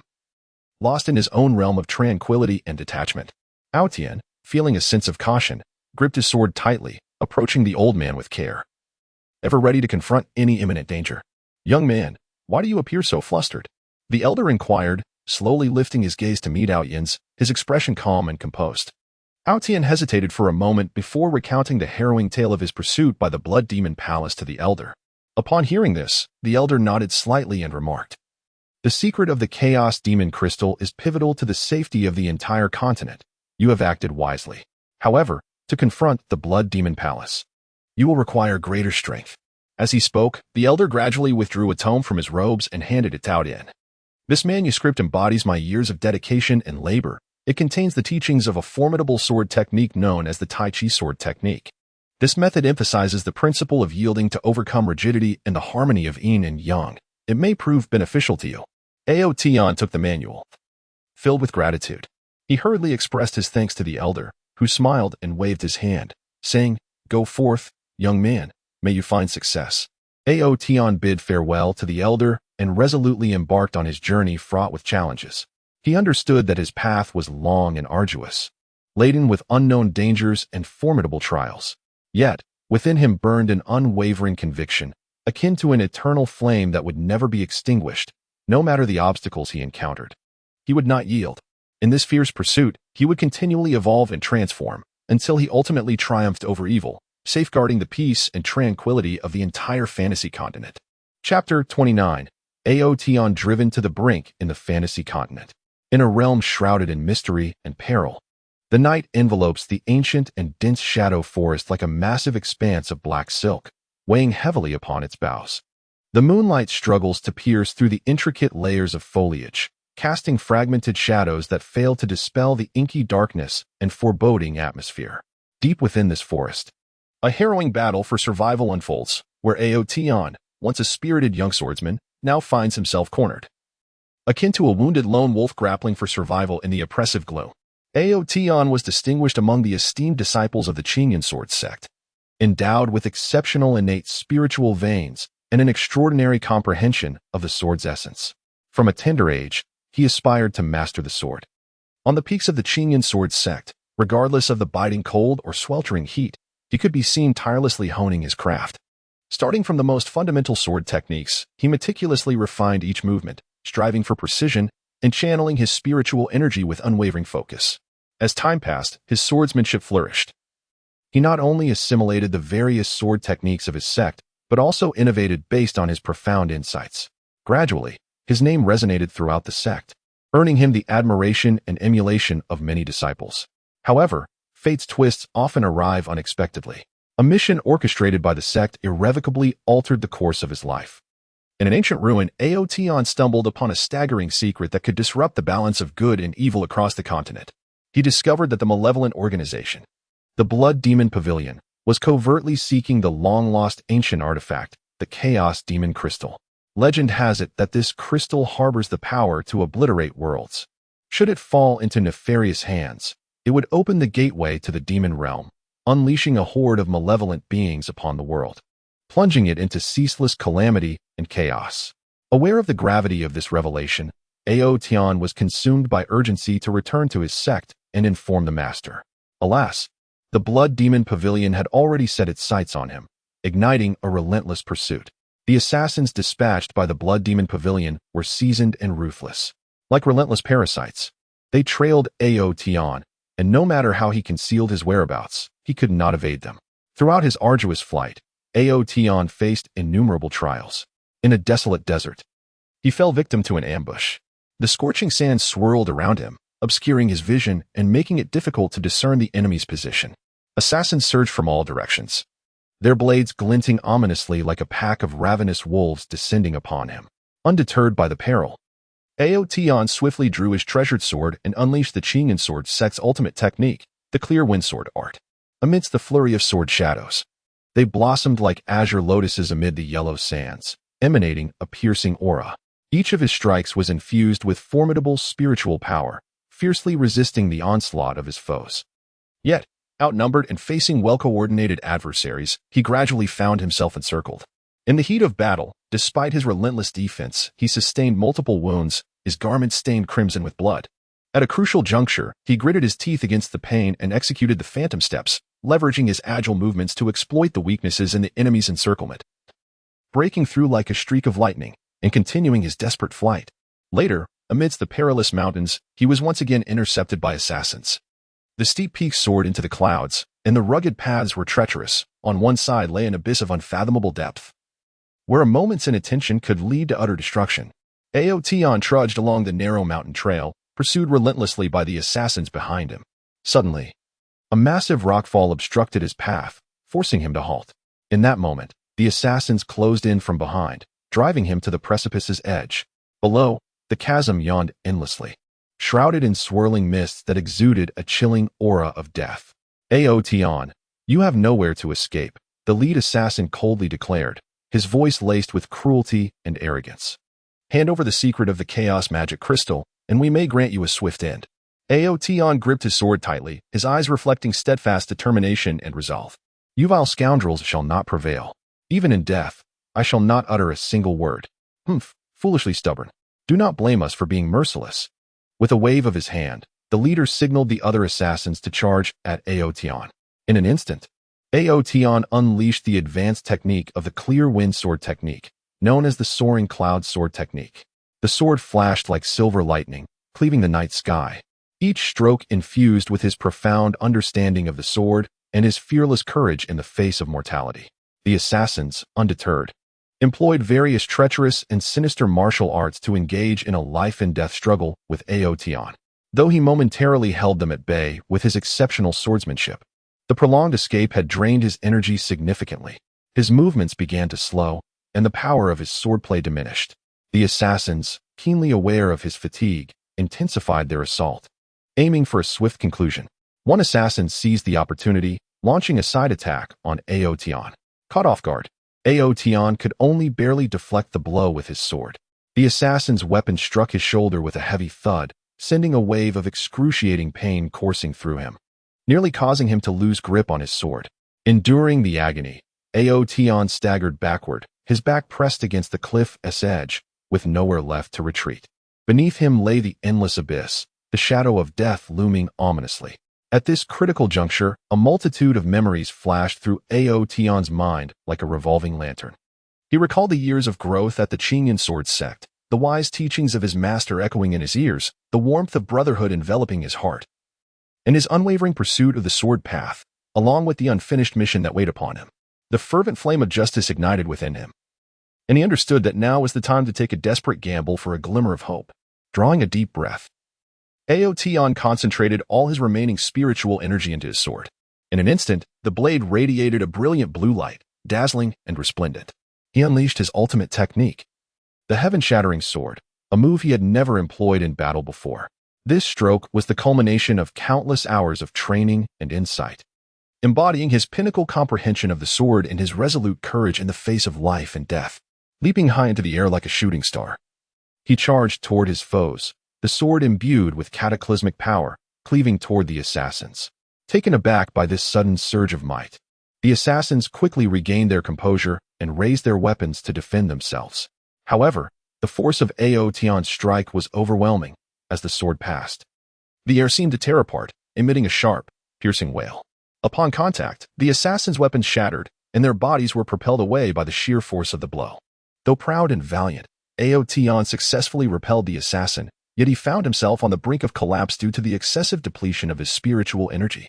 He resembled a solitary leaf, gently drifting from the precipice's edge. As he plummeted, a tumult of emotions surged within him, resentment and despair intertwined with a hint of liberation. Uncertain of his fate, whether he would descend into the abyss of death or perhaps discover a glimmer of hope, he surrendered to destiny, entrusting his life to this enigmatic land. After a considerable time, Aotion gradually opened his eyes, astonished to find that he had not succumbed to death. Instead, he lay amidst a lush thicket at the cliff's base. Attempting to move, he was beset by excruciating pain, his body gravely injured. Struggling to rise, he surveyed his surroundings. The area beneath the cliff was more spacious than he had imagined, with towering stone walls entwined with vines and moss. Not far away, a crystal-clear stream babbled melodiously, the sound of water a soothing balm to his senses. Dragging his wounded form, Aotion made his way to the stream. Kneeling at its edge, he cupped his hands to collect the water, splashing his face to regain a semblance of clarity. Subsequently, he retrieved a healing elixir from his robe and consumed it. The potion dissolved instantly, releasing a warm current that coursed through him, alleviating some of his pain. He understood that this place offered only temporary refuge. The assassin would undoubtedly pursue him. He must hasten to seek an escape. Following the stream, he remained vigilant, attuned to the slightest disturbance as he searched for a potential exit. Along his path, he stumbled upon a cave, concealed behind a colossal rock, its entrance shrouded by creeping vines and underbrush, nearly imperceptible without careful scrutiny. Aotion cautiously ventured into the cave, noting its dampness, with droplets cascading from the walls. After a thorough inspection, he confirmed the absence of immediate danger, yet he found no exit. Deciding to rest within the cave and recuperate, he settled onto a dry patch of ground and commenced his recovery through meditation. During this process, he was astonished to discover the cave's rich spiritual energy, far surpassing that of his sect's training grounds. A realization dawned upon him. This was an exceptional opportunity to enhance his strength. Thus, he cast aside distractions and devoted himself entirely to cultivation. Following the techniques of the Qingyan sword sect, he guided the spiritual energy through his meridians, repairing the damage to his body. As time passed, his injuries gradually healed, and his power increased. During his training, Aotion unearthed ancient sword manuals and martial arts treatises deep within the cave. These texts contained long-lost, exquisite sword techniques and formidable martial arts, treasures he cherished deeply. He diligently studied and practiced the techniques, acutely aware that survival in this perilous world and the completion of his mission depended on his continual advancement. After a significant period of training and study, Aotion's strength surged. His wounds healed completely, and he mastered several potent sword techniques and martial arts. Reinvigorated with confidence, he firmly believed that through perseverance, he could evade his pursuers, unveil the secrets of the chaotic magic crystal, and safeguard the peace and tranquility of the fantastical continent. Emerging from the cave, Aotion resumed his quest to find a way out from the cliff's base. Progressing along the stone wall, he eventually discovered a narrow path concealed behind the vines. The trail was steep and rugged, barely wide enough for a single person. Proceeding with utmost caution, Aotion climbed, his hands gripping the rocks and vines tightly as he ascended step by arduous step. Throughout his ascent, peril lurked at every turn. At one juncture, his foot slipped, nearly sending him tumbling back into the abyss. Yet, Through sheer determination and remarkable agility, he steadied himself and pressed onward. After arduous efforts, Yin finally succeeded in climbing out of the abyss. Standing upon the precipice and gazing at the familiar yet foreign forest before him, Yin was overwhelmed with emotions. He understood well that the tribulations were far from over, yet at this moment, he was no longer the wretched figure fleeing for his life. The enhancement of his strength and the fortification of his resolve compelled him to grip his sword tightly as he resolutely ventured toward the forest's edge. He was determined to seek out the lair of the Blood Demon Palace, to thwart their sinister schemes, and to fight for the peace and tranquility of the mystical continent, vowing not to retreat even an inch, despite the thorns that lay ahead. Chapter 30. The Plunge in the Vast and Enigmatic Mystical Continent. There exists a realm known as the Spirit Illusion Domain, where perilous mountains and breathtaking wonders coexist. Among these, the soul-severing cliff stands as a colossal fissure. Stretching across the land, its unfathomable depth shrouded in mist, as if it were a gateway to another unknown world. Tion, a young and intrepid adventurer, embarked on a perilous journey in search of the legendary spirit source fruit. His physique was agile, and his gaze radiated determination and tenacity. Clad in flowing black garments that danced with the wind, he exuded an air of nonchalance and freedom. From a tender age, Tion had heard tales of the extraordinary powers of the spirit source fruit, believed to enhance one's spiritual cultivation, heal myriad ailments, and possibly aid individuals in transcending their training limitations to reach greater heights. Undeterred by the warnings of others, he resolutely set forth on this journey into the unknown. Tion had been exploring the ethereal realm for several days, enduring countless trials and tribulations along the way.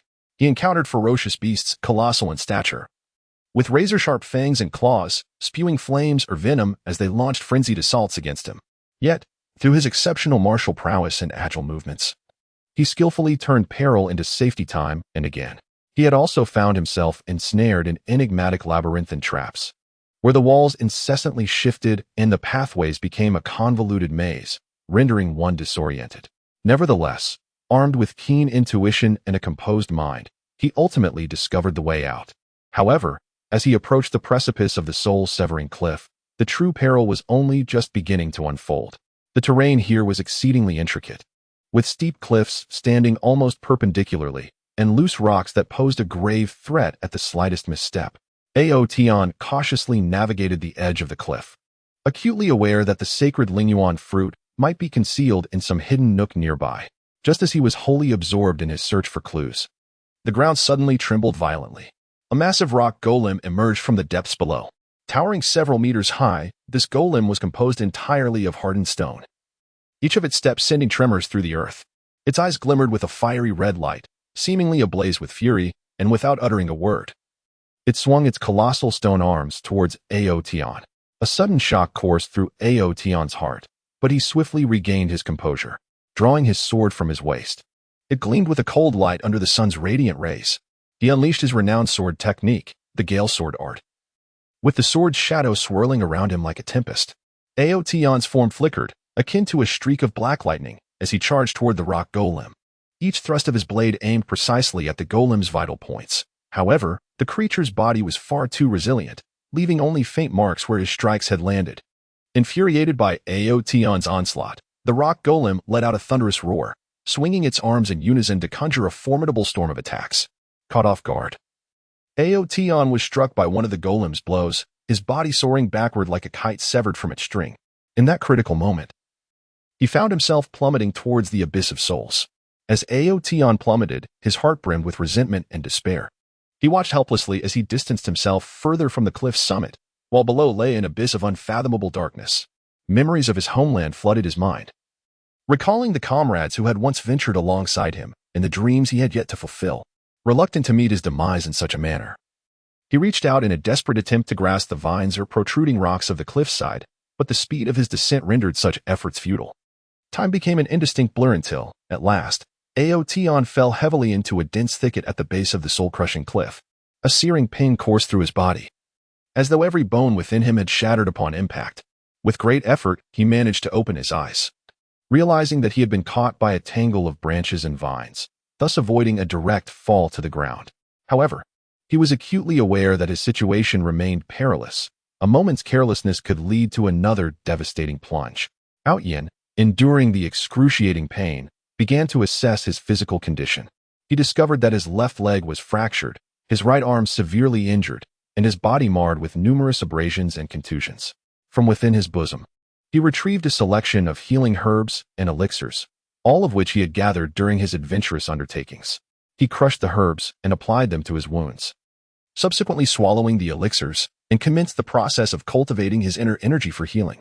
During his cultivation, Tian discerned that the jungle was suffused with a rich aura of spiritual energy, far more potent than what he had experienced in the outside world. A spark of realization ignited within him. This could be an optimal location for his cultivation. Despite his grievous injuries, he resolved to harness the spiritual energy of this place to expedite his healing and enhance his prowess. Thus, Tian calmed his mind and devoted himself entirely to his practice.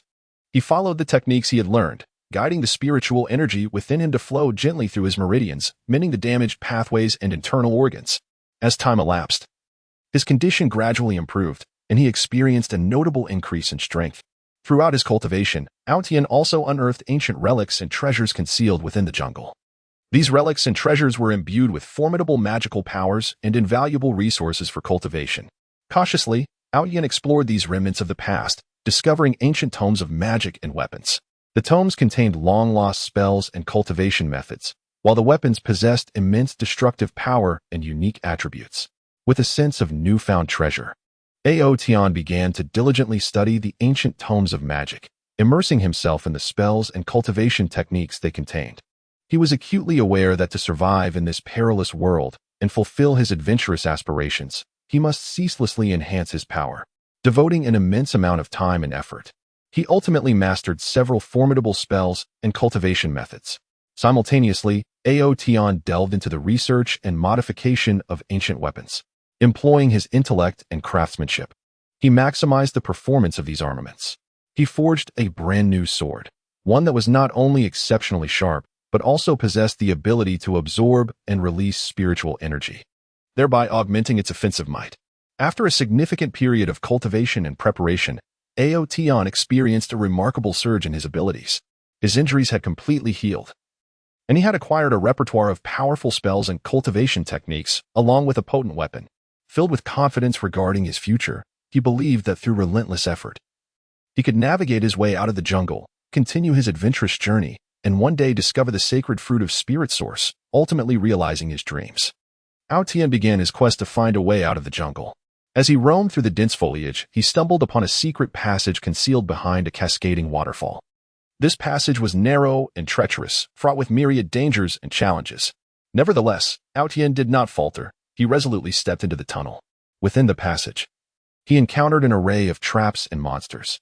There were mechanical traps that launched venomous darts, magical traps capable of unleashing formidable spells, and diminutive yet ferocious creatures. Drawing upon his intellect and strength, Tian adeptly navigated the traps and vanquished the beasts time and again. After enduring a grueling ordeal, Tian finally emerged from the tunnel. Arriving at the other side of the soul fragment cliff, he gazed at the scenery before him, filled with profound emotions. He understood that he had undergone a trial of life and death, yet had emerged with immense growth and invaluable rewards. Clutching his sword tightly, he set forth into the distance, continuing on his adventurous journey in pursuit of the legendary Spirit Source sacred fruit and the countless mysteries and challenges that lay ahead. Chapter 31. The end of life. Tian gazed upon the twilight of his existence. In that mysterious and vast realm of fantasy, war raged incessantly, and smoke choked the air as various factions plunged into endless strife and slaughter for the sake of scarce resources and supreme power. Once a formidable figure whose name resonated throughout the land, Tian now found himself ensnared in a dire predicament. As the shadow of death loomed ever closer upon this forsaken land, born into an ancient and illustrious martial arts family, Tian exhibited remarkable talent from a tender age. While other children frolicked in play, he toiled day after day in his family's training grounds, undeterred by the sweltering heat of summer or the biting cold of winter. Steadfast in his pursuit of martial excellence, mastery over an array of weapons came to him with ease. His prowess in boxing, swordsmanship, and spear techniques yielded astonishing results. Yet, it was the wind-splitting blade technique, renowned for its fierce and vigorous strikes, that he wielded with unparalleled finesse. This technique, a treasured legacy of his family, was characterized by its swift and varied maneuvers, each reminiscent of a lightning bolt, slicing through the air with a howling wind that instilled terror in the hearts of his foes. With his exceptional talent and relentless dedication, Aotian carved a name for himself in the martial world at a young age. He had once penetrated the lairs of malevolent forces alone, vanquishing countless villains and liberating the oppressed. His name became synonymous with justice and strength, celebrated far and wide. Heroes from across the realm sought his companionship or guidance in martial pursuits. Generously, Aotian shared his knowledge and experiences, inspiring a wave of young warriors imbued with righteousness and chivalry, who collectively strove to uphold peace and tranquility in the realm. However, this golden era was not to last. As Aotian's renown burgeoned, he inadvertently attracted the attention of a mysterious and sinister organization known as the Shadow Sect, concealed in the depths of darkness. This malevolent force sought to dominate the entire realm, ensnaring all within their grasp. Aware that Aotian posed a formidable obstacle to their ambitions, they meticulously orchestrated a conspiracy aimed at his demise. The Shadow Sect covertly colluded with Aotian's adversaries and envious detractors, spreading malicious rumors throughout the realm, accusing him of treason and inciting hostility from various factions. Simultaneously, they dispatched elite assassins to execute a relentless series of assassination attempts against him. These assassins were exceptionally skilled, masters of various covert techniques, ruthless and unscrupulous in their methods. They lay in wait along Aotian's path, employing an arsenal of poisons, concealed weapons, and traps, all in an effort to eliminate him in a single stroke. Initially, Aotian dismissed these assassination attempts, relying on his superior martial skills and keen instincts to avert danger time and again. Yet, as time wore on, he discerned that the frequency of these attacks escalated, with increasingly insidious tactics employed against him. Gradually, he came to the unsettling realization that he had become ensnared in a vast conspiracy, one that concealed an exceedingly powerful evil force lurking in the shadows. During a distant journey, Aotian encountered a meticulously orchestrated ambush set by the Shadow Sect. At that moment, he was traversing a dense forest when a chilling, sinister laughter echoed around him. Suddenly, countless dark figures sprang forth from the woods, surrounding him completely. These assassins were clad in black garb, their faces obscured, revealing only their cold, piercing eyes. Armed with various sharp blades, they glinted ominously in the moonlight. "Today marks your demise, Aotian," the leader of the assassins declared coldly, a hint of cruelty and triumph lacing his voice. Aotian felt a shiver run through him. He gripped his longsword tightly, vigilantly surveying his adversaries. He was acutely aware that this would be an arduous battle, yet he felt no fear. His gaze burned with a furious flame, a condemnation of the enemy's despicable actions and a steadfast belief in his own commitment to justice. "Do you think you insignificant vermin can take my life?" Aotian proclaimed proudly, his voice resonating like a thunderclap amidst the forest. With that, he launched the first strike. He executed the initial move of the Gale Blade technique, summoning a tempest as he swept his sword, unleashing a fierce gust of blade energy that surged towards his foes like a whirlwind. The assassins, taken aback, scattered to evade the onslaught. However, they quickly regrouped, attacking Aotian from all directions. They employed various cunning martial arts techniques. Some excelled in close combat, attempting to close in for a lethal blow, while others specialized in ranged assaults, raining concealed weapons upon him like a torrential downpour. Amidst the relentless barrage, Aotian maneuvered with agility, his swordplay as fluid as flowing water. He deftly deflected incoming attacks, while simultaneously countering with blade energy to knock away the projectiles. His figure darted through the moonlit expanse like a streak of black lightning, leaving a trail of blood in his wake. Nevertheless, the sheer number of enemies proved overwhelming, and their coordinated efforts gradually constricted Aotian's range of movement. In the heat of battle, Aotian began to feel the strain of exhaustion. His stamina waned, and numerous wounds marred his body. He realized that if this continued, he would eventually be worn down by his foes. He needed to find a way to break free. Seizing an opportunity, he employed the Phantom Step, an advanced lightness skill acquired during a fortuitous encounter. In an instant, his form became ethereal, like a wisp of smoke. As he surged towards a vulnerable point in the encirclement, the assassins, caught off guard by Aotian's sudden maneuver, inadvertently created a gap. Seizing the moment, Aotian dashed through, continuing his flight deeper into the forest. However, the assassins of the Shadow Sect would not relent easily. They pursued him relentlessly, and fresh reinforcements arrived from all directions. Aotian fled desperately through the woods, his heart brimming with anger and indignation. He could not fathom why these individuals were so ruthlessly intent on hunting him down. He was merely a warrior upholding justice, seeking to protect the weak and innocent with his strength, yet he found himself the target of such deadly retribution. In the course of his escape, Aotion arrived before a steep mountain peak. He looked up, the summit towering into the clouds, shrouded in mist above the waist, obscuring his view of the pinnacle. He understood that there was no retreat left for him. Continuing to run forward might lead to being overtaken by his enemies. Turning to confront them in his current state would render him no match for their strength. After a moment of hesitation, he resolved to ascend the mountain peak.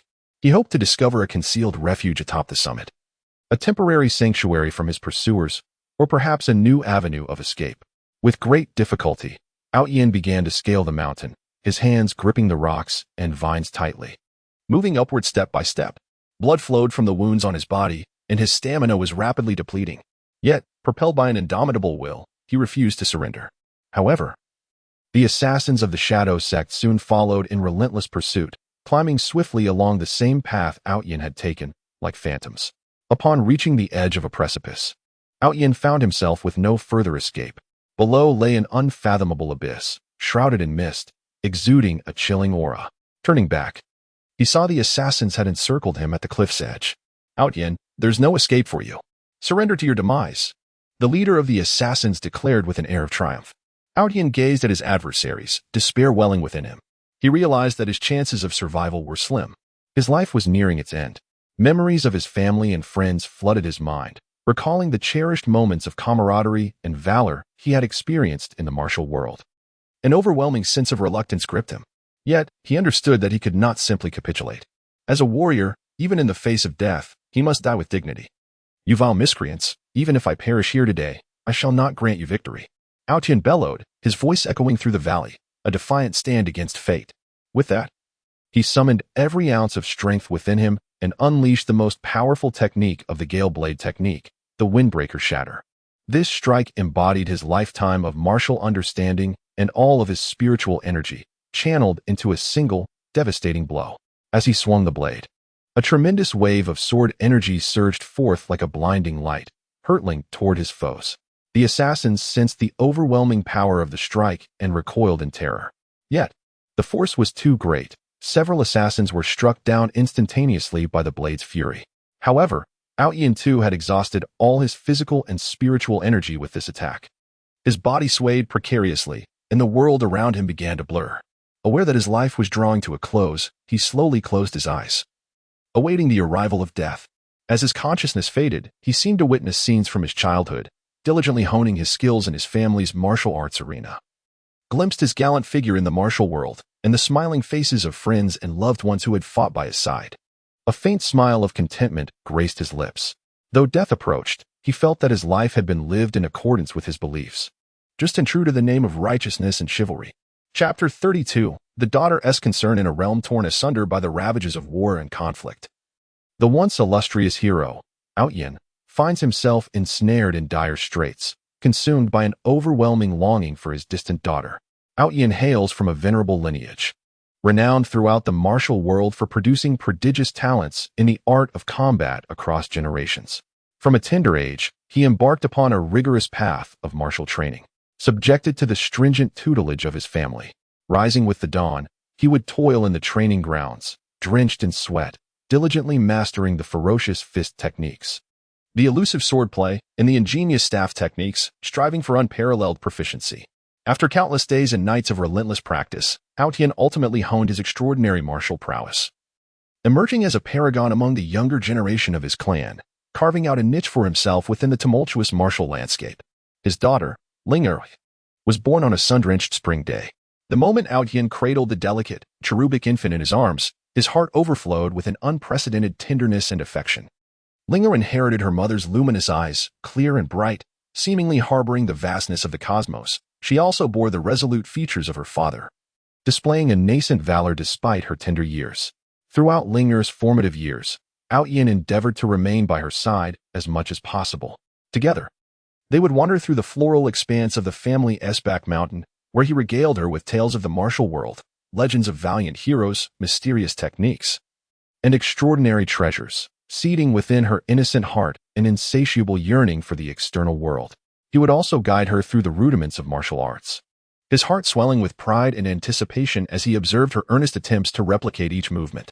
However, tranquility proved ephemeral. A tempest of bloodshed and turmoil erupted within the martial realm, as a nefarious force stealthily ascended, intent on dominating the entire fantastical continent, ruthlessly eliminating any opposition. As a champion of righteousness, Outyin naturally became a target of their malevolence. To safeguard his family and the peace of the martial world, he was compelled to step forward, engaging in a harrowing struggle against the forces of evil. On the eve of his departure, he entered Ling'er's chamber, gazing at her serene visage, his heart a tumult of emotions. He tenderly placed a kiss upon her forehead, eyes brimming with reluctance and concern. "Ling'er, your father must undertake a significant endeavor and may be away for some time. You must be obedient and heed your mother and elders," he spoke softly, his voice quivering with emotion. The following morning, Outyin resolutely set forth on his journey. Standing shoulder to shoulder with valiant allies, he battled fiercely, employing his exceptional martial skills and indomitable spirit to repel foes time and again. Yet, the malevolent forces proved cunning, dispatching increasingly formidable adversaries and laying intricate traps. In a fierce confrontation, Outyin was ensnared within a mysterious illusionary array, engulfed in a haze of confusion and surrounded by phantoms, under relentless assault from all directions. Struggling within the array, he fought valiantly, but gradually found himself ensnared in an inescapable predicament. Meanwhile, his heart ached with an ever-growing concern for Ling'er. He feared he might not survive to return and worried that his daughter would be engulfed in sorrow from losing her father. "Ling'er, your father will never abandon you. You must hold on," Aotian silently vowed, enduring the pain and fatigue as he sought a way to break the illusory formation. After countless attempts and struggles, Aotian, through his profound understanding of martial arts and unwavering faith, discovered the flaw in the illusionary array and successfully broke free. However, he emerged gravely injured and physically weakened. During his recovery, Aotian received news from home that Ling'o had accidentally gone missing while out exploring. This revelation struck him like a bolt from the blue, igniting a desperate urgency within him. Ignoring his still healing wounds, he embarked immediately on a quest to find his daughter. He inquired about Ling'o's whereabouts, traversing towns and villages, questioning countless passers-by. His eyes bore the weight of anxiety and exhaustion, yet he never relinquished a glimmer of hope. In the course of his search, he encountered various formidable challenges. Once, in a desolate mountain area, he was confronted by a horde of ferocious beasts. Despite his injuries, Aotian persevered through the pain to engage in a life-and-death struggle against the creatures. "Ling'er, where are you? Father is coming," he cried out amidst the battle, as if her name were the very source of his strength. After a fierce struggle, he ultimately repelled the beasts, though he sustained further injuries, dragging his weary body onward. He finally received a lead about Ling'er in a remote village. Someone had seen a girl resembling her being taken by a group of mysterious individuals towards the northern mountains. Without hesitation, Aotian set his course for the northern peaks. The mountains were treacherous, with harsh weather, howling winds, and snow blanketing the ground. Yet, one thought consumed him: to find his daughter. He trudged through the mountains, scaling steep cliffs and traversing deep valleys, overcoming one obstacle after another. Deep within the mountain range, Aotian stumbled upon a concealed cave nestled in a valley. An eerie aura emanated from within, prompting him to cautiously step inside. At the cave's end, he beheld a group of malevolent figures surrounding Ling'er, whose face was etched with terror and helplessness. Upon seeing her father, a flicker of surprise ignited in her eyes. "Father!" Ling'o called out fervently. In that instant, Aotian's fury ignited like a blazing fire. He charged at the wicked individuals like an enraged lion. Unleashing his ultimate techniques, he engaged in a fierce battle with the foes. In his relentless quest to rescue his daughter, he disregarded his own safety, his every move infused with strength and determination, forcing the adversaries to retreat before his onslaught. Ultimately, Aotian triumphed over the enemies and rescued Ling'er. He embraced her tightly, tears streaming down his face. "Ling'o, do not fear. Your father is here, and I shall never allow you to leave my side again," he choked out. Having endured such trials, Aotian cherished the moments spent with Ling'er even more profoundly. He is acutely aware that in this tumultuous and mysterious land of fantasy, the safety of his daughter is his paramount concern, regardless of the challenges and dangers that the future may hold. He is resolute in his commitment to safeguard her with his very life, accompanying her as she matures, allowing her to flourish under the warm embrace of love. Chapter 33. reluctance to surrender in that perilous and enigmatic realm of spiritual illusions. Every inch of land seems to conceal untold secrets and dangers. In the farthest northern reaches of this land lies the imposing Frost Peak mountain range, perpetually shrouded in ice and snow. Here, the climate is harsh, with biting winds that slash like sharp blades against the skin of any who dare to intrude. The terrain is treacherous, featuring towering peaks that pierce the heavens and abyssal canyons that resemble the gaping maw of a monstrous beast, ever ready to consume life. Furthermore, formidable and ferocious ice beasts roam freely, becoming the nightmares of countless adventurers. Lin Yu, a young and tenacious adventurer, embarks on a journey to explore the Frost Peak Mountains. Driven by an insatiable thirst for the unknown and an unwavering pursuit of glory, he stands tall, akin to a resilient pine enduring the storm. With deep-set eyes ablaze with a fervent fire, an embodiment of his passion and dedication to adventure. Clad in specially crafted leather armor, though weathered by the relentless elements, it clings closely to him, providing some measure of protection against the bitter cold. The intricate patterns on the armor seem to tell tales of the countless trials and tribulations he has faced alongside his master. Born in an unremarkable mountain village, Lin Yu harbored boundless dreams of the world beyond its confines from a tender age. Whenever the village elders recounted mysterious legends and tales of adventure from afar, he would listen with rapt attention, his eyes sparkling with yearning. At the age of 10, a sudden calamity befell his village. A band of malevolent bandits ravaged the community, stealing food and valuables and mercilessly slaughtering many innocent lives. Lin Yu watched helplessly as his loved ones and friends endured suffering before his eyes. In that moment, he silently vowed to become powerful enough to protect all that he cherished. To fulfill this promise, Lin Yu committed himself to rigorous training. Each morning, he would rise early to practice swordsmanship in the woods outside the village. He began with the most fundamental techniques, repeating each movement tirelessly until they were executed with precision and grace. He would utilize the trees as obstacles to hone his agility and reaction speed. Throughout his training, he persevered without fatigue. Even when his arms ached and sweat drenched his garments, he never entertained a thought of surrender. As he matured, Lin Yu's strength continued to grow. He began to venture beyond the village, seeking out stronger opponents in nearby towns for sparring and learning. In these towns, he encountered many like-minded adventurers, sharing experiences and insights, encouraging one another. By chance, Lin Yu learned of the legends surrounding the Frost Peak Mountains. It is said that deep within the mountains lies a mysterious ice crystal, imbued with immense power over ice, granting its possessor the formidable ability to manipulate snow and ice, and possibly even transcending their own cultivation limitations to reach an entirely new realm. This legend profoundly captivated Lin Yu, compelling him to embark on a journey to the Frostbite Mountains in search of the enigmatic ice crystal. Although he was acutely aware that this expedition would be fraught with peril and challenges, the flame of adventure within him blazed fiercely, unquenchable. Upon stepping into the Frostbite Mountains, Lin Yu immediately felt an overwhelming sense of oppression. A frigid aura surged towards him like a tidal wave, nearly freezing his very being. Yet he did not falter. He gripped his sword tightly and resolutely pressed onward. Throughout the mountains, Lin Yu encountered numerous dangers. He faced ferocious ice bears, colossal beasts adorned with impenetrable icy armor. With a single swipe of their massive paws, they could shatter enormous blocks of ice. Upon spotting Lin Yu, the bears let out a fearsome roar and charged at him. Quickly regaining his composure, Lin Yu unleashed his most proficient technique, the Gale swordplay, where his sword danced like a whirlwind around him. He deftly evaded the ice bears' assaults while seeking out their vulnerabilities. Amidst the fierce skirmish, he discerned that the bears' underbellies were their Achilles' heels. Seizing the moment, he leapt high and thrust his sword with all his might into the bear's abdomen. The creature emitted a pained roar before its massive form collapsed, sending snow cascading around. In addition to the ice bears, Lin Yu encountered snow spirits capable of wielding ice magic. The spirits were graceful and their features alluring, yet their hearts were as cold and unyielding as the ice itself. They whirled elegantly in the air, brandishing azure wands and chanting incantations. In an instant, a flurry of sharp ice spikes rained down upon Lin Yu. He immediately employed the mirage steps, his form becoming a fleeting shadow as he navigated swiftly between the spikes. As he dodged the onslaught, he closed in on the snow spirits.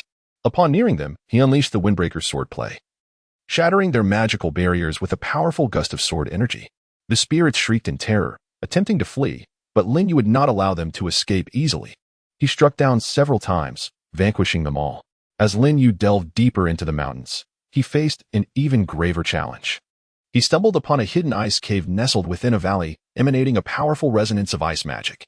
A surge of intense curiosity welled within him, prompting him to enter the cave for further exploration. As he stepped inside, he found the dimly lit space adorned with peculiar, shimmering ice-blue runes on the walls.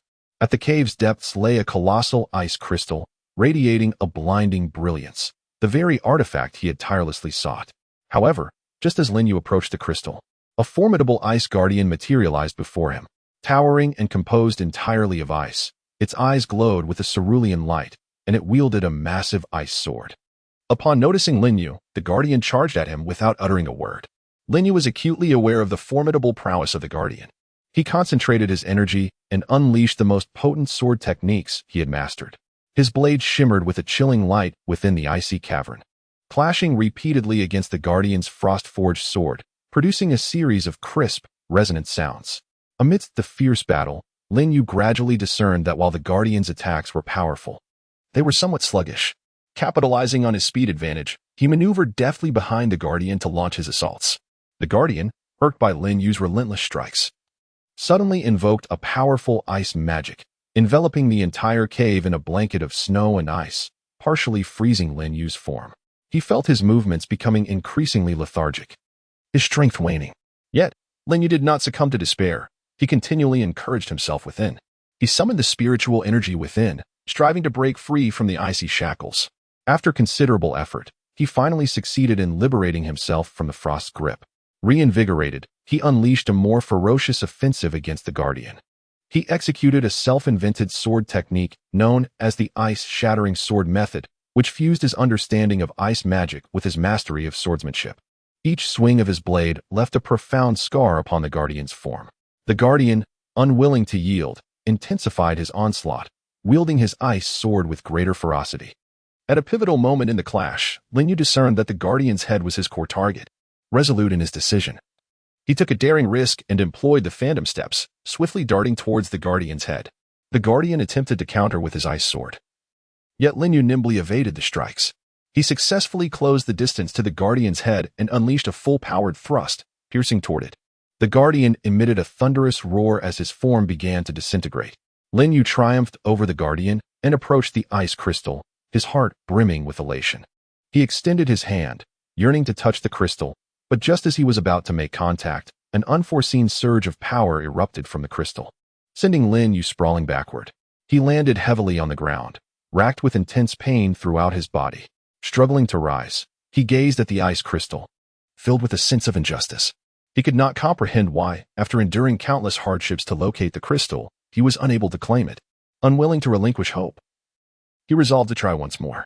He steadied himself and advanced toward the crystal anew. As he approached once more, the crystal unleashed another wave of force, attempting to thwart his progress. However, this time Lin Yu was prepared. He executed a defensive sword technique, mitigating part of the crystal's power. He pressed onward, each step laden with immense pressure. Throughout this arduous journey, Lin Yu's body reached its limits, yet his gaze remained unwavering.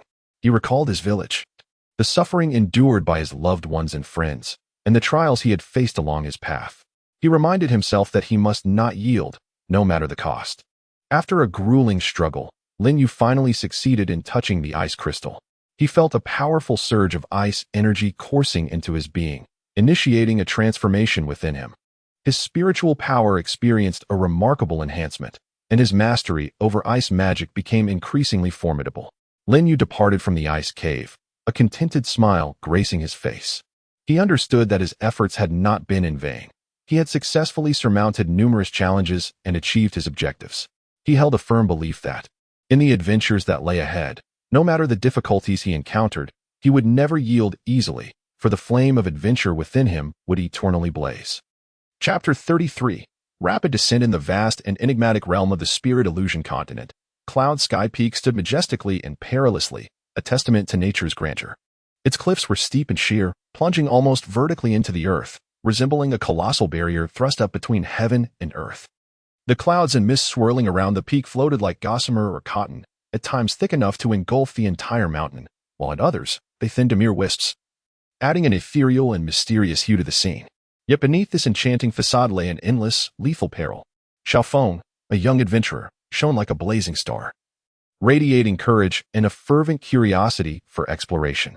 Hearing tales of the spirit illusion sacred artifact, the starry divine stone. Hidden at the summit of Cloud Sky Peak, an artifact reputed to possess extraordinary powers capable of overturning the cosmos and reshaping the order of the world, he resolutely embarked on this treacherous journey fraught with uncertainty. His physique was agile and robust. Each step he took was resolute and powerful, his deep, bright eyes ablaze with a fervent yearning for the unknown and an unwavering pursuit of adventure. Xiaofeng began his ascent along the winding, rugged mountain path. The trail was strewn with jagged rocks, resembling a snarling maw, while loose stones threatened to tumble at any moment. Each forward movement required careful deliberation to find stable footing. The fierce wind roared like a ferocious beast, rushing towards him with such force that it seemed intent on tearing him from the cliffside. Xiaofeng clutched the nearby vines tightly, his fingers turning white from the strain, while he secured himself against the protruding rocks to stabilize his precarious stance. During this arduous climb, Xiaofeng was beset by a series of ferocious aerial beasts. The enormous griffin, with wings spread wide like an ominous cloud, cast a shadow over him, its sharp claws glistening menacingly in the sunlight, reminiscent of glinting blades. It circled ominously above, emitting a chilling shriek, and occasionally dove at him like a bolt from a crossbow, its speed seemingly capable of tearing through the very air. Xiaofeng reacted swiftly, drawing his sword from his waist in an instant. The blade shimmered brilliantly in the sunlight, akin to a streak of lightning cleaving the darkness. He unleashed the agile and multifaceted phantom sword technique, and in that fleeting moment, sword shadows danced around him like silver blossoms bursting into bloom, intertwining and soaring through the air, resplendent and lethal. At times, he evaded the griffin's fierce onslaught with the grace of a specter, skillfully sidestepping its relentless attacks. At other moments, he struck back with the ferocity of a war god, each thrust precisely targeting the foe's vulnerable spots, his movements fluid and seamless. After a harrowing and arduous struggle, Xiaofeng, through indomitable will and exceptional swordsmanship, successfully repelled the assault of the griffin. Exhausted, he leaned against the mountainside, taking a brief respite to regulate his erratic breathing. Once his strength had somewhat returned, he resolutely continued his ascent toward the summit. As the altitude increased, the air became increasingly rarefied, each breath resembling a fierce battle against the thin atmosphere. The biting cold intensified, seeping into his garments like a chilling specter, mercilessly piercing his very marrow. Yet, there was no hint of retreat in Xiaofeng's eyes. He gritted his teeth and steadfastly advanced step by step toward the goal that resided within his heart. As he neared the mountain's pinnacle, a precarious suspension bridge loomed before him. It spanned a seemingly bottomless chasm, beneath which a tumultuous sea of clouds roiled like surging waves, obscuring any view of the valley floor below, as if it led to an unknown and terrifying realm. The ropes of the bridge, worn by the ravages of time, were frayed and tattered, while the wooden planks showed signs of decay, emitting a chilling creak in the howling wind, reminiscent of death's ominous countdown. Gazing at the perilous bridge, a flicker of hesitation surged within Xiaofeng. However, he understood that to obtain the stellar stone, he must traverse this bridge. It was the sole path to his ambition. Taking a deep breath, he endeavored to dispel the fear and doubt residing in his heart, summoning an immense courage as he cautiously stepped onto the bridge. His footsteps were as light as a feather, each step taken with utmost care, fearful that his weight might be the final straw to shatter the bridge's frail existence. Yet, fate often delights in mockery. Just as he reached the center of the bridge, a fierce gust of wind, akin to a demon's roar, swept past him. The bridge lurched violently, resembling a fragile life struggling helplessly against the tempest. Xiaofeng's body lost its balance. His feet slipped desperately on the slick wooden surface, searching for any semblance of support, but all was in vain. In that critical moment, where life and death hung in the balance, Xiaofeng began to plummet rapidly. Terror and despair filled his heart, and a flurry of thoughts flashed through his mind like lightning.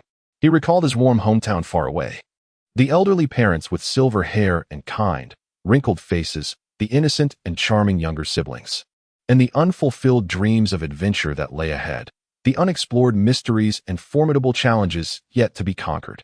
He was filled with a sense of unwillingness. How could he perish so easily? He flailed his arms desperately, striving to grasp anything within reach, even the most ephemeral thread, but the surroundings offered only the empty, cold air, which cruelly mocked his despair. Xiaofeng's body descended like a meteor ablaze with the flames of hopelessness, plummeting into the endless abyss of darkness. His hair danced wildly in the furious wind, and his clothes billowed, producing a haunting symphony that heralded the approach of death. His eyes were tightly shut, unwilling to behold the terrifying spectacle below that could devour the very essence of his soul. It seemed that a mere glance would engulf him in an abyss of unending dread. As he plummeted rapidly, Xiaofeng's body was relentlessly battered against the jagged rocks and protruding branches of the mountainside. His skin was lacerated by the sharp stones, blood seeping out like a trickling stream, while waves of pain surged through him, threatening to drown his consciousness. Yet, he was indifferent to these excruciating sensations. A singular, unwavering thought consumed him: to survive, no matter the cost.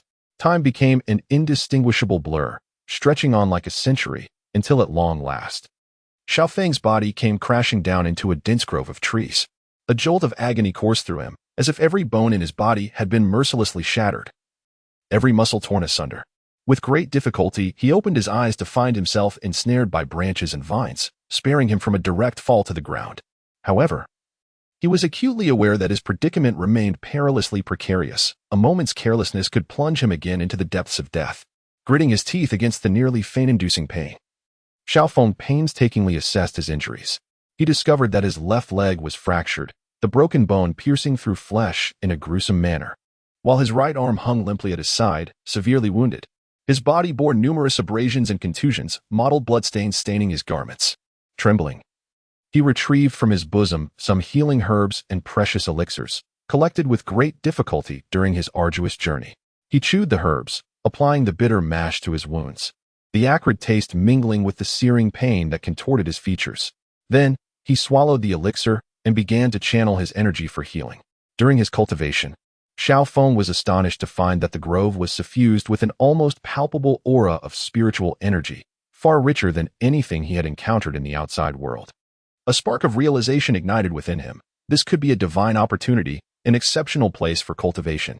Despite his grievous injuries, he resolutely resolved to harness the spiritual energy here to expedite his healing and simultaneously enhance his strength. Thus, Xiaofeng cast aside all distractions, calming his mind and immersing himself wholly in his practice. He guided the spiritual energy within him to flow gently through his meridians, nourishing his damaged vessels and organs like a gentle stream, gradually mending his wounds. As time passed, his condition improved and his power began to rise. In the course of his cultivation, Xiaofeng serendipitously uncovered ancient and mysterious ruins and treasures hidden within the grove. These relics and treasures contained formidable magical powers capable of shaking the world, as well as invaluable resources for cultivation. With a heart full of awe and curiosity, he cautiously explored these remnants. In a concealed corner, he stumbled upon ancient tomes of magic and weapons. Within these tomes of magic lie long-lost incantations and unique cultivation techniques, their words seemingly imbued with an enigmatic allure that beckoned Xiaofeng to delve deeper. The weapons, radiating formidable power and distinct attributes, instilled both awe and yearning. Treasuring this newfound knowledge, Xiaofeng immersed himself in the study of these magical texts, diligently practicing the spells and methods with an insatiable thirst for mastery. He understood that in a world fraught with peril, only through relentless enhancement of his abilities could he hope to survive and pursue his adventurous aspirations. After expending considerable time and effort, and enduring countless trials and setbacks, he finally mastered several potent spells and cultivation techniques. Concurrently, he applied his intellect and craftsmanship to the ancient weapons, conducting thorough research and meticulous modifications. Through his unique comprehension of weaponry and exquisite artistry, he optimized their performance to its utmost potential. He forged a brand new sword, its blade gleaming with a chilling radiance, sharp enough to sever steel with ease, while possessing the remarkable ability to absorb and release spiritual energy, greatly augmenting his strikes in battle.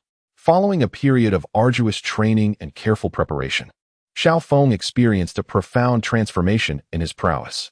Not only were his injuries fully healed, restoring him to his prime, but he also acquired several formidable spells and cultivation techniques, along with an unparalleled weapon. His heart rekindled with hope and confidence for the future. He firmly believed that with unwavering dedication, he would surely emerge from the forest, continuing his adventurous journey, and one day discover the stellar divine stone to fulfill his grand aspirations. Xiaofeng began earnestly seeking a way to escape the woods, exploring every nook and cranny. At last, behind a waterfall, he uncovered a hidden secret passage. This narrow and treacherous route shimmered with eerie light, fraught with various dangers and challenges. Yet, undeterred by the obstacles before him, he resolutely stepped into the passage. Within the tunnel, Xiaofeng encountered a myriad of traps and monsters. There were mechanical snares that launched toxic needles, glistening with a malevolent green hue, clearly laced with venom, magical traps capable of unleashing powerful arcane assaults.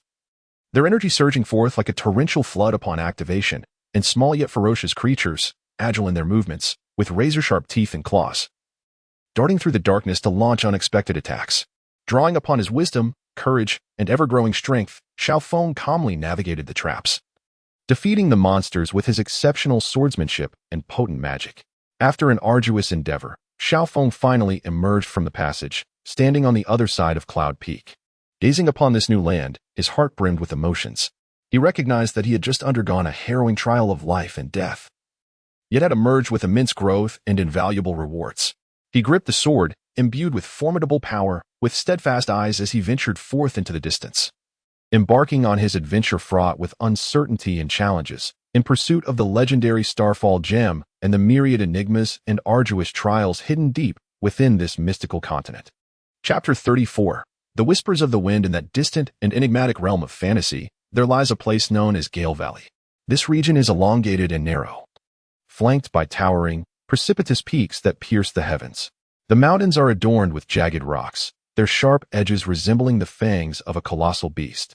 Within the valley, fierce winds rage perpetually, never relenting, as if nature herself were unleashing her boundless fury.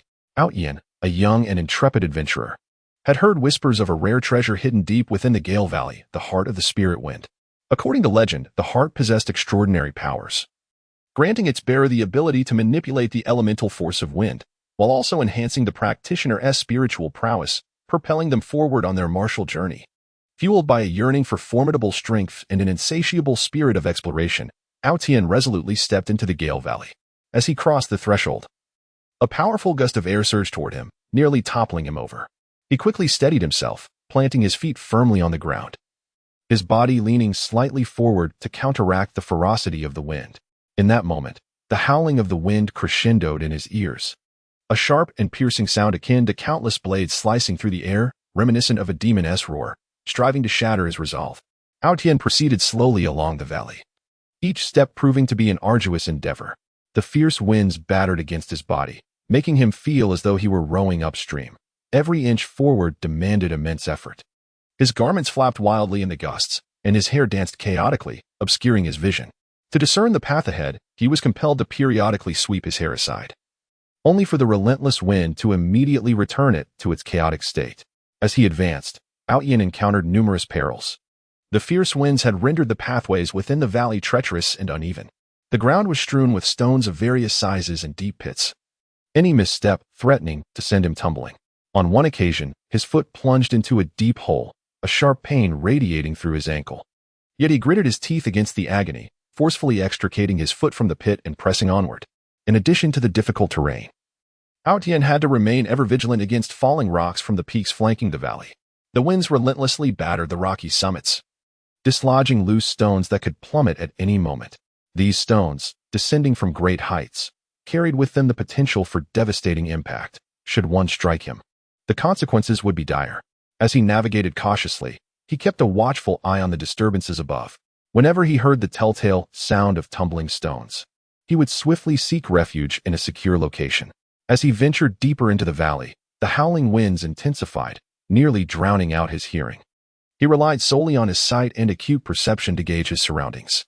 However, the tumultuous winds severely hampered his senses, making it increasingly difficult to detect hidden dangers, thus amplifying his precarious situation. Suddenly, Outyin sensed a formidable presence emanating from ahead. Alarmed, he halted his progress and fixed a wary gaze forward. Through the tempest, he discerned a colossal figure slowly materializing. It was a wind-based magical beast, the Gale Lion, towering and majestic. Its body was enveloped in a coat of gray fur that fluttered gently in the wind, as if it were one with the storm. Its eyes gleamed with a menacing green light, exuding an aura of ferocity and savagery. Its claws were extraordinarily sharp, leaving deep gashes in the earth with each swipe. Upon spotting Outyin, the Gale Lion let out a thunderous roar. The sound reverberated through the winds, causing Outyin's ears to ring. Following this, the beast lunged toward him. Outyin swiftly drew his sword, its blade glinting coldly in the gusts. He executed the techniques of the clear wind sword play, the sword's shadow resembling blooming azure lotuses, swaying gracefully amidst the storm. He attempted to use these sword illusions to thwart the Gale Lion's assault, but the creature was remarkably swift, easily evading Out Yin's strikes as its razor-sharp claws lunged menacingly toward his chest. Ao Tian sidestepped swiftly, evading the fierce onslaught of the Gale Lion. Seizing the opportunity while the beast was still reeling, he launched a rapid counterattack. Employing the phantom evasion technique, his form became an ethereal shadow, deftly maneuvering to the lion's rear. With a powerful leap, he thrust his sword downward, aiming for the lion's vulnerable back. Sensing the imminent danger from behind, the Gale Lion abruptly whirled around, swinging its tail towards Ao Tian. Caught off guard, Ao Tian could not evade in time and was struck by the lion's tail, sending him hurtling through the air like a severed kite. He landed heavily on the ground, a surge of agonizing pain coursing through his body, struggling to regain his footing. He noticed blood seeping from the corner of his mouth. At that moment, the Gale Lion lunged at him once more. Ao Tian understood that he could not simply resign himself to fate. Taking a deep breath, he summoned the spiritual energy within him, channeling it into his sword. In an instant, the blade radiated with a blinding brilliance, emanating a formidable aura. He unleashed his ultimate move, the wind-cleaving sword. This strike embodied his profound mastery of swordsmanship and the entirety of his spiritual power. The sword, enveloped in dazzling light, cleaved towards the Gale Lion. Aware of the impending threat, the lion attempted to evade, but it was too late. The sword struck with unyielding force, and the Gale Lion let out a pained roar as its massive form gradually succumbed to the ground. Ao Tian successfully defeated the Gale Lion. Yet this victory came at the cost of considerable depletion of his spiritual energy and physical strength. Weary, he sank to the ground, gasping for breath. At that moment, the wind continued to howl in his ears, as if celebrating his triumph, while simultaneously reminding him that further dangers awaited him ahead. After a brief respite, Ao Tian rose to his feet and pressed onward into the depths of Gale Valley. With each step he took, the wind intensified, its howling threatening to scatter his very soul. His body felt increasingly burdened, and each stride demanded immense effort. Nevertheless, the yearning for the heart of spiritual wind within him remained unyielding. He understood that surrender was not an option. At last, Ao Tian arrived at the heart of Gale Valley. In an open expanse, he beheld a crystal radiating a mesmerizing blue light.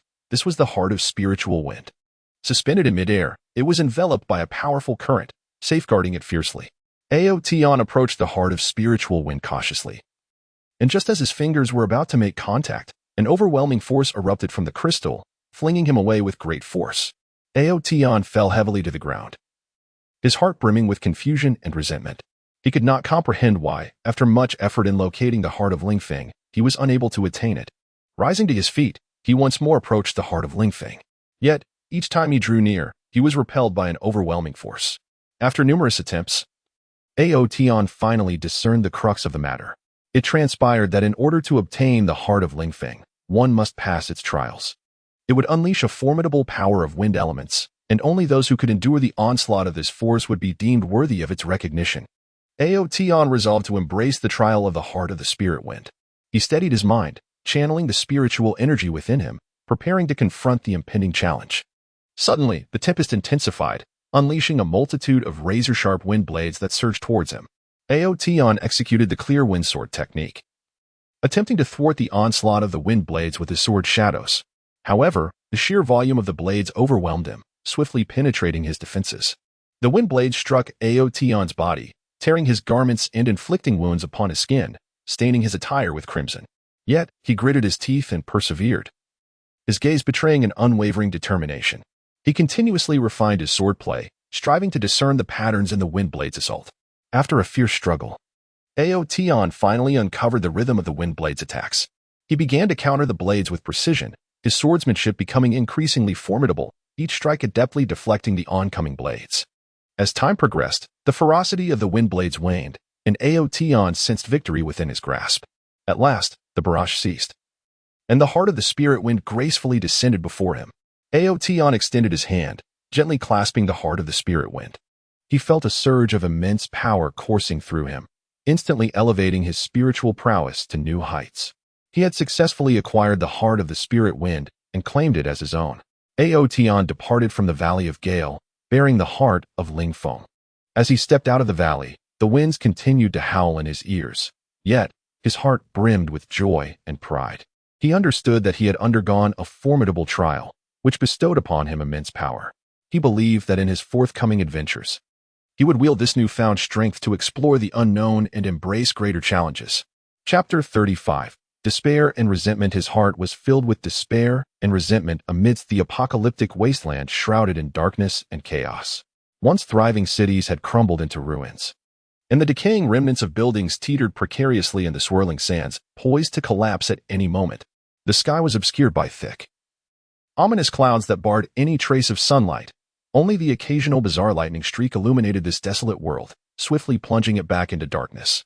Lin Yin, a resolute survivor harboring dreams of rebuilding his homeland, led a small band of equally courageous companions in their struggle for survival in this perilous wasteland. They scoured the land for hope and resources that could herald the resurgence of humanity. They endured countless brutal battles, fighting ferociously against terrifying mutated monsters and seizing precious supplies from marauding bandits. Each victory was shadowed by the injuries and even sacrifices of comrades. Yet they remained steadfast in their resolve. This time, they had heard whispers of a high-tech research base, a remnant of the pre-war era, hidden within the distant shadow ruins. It was said to house core technological data capable of purifying radiation and restoring Earth's ecology. Lin Yin knew this could be humanity's last hope for salvation and resolutely embarked on the journey to the shadow ruins. The path to the shadow ruins was fraught with hardships and tribulations. They traversed the vast death desert, where the scorching sands, swept by fierce winds, sliced mercilessly against their skin. Water was exceedingly scarce, and each drop was a treasure. Often, they endured the torment of thirst, their lips cracked and bleeding, their throats burning as if aflame. In the desert, they also faced assaults from monstrous sandworms. These behemoths could swiftly navigate the sands, erupting from below with gaping maws and sharp fangs, ready to devour a person whole. Through tight teamwork and indomitable fighting spirit, Lin Yin and his companions repelled the relentless attacks of the sandworms, though a few fell victim to their grasp, forever lost in the desert sands. Having finally emerged from the death desert, they entered the toxic marshlands. Here, a noxious stench filled the air, and lethal gases permeated the marsh, posing a grave risk of poisoning with the slightest misstep. The ground beneath their feet was soft and muddy, each step fraught with the danger of being consumed by the mire. They cautiously navigated the surface, stepping only on protruding stones and driftwood, advancing slowly. In the toxic marshlands, they encountered a horde of mutated scorpions. These creatures were colossal, their shells as tough as iron, and their stingers glimmered with a sinister green hue. A sting would unleash venom that spread rapidly through the body, leading to excruciating agony and death. Lin Yin and his companions engaged in a harrowing battle against the scorpion, wielding flamethrowers and makeshift weapons in a desperate defense. Yet some of their comrades were stung, their lives hanging by a thread. Despite their utmost efforts to rescue them, they ultimately fell short. After enduring countless hardships, Lin Yin and his team finally reached the shadow ruins. The sight before them filled their hearts with immense shock and despair. A thick aura of darkness enveloped the ruins, with dilapidated structures twisted and deformed, as if ravaged by a colossal force. An eerie mist shrouded the surroundings, obscuring the path ahead. Occasional chilling whispers and strange sounds sent shivers down their spines. Lin Yin took a deep breath, suppressing his inner dread, and led his companions cautiously into the ruins. They explored with great care, leaving no corner unexamined for potential technological secrets. Suddenly, a powerful energy wave surged from the depths of the ruins, and a horde of mechanical puppets emerged from all directions, launching a ferocious assault. These towering automatons, crafted from robust metal, were equipped with an array of advanced weaponry. Laser cannons and missile launchers unleashed a torrent of firepower, instantly transforming Lin Yin's vicinity into a sea of flames.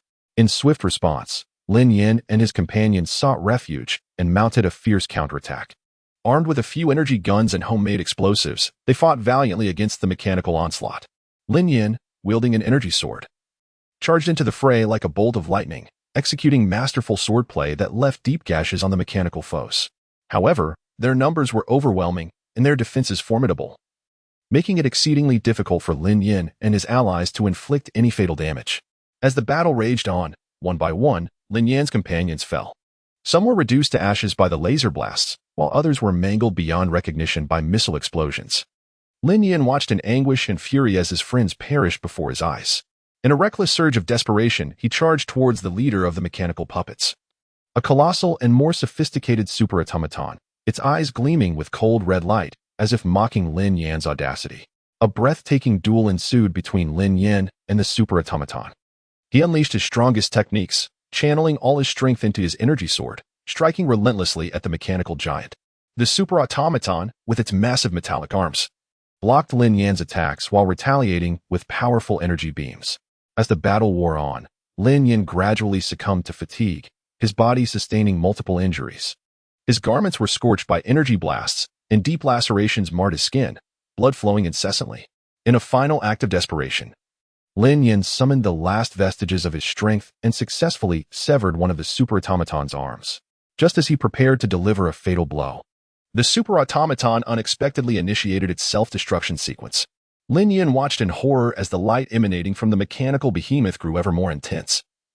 Realizing with dread that he had no time to escape, with a resounding explosion, the colossal mechanical puppet shattered. The immense shockwave hurled Lin Yan into the air, and he landed heavily on the ground, feeling as if his bones had been pulverized.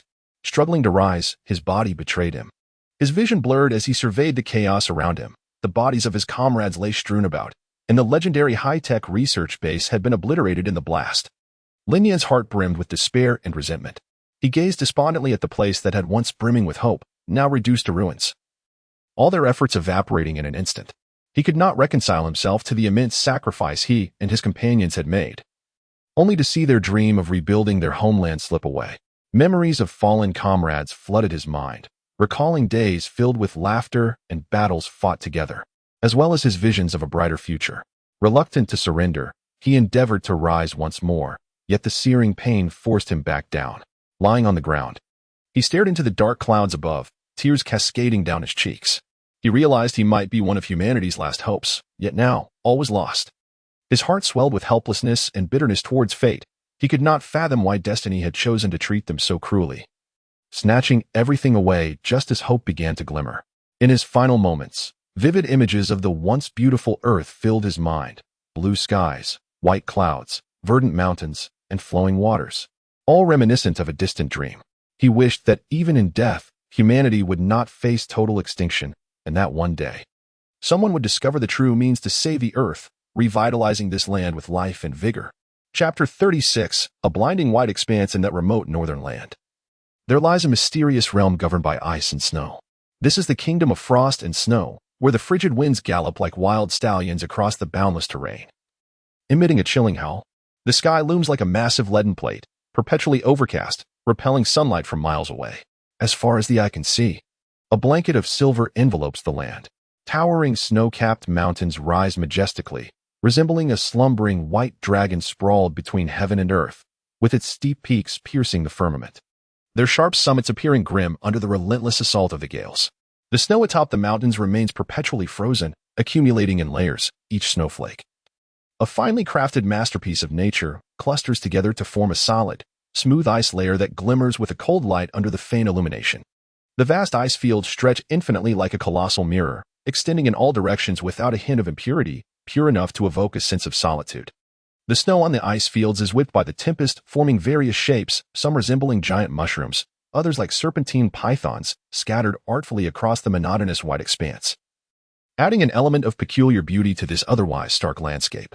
In this frigid expanse, a resilient tribe known as the Ice Dwellers endures. They're tall and robust. Their skin is pale as snow, their gaze imbued with determination and courage. Their existence hinges upon hunting and fishing, as they struggle to survive in this harsh environment. Among them is a young and valiant warrior named Actu. From a tender age, he has apprenticed with the elders of his tribe, mastering the arts of hunting and survival. Honing extraordinary skills, he wields an ice spear, a weapon crafted by his own hands from the hardest ice of the tundra, its tip razor-sharp, glinting with a dazzling blue light under the sun. One day, as was his custom, Actu embarked on a hunting expedition. Clad in a heavy fur coat, with a bow and ice spear slung across his back, he ventured into the vast, icy wilderness alone. The biting wind sliced across his face like a knife. But he was accustomed to such conditions, his steps resolute and powerful. After a prolonged search across the tundra, he finally discerned the tracks of a herd of snow deer. The snow deer, among the most agile creatures of the frozen landscape, moved with grace, their white coats blending seamlessly with the snow, rendering them nearly invisible. Actu cautiously approached the herd, concealing himself behind a snowdrift, his eyes fixed intently on his quarry, his grip on the ice spear unwavering. When he was sufficiently close, he sprang to his feet and hurled the spear with all his might. The spear sliced through the air like a bolt of lightning, aimed at a larger snow deer. Yet, the creature seemed to sense the impending danger. At the very instant the spear was about to strike, it leapt gracefully aside, evading the attack. Unfazed, Acta swiftly drew his bow, nocked an arrow, and pulled back the string. With a swift whoosh, the arrow shot forth like a meteor towards the deer. However, the snow deer's speed was astonishing, and the arrow merely grazed its side, landing in the snow nearby. Startled, the herd scattered in all directions. Determined not to return empty-handed, Acta pursued them relentlessly. He sprinted across the snow, the ground crunching beneath his feet. His figure appeared diminutive against the vast whiteness of the tundra, yet his eyes shone with unwavering resolve. As he chased after them, he unwittingly strayed into an unfamiliar territory. Here, the snow lay deeper, the winds howled more ferociously, and the sky darkened ominously. He halted, surveying his surroundings, only to realize he had lost his way. All around him was a sea of white, devoid of any distinguishing landmarks to guide him. A flicker of unease surged within Act II, but he quickly regained his composure. He understood that panic would only lead him into a more perilous situation on this tundra. He resolved to find shelter from the howling winds before devising a plan to navigate back home. Scanning the area, he ultimately discovered a cave nestled at the base of a snow-covered mountain, its entrance partially concealed by snow, making it difficult to discern without careful observation. Acta entered the cave, which was dark and damp, with icicles hanging from the walls, dripping water rhythmically. He found a dry spot to sit and began to contemplate his predicament. He realized that his provisions were limited, and if he could not swiftly find his way home, he might become trapped in this desolate place. As Acta pondered his strategies, a low, rumbling roar suddenly echoed from outside the cave. Startled, he sprang to his feet, grasping his ice spear, and warily fixed his gaze upon the entrance.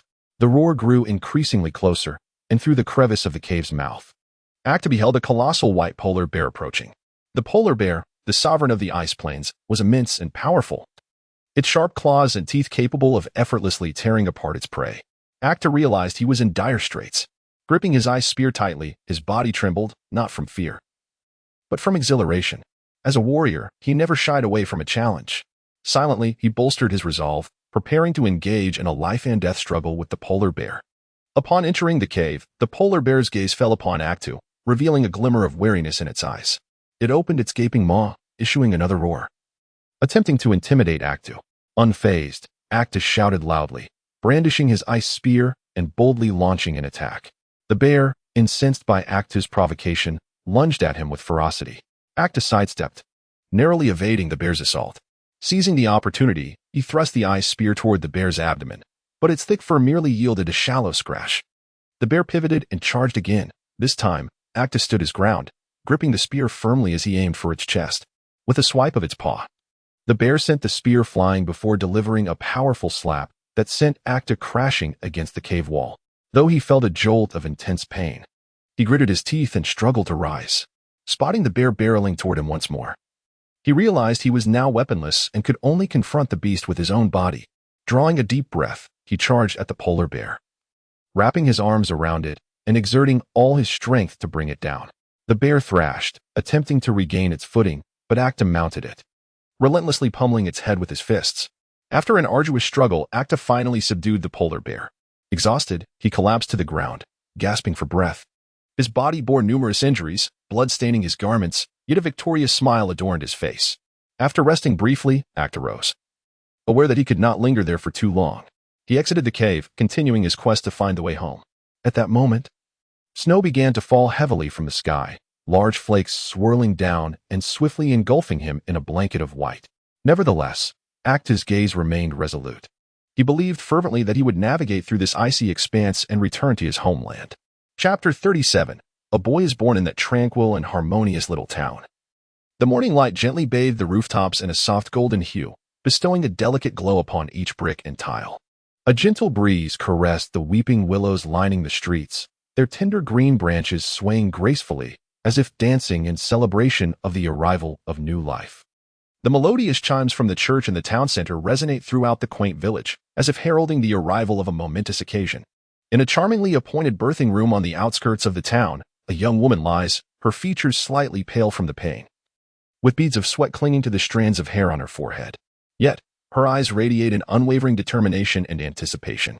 She bites her lip tightly, her hands gripping the sheets with fervor. Each contraction brings excruciating pain, yet she resolutely suppresses any cries.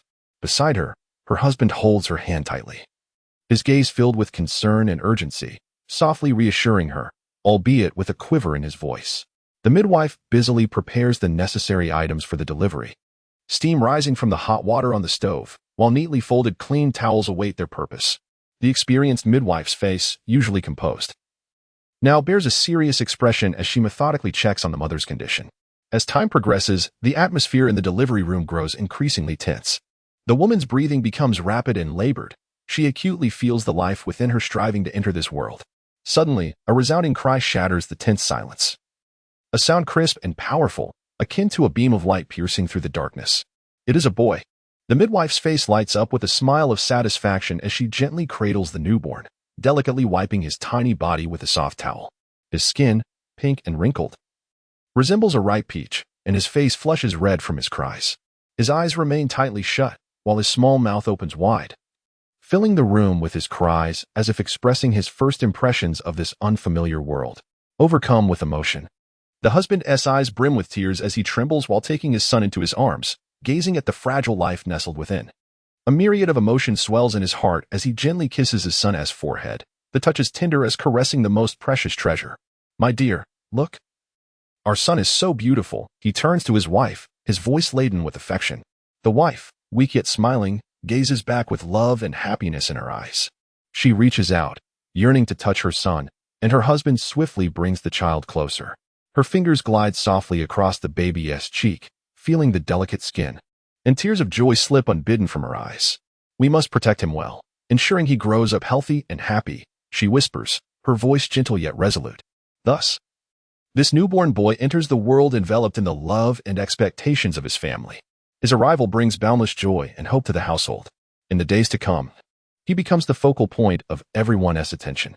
His father lovingly crafts a warm and cozy cradle for him, adorned with intricate carvings that seem to conjure a little fairy tale world.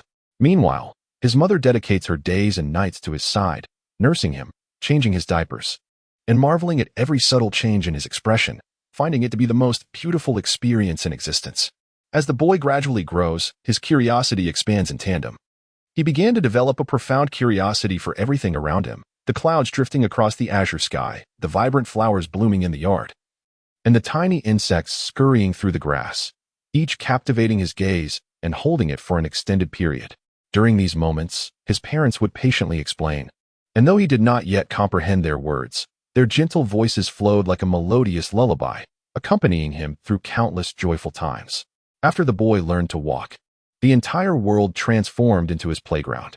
He dashed about the house, undeterred by any falls, rising unscathed to continue his frolics. He delighted in chasing the family's small cats and dogs, playing merrily with them in the yard. His innocent laughter, as clear as silver bells, echoed throughout the space, infusing the home with vitality and energy.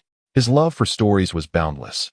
Each night, he nestled in his parents' embrace, listening as they recounted ancient and enchanting tales. From brave knights slaying dragons to rescue princesses, to kind fairies aiding impoverished children, each narrative planted a seed within his tender heart, igniting his imagination and yearning for beauty. In the small-town school, the boy embarked on his academic journey. Intelligent and eager to learn, he possessed an insatiable thirst for knowledge.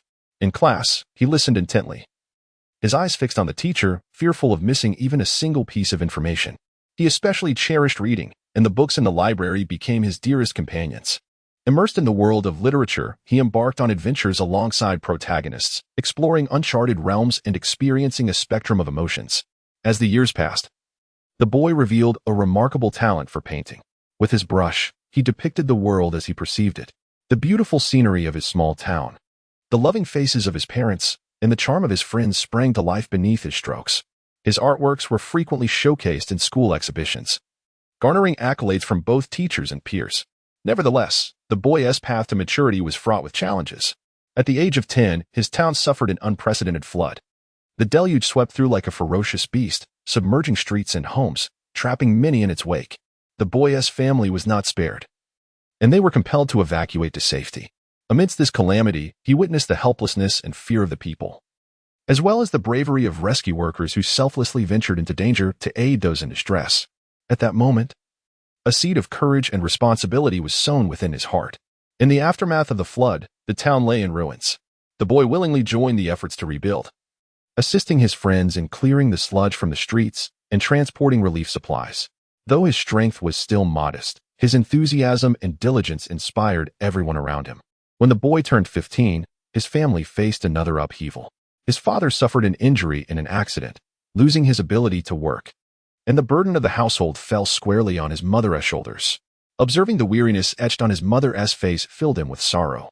He resolved to study harder, determined to shoulder the family's responsibilities in the future and ensure his parents could lead a life of happiness. Thus, the boy dedicated himself more fervently to his studies.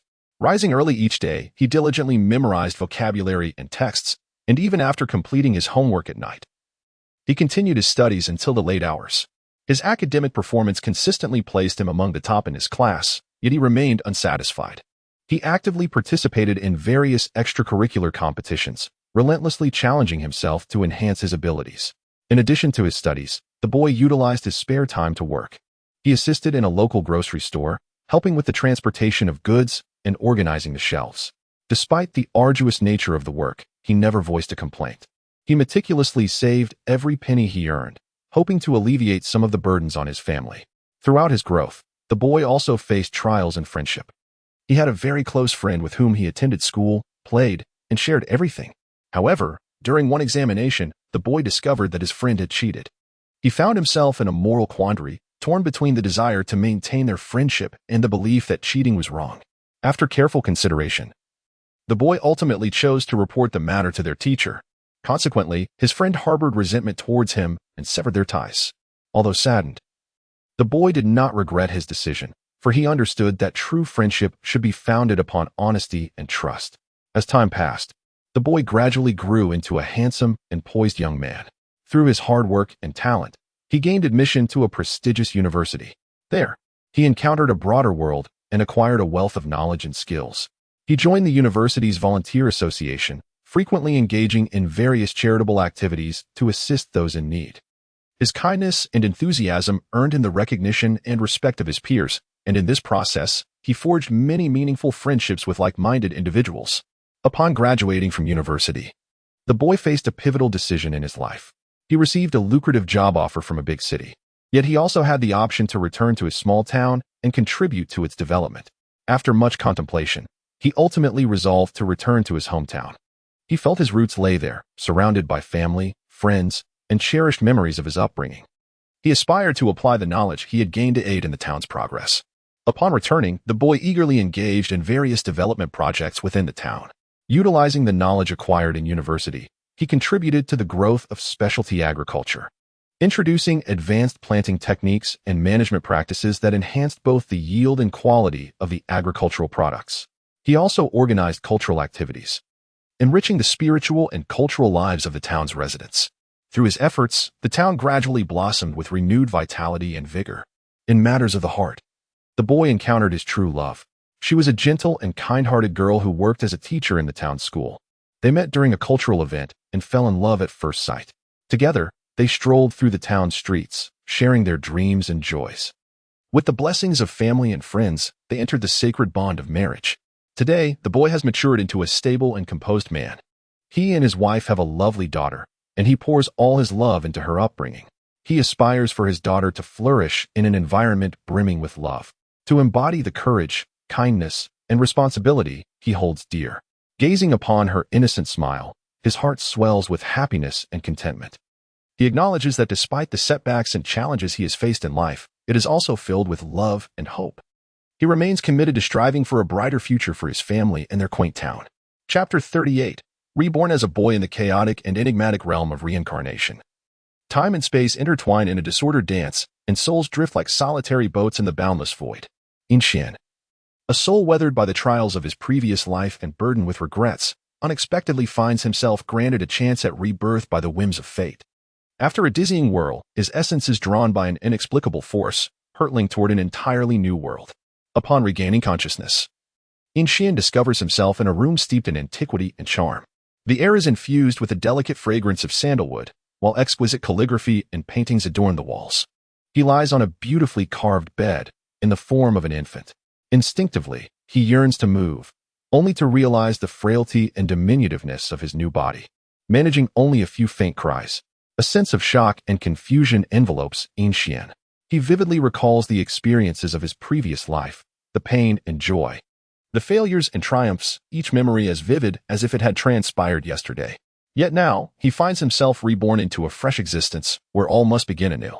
He endeavors to recollect the process of his rebirth, seeking its underlying reasons, but his mind is clouded with indistinct shadows, as if a mysterious force hinders his deeper inquiries. In this unfamiliar world, In Xian gradually comprehends that he has been born into the illustrious Yin family. The Yin clan boasts profound heritage and formidable influence across the continent, with each scion exhibiting exceptional talents, whether in martial arts or scholarly pursuits. His father, Yin Tianxiao, is a formidable martial artist, revered far and wide for his profound mastery. His mother, Lin Wanqing, is a gentle and refined woman, hailing from a prestigious lineage, skilled in the arts, and cherishing In Xian dearly. In Xian recognizes this as a precious opportunity bestowed by fate, and he resolves to make the most of this life, to mend the regrets of his past, and carve out his own illustrious path. Even in infancy, he exhibits extraordinary intelligence and sensitivity. Whenever his family engages with him, he keenly perceives their emotional shifts and responds with his bright, expressive eyes, as though he comprehends their words. As he matures, In Xian's profound interest and aptitude for martial arts begin to manifest. At the tender age of 3, his father, Yin Tianxiao, conducts a modest apprenticeship ceremony, officially taking him as a disciple to impart the ancestral martial arts of the Yin clan. Each dawn, In Xian rises early to accompany his father to the family's training grounds. The expansive training area features a robust stone floor, surrounded by various weapon racks displaying an array of martial implements, swords, spears, axes, and more, all within reach. Under his father's guidance, In Xian embarks on his martial journey, starting with the fundamental stances and practicing the art of boxing. The seemingly simple stance of horse riding requires immense endurance and focus. In the center of the training ground stood the small figure of In Xian, his feet apart at shoulder width, knees slightly bent, and his center of gravity lowered, with his fists clenched at his waist. At first, he could only endure for a few minutes before his legs began to tremble, yet his heart was steadfast, resolutely refusing to surrender. As time progressed, his stamina gradually improved, enabling him to sustain his position for longer durations. While practicing his martial arts, In Xian diligently emulated each movement of his father. His father's technique was powerful and vigorous, each punch accompanied by a gust of wind. Although In Xian lacked strength, he endeavored to execute the moves with precision and fluidity, relying on his agile body and keen reflexes. He understood that only by laying a solid foundation could he advance further along the path of martial arts. In addition to martial training, In Xian did not neglect his pursuit of cultural knowledge. His mother, Lin Wanqing, personally taught him to read, write, compose poetry, and paint. In the study, Lin Wanqing held a scroll, patiently elucidating the principles contained within the text. In Xian sat at the desk, his eyes fixated on the scroll, attentively absorbing his mother's teachings, occasionally posing questions. His quick-witted nature and exceptional capacity for learning often allowed him to make connections, bringing great satisfaction to his mother. When In Xian turned 6, he stumbled upon an ancient manual, the Lingfeng Ju, in his family's library. This text detailed an exceptionally profound internal cultivation technique, reputed to grant mastery over the element of wind, significantly enhancing the practitioner's speed and strength. Captivated by the manual, In Xian recognized it as a remarkable opportunity to elevate his abilities. However, the cultivation of the Lingfeng Ju was notoriously challenging, demanding high comprehension and steadfast determination from its practitioner. Undeterred by the difficulties, In Xian resolved to embark on the path of mastering the Lingfeng Ju. Each night, he stealthily ventured to a secluded cave on the family's mountainside, diligently following the instructions within the manual to practice the internal technique. The process was arduous. He had to direct the energy within his body along specific pathways, each circulation bringing waves of excruciating pain. Yet, he gritted his teeth, enduring the agony as he persevered in his practice. Simultaneously, In Xian did not relax his efforts in mastering the family's martial arts. He skillfully integrated the family techniques with the Lingfeng Ju, creating a unique martial art of his own. His prowess continued to grow, and he gradually began to stand out among the younger generation of his family. However, Yin Xian's journey of growth was not without obstacles. At the age of 10, the family faced an unexpected crisis. A mysterious and malevolent force had set its sights on the Yin clan, seeking to seize their treasures and martial manuals in a bid for dominance over the martial world. This wicked faction launched a sudden assault, deploying numerous skilled fighters against the Yin family. The family rallied to resist, but the enemy's onslaught was fierce, leaving many of the clan's masters injured in battle. Witnessing his family's plight, Yin Xian was filled with rage and defiance. Undeterred by his youth, he resolutely joined the fray, unleashing the martial skills he had acquired in a desperate struggle against the adversaries. Although his strength was still insufficient, he successfully repelled several adversaries with his agile movements and indomitable spirit, thereby securing a momentary respite for his family. During this crisis, Yin Xian profoundly recognized his shortcomings. He realized that to genuinely protect his family and the ones he cherished, he must continuously enhance his abilities. Consequently, after the crisis subsided, Yin Xian resolved to leave his family and embark on a journey of self-discovery, though his parents felt a twinge of reluctance.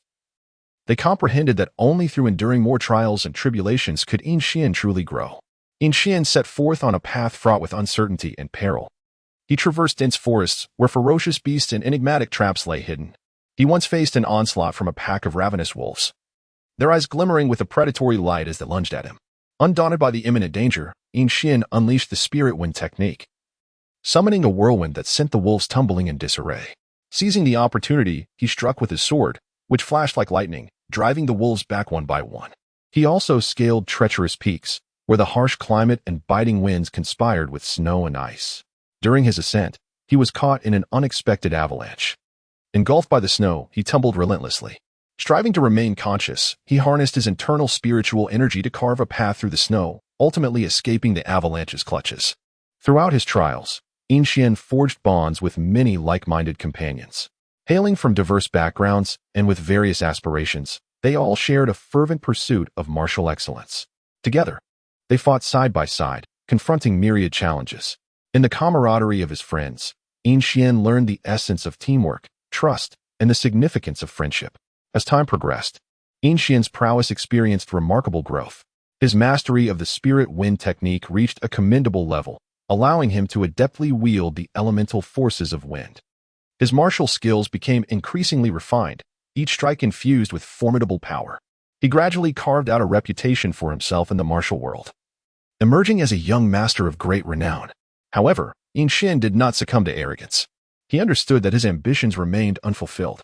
He persisted in his training, relentlessly seeking to explore higher realms of martial arts. He sought out esteemed masters, absorbing the quintessence of various martial disciplines to integrate into his own practice. Upon reaching the age of 20, Yin Xian uncovered a profound secret about his past life. It turned out that his previous existence was intricately linked to this world. In his former life, he had been a great guardian who sacrificed himself in a fierce battle to protect this realm. His soul wandered through reincarnation until he was granted a chance at rebirth, destined to safeguard this world once more. Upon learning this revelation, Yin Xian's resolve intensified. He pledged to embrace the mission of his past life, to uphold peace and tranquility in this world. He began to rally the righteous individuals within the martial community to collectively combat the forces of evil. His endeavors garnered a significant response, gradually forming a powerful alliance of justice. In the climactic confrontation against the forces of evil, Yin Xian led the Justice Alliance into a breathtaking battle against their adversaries. The battlefield was ablaze with flames, and the cacophony of battle cries echoed deafeningly. Yin Xian unleashed his most formidable martial arts skills, engaging the enemy leader in a one-on-one duel. His figure moved across the battlefield like a dazzling meteor, leaving a trail of vanquished foes in his wake. After an intense struggle, Yin Xian ultimately triumphed over the enemy leader, causing the malevolent forces to crumble into ruin. Through his diligence and wisdom, Yin Xian safeguarded the peace and tranquility of the world. His name became a legendary symbol, celebrated far and wide. Though his life was fraught with hardships and challenges, it was also adorned with countless honors and joys. He successfully rectified the regrets of his past life, crafting a legacy uniquely his own. Chapter 39. Memories of a past life in that distant and enigmatic realm known as the Spirit Phantom Continent. There existed a young woman named Su Yao. She resided in a tranquil village, leading a life that was both ordinary and fulfilling. However, an unforeseen incident acted like a key, quietly unlocking the door to her sealed past. On a sunlit afternoon, Su Yao, as was her custom, ventured to the forest at the town's edge to gather herbs. The air was infused with the refreshing scent of foliage, and sunlight filtered through the dense canopy, casting dappled shadows. She hummed a cheerful tune, her spirits high, utterly oblivious to the impending danger. Suddenly, a ferocious beast emerged from the underbrush. Towering and covered in sharp spines, the creature's eyes glimmered with a malevolent light. It opened its cavernous maw, unleashing a chilling roar as it lunged towards Su Yao. Terrified, she attempted to flee, but in her panic, she stumbled and fell to the ground. Just as the beast's claws were about to descend upon her, a mysterious light erupted from within her, instantly repelling the creature. Shaken but unharmed, Su Yao rose to her feet, gazing in astonishment at her hands, bewildered by the recent events. At that moment, a torrent of unfamiliar yet familiar images flooded her mind. These visions surged like waves, crashing against her consciousness, leaving her with a splitting headache. She beheld a flourishing ancient dynasty, where she adorned lavish attire, standing within a magnificent palace. In this past life, she was a princess, possessing a noble status and boundless riches. Yet, her existence was not as blissful as it appeared. The court was rife with intrigue and treachery, compelling her to navigate a labyrinth of dangers with utmost caution. Among the memories of her past life was a man named Yu. A talented general of striking stature and handsome features, he had known Siyu since childhood, their bond deepening as they grew together. They often strolled through the palace gardens, sharing their innermost thoughts. Yu would pluck a blooming flower for Su Yao, gently tucking it into her hair, gazing at her with a smile that radiated affection. As they matured, the affection between Su Yao and Yu blossomed into love. They pledged their lives to one another, yearning for an eternity together. However, their love faced the jealousy and opposition of others within the court. Some treacherous ministers falsely accused Yu of treason, and the emperor, swayed by their slander, ordered Yu to be imprisoned. Su Yao, frantic with worry, desperately pleaded for Yu's release. She knelt before the emperor, tears streaming down her face as she recounted Yu's loyalty and innocence. Yet, the emperor remained unmoved, believing Su Yao had lost her reason in the throes of passion. During the days that Yu languished in prison, Su Yao visited him daily, bringing food and clothing, urging him not to lose hope. Yu, upon seeing Su Yao's waning visage, felt a profound sense of guilt and gratitude. He assured her that regardless of what transpired, he would never regret loving her. Alas, their fates remained unchanged. On a dark night, Yu was secretly executed. Upon hearing this devastating news, Su Yao was engulfed by despair. She felt as though her world had crumbled, and life had lost all meaning. She kept vigil at Yu's grave for 3 days and nights, fasting until she ultimately collapsed before it. When Su Yao awoke, she found herself back in the modern world. Initially, she presumed it was merely a nightmare. However, the vivid memories of her past life revealed the truth of her experiences. Her heart brimmed with remorse and resentment for her former existence, leaving her perplexed as to why fate had dealt them such cruel blows.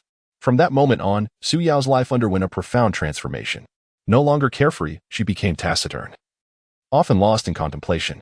She began to diligently seek traces of her past life, hoping to unravel the mysteries that plagued her heart.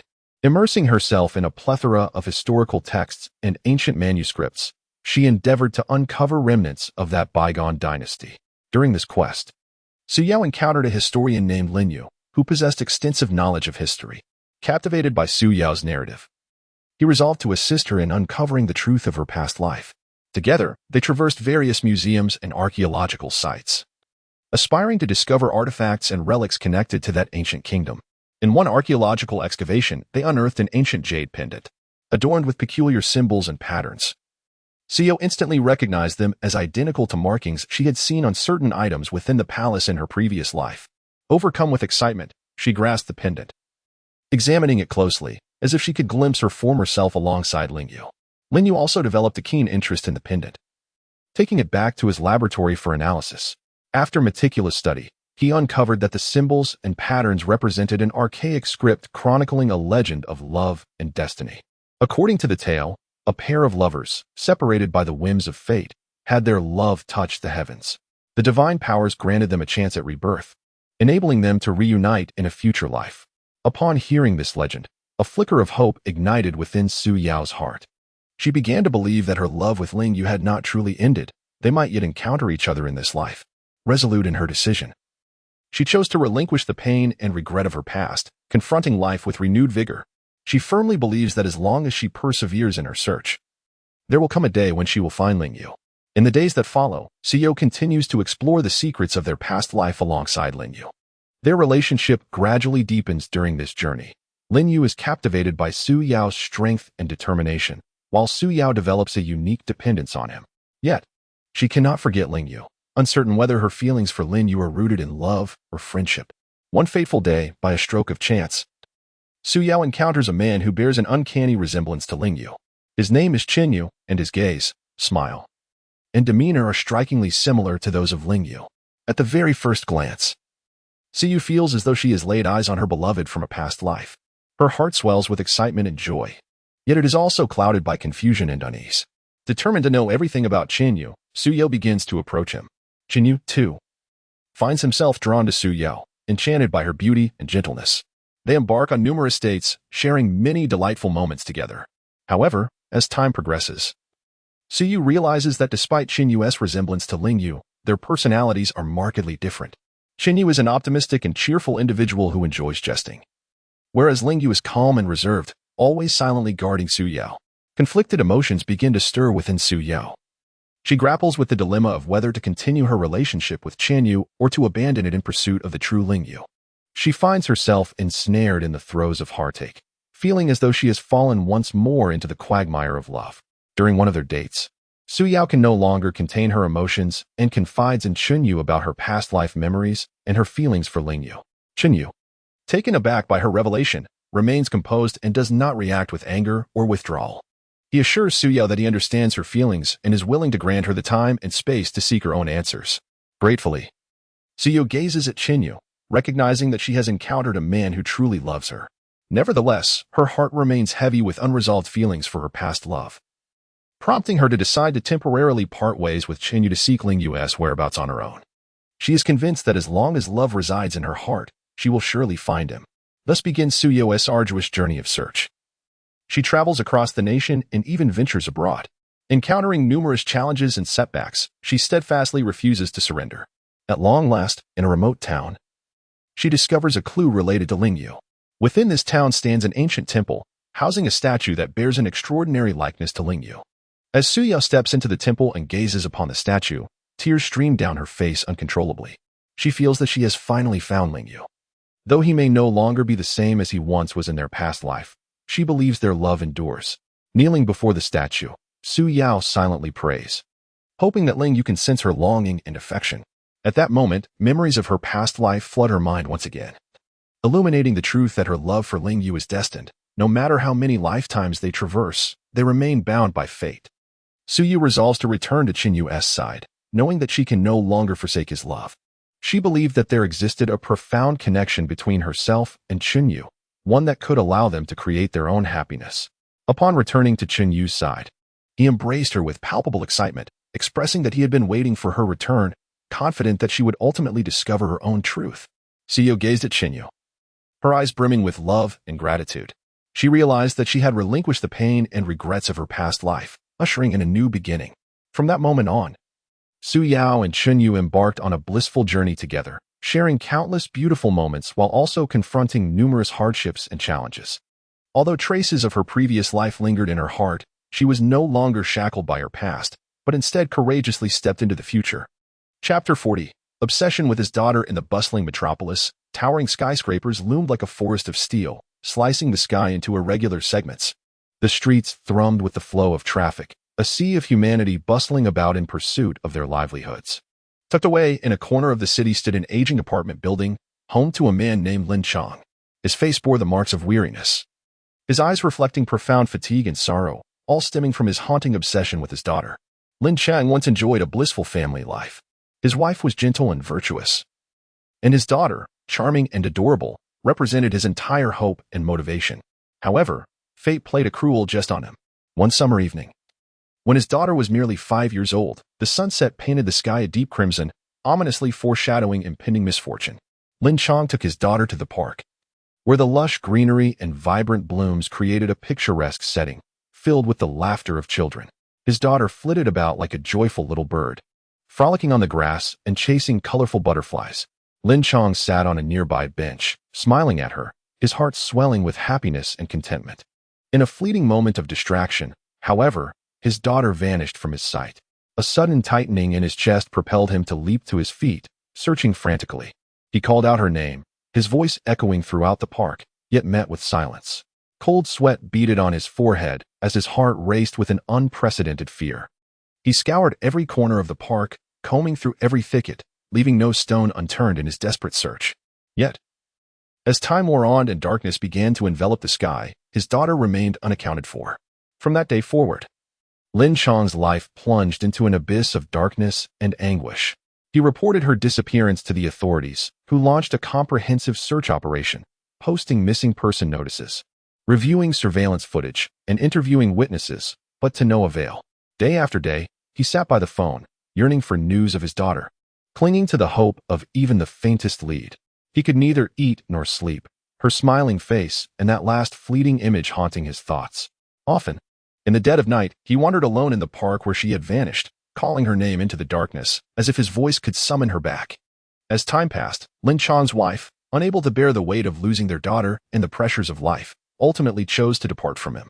For Lin Chong, this was undoubtedly a cruel twist of fate. He had lost both his daughter and his wife, and the once warm and inviting home had become a mere shadow of its former self. Nevertheless, his unwavering obsession with finding his daughter remained steadfast.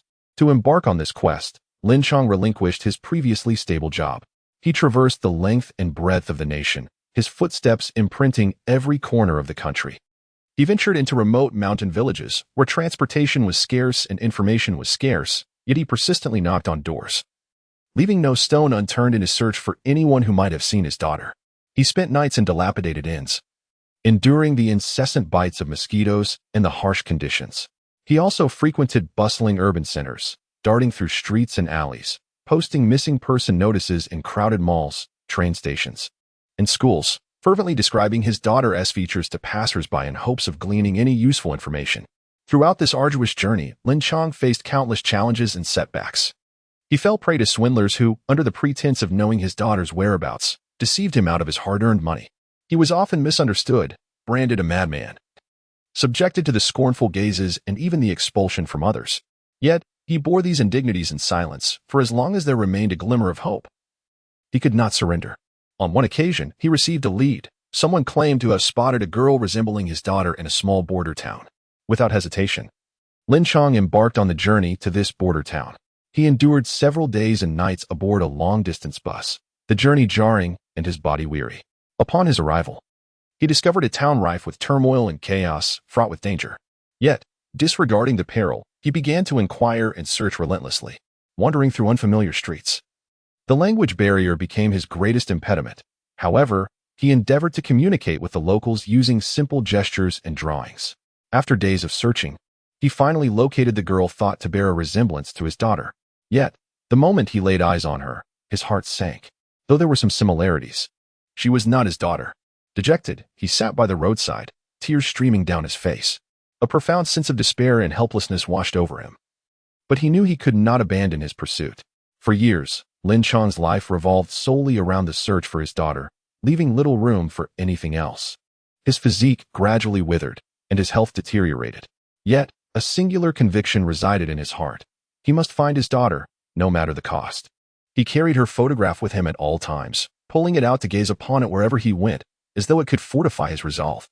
With the advancement of technology, Lin Chong learned to harness the power of the internet in his search. He posted information about his daughter on various social media platforms and missing person websites, hoping to leverage the digital realm to spread awareness of her plight. Daily, he dedicated countless hours to scouring online information, responding to messages and leads from netizens. Occasionally, a seemingly promising lead would ignite a flicker of excitement within him, only to culminate in disappointment. During this time, Lin Chong also befriended others who were similarly searching for their loved ones. They offered each other encouragement and support, sharing their experiences and insights. These friends became his companions on the lonely road of searching, bringing him a measure of warmth amidst the desolation. Despite the deep wrinkles etched upon Lin Chong's face by the passage of time and the silver strands that now adorned his hair, his unwavering obsession with his daughter burned fiercely like an unquenchable flame. He was acutely aware that the path ahead might be fraught with challenges and the ultimate outcome could lead to disappointment. Yet he was resolute in dedicating his entire life to the pursuit of that elusive glimmer of hope, yearning only to embrace his daughter once more, to envelop her in his arms and mend the ache of longing and sorrow that had accumulated over the years. Chapter 41. A new life in a realm both mysterious and fantastical, known as the Land of Dawn. Magic and might intertwine, coexisting with enigmatic ruins and formidable beasts. Towering mountains rise like the spine of the earth, while rivers flow ceaselessly, akin to the lifeblood of the land, and dense forests drape the terrain in a verdant garment. In a secluded corner of this realm lies a tranquil little town named Greenwood. Eric, an ordinary yet destined to be extraordinary youth, resides in this quaint town. He was born into a humble family, his father, a diligent blacksmith, and his mother, a gentle homemaker. From a young age, Eric was imbued with an insatiable curiosity about the world around him, his bright eyes always shimmering with a thirst for the unknown. As a child, Eric's greatest delight was to listen to the village elders recount ancient legends and tales of heroes. Each nightfall, he would rush to the central square of the village, joining other children as they gathered around the elders, captivated by their stories. Tales of valiant knights slaying dragons, powerful sorcerers sealing demons, and mysterious elves safeguarding the forests planted wondrous seeds of adventure and heroism within his tender heart. However, Eric's life was not devoid of tribulations. At the tender age of 10, a sudden plague swept through Greenwood, claiming many lives, including that of his father. The loss of his father plunged their already modest household into despair. Witnessing his mother's waning spirit and the family's dire circumstances, Eric silently vowed to become strong, to protect his mother, and to alter the fate of their family. From that moment onward, Eric committed himself to mastering various skills. By day, he apprenticed under the town's seasoned hunter, learning the art of tracking prey, setting traps, and wielding bow and dagger. He traversed the forest, engaging in a battle of wits and courage with the wild beasts. His skin darkened under the sun, and his hands grew calloused. Yet he never uttered a word of complaint. By night, he diligently toiled in his family's blacksmith shop, learning the craft from his father's apprentice. He swung the heavy hammer, shaping the glowing iron into myriad forms, his gaze growing ever more resolute amidst the sparks. At the age of 15, Eric stumbled upon a mysterious cave in the heart of the forest. The cave emanated a faint glow and was suffused with an aura of intrigue. His curiosity piqued. He cautiously ventured inside. Deep within the cave, he discovered an ancient tome of magic. The pages were yellowed with age, inscribed with peculiar symbols and incantations. Although Eric could not comprehend the intricacies of the content, he recognized it as an opportunity to alter his destiny. He returned home with the enchanted tome and diligently began his studies. He sought out individuals capable of deciphering the symbols and incantations, ultimately finding assistance from an elderly scholar in the town. Under the scholar's guidance, Eric gradually acquired foundational knowledge of magic and its spells. He endeavored to cast spells, facing initial setbacks and often experiencing magical mishaps, yet he remained undeterred. As time progressed, Eric's innate talent for magic began to manifest. He adeptly performed basic spells such as illumination, healing, and wind blades, which significantly impacted his life, whether in hunting or aiding townsfolk with their ailments, thus earning their recognition and respect. However, Eric was not content with merely this. He understood that to truly transform his fate, he must continually enhance his abilities. Consequently, he resolved to leave Greenwood Town and pursue advanced studies at a magical academy on the continent. This decision met with his mother's disapproval, as she feared for his safety in the outside world. Yet, Eric assured her of his safe return and promised to provide her with a better life. Thus, Eric embarked on his journey to the magical academy. Along the way, he encountered numerous dangers and challenges. He traversed a forest rife with magical beasts, engaging in fierce battles against ferocious wolves, cunning foxes, and massive bears. Employing the magic and hunting skills he had acquired, he repeatedly turned peril into safety. He also crossed a tumultuous river, nearly being swept away by its currents. Nevertheless, through sheer determination and a calm mind, he ultimately reached the opposite bank.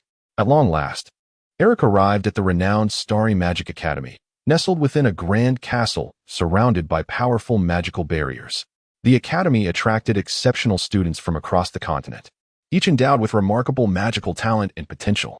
Here, Eric felt immense pressure, yet it also solidified his resolve to study diligently. At the academy, Eric began systematically learning various aspects of magic.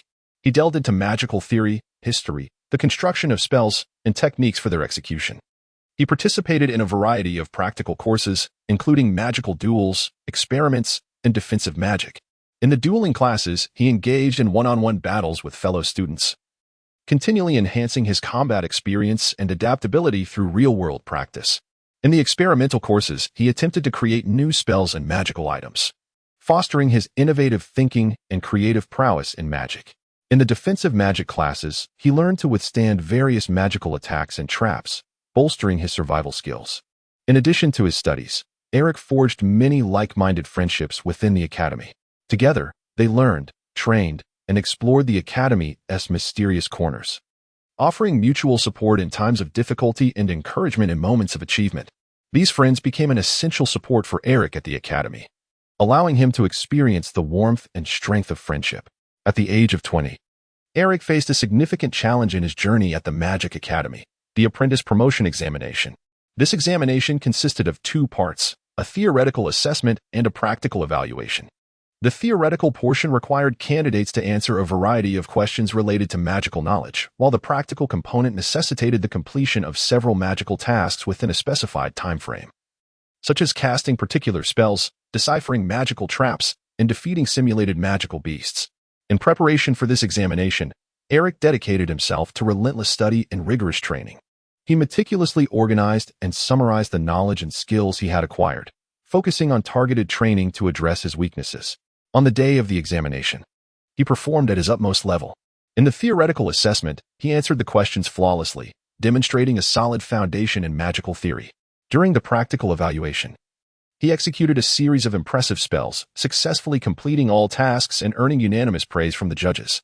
Ultimately, Eric passed the apprentice promotion examination with flying colors, officially becoming a wizard. This marked a significant milestone in his life, symbolizing a firm step forward on his magical journey. His name began to circulate within the Magic Academy, serving as an inspiration for other students. After graduation, Eric chose not to remain at the Magic Academy as an instructor or join a magical organization. Instead, he resolved to return to his hometown, Greenwood Town, with the intention of contributing his knowledge and skills to its development. Upon his return, Eric discovered that the town remained impoverished and underdeveloped. He decided to start by improving the town's infrastructure. Utilizing his magical abilities, he assisted the townspeople in constructing new homes, roads, and bridges. He also established a magical school in the town, offering free lessons in magical knowledge and skills to the local children. He hoped that through learning magic, these children could alter their destinies and help Greenwood Town thrive. Through Eric's efforts, Greenwood Town gradually began to transform. The standard of living improved, and the children gained better opportunities for development. Eric became a hero in Greenwood Town, and his name was forever etched in the hearts of its people. However, Eric's new life was just beginning. He understood that there were still many tasks to undertake and numerous challenges to confront. He would continue to strive, using his wisdom and strength to forge an even brighter future. Chapter 42, Miraculous Rebirth. The legend of Ao Tian's rebirth, a turning point of destiny and the path to renewal in the boundless darkness and chaotic abyss. Time seemed to lose its inherent significance, becoming vague and elusive. It is uncertain how long and torturous the years had been, but Ao Tian, once a pitiful soul ruthlessly battered by the tempest of fate, whose spirit was nearly extinguished, was mysteriously favored by a powerful force from the cosmos. Miraculously, he was granted a precious opportunity for rebirth. Akin to a star on the verge of fading in the darkness, once again radiating a brilliant glow, embarking on a new journey filled with uncertainty and challenges. Thus, he stood proudly in this world under a new identity as a boy, earning the name Ao Tian. As Ao Tian's innocent consciousness gradually awakened from the endless void, he slowly opened his eyes to reveal a completely unfamiliar world. Gentle sunlight streamed through the thin clouds, softly illuminating his delicate face with warmth, as if it were the world's tenderest greeting. He found himself lying on a lush green meadow, surrounded by rolling hills. The mountains were adorned with verdant trees and vibrant blossoms, while various unknown birds chirped joyfully on the branches, seemingly celebrating his rebirth. A gentle breeze caressed him, making the grass sway lightly and releasing a refreshing and pleasant fragrance that invigorated his spirit. Ao Tian raised his head slightly, curiously surveying his body. He beheld his small, slender hands, skin as white as snow, appearing as if sculpted from the finest mutton-fat jade.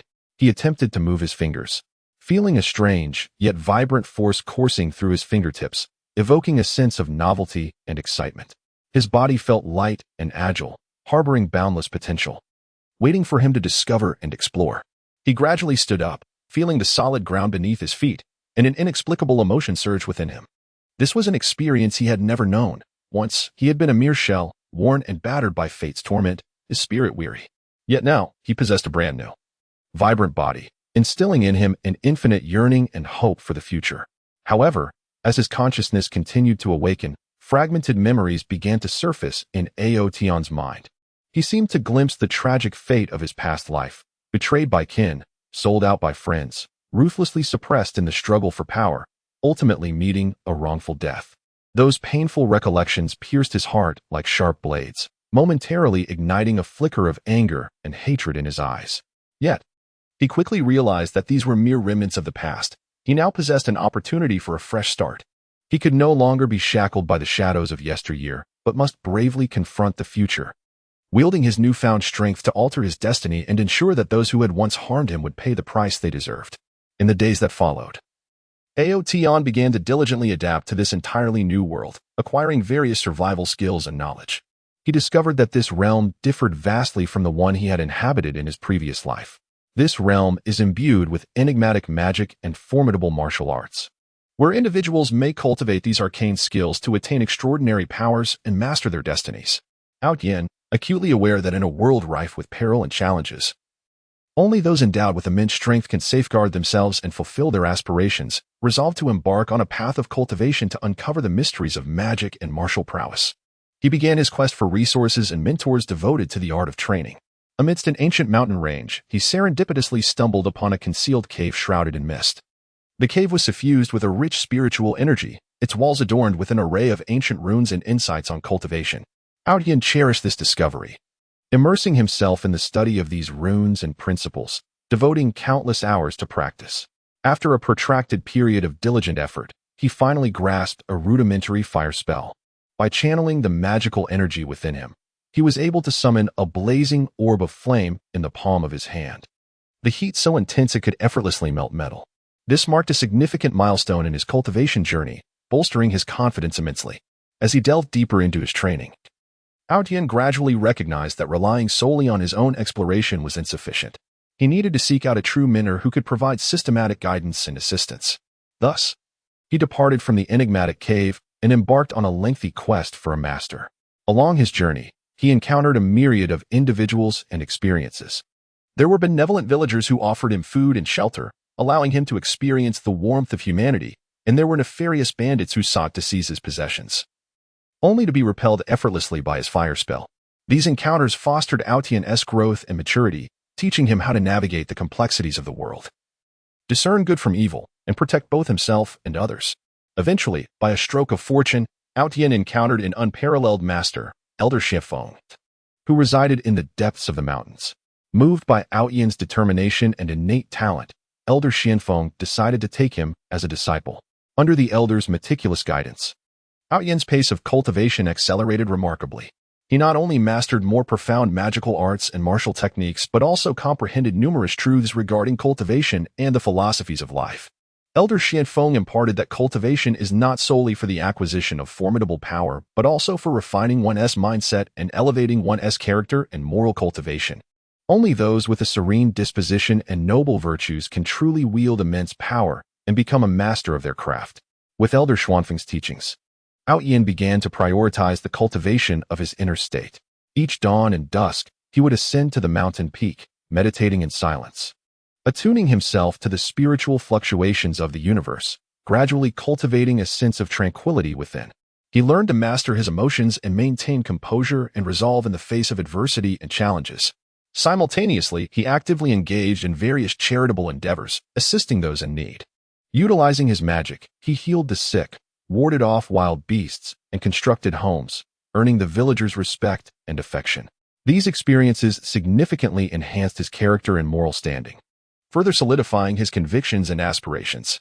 As time progressed, Aotion's strength burgeoned immensely. He was no longer the naive and inexperienced boy he once was. but had transformed into a renowned young master within the martial world. His name echoed across the entire continent, commanding both reverence and admiration from the people. However, Aotion remained humble, fully aware that his journey of cultivation was far from over, with numerous formidable foes and unknown challenges awaiting him. He resolved to part ways with the elder Xianfeng and venture into the world alone, striving to enhance his abilities and uncover the truths of this realm. During his travels, Aotion forged bonds with like-minded companions. Together, they fought valiantly against malevolent forces, upholding peace and justice within the martial world. Their ranks included a swordsman adept in swordplay, a healer proficient in medicine, a craftsman skilled in mechanisms, and a mage wielding potent magic. Each member brought unique strengths to the table, harmoniously combining their talents to form an indomitable force. In a fierce confrontation with the forces of evil, Aotion and his comrades faced an unprecedentedly powerful enemy. The adversary commanded a vast army bolstered by numerous formidable sorcerers, seeking to conquer the entire continent and establish their dominion. Undeterred, Aotion and his friends bravely engaged in a breathtaking life-and-death struggle. Throughout the battle, Aotion showcased his mastery of magic and martial skills, unleashing a barrage of formidable spells such as Firestorm, Frost Ray, and Chain Lightning, inflicting significant damage upon their foes. His companions, too, rose to the occasion. The swordsman maneuvered through enemy ranks with unparalleled agility. The healers tended to the wounded, ensuring the team's fighting spirit remained unbroken. And the craftsmen set ingenious traps to thwart the enemy's advance. After a grueling confrontation, Aotion and his allies emerged victorious, safeguarding the peace and justice of the continent. This triumph further amplified Aotion's renown, cementing his status as a hero in the hearts of the people. However, as Aotion delved deeper into the intricacies of the martial world, he uncovered a more sinister conspiracy lurking beneath the surface. It became evident that a mysterious dark force was covertly orchestrating events from the shadows. They sought to exploit the conflicts within the martial realm, inciting an all-out war to reap the benefits and dominate the world. Realizing that the challenges confronting him and his friends were only beginning, Aotion resolved to investigate further and unveil the truth behind this nefarious plot. He set out on a quest for clues, exploring ancient ruins, mysterious sects, and reclusive masters. Throughout his journey, he gleaned much about the history and secrets of this world, learning of a devastating war that had annihilated many powerful civilizations and races. This dark force comprised the survivors of that cataclysm, biding their time and amassing strength for a resurgence. Aotion understood the gravity of his mission. He must eradicate this malevolent force before they could unleash their war. Thus, Aotion and his companions embarked on a perilous and arduous battle. They engaged in fierce confrontations with the dark forces, during which they continually grew and advanced. In this process, Aotion transcended his own limits, grasping more profound magic and martial skills. His strength experienced a qualitative leap, establishing him as one of the most formidable beings in this realm. After a prolonged period of relentless effort, Aotion finally located the stronghold of the dark forces. There, he faced the leader of these forces in a climactic battle. The leader, an exceptionally powerful sorcerer, possessed boundless magical energy and formidable arcane weaponry. However, Aotion was undeterred by his might, armed with unwavering conviction, exquisite magical prowess, and indomitable fighting spirit. He engaged in a breathtaking struggle for survival against the Dark Leader. In this final confrontation, Aotion unleashed his most potent spell, the Judgment of Light. A brilliant radiance shot forth from his palm, hurtling toward the Dark Leader. Yet, the leader was not to be outdone. He summoned his own dark magic, the Devouring Darkness, attempting to engulf Aotion's Judgment of Light. The two powerful magics clashed in midair, generating tremendous energy fluctuations that caused the very world to tremble. Nevertheless, Aotion did not relent. He concentrated all his magical essence, persistently augmenting the power of his Judgment of Light. Ultimately, through his tireless endeavors, the Judgment of Light triumphed over the Devouring Darkness, obliterating the Dark Leader entirely. With the demise of the Dark Leader, the dark forces crumbled along with him. Aotion and his companions successfully thwarted the sinister machinations of the dark forces, safeguarding the peace and justice of the world. They became the heroes of this realm, revered and cherished by the people. Yet, Aotion was not content with the status quo. He recognized that numerous unknown domains awaited his exploration, and many formidable powers beckoned for mastery. He resolved to depart from this familiar world, embarking on a new journey in pursuit of higher realms and grander aspirations. Before his departure, Tian returned to his hometown to visit those villagers and friends who had once aided him. He bid them farewell, promising to return. With steadfast conviction and dreams of the future in his heart, he set forth on the path of the unknown. From that moment, Tian's figure faded from the sight of the people, yet his legendary tale continued to resonate throughout the world, inspiring generations of young souls to courageously pursue their dreams, harnessing their own strengths to alter their destinies and forge their own brilliance. Chapter 43. Echoes of the past. In the depths of the soul and the profound depths of time's river, there lie sealed fragments of the past, akin to resplendent yet sorrowful stars, twinkling with unique radiance in the twilight of memory. For certain souls, the memories of previous lives are like mysterious treasures or burdensome shackles, profoundly influencing the trajectory of their current existence and the direction of their souls. In an ancient and tranquil town lived a young woman named Xiaoxian. From a tender age, she was ensnared by an inexplicable sense of solitude, as if an invisible veil separated her from the world, rendering her unable to truly integrate. Her gaze often revealed a profound depth and melancholy that transcended her years, as though she were peering into a distant, unattainable realm. In her dreams, Xiaoxian frequently traversed a peculiar world, a tumultuous era ravaged by war, where she transformed into a valiant warrior maiden, clad in armor and wielding a sword. Galloping across a battlefield shrouded in smoke, beside her stood a band of equally fervent comrades, who, in their quest to defend their homeland and protect their kin, were willing to sacrifice their lives. Amidst the fierce battles, Xiaoxian felt the fragility and transience of life, while also experiencing the immense power derived from faith and courage. She witnessed her comrades fall one by one, her heart brimming with sorrow and rage, yet she could only stifle her tears and continue to fight valiantly. In this previous life, Xiaoxian also harbored a love that was etched deeply in her soul. She forged a connection with a general named Zixian. Together, they supported one another amidst the flames of war, their spirits gradually intertwining. They once poured out their hearts under the moonlight, pledging a bond that would endure life and death. However, fate played a cruel jest on them. In a decisive battle, Zixian perished heroically while trying to protect Xiaoxian. Cradling his gradually cold body, she was consumed by despair, feeling her world shatter in that moment. With the war's conclusion, Xiaoxian returned alone to her homeland, only to find it transformed beyond recognition. Ruins and desolation surrounded her, and most of her loved ones had perished in the conflict. Gazing upon the land that once echoed with laughter, her heart overflowed with boundless sorrow and despair.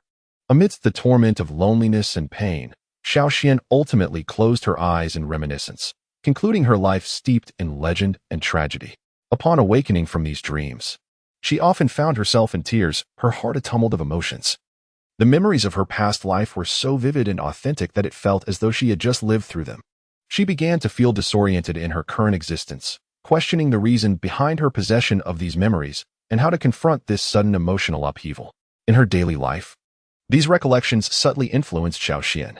She developed a profound interest in history, particularly ancient warfare, frequently losing herself in the tomes of the library, seeking traces related to her former life.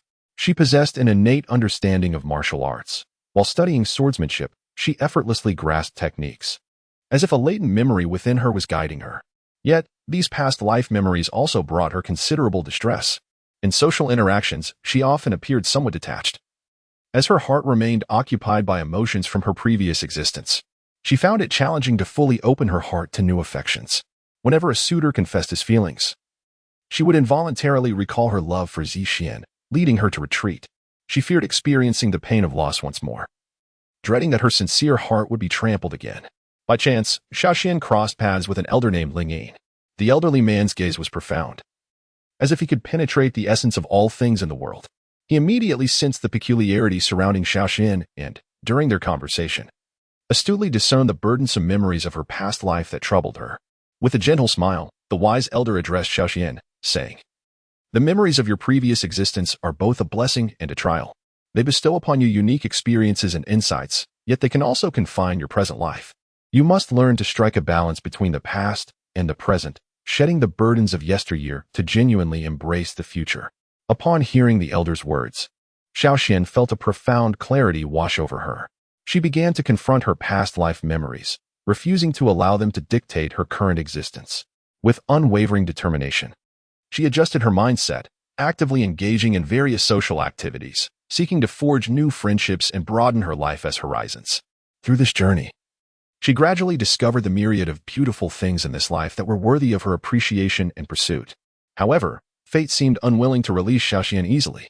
During a journey, she arrived at an ancient battlefield site. The moment she stepped onto this land, a powerful sense of familiarity surged within her, and the memories of her past life inundated her, overwhelming her completely. She envisioned the harrowing scenes of war, heard the cries and wails of her comrades, and felt the warmth of Zixuan's embrace. Xiaoshuan's body began to tremble, tears streaming uncontrollably down her cheeks. On this battlefield, Xiaoxian encountered a mysterious man, whose features bore an astonishing resemblance to Zixuan. His gaze towards her was filled with profound affection and compassion. A flutter of emotion surged within Xiaoxian, drawing her closer to him, as if an invisible force guided her steps. The man introduced himself as Yushuan, a historian with a keen interest in ancient warfare. He had come to this site in pursuit of historical truths. Xiaoxian and Yushuan traversed the battlefield together, delving into historical enigmas and sharing their reflections. As time passed, Xiaoxian found herself developing a unique affection for Yushuan. Yet, this sentiment ensnared her in a web of deep conflict.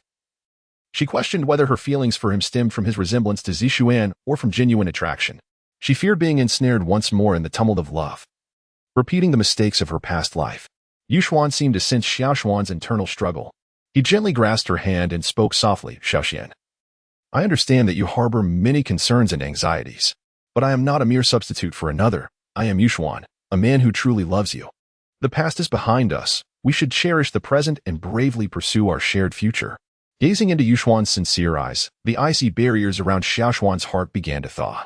In their time together, she gradually learned to release the burdens of her past life, wholeheartedly immersing herself in her relationship with Yushuan. She discovered that love in this life bore a different essence, more pure and beautiful, no longer shackled by the memories of her previous existence. She could face her past with equanimity and embrace the challenges of the future with courage. Yet, the good times were not destined to last. During an archaeological excavation, Yushuan unexpectedly unearthed artifacts linked to Xiaoshuan's past life. These relics unveiled certain secrets of Xiaoshuan's previous existence, causing Yushuan to waver in his affections for her. He began to doubt the authenticity of Xiaoshuan's feelings, questioning whether they were genuine or merely a reflection of his resemblance to Zixuan.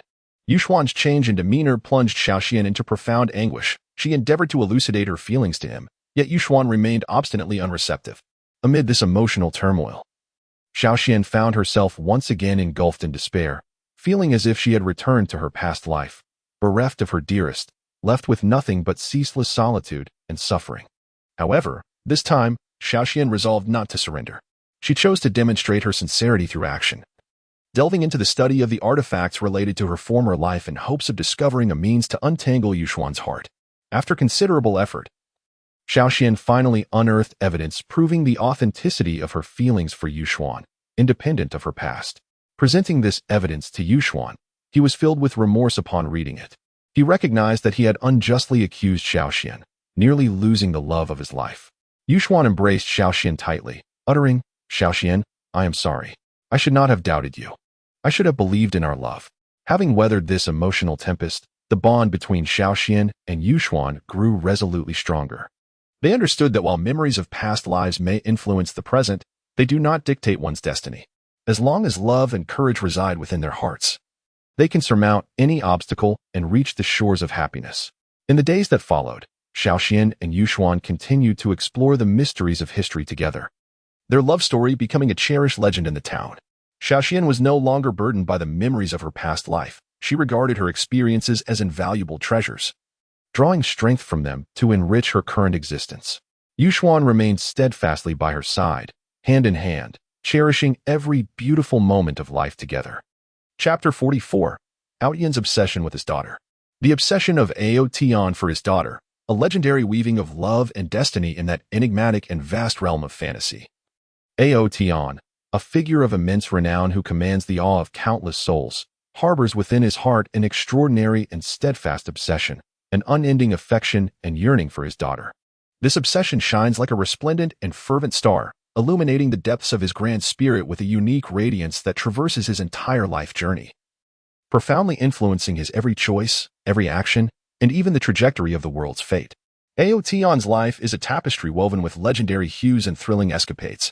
Born into a once magnificent family that had fallen from grace, he displayed remarkable talent for cultivation and an indomitable will from a tender age.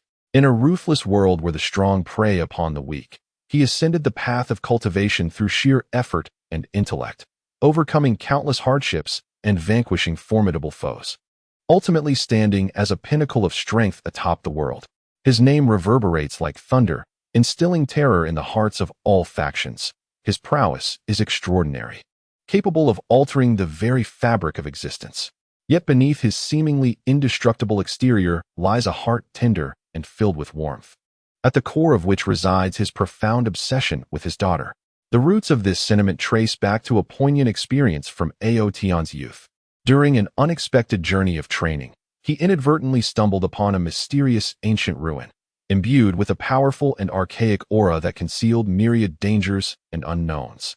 While exploring this ruin, Aotion inadvertently triggered a formidable barrier, becoming ensnared in its depths. Enveloped in an abyss of darkness and solitude, he teetered on the brink of despair.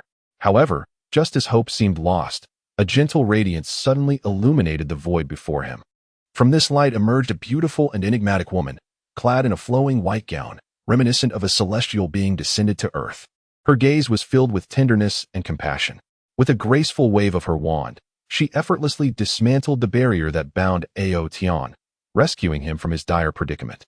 Overwhelmed with gratitude, Aotion expressed his thanks, but the woman merely smiled softly, whispering, "The threads of destiny have drawn us together. There is no need for gratitude." From that moment, the image of the woman took root deeply within Aotion's heart. In the days that followed, they journeyed together, unraveling the mysteries of the ruins. Through their companionship, Aotion gradually became enchanted by the woman's wisdom, kindness, and grace, while it seemed she too harbored a special fondness for him. Together, they confronted the myriad dangers within the ruins, supporting and assisting one another, and their bond quietly deepened. At long last, following a brush with death, Aotion summoned the courage to confess his feelings. The woman blushed ever so slightly and nodded, accepting his love. In that moment, Aotion felt as though he were the happiest person in the world. They held a simple yet solemn wedding within the ruins, devoid of lavish decorations and numerous guests. Their hearts brimmed with beautiful aspirations for the future. Not long after, the woman became pregnant with Aotion's child. Upon receiving this news, Aotion was overwhelmed with joy. He tenderly cared for the woman, eagerly anticipating the arrival of new life. He began to devise various plans for the child's future, envisioning whether the child would inherit his handsomeness or the woman's enchanting beauty. He silently vowed to provide the child with the most beautiful life and protect her from any harm. However, fate has a penchant for cruelty. At the critical moment when the woman was about to give birth, an unforeseen calamity struck. A nefarious group, drawn by rumors of a powerful treasure hidden within the ruins, emerged en masse, intent on seizing it and dominating the world. To safeguard the woman and their unborn child, Aotion had no choice but to confront the dark forces in a heart-stopping battle for survival. In the fray, Aotion unleashed all his might, his power sweeping across the battlefield like a tempest. Yet the dark forces were numerous and formidable, their relentless assaults crashing upon him like an unending tide, gradually overwhelming him. Nevertheless, Aotion resolutely held his ground, driven by a singular conviction: to protect his family. The woman, watching Aotion fight valiantly from a distance, felt an acute sense of urgency. Despite her imminent labor, she forced herself to cast a spell to aid Aotion. However, her frail condition rendered her efforts perilous, and the backlash of her magic plunged her into danger. Aotion, sensing the shift in the woman's demeanor, turned to look back, and in that fleeting moment, the leader of the dark forces seized the opportunity to launch a lethal strike. Aotion summoned every ounce of his strength to barely deflect the attack. Yet he sustained grave injuries in the process. Seeing Aotion wounded filled the woman with anguish. She bore the excruciating pain in silence and, with her last vestige of strength, brought their daughter into the world.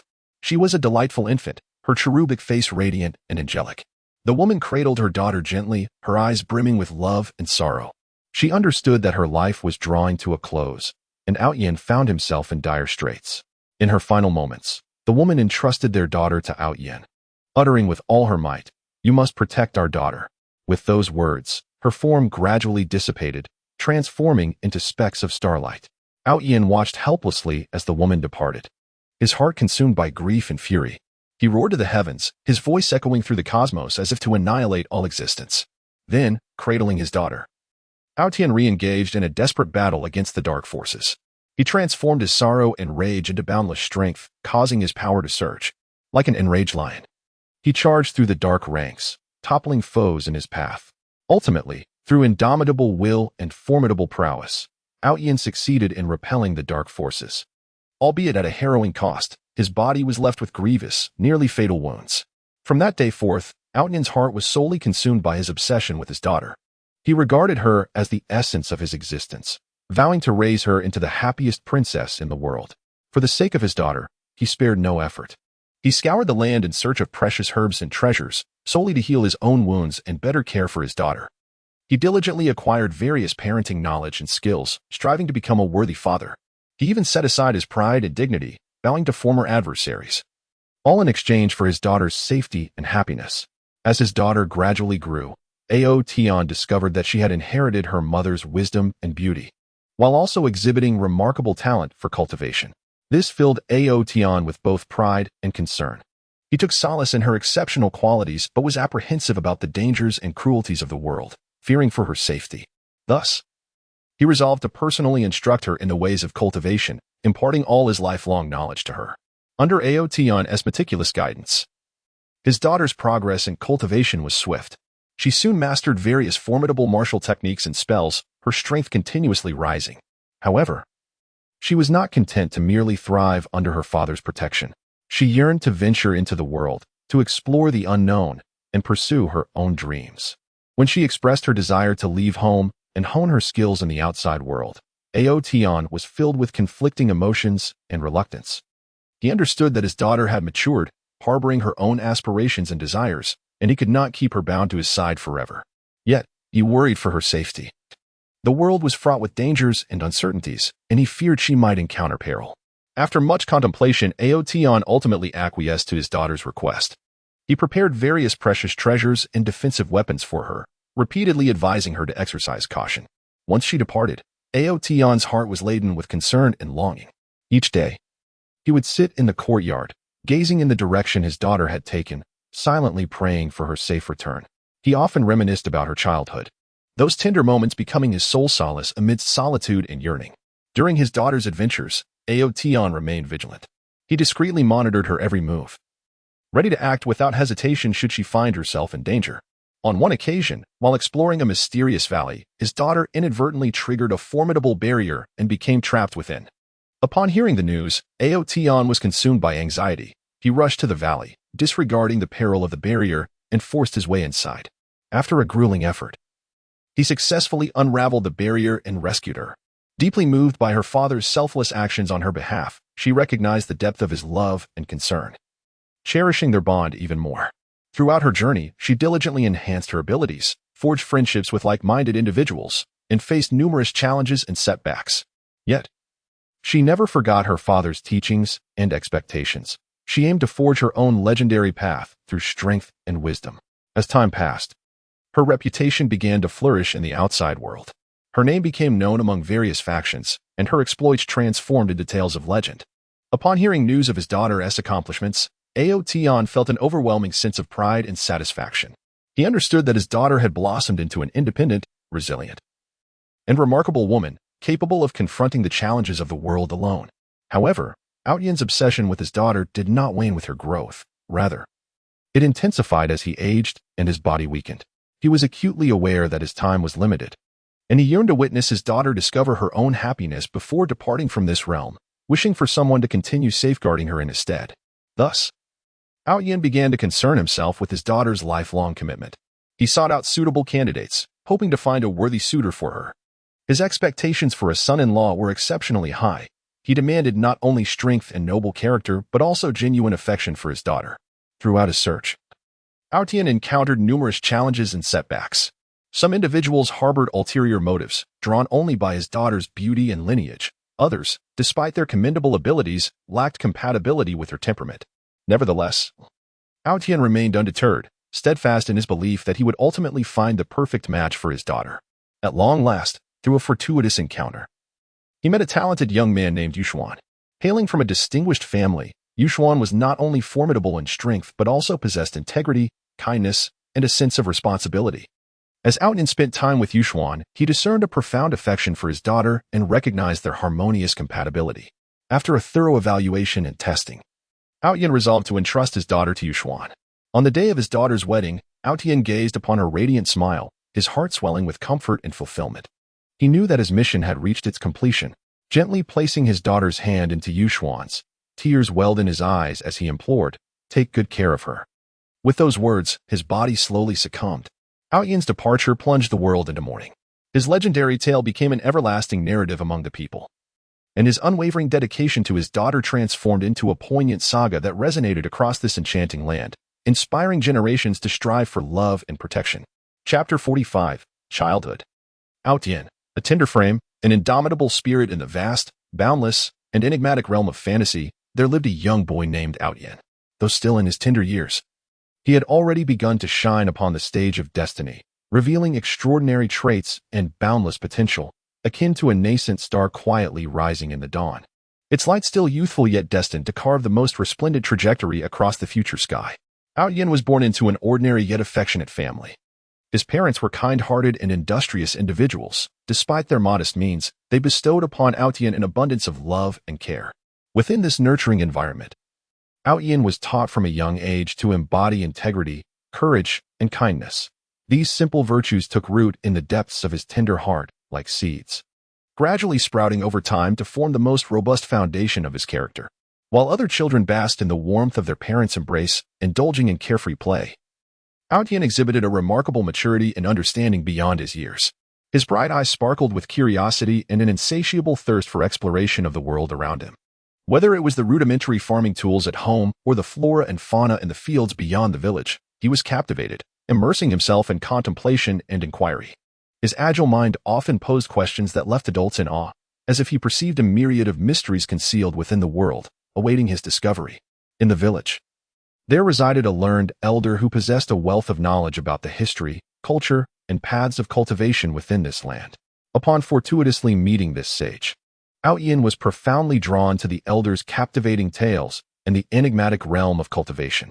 Henceforth, he would make daily pilgrimages to the elder's abode, gathering around him with eager anticipation, hungry to absorb the legends of heroes, the secrets of magic, and the various peculiar methods of cultivation.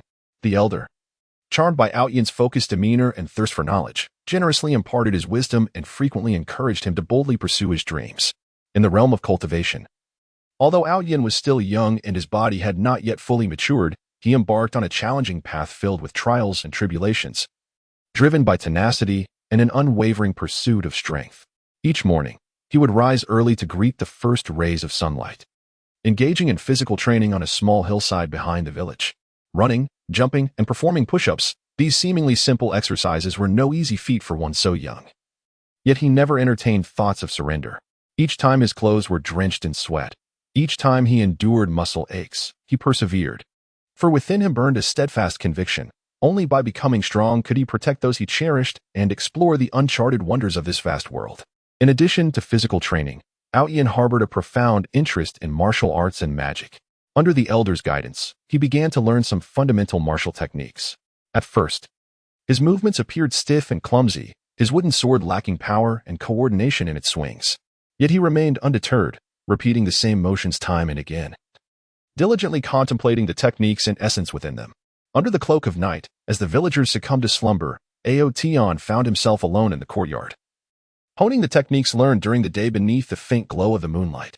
His silhouette appeared both solitary and resolute, as though he were the sole inhabitant of a world that had dwindled to just him and the sword in his hand. In his pursuit of magic, Aotion encountered even greater obstacles. The cultivation of magical skills demands formidable mental fortitude and a profound sensitivity to the elemental forces, a task that posed a considerable challenge for one so young, whose mental capabilities had yet to fully mature. He often devoted extensive time to meditation, striving to attune himself to the elemental energy surrounding him, yet his efforts yielded little success. Nevertheless, Aotion remained undeterred by setbacks. Firmly believing that perseverance would ultimately lead to triumph, he embarked on various endeavors to enhance his mental acuity. Practicing in the serene embrace of the forest to attune to the rhythm and breath of nature, and sitting quietly by the rushing river, listening to the water's song to cultivate a more tranquil state of mind. As time flowed on, Aotion's diligence began to bear fruit. His physical prowess saw remarkable improvement, rendering his body more robust and agile. In terms of martial skills, he adeptly executed several foundational techniques and began to experiment with combining them, forging a combat style uniquely his own.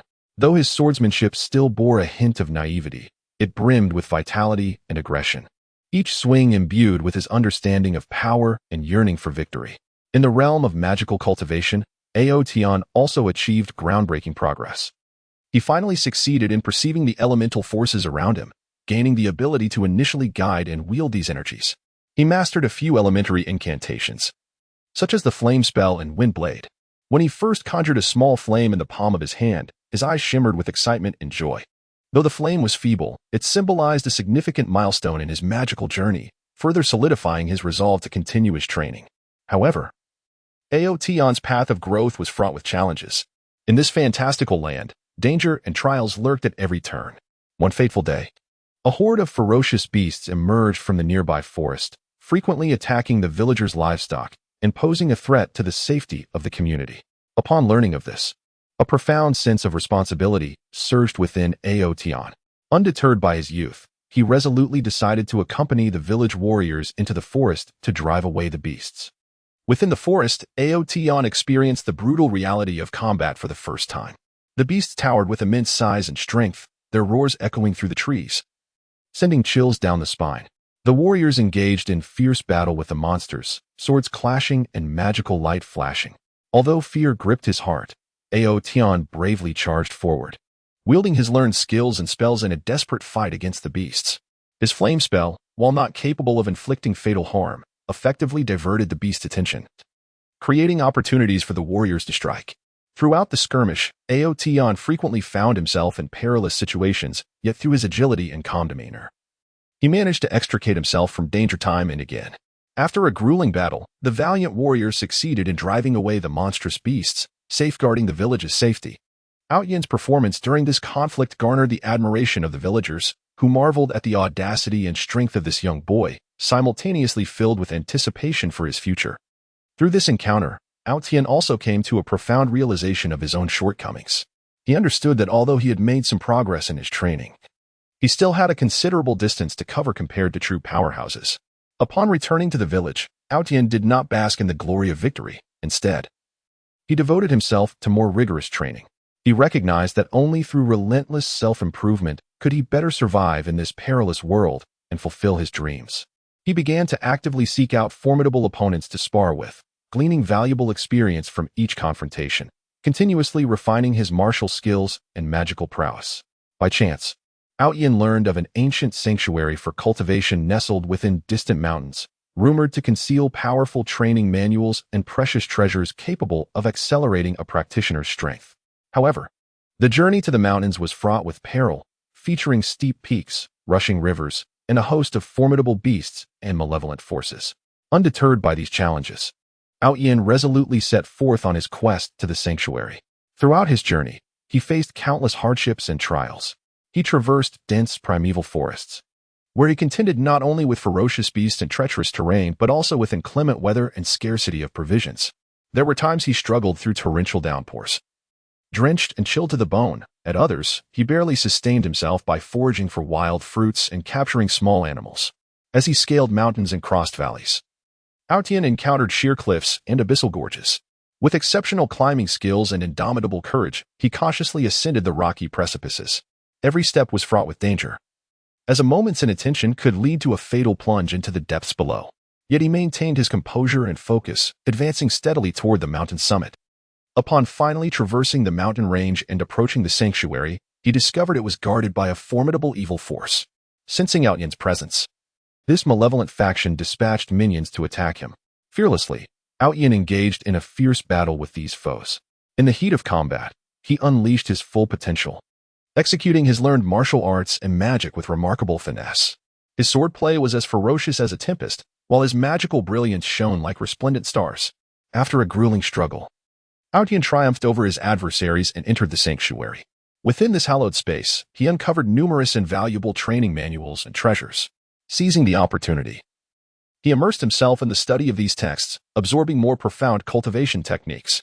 His training accelerated significantly, and his strength continued to grow. During his days in the sanctuary, Yin not only enhanced his own abilities, but also forged friendships with like-minded individuals. Together, they trained, exchanged insights, and progressed collectively. As time progressed, Tian's reputation gradually spread throughout the sacred training grounds. His strength and talent garnered recognition and admiration from many. However, Tian remained humble, fully aware that his path of cultivation was far from over and that numerous unknown challenges awaited him. He bid farewell to his friends at the sacred grounds, carrying with him a wealth of knowledge, and embarked on a new journey. Upon returning to his village, Tian discovered a significant transformation. During his absence, the village had fallen victim to a new malevolent force, leaving many villagers injured and the settlement ravaged and desolate. Witnessing this scene filled Tian's heart with both anger and sorrow. He resolved to avenge the villagers and restore their home with his own strength. Tian began to organize the villagers for resistance. He imparted simple martial techniques and defensive spells to enhance their self-protection abilities. Simultaneously, he sought allies, hoping to unite greater forces against the evil power. Through his efforts, villagers from nearby settlements rallied together, forming a formidable coalition. The coalition engaged in a thrilling battle against the malevolent force. On the battlefield, smoke billowed and the cries of battle echoed thunderously. Tian led the charge, his figure darting through the enemy ranks like a bolt of lightning. He unleashed powerful spells, such as meteoric strikes that froze vast expanses, inflicting tremendous damage upon his foes. His swordsmanship was exquisite, with each strike claiming the life of an adversary. Under his leadership, the coalition's morale soared, and they fought valiantly against their enemies. After a grueling and extraordinary struggle, the coalition ultimately triumphed over the evil forces, restoring peace and tranquility to the village. Tian became a hero once more, his name celebrated among the villagers, forever etched in their hearts as a legend. Meanwhile, the young boy, steadfast in his indomitable spirit, continued down his path of cultivation, resolutely pursuing higher aspirations. He understood that his fate was intricately linked to this fantastical continent, and he would inscribe his own glorious chapter with his strength. Chapter 46, Gaze the steadfast light within his eyes. The extraordinary soul of Tian in the bustling corner of the marketplace. Tian stood quietly, resembling a solid little mountain. Though his figure appeared youthful, still bearing the remnants of childhood innocence and fragility, it seemed that even a gust of wind could topple him. His slight frame, dwarfed by the towering crowds and the myriad of stalls, rendered him seemingly insignificant and inconspicuous, clad in a somewhat faded cloth garment. The edges fluttered gently in the breeze, whispering tales of simplicity and the passage of time. Yet, when passers-by inadvertently cast their gaze upon him, they found themselves irresistibly drawn to his eyes, profoundly moved by their depth. What extraordinary eyes they were! Clear and bright, they revealed a tenacity that belied his years. Akin to the brightest star in the night sky, steadfastly shining amidst the darkness, unafraid of the vastness and uncertainty surrounding it, like a pearl from the ocean depths. Having weathered tumultuous waves, yet still radiating a steady and resilient light. This resilience did not arise from nothing. Rather, it was gradually forged through the trials and tribulations of Tian's brief yet tumultuous life. From a young age, he existed in a world rife with turmoil, where war, famine, and disease loomed like the shadows of malevolent spirits, perpetually enveloping the land he called home. He witnessed the heart-wrenching separation of loved ones amidst the chaos of battle, saw his home mercilessly ravaged, and the joyous laughter that once filled the air was replaced by anguished wails and despairing cries. During those interminable dark years, he too experienced fear, often curling up alone in a corner at night, silently weeping and longing for the warmth and tranquility of days gone by. Yet it was precisely these profound pains and adversities that, like sharp chisels, carved unwavering patterns into his tender heart. While other children basked in the embrace of their parents, indulging in a carefree childhood, Tian had already learned to seek hope for survival amidst the ruins, struggling and maturing in solitude through adversity. Each day, he navigated the dilapidated streets, scouring for morsels to satiate his hunger and corners to shield him from the elements. Faced with bullying and mockery, he bit his lip tightly, burying his grievances and fury deep within, responding with silence and fortitude. For he understood that in this harsh world, tears and weakness would not elicit sympathy or compassion. Only strength and resilience would enable him to endure. As he matured, Aotan began to grasp that mere survival was insufficient. He yearned to transform his fate and aspired to bring peace and tranquility to this weathered land. Thus began his arduous path of cultivation. Undeterred by the unknown dangers and challenges that lay ahead. Throughout his training, he encountered countless hardships and setbacks. Whether it was the scarcity of resources or the esoteric nature of cultivation techniques, he often found himself in dire straits. Yet, each time he gazed into the reflection of his own determination within another's eyes, that steadfastness flowed into him like a refreshing spring, continuously fueling his strength and courage. He practiced tirelessly, disregarding his physical exhaustion and pain, repeating the tedious and arduous motions of cultivation, forever seeking to unravel its mysteries. On one occasion, while searching for a rare herb in the depths of a dense forest to aid his cultivation breakthrough, he found himself in a perilous terrain shrouded in thick mist, concealing fierce beasts and unknown dangers. Alone in the woods for several days, his provisions had long been depleted, and his body was weary. Just as despair threatened to overwhelm him, he suddenly encountered a formidable beast. Towering and exuding a chilling aura, it lunged at him with bared fangs and claws. In that life-and-death moment, Aoteon felt no fear. Gripping his rudimentary weapon tightly, he fixed his gaze upon the creature, his eyes reflecting an unwavering resolve that seemed to materialize into a tangible blade. Calmly analyzing the beast's attack patterns, he deftly evaded its repeated onslaughts and, at a critical juncture, disowned its vulnerability, delivering a decisive blow. As he finally succeeded in acquiring the herbs and breaking through the bottleneck in his cultivation, a gratifying smile spread across his weary face. In that moment, the resolve in his eyes deepened. For he understood that this was merely a small milestone on his path of growth, with a far longer journey ahead and more challenges awaiting him. In addition to facing difficulties in his cultivation, Aoteon encountered numerous setbacks in interpersonal relationships. His uniqueness and maturity beyond his years often rendered him an outsider among those around him. Some misinterpreted him as overly aloof and arrogant. Others, envious of his talent and potential, sought to undermine and ostracize him behind his back. Yet, Aoteon remained unmoved by these external disturbances, steadfast in his beliefs and maintaining an inner serenity and determination. Through his actions and sincerity, he gradually won the friendship of like-minded individuals, who stood shoulder to shoulder with him in confronting adversity and challenges. During a tumultuous conflict in the martial world, Aoteon's sect became embroiled in a fierce struggle. The sect faced a grave crisis, with the enemy's power being both formidable and insidious, causing many disciples to feel intimidated and consider retreating. However, Aoteon stepped forward.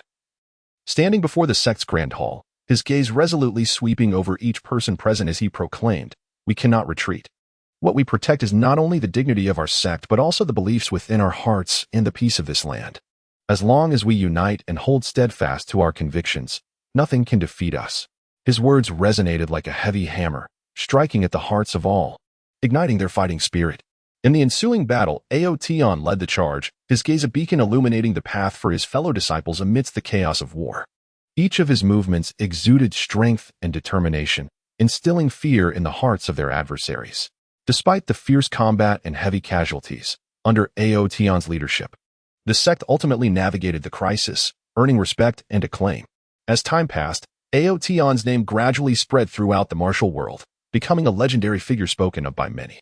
Yet, he remained humble and uncomplacent, fully aware of the weight of his responsibilities and the greater missions that lay ahead. He continued to wander the land, ceaselessly honing his skills and broadening his horizons, using his strength to aid those who suffered, bringing justice and peace to the martial world. In a serendipitous turn of events, Aoteon uncovered a staggering secret affecting the lives of countless beings. A sinister force, lurking in the depths of darkness, was surreptitiously rising, aiming to overthrow the world and establish its own reign of terror. This malevolent entity employed brutal tactics, wreaking havoc and chaos in many regions. Aoteon recognized that this would be the most formidable challenge he would ever face, yet without hesitation, he resolved to shoulder the monumental responsibility of saving the world. He began to traverse the land, allying with virtuous individuals to collectively combat the evil forces. Throughout this endeavor, he encountered innumerable hardships and obstacles. The dark forces dispatched assassins to eliminate him, setting up numerous traps to thwart his efforts. However, through his keen insight and maturity beyond his years, Aoteon repeatedly turned peril into opportunity. He ventured deep into the lair of the malevolent forces, seeking to uncover their vulnerabilities and sinister plots, meticulously preparing for the imminent final battle. At last, the moment of confrontation arrived. On the battlefield, the malevolent forces loomed ominously, their magical brilliance intermingling with the glint of their weapons, instilling a sense of dread. Standing at the forefront of the coalition of justice, Aotian appeared solitary and diminutive. Yet his gaze radiated like the blazing sun, emanating an infinite light and warmth. He raised his weapon high and proclaimed, "For justice, for peace, for the world we cherish." Then, like a shooting star, he surged towards the enemy ranks, the coalition following closely behind, their war cries echoing through the air. In the thick of combat, Aotian unleashed his most formidable martial arts and spells, each strike imbued with immense power and unwavering conviction. He navigated through the enemy lines with ease, as if traversing an uninhabited realm, leaving fallen foes in his wake. However, the malevolent forces were relentless in their retaliation, inflicting substantial casualties upon the coalition. In a critical moment, Aotian's determination intensified. Disregarding his own safety, he plunged into the heart of the enemy, aiming to confront their leader and bring about his downfall. After a harrowing and intense battle, Aotian finally encountered the leader of the malevolent forces, a demon radiating an oppressive aura of dark power. A life-and-death duel ensued, the very heavens and earth seeming to shift in response. Aotian sustained numerous injuries throughout the fight, yet he never wavered. His gaze fixed upon his adversary as if attempting to pierce through to the very essence of their soul. In a pivotal moment, he grasped a newfound power, one that emanated from the depths of his resolute spirit and unwavering pursuit of justice. He concentrated this power into a singular point and unleashed a devastating blow. With a flash of blinding light, the leader of the malevolent forces was utterly vanquished, causing their entire faction to collapse. Peace and tranquility returned to the world, as people rejoiced and hailed Aotian as a hero. Yet, Aotian merely gazed silently upon the war-torn land, aware that this was but a new beginning. In the future, he would continue to safeguard this realm with the steadfastness reflected in his eyes, ensuring that peace and justice endure eternally. Chapter 47. Adapting to the environment. Aotian, the path of adaptation and ascendance after rebirth in that mysterious and fantastical realm. Aotian, bearing the memories and essence of his previous life, embarked on a novel journey of existence. He was acutely aware that this was a precious opportunity bestowed by fate, a chance to reshape himself and pursue loftier heights. Although he harbored grand ambitions and magnificent visions, he understood that the most pressing task at hand was to adapt to this entirely unfamiliar environment. Like a fledgling bird, he needed to learn to spread his wings in this unknown world, to soar through the skies and traverse vast distances. In his reborn form, Aotian appeared as a mere child of 10 years, though slight of stature and bearing a hint of youthful innocence. His deep and luminous eyes subtly revealed a maturity and wisdom beyond his years. The original owner of this body was a child from an ordinary family, residing in a tranquil and serene village, leading a simple and carefree life. However, with Aotian's soul taking residence, everything began to change imperceptibly. The village was nestled at the edge of an expansive forest, enveloped by lush greenery that served as a natural barrier, safeguarding this peaceful land. The houses were chiefly constructed from stone and timber, arranged harmoniously along the narrow streets. The villagers sustained themselves through agriculture, rising with the sun and resting at dusk, living a life in accordance with the rhythms of nature. For them, the greatest happiness stemmed from favorable weather, bountiful harvests, and the safety of their families. Upon his arrival in the village, everything appeared foreign and intriguing to Aotian. He gazed at the humble dwellings, the unpretentious villagers, and the figures laboring in the fields. Feeling a surge of complex emotions within, he recognized the necessity of quickly assimilating into this environment to avoid unwarranted suspicion and trouble. Thus, he began to meticulously observe the villagers' habits and behaviors, striving to emulate their every action, attempting to present himself as a native child of the village. In terms of language, although the dialect of this world differed from that of his previous life, Aotian, endowed with formidable perceptual acuity and a keen capacity for learning, swiftly mastered the fundamental vocabulary and grammar. He often engaged with the villagers, from casual greetings to discussions on agricultural matters, listening attentively and responding earnestly. Each new word and varied expression was silently noted in his mind, enriching and refining his linguistic abilities. Initially, his accent was somewhat awkward, and his vocabulary lacked fluency. However, as time passed, his speech became increasingly smooth and natural, facilitating seamless communication with the villagers. Beyond language, Aotian also needed to acclimate to the cultural customs of this world. In the village, the inhabitants adhered to an ancient faith, holding a profound reverence for the spirits of nature. During specific festivals, grand sacrificial ceremonies were conducted. Aotian was filled with curiosity regarding these rituals and actively participated, diligently learning the processes and meanings behind each ceremony. He discovered that these rites were not merely religious observances but also vital means through which the villagers transmitted their culture and fostered communal bonds. Through his participation in sacrificial ceremonies, Aotian gradually earned the trust and recognition of the villagers, who began to regard him as one of their own, shedding any semblance of wariness or estrangement. In terms of practical skills, Aotian started from scratch, diligently acquiring knowledge. He learned various agricultural techniques, such as farming, animal husbandry, and wood gathering, by following the villagers. Farming presented a significant challenge for Aotian, requiring him to master the art of tilling the soil, sowing seeds, watering, fertilizing, and addressing an array of natural calamities and pests. Under the blazing sun, he wielded a hoe, laboriously turning the hard earth, his sweat soaking through his garments, and his hands developing thick calluses. Yet, he never entertained thoughts of surrender. Each bout of labor was a testament to his resilience, and each harvest bore witness to his endeavors. Animal husbandry was no less demanding. Aotian needed to tend to the dietary and living needs of various animals, such as chickens, ducks, and pigs, while familiarizing himself with their habits and growth patterns. Every morning, he rose early to feed the livestock and clean their enclosures. He learned to discern their health conditions and how to prevent and treat common ailments. Under his devoted care, the animals thrived, bringing greater prosperity to the village. Chopping would prove to be a test of both strength and skill. Aotian accompanied the village woodcutters into the forest, learning to select suitable trees, wield the axe with precision, and transport the cut timber safely home. The forest harbored numerous dangers, from venomous snakes concealed in the underbrush to wild beasts leaping from the trees. However, Aotian remained calm and vigilant in the face of these threats. Utilizing the martial arts and magic he had mastered in his previous life, he adeptly navigated various emergencies, ensuring his safety. As he adapted to village life, Aotian forged connections with like-minded friends. Among them, the closest was a boy named Xiaolin, with a cheerful and kind-hearted disposition. Xiaolin was filled with curiosity and warmth towards Aotian, the newcomer. He guided Aotian through every corner of the village, introducing him to its inhabitants. Together, they frolicked in the fields, fished and caught shrimp by the riverside, and gazed at the starry sky at night, sharing their dreams and innermost thoughts. Xiaolin's presence provided Aotian with a sense of warmth and camaraderie in this unfamiliar world, strengthening his resolve to integrate into the environment. Yet, Aotian was acutely aware that his aspirations extended far beyond this. In his previous life, he had been a formidable warrior and sorcerer, possessing profound martial skills and potent magical abilities. Although his reborn body had yet to be fully awakened, he sensed a dormant power within, waiting to be roused and harnessed. Thus, while acclimating to village life, Aotian began to practice in secret. Each night, when the world was quiet, he ventured alone into the forest beyond the village to train. The forest, suffused with rich spiritual energy, provided an ideal sanctuary for cultivation. He commenced with the foundational internal martial arts, sitting cross-legged, palms facing upward, clearing his mind of distractions and focusing his attention on the flow of energy within.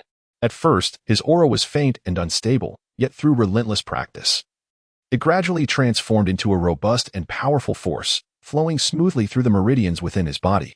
Building upon the foundation of his inner strength cultivation, Aotian began to practice the martial techniques learned in his previous life. He commenced with the most fundamental forms of boxing and swordplay, striving for precision and accuracy in every move. In the forest, he repeatedly executed the same actions, with each punch and swing of his sword. He embodied his pursuit of strength and skill.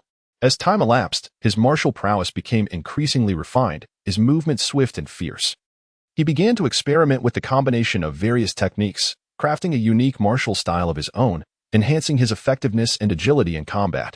Equally paramount to Aotian was the cultivation of magic. Drawing upon his profound understanding of magical elements from his previous existence, he endeavored to reconnect with and command the magical forces of this world. He extended his hands, attempting to establish a bond with the magical elements in the air. Initially, these elements seemed resistant to his unfamiliar spirit, yet Aotian remained undeterred. He meticulously adjusted his mental focus, striving to engage the magical elements with sincerity and determination. At last, he succeeded in perceiving the existence of these elements and began to guide their flow and convergence according to his will. He first learned some basic spells, such as illumination and cleansing incantations. Although these spells possessed limited power, they proved to be immensely practical. Through persistent practice, he gradually mastered the pronunciation, gestures, and manipulation of magical energy associated with these spells. As his magical training deepened, he ventured into more advanced sorcery, such as fire spells, freezing spells, and wind blades. These required greater magical energy and precise control, and Outyin faced numerous challenges and setbacks during his training. However, fueled by his indomitable will and passion for magic, he overcame each obstacle and successfully cast these spells. During his training, Outyin encountered various dangers and challenges. On one occasion, while practicing in the forest, he inadvertently trespassed into the territory of a formidable magical beast. The creature, sensing Outyen's intrusion, charged at him in a furious rage. Faced with this sudden peril, Outyin remained composed. He quickly gathered his magical energy and martial skills, preparing for a life-or-death struggle with the beast. The creature was enormous, possessing immense strength, and it opened its gaping maw, exposing sharp fangs, ready to devour Outyin. With a swift movement, Outyin evaded the beast's attack and unleashed a wind blade spell, striking the beast with a fierce blow that sent blood spraying. In pain, the beast roared in fury, swiping its massive claws at Outyin.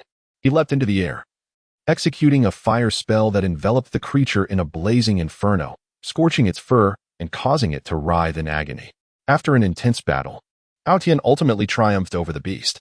Exhausted, he sank to the ground, gasping for breath. Although this battle drained him of considerable magical energy and physical strength, it also provided him with an opportunity to test the fruits of his cultivation in real combat, allowing him to amass invaluable battle experience. He was acutely aware that in this perilous and challenging world, only through relentless training and combat could he forge himself into a more formidable warrior. As time progressed, Aotion made remarkable advancements in his cultivation. His internal martial arts had reached a commendable level, and the magical energy within him had grown even more robust and powerful. His martial skills and magical prowess had ascended to new heights, rendering him unmatched in the village. However, Aotion remained unsatisfied. He recognized that his strength still paled in comparison to the top-tier warriors of this world. Resolving to leave the village, he sought to venture into the broader world in pursuit of more formidable opponents and to challenge himself to greater realms. Before departing, Aotion bid farewell to the villagers. They felt a profound sense of loss at his leaving, yet they understood that Aotion harbored his own dreams and aspirations, which they could not hinder. Shaolin grasped Aotion's hand tightly, tears shimmering in her eyes, and implored, "Aotion, you must return to visit us." Aotion nodded affirmatively, assuring her, "I will surely return." With that, he turned and embarked on an unknown journey, striding towards the distant horizon, his silhouette elongated in the waning light of the sunset, as if foreshadowing that he would inscribe a magnificent legend in this unfamiliar world. Chapter 48, A Significant Mission. Outyin, the journey of love and perseverance in search of his daughter in that mystical and vast world. Outyin, a man of extraordinary experiences and a resilient spirit, is perpetually driven by a profound and fervent belief, the quest to find his lost daughter. He is acutely aware that the mission he bears is as weighty as the heavens themselves, a bond interwoven with love and responsibility. And no matter the myriad challenges that lie ahead, nothing can deter his pursuit of his daughter. The tale of Outyin begins many years ago.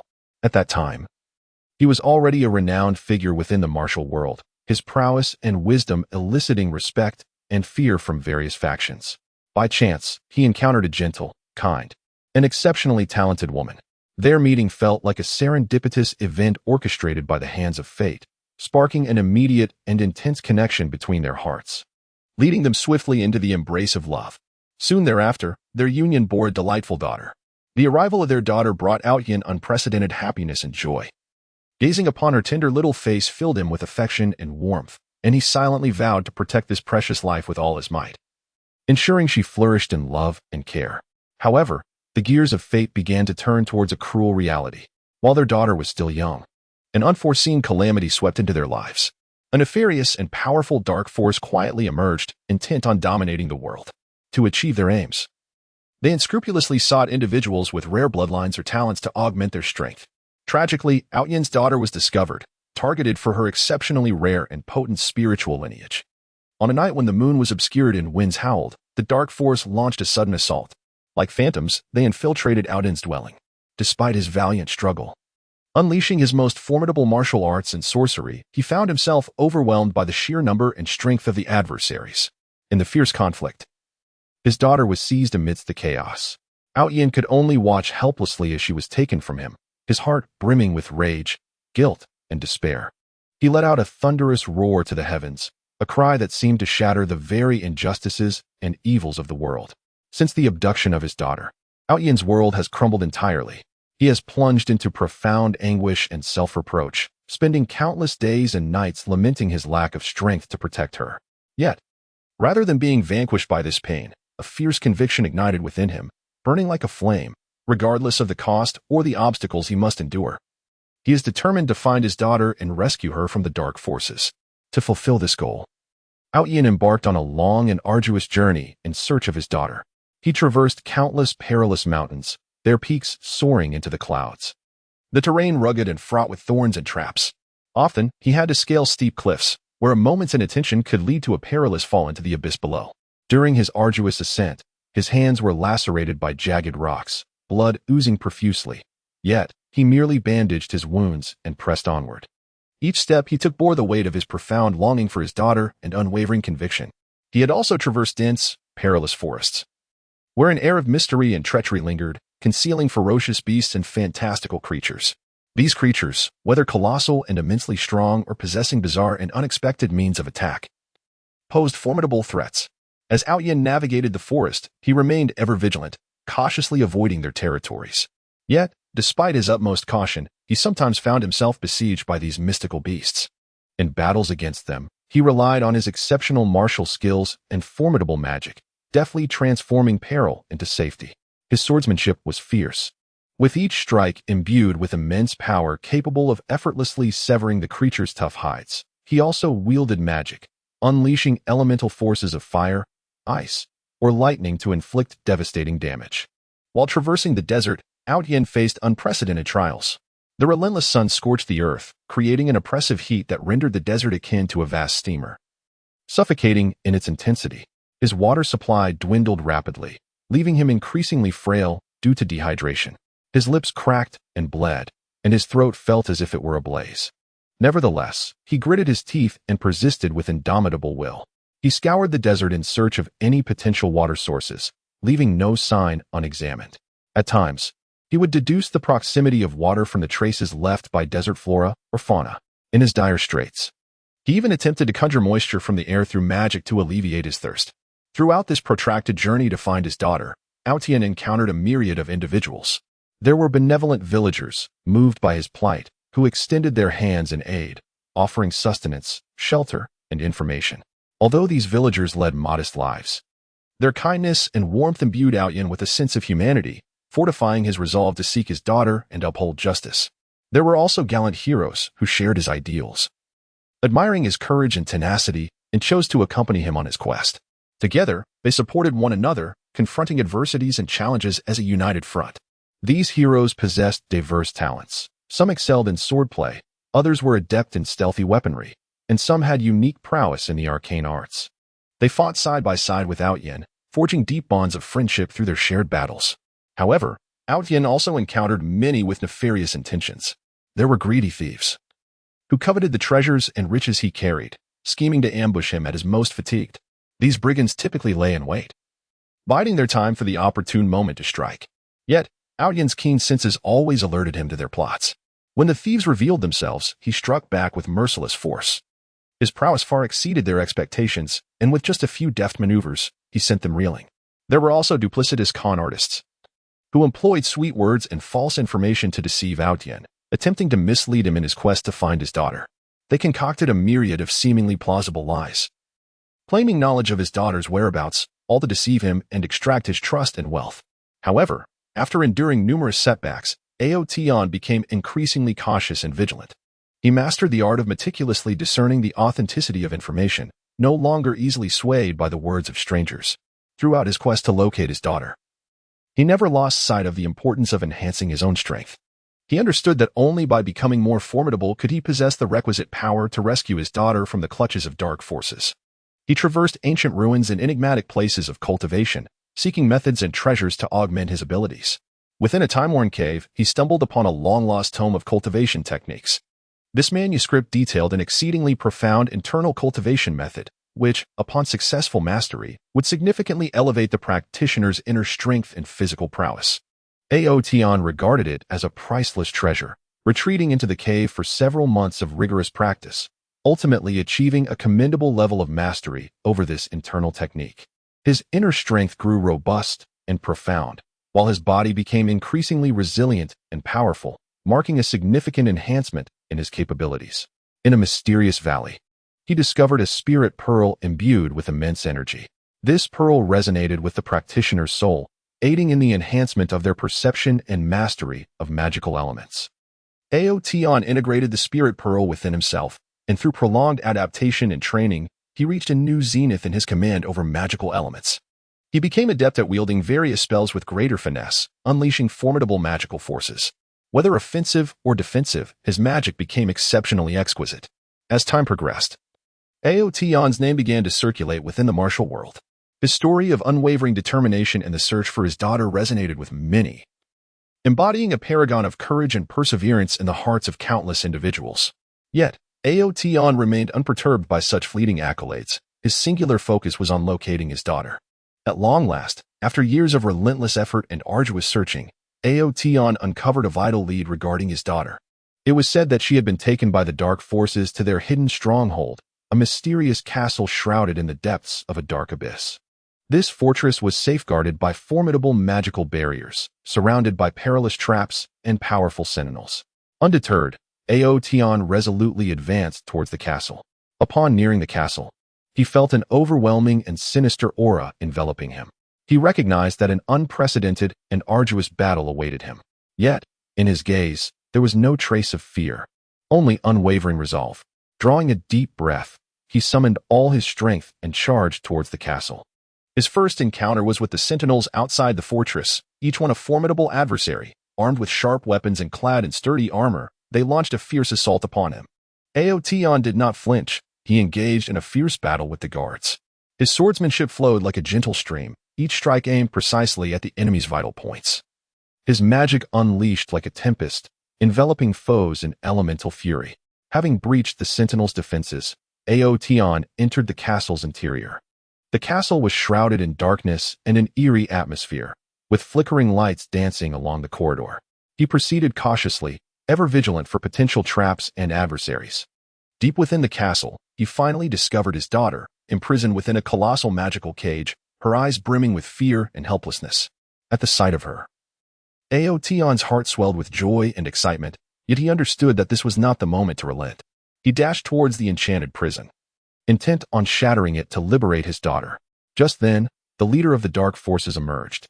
This malevolent figure, a demon of formidable dark power, exuded a suffocating aura of evil. He gazed at Aotian with a sinister grin and declared, "Do you truly believe you can take her away so easily? Today marks your end." With those words, he launched an assault against Aotian. A harrowing battle ensued between Aotian and the Dark Leader. The leader's dark power was immensely potent, his strikes as sharp as bolts of black lightning, each blow laden with destructive force. Yet, Aotian, fueled by years of rigorous training and a deep love for his daughter, fought back with unwavering resolve. He unleashed his most formidable martial arts and magic, engaging in a desperate struggle against the leader. Throughout the fray, he sought the leader's vulnerabilities, aiming to deliver a lethal blow. After an intense confrontation, Aotian finally discerned a chink in the leader's armor. He concentrated all his strength, channeling his most powerful attack, a culmination of years of training and profound love for his daughter, potent enough to obliterate all. With a brilliant flash of light, the Dark Leader was vanquished, dissipating into a wisp of black smoke. Aotian successfully shattered the magical cage, freeing his daughter. She leapt into his arms, weeping uncontrollably. Aotian embraced her tightly, tears of joy streaming down his face. The years of searching and hardship transformed into boundless happiness and delight in that moment. He realized that his mission was finally accomplished. Through his love and determination, he had triumphed over evil and reclaimed the most vital person in his life. From that day forth, Aotian and his daughter distanced themselves from the tumult of the world, returning to a tranquil and harmonious place, where they led a peaceful and joyful existence. However, his tale became an enduring legend, echoing throughout the realms, inspiring countless individuals to uphold their convictions and press forward in the face of adversity and challenges. Chapter 49, Revenge. Aotian, the resolution of past grievances in this life in a world shrouded in mystique, where entangled enmities resemble a tangled web. Aotian, an individual ensnared by the wheel of fate. Bearing the burdens of past lives, harbors a burning flame within his soul, an indomitable fire ignited by the desire for vengeance against his former self. This obsession, akin to an unparalleled and razor-sharp sword, becomes ever more resplendent through the trials of time, poised to sever the shackles of past resentments, allowing justice and truth to emerge amidst the tempest of blood and chaos. In his previous life, Aotian was a young prodigy, endowed with exceptional talents and lofty aspirations. He hailed from an ancient and enigmatic lineage, steeped in unique and formidable cultivation methods. From a tender age, under the meticulous guidance of his family elders, Aotian embarked on a strenuous yet hopeful path of cultivation. His prodigious abilities in martial arts and magic surpassed those of his peers, marking him as a luminous star rising within his family, evoking admiration and anticipation. However, the tides of fate often shift unexpectedly. During an unanticipated excursion for training, Aotian stumbled upon a staggering secret, an insidious conspiracy capable of upheaving the very order of the world. Concealed within the shadows of the martial realm lurked a mysterious and potent dark force, intent on seizing an ancient and forbidden power. Should this power fall into their hands, it would herald unending calamity and destruction upon the world. Aotian, grasping the gravity of the situation, resolved without hesitation to divulge the secret to the esteemed factions within the martial community, hoping to unite their strengths to thwart the Dark Forces' malevolent scheme. Regrettably, this secret was detected by the Dark Forces before Aotian could act. They unleashed a relentless pursuit, intent on silencing him to ensure the smooth execution of their plot. Throughout his harrowing flight, Aotian faced countless perils and challenges. The Dark Forces dispatched wave after wave of formidable adversaries, each one ruthless and formidable. Yet, through his exceptional martial prowess and indomitable spirit, Aotian repeatedly turned peril into safety, navigating treacherous mountains and concealing himself within dense forests, skillfully utilizing the terrain to outmaneuver his foes. In a climactic confrontation, Aotian found himself cornered by the Dark Forces, standing alone against a multitude of formidable enemies. Though he fought valiantly, unleashing his most potent techniques and spells, he was ultimately outnumbered. The onslaught of attacks surged upon him like a relentless tide, inflicting grievous wounds that stained his garments with crimson. Just as he teetered on the brink of collapse, a mysterious elder appeared seemingly out of nowhere. The elder, though appearing unremarkable, emanated a profound and enigmatic aura. With effortless grace, he repelled Aotian's pursuers and saved him from certain doom. Overwhelmed with gratitude, Aotian inquired about the elder's identity, but the elder merely smiled enigmatically without offering a response. He cautioned Aotian about the perilous nature of the matter, urging him to abandon his pursuit, lest he invite his own demise. However, Aotian's sense of justice and responsibility compelled him to persist. He understood that retreating would plunge the entire world into an abyss of darkness. Thus, disregarding the elder's warning, he continued to investigate the sinister machinations of the Dark Forces in secrecy. As the investigation deepened, Aotian gradually uncovered some astonishing clues. It turned out that behind the Dark Forces lay seemingly reputable factions within the martial world. These factions, while ostensibly championing justice, were secretly colluding with the Dark Powers, attempting to exploit the chaos for their own gain. Aotian felt an overwhelming sense of anger and disappointment towards their actions. He resolved to expose their true nature, allowing the righteous individuals in the martial world to see their vile faces. Aotian began to gather evidence, tirelessly searching for those who had suffered persecution at the hands of the Dark Forces, seeking their testimonies. He infiltrated the sects that were in league with the Dark Powers, probing into their secret strongholds and sinister plots. Throughout this arduous journey, he encountered countless dangers and obstacles. The masters from those sects relentlessly pursued him, and he often found himself on the brink of death. Yet, he never wavered. Armed with his intellect and courage, he escaped the clutches of his foes time and again. At last, Aotian amassed sufficient evidence. He resolved to unveil their schemes at the Grand Martial Assembly, the most prestigious gathering in the martial world where heroes and champions would convene. Aotian understood that this was his singular opportunity. If he could successfully expose the Dark Forces at the assembly, he could rally the collective strength of the martial world to obliterate the menace once and for all. During the Grand Martial Assembly, Aotian stepped forward, boldly revealing the machinations of the dark forces and the sects that conspired with them before the assembled crowd. He presented the irrefutable evidence he had collected, stunning everyone present. The exposed sects fell into disarray, attempting to concoct excuses. But it was all futile in the face of undeniable proof. However, the dark forces would not remain passive. They launched a sudden attack during the assembly, igniting a chaotic melee. Outyin once again became their primary target as they dispatched their most formidable masters to unleash lethal assaults against him. Unfazed, Outyin engaged in a life-and-death struggle with his adversaries, wielding his most formidable swordsmanship and powerful magic, weaving through the enemy ranks with valor. Yet, the Dark Forces' plot extended far beyond this. At a critical juncture in the battle, they secretly activated a nefarious magical array. This array had the capacity to siphon the life force and magical energy from those nearby, augmenting their own strength. Outyin sensed the presence of the magical array and attempted to dismantle it, but was met with fierce resistance from his foes. Under the influence of the array, the dark forces grew increasingly powerful, gradually gaining the upper hand. As Outyin watched his comrades fall one by one, his heart swelled with rage and despair. He realized that if he could not dismantle the magical array swiftly, everyone would perish in that place. Thus, he resolved to take a desperate gamble. Outyin concentrated all his strength, unleashing a forbidden technique passed down through his family. This technique possessed immense power, but inflicted grave harm upon himself. Undeterred, he charged toward the magical array, sustaining multiple injuries from enemy attacks, yet he pressed on with unwavering determination. Finally, he broke through the enemy's defenses and stood before the magical array. With the last vestiges of his strength, he unleashed a forbidden martial technique, successfully shattering the magical array. Yet, having exhausted his power, he succumbed to grievous wounds, collapsing in a pool of his own blood. In that moment, as he closed his eyes, his heart brimmed with bitterness and resentment. He loathed himself for not obliterating the dark forces completely and despised those who conspired with them. He vowed to seek vengeance in his next life. When Aotion opened his eyes once more, he discovered he had been reborn. Gazing at his tender hands and newfound body, a wave of emotions washed over him. However, the hatred from his previous life remained. Like a malignant tumor deeply rooted within his soul, constantly reminding him that his mission was far from fulfilled. In this new life, although his body was small, his spirit remained resolute. He understood that to avenge his past, he must swiftly enhance his strength. Thus, he embarked on a rigorous path of cultivation, scouring for resources and learning diverse martial techniques and spells. No longer confined to his family's inherited practices, he embraced a wide array of knowledge, drawing from various disciplines. Throughout his training, he encountered numerous challenges and setbacks.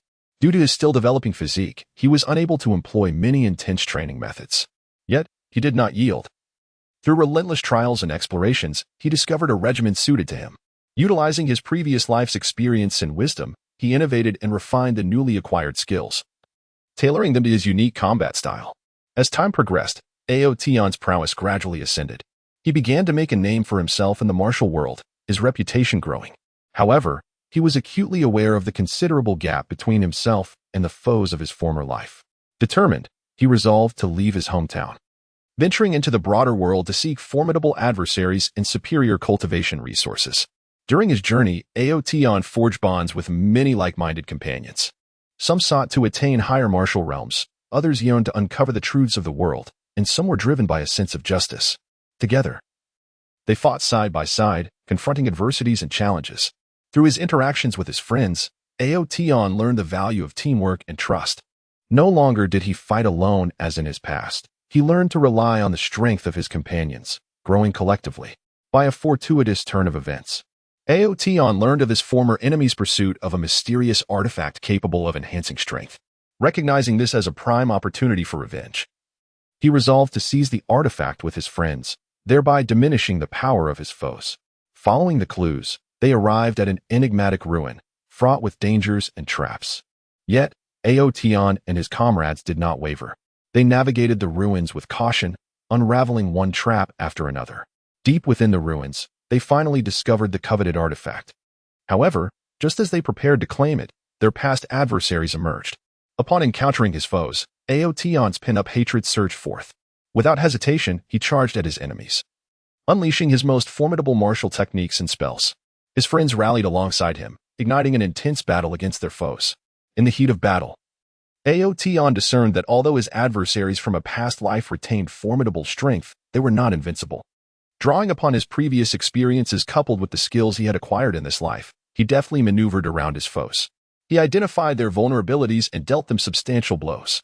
After a breathtaking confrontation, Aotion and his companions triumphed over the enemies of his former existence, seizing a mysterious artifact that weakened their power. Yet, Aotion was acutely aware that this was merely the initial step in his quest for vengeance. A long journey lay ahead, fraught with numerous adversaries yet to confront. In the ensuing days, Aotion relentlessly pursued the traces of his past enemies. He continually honed his abilities, ever seeking opportunities for retribution. He understood that the hatred from his previous life loomed like a nightmare. Only by vanquishing all his foes could he truly awaken from this torment. Eventually, in a decisive battle, Aotion faced the leader of the dark forces from his former life. The leader regarded Aotion with disdain and mockery, firmly believing that even in his rebirth, Aotion would remain no match for him. However, Aotion met his gaze with unwavering determination, proclaiming that this day marked the beginning of his vengeance. As the clash commenced, the leader unleashed his most potent dark magic, shrouding the sky in shadows. Yet, Aotion was not daunted by the encroaching darkness. He unleashed the martial techniques and spells he had meticulously refined over the years. His strikes pierced through the gloom like radiant beams of light, relentlessly advancing toward the leader. Throughout the skirmish, Aotion displayed remarkable intelligence and valor. He adeptly evaded the leader's assaults while seeking out his weaknesses. Aware that this was a battle of life and death, he committed himself entirely to the fight, knowing that only through unwavering resolve could he secure victory. After an intense confrontation, Aotion finally discerned the leader's flaw. Channeling all his strength, he executed a fatal strike. This blow encapsulated all the hatred and power he had amassed from both his past and present, wielding immense force. As a brilliant light flashed, the leader of the dark forces was utterly defeated, dissipating into a wisp of black smoke. Aotion had successfully avenged his former self. Gazing upon the scene of victory, he felt a profound sense of reflection. He recognized the myriad challenges and setbacks he had endured along his journey, yet he had never faltered. Through perseverance and dedication, he had fulfilled his vow. From that moment onward, Aotion emerged as a legendary figure in the realm. His tale resonated widely, becoming a symbol of courage and justice in the hearts of many. He conveyed through his experiences that, regardless of the magnitude of adversity and hatred faced, as long as one harbors unwavering faith, they can conquer all. Aotion, armor of aspiration, forging the path of strength in a mystical and vast corner of the world. Aotion, a soul laden with profound fate and deep emotions, stands alone atop a desolate mountain peak. The biting cold wind cuts across his cheeks like a blade, yet it cannot extinguish the fervent flame within his heart. His gaze is resolutely fixed upon the horizon, where the unknown challenges intertwine with hope, and deep within him, a vow reverberates like a thunderous bell. He must become powerful. Aotion is acutely aware that in this world, where strength reigns supreme and danger lurks at every turn, only formidable power can serve as his steadfast support, upholding the shaky edifice of his destiny and safeguarding all that he holds dear. He has witnessed too much helplessness and sorrow. He has personally endured the merciless whims of fate and its cruel blows.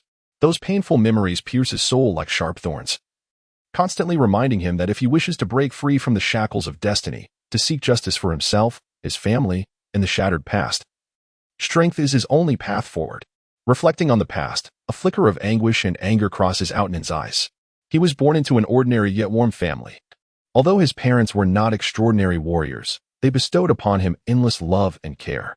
In that tranquil village, he spent his carefree childhood, frolicking with friends in the fields, listening to elders recount ancient and mysterious legends, and dreaming of the infinite possibilities that the future held. However, the peaceful life shattered like fragile glass during a sudden assault by dark forces. It was a night drenched in blood and turmoil, as darkness surged like a tide, engulfing the entire village. A group of malevolent cultivators, in search of a legendary artifact, invaded Aotion's home.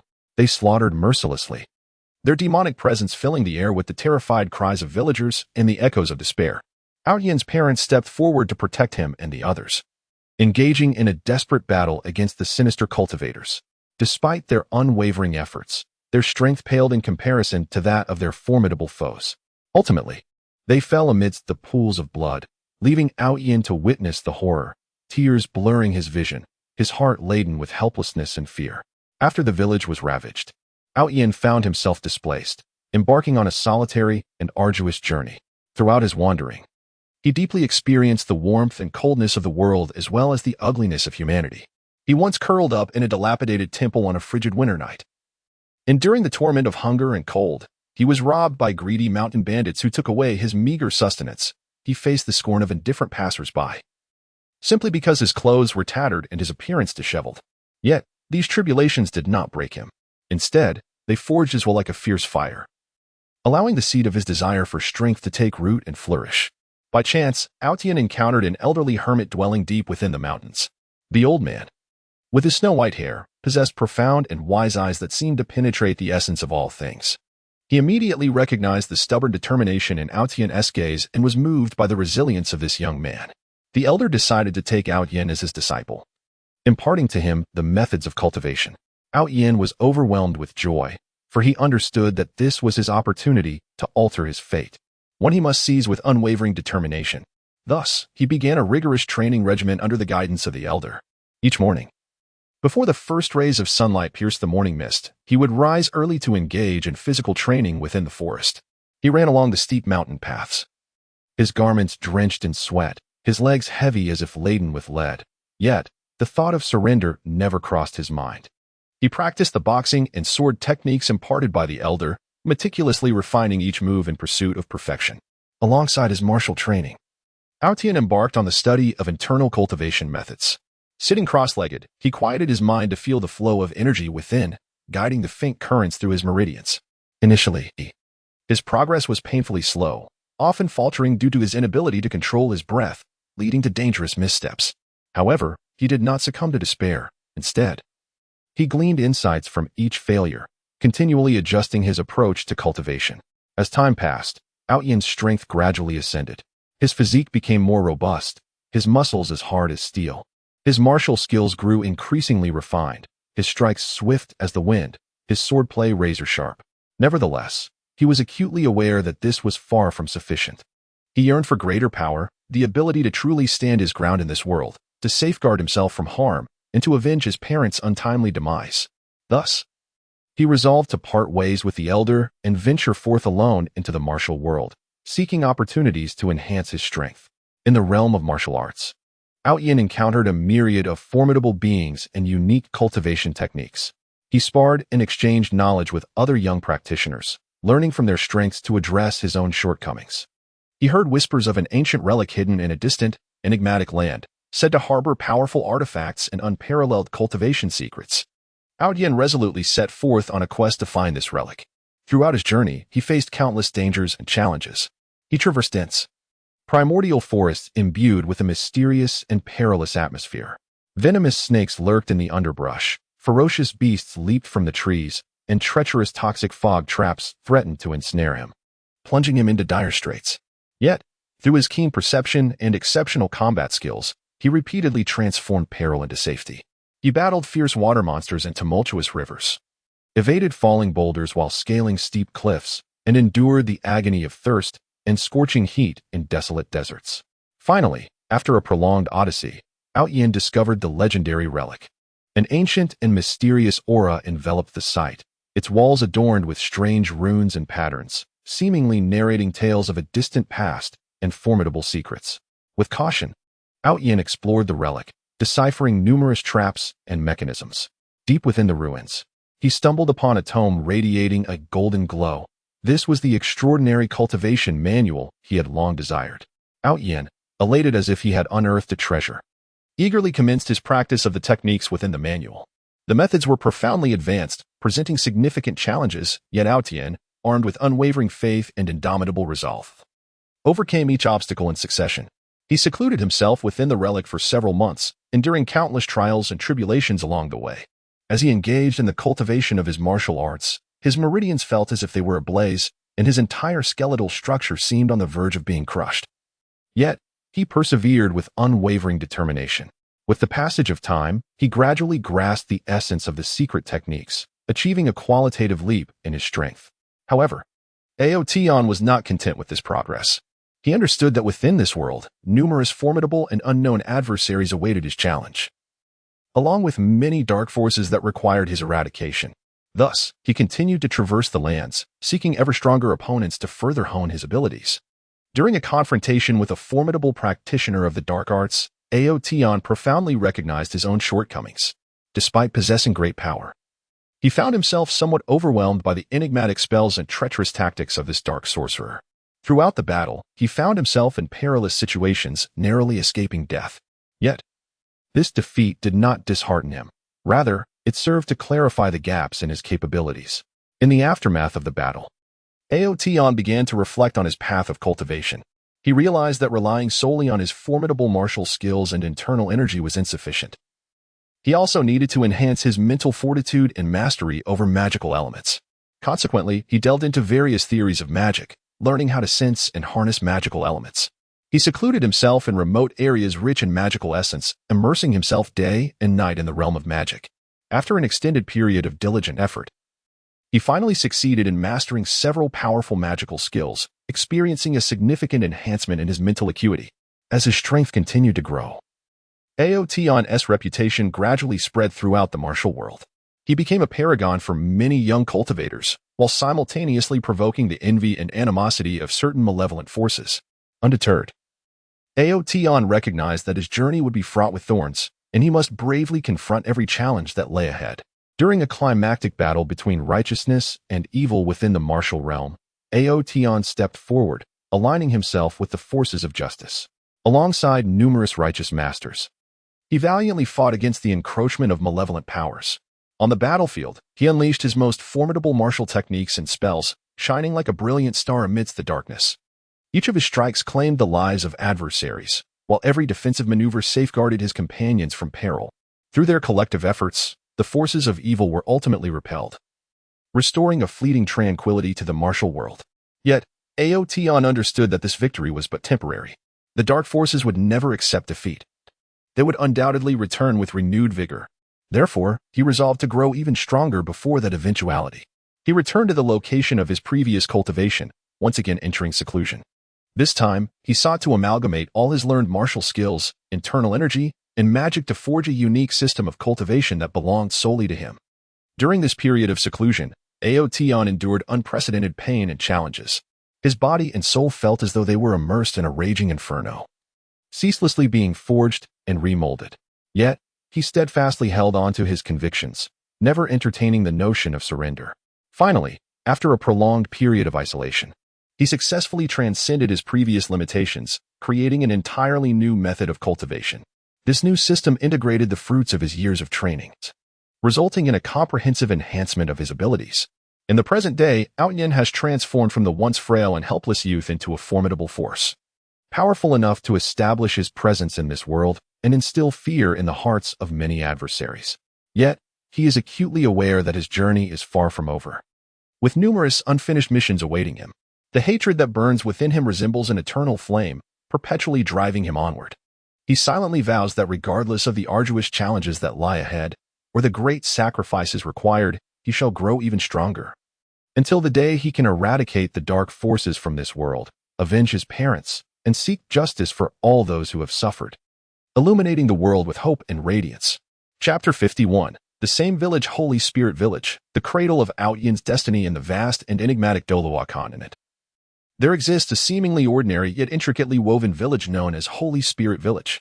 This village, akin to a pearl concealed in dust, quietly resides in a corner of the continent, emanating a unique and enchanting aura, rich with countless stories and legends. It is here that Aotion embarked on his grand journey through life.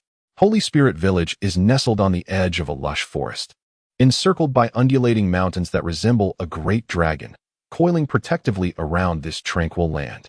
At the entrance of the village stands a colossal ancient oak tree, its trunk so robust that it takes several people to encircle it, with its foliage sprawling like a vast green umbrella, casting shade over the ground. This oak tree has witnessed the rise and fall of Holy Spirit Village, standing as the most venerable and sacred entity within the village.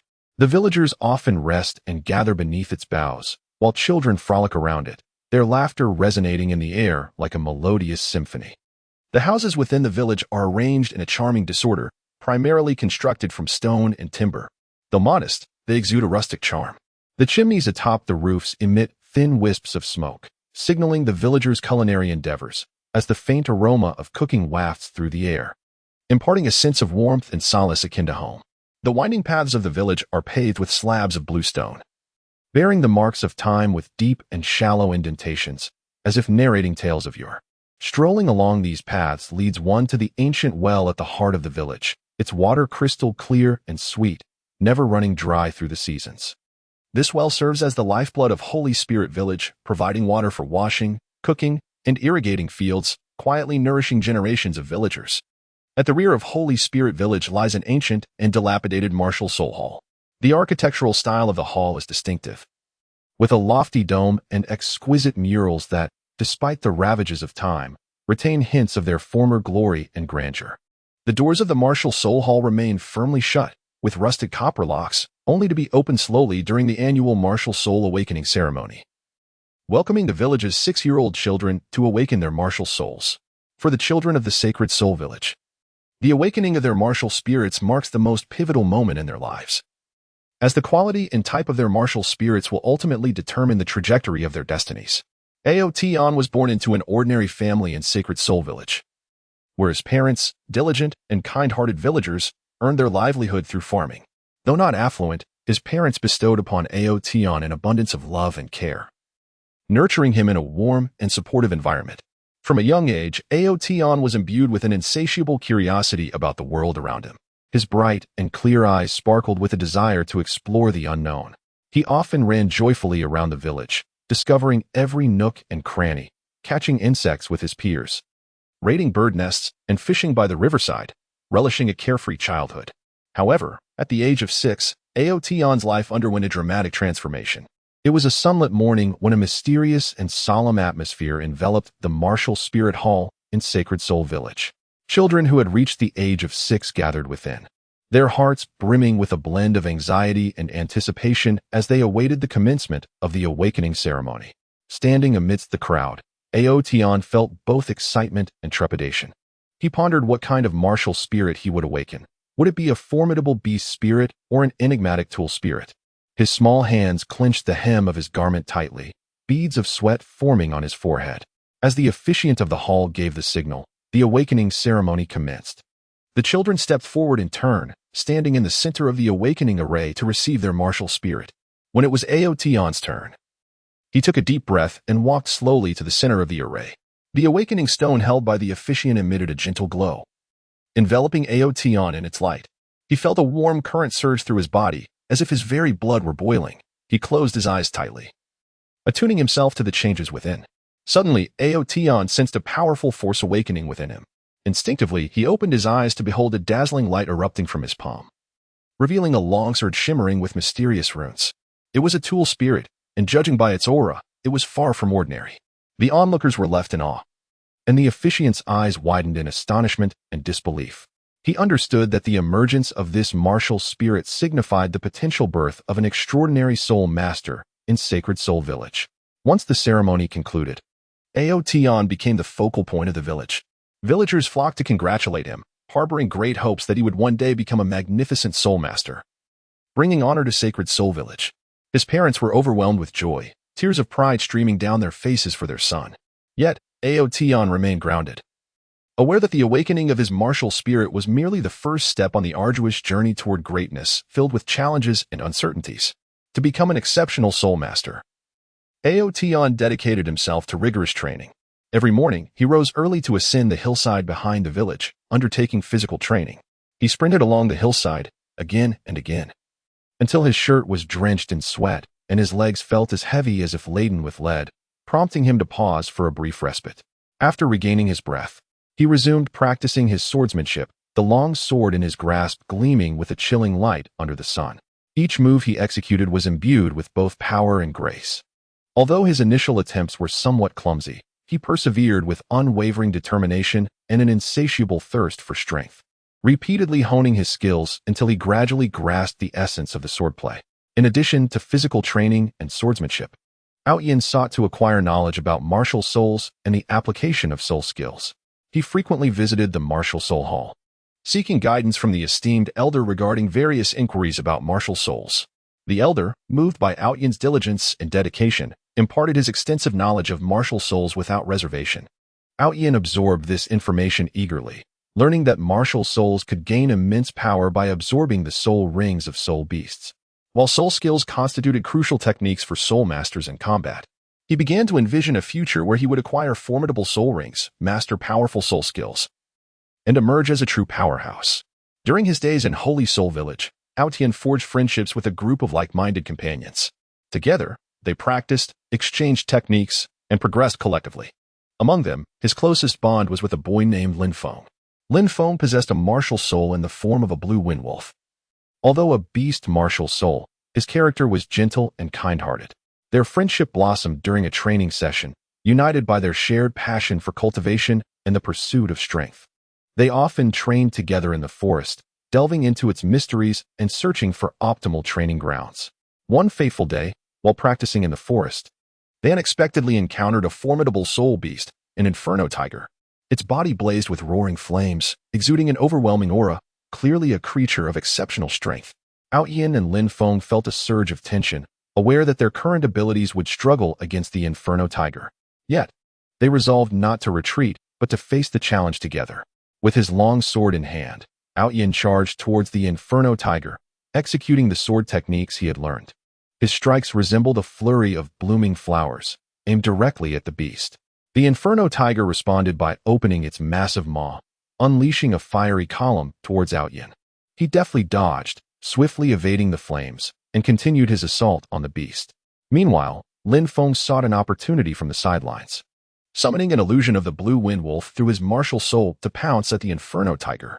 The phantom engaged in a fierce battle with the inferno tiger. Although it lacked the beast's power, it successfully diverted a portion of the tiger's attention. With Outyan and Lin Feng working in concert, the inferno tiger began to show signs of fatigue. Seizing the moment, Outyan unleashed his most potent strike, channeling all his strength into his long sword. He thrust it decisively towards the beast's vital point. The sword struck true, and the inferno tiger let out a furious roar before collapsing to the ground. Outyan and Lin Feng had triumphed over the inferno tiger, their exhilaration erupting into joyous cheers. This experience not only enhanced their abilities but also deepened the bonds of friendship among them. As time passed, Aotion's strength grew increasingly formidable. He found himself no longer satisfied with merely cultivating in the Holy Soul Village. He yearned to venture into the outside world, to confront more powerful adversaries, and to acquire even stronger soul rings. He understood that true growth and progress could only be achieved in a broader realm. Thus, he resolved to leave the Holy Soul Village and embark on his own journey. On the day of his departure, the entire village gathered to bid him farewell. Tears glistened in his parents' eyes as they urged him to take care of himself and return safely. The elder gently patted his shoulder, encouraging him to courageously pursue his dreams and become a great soul master. Aotion gazed at those familiar faces, his heart swelling with emotion and reluctance. He silently vowed to carve out a space for himself in the outside world, to live up to the villagers' expectations. With aspirations for the future and unwavering determination, Aotion departed from the Holy Soul Village, setting forth into the unknown. His figure gradually receded in the morning light, eventually disappearing from sight. Yet his story in the Holy Soul Village would forever be recounted, transforming into a legend among the villagers. His journey was merely beginning, and on the vast Douluo continent, countless challenges and opportunities awaited him. He would inscribe a glorious chapter of his own through his strength and wisdom. Chapter 52. Tang San in the Same Place. The twin talents of Holy Soul Village, Aotion and Tang San in the vast and enigmatic expanse of the Douluo continent. The Holy Soul Village stands as a solitary pearl, radiating a unique and enchanting aura. This unassuming village, through the marvelous twist of fate, became the starting point for two legendary figures destined to create waves across the Douluo continent, Aotion and Tang San. Nestled at the edge of a lush forest, Holy Soul Village is embraced by verdant mountains, as if cradled in nature's gentle arms. At the village entrance, an ancient and colossal oak tree stands as a dignified guardian, silently witnessing the passage of time and the village's transformations. Its sturdy trunk requires the embrace of several people, while its dense foliage forms immense green umbrellas, casting a refreshing shade during the summer. The houses within the village, primarily constructed of stone and timber, though modest, exude simplicity and warmth. The curling smoke rising from rooftops seems to softly narrate the villagers' lives, and the aroma of home fills the air, allowing every visitor to truly feel the warmth of belonging. The winding paths of the village are paved with flagstones, bearing the deep and subtle marks of time, as if whispering the tales of yesteryears. At the heart of the village lies an ancient well, the lifeblood of Holy Soul Village, with its crystal-clear water inexhaustibly nourishing generations of villagers, selflessly providing for their needs, whether for laundry, cooking, or irrigation. At the end of the village stands a spirit hall. While it may not possess the grandeur of those in the larger cities, it carries a unique solemnity and mystery. Beneath the grand dome, exquisite murals adorn the walls, their colors slightly faded by the ravages of time, yet still emanating a sense of the Soul Hall's former glory. The grand entrance of the Soul Hall remains firmly shut on ordinary days, only to gently open during the sacred soul awakening ceremony each year, welcoming the village's 6-year-old children to embark on their quest for their soul's destiny. For the children of Holy Soul Village, the soul awakening ceremony is undoubtedly the most pivotal moment of their lives, as the quality and type of their soul will serve as a compass, guiding their future paths. Ao Tian, born into an unremarkable family in Holy Soul Village, is the son of kind and industrious villagers who toil daily. Though their lives are not affluent, they bestow upon Ao Tian an abundance of love and care. From a young age, Ao Tian exhibited remarkable traits. His eyes, clear and bright like twinkling stars in the night sky, sparkled with a profound curiosity and desire to explore the world around him. While other children frolicked carefree, Ao Tian often found himself alone, quietly pondering questions far beyond his years. He was captivated by everything in the vicinity of the village, whether it was the flora and fauna of the mountains or the chirping of insects and songs of birds in the fields, drawing him into a state of immersion. Reluctant to depart, as time swiftly passed, Ao Tian reached the age of 6, heralding the arrival of the crucial soul awakening ceremony. It was a sunlit morning, and a solemn, mysterious atmosphere enveloped the Soul Hall of Holy Soul Village. The village children, filled with anxiety and anticipation, gathered within the hall, their small hearts pounding fiercely in their chests as if they might leap forth. Ao Tian stood among them, seemingly composed, yet his slightly trembling hands betrayed the excitement and unease within him. He was uncertain of the soul he would awaken. Would it be a formidable beast soul, endowing him with incredible strength and speed, a mysterious weapon soul, becoming a reliable instrument in battle, or merely an ordinary soul, leading him down a path fraught with challenges in this Douluo continent? With a command from the hall's esteemed officiant, the soul awakening ceremony commenced. The children approached in turn, standing in the center of the softly glowing awakening array, eyes closed, awaiting the decree of fate. When it was Ao Tian's turn, he took a deep breath and stepped forward, each stride seemingly laden with his future and hopes. As he stood within the array, the soul awakening stone in the officiant's hand radiated a brilliant light, enveloping him entirely. Ao Tian felt a warm current surge into his body, spreading throughout him, as if awakening a long-dormant power within. Instinctively, he closed his eyes tightly, focusing all his spirit on the awakening force within him. Suddenly, he sensed an overwhelmingly powerful energy swirling in the palm of his hand, as if it were ready to burst forth. He suddenly opened his eyes wide, only to behold a dazzling brilliance emanating from his palm. Within the radiant light, a longsword adorned with mysterious runes flickered into view. The blade was elongated, and the hilt bore intricate carvings, with the runes shimmering with an ancient and enigmatic aura, as if recounting its extraordinary origin. This was indeed a weapon spirit, and judging by its overwhelming presence, it was far from an ordinary weapon spirit. All present were left in a state of astonished disbelief. Even the officiant widened his eyes, his face a canvas of shock and incredulity. He understood well that the emergence of this weapon spirit likely heralded the birth of an exceptional soul master in the sacred soul village, a legendary figure destined to leave an indelible mark on the continent of Douluo. After the soul awakening ceremony concluded, Ao Tian instantly became the focal point of the village. Villagers gathered around him, casting envious and admiring glances, continuously offering their heartfelt congratulations. His parents were overwhelmed with emotion, tears of joy brimming in their eyes as they embraced Ao Tian, bursting with pride for their son. However, Ao Tian remained unperturbed by the sudden accolades and honors. He was acutely aware that the awakening of his weapon spirit was merely the first step on the path to greatness. Ahead lay a journey replete with thorns and challenges. Determined to become an outstanding soul master, Ao Tian embarked on a rigorous training regimen. Each morning, before the first rays of sunlight pierced the morning mist, he would rise early, making his way to a tranquil hillside behind the village to engage in arduous physical training. He sprinted up the slope with fervor, his clothes drenched in sweat, and his legs growing heavier with each passing moment. Yet the thought of giving up never crossed his mind. Each labored breath and every pang of muscle fatigue became, in his eyes, a testament to his growth. After his run, he would practice his swordsmanship. The long sword in his hand glimmered with a cold light under the morning sun. Each move infused with his utmost concentration and energy. Initially, his swordplay appeared somewhat awkward, and his movements lacked fluidity. However, through unwavering determination and a steadfast belief in his quest for strength, he practiced tirelessly, repeatedly honing each motion until he gradually mastered the essence of the sword technique. In addition to physical training and sword practice, Ao Tian recognized the significance of understanding weapon spirit lore and the application of soul skills. He often took the initiative to visit the spirit hall, humbly seeking guidance from the officiant on various aspects of weapon spirits. The officiant was moved by Ao Tian's diligence and relentless pursuit of knowledge, imparting all he knew about weapon spirits without reservation. Ao Tian listened intently, discovering that weapon spirits could gain enhanced power by absorbing soul rings from soul beasts, and that soul skills were crucial tools for soul masters to triumph in battle. Thus, a seed of ambition was sown in his heart, a desire to acquire formidable soul rings and master potent soul skills. This seed took root and flourished within him, constantly motivating him to strive for excellence and courageously advance toward his goal of becoming a formidable force. During his time in Sacred Soul Village, Ao Tian forged friendships with like-minded companions, and together they trained, sparred, and grew in strength. Among them, the one with whom he shared the closest bond was Tang San. Tang San, a young man destined for greatness, possessed the blue-silver grass martial spirit.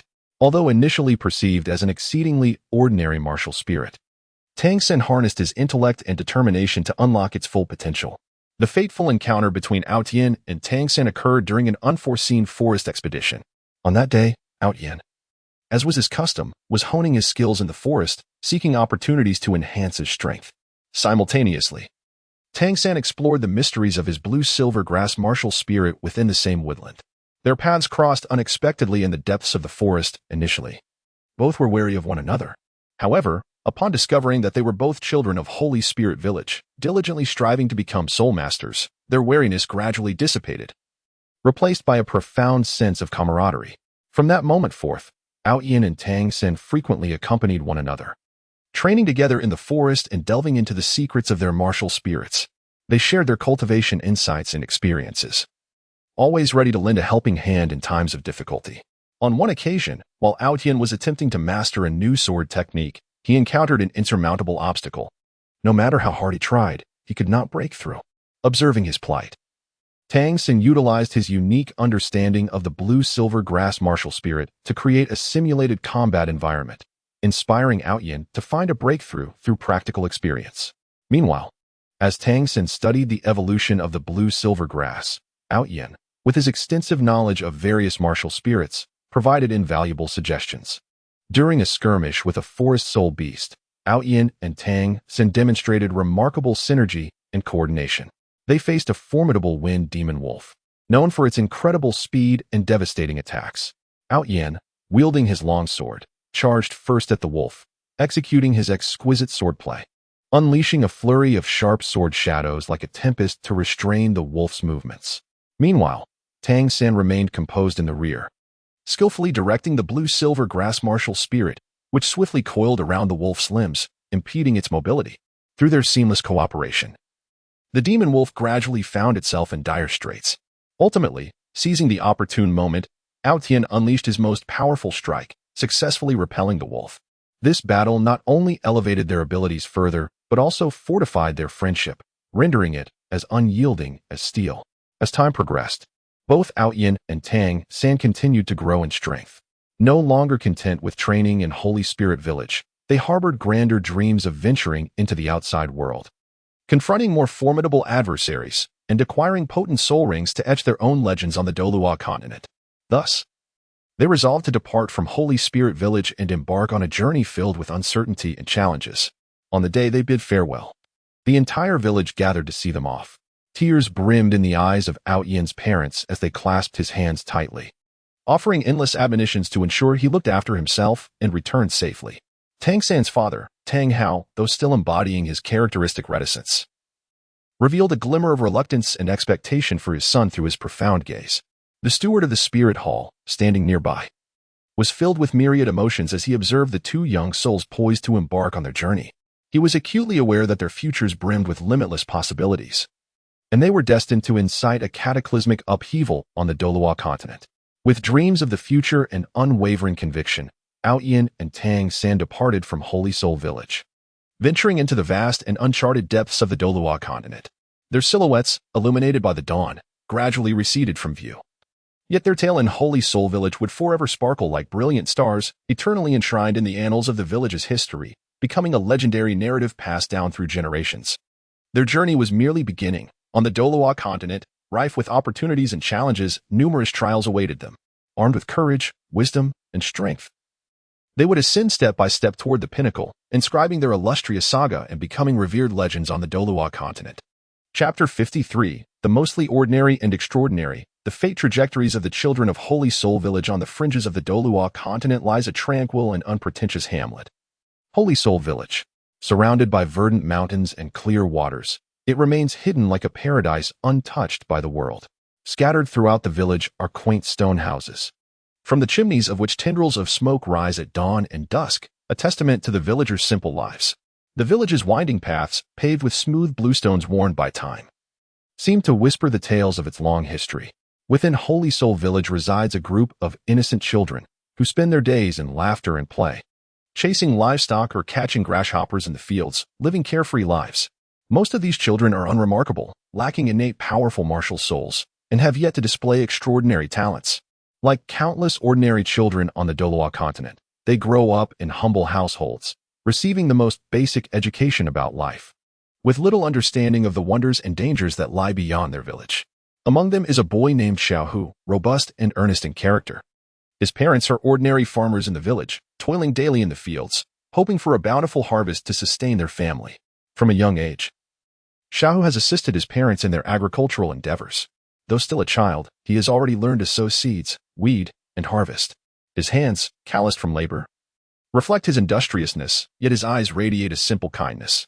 Before the martial soul awakening ceremony, Xiaohu never contemplated a future different from the one he envisioned, merely longing to tend to this land like his parents and live a peaceful life.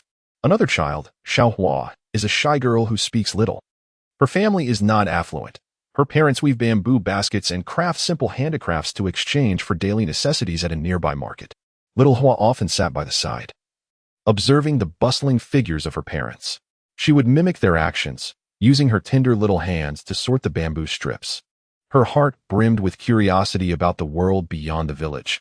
Yet due to her introverted nature, she buried this curiosity deep within, rarely sharing it with other children. On the other side of the village lived a boy named Shirtu. He was robust, slightly stronger than his peers. Shita's father was the village blacksmith, and from a young age, he played in the forge, watching his father transform glowing iron blocks into various tools and weapons. Immersed in such an environment, Shirtu developed a profound interest in blacksmithing. He frequently assisted his father by handing him tools or learning the art of hammering iron into shape. Although he realized he might never become a great soul master, he dreamed of one day being an exceptional blacksmith like his father, crafting renowned weapons across the Douluo continent. These children led simple and unadorned lives, devoid of grand adventures or remarkable talents. Yet, within the tapestry of their ordinary existence, they learned the virtues of hard work, kindness, simplicity, and resilience. In the sacred land of Holy Soul Village, they grew silently, akin to wildflowers by the roadside, unassuming yet endowed with tenacious vitality. One day, Holy Soul Village welcomed the annual Soul Awakening ceremony. For every child turning 6, this ceremony resembled a fateful lottery. The children felt a blend of anticipation and anxiety, uncertain of what soul they would awaken and how this soul might alter their destinies. The Soul Awakening ceremony took place at the Soul Hall at the village's end. This ancient and mystical structure, though not as grand as the soul halls in the great cities, exuded an air of solemnity. As the grand doors of the soul hall slowly opened, the children entered in a procession, their hearts filled with trepidation. The officiant stood at the center of the awakening formation, holding a softly glowing awakening stone. As the ceremony commenced, the children approached one by one, standing within the formation, eyes tightly closed, awaiting the decree of fate. One by one, they completed their awakenings. Most awakened souls were ordinary beast souls, such as rabbits and small dogs, or common tool souls like hoes and sickles. Though these souls were unremarkable, the children's faces radiated excitement and curiosity, for this was their first step on the path to becoming soul masters. Little Who stepped forward, enveloped by the light of the awakening stone. As the glow dissipated, a petite field mouse soul appeared before him. Although this field mouse soul seemed inconspicuous, Little Who was filled with joy, believing it to be his unique power. Little Hua awakened a weaving basket soul. While this soul might not hold much significance in battle, she envisioned using it to assist her parents in crafting more exquisite handicrafts.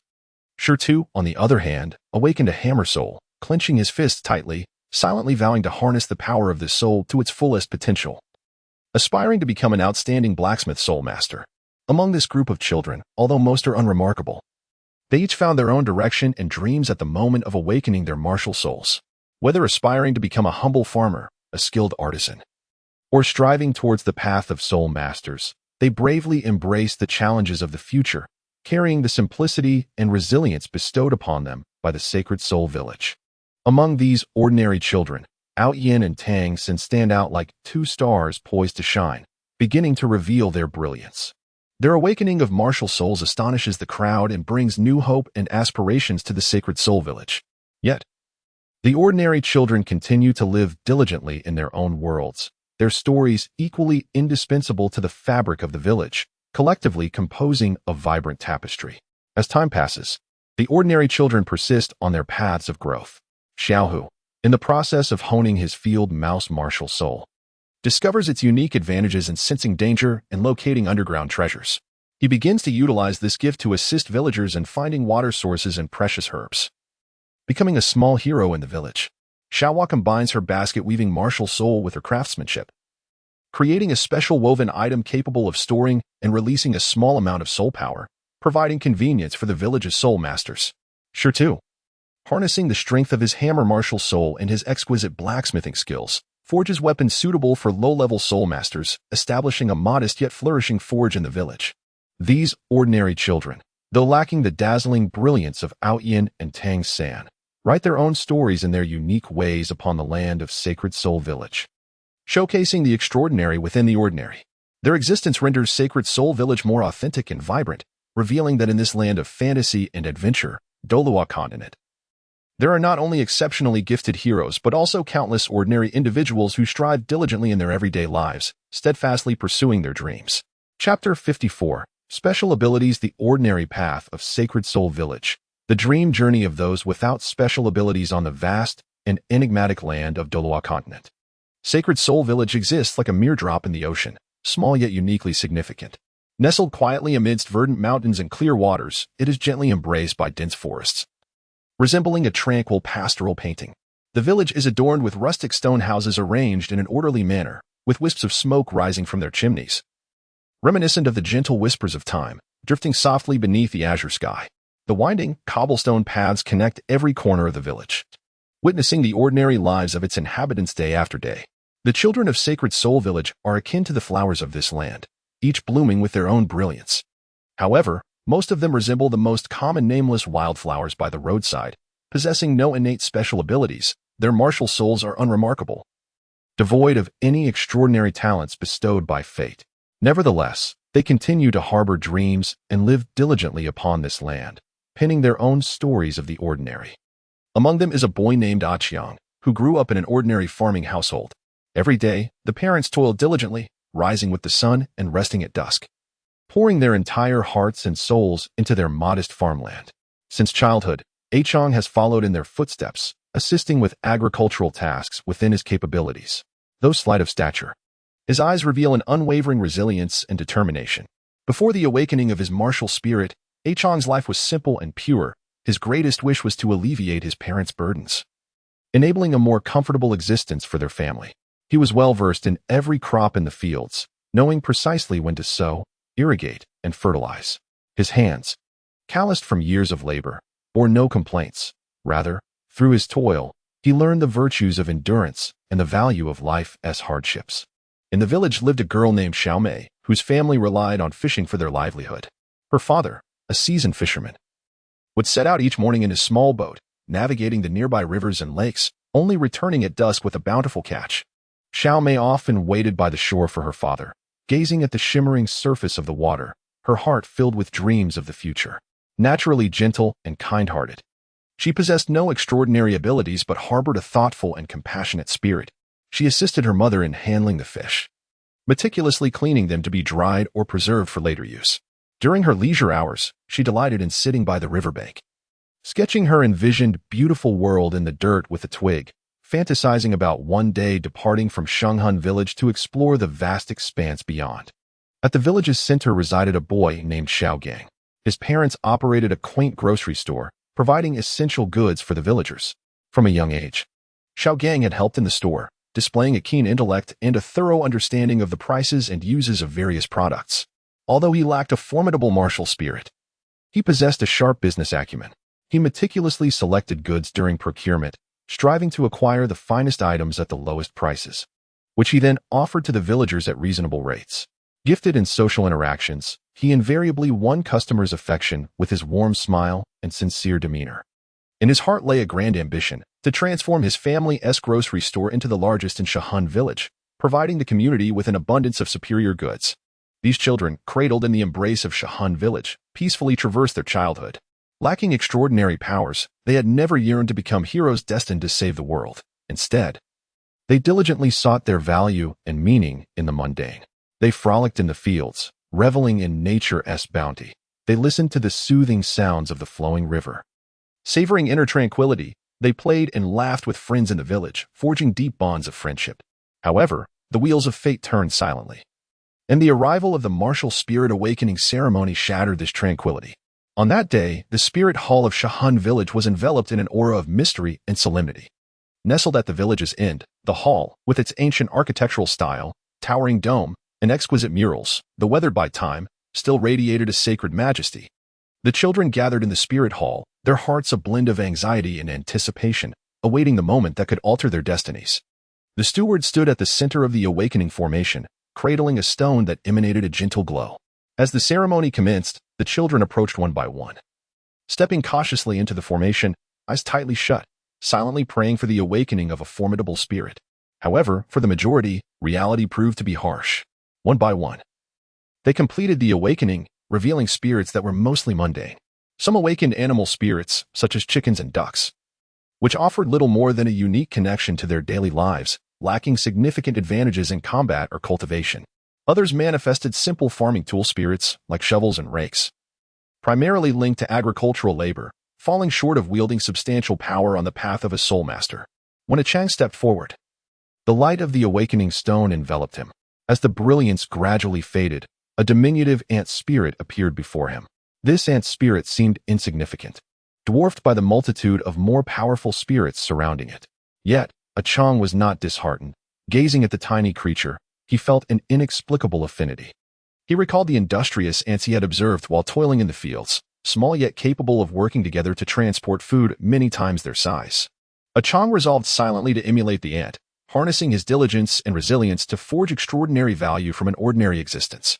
Xiaomei awakened a fish basket spirit. Upon witnessing this manifestation, a whirlwind of emotions surged within her.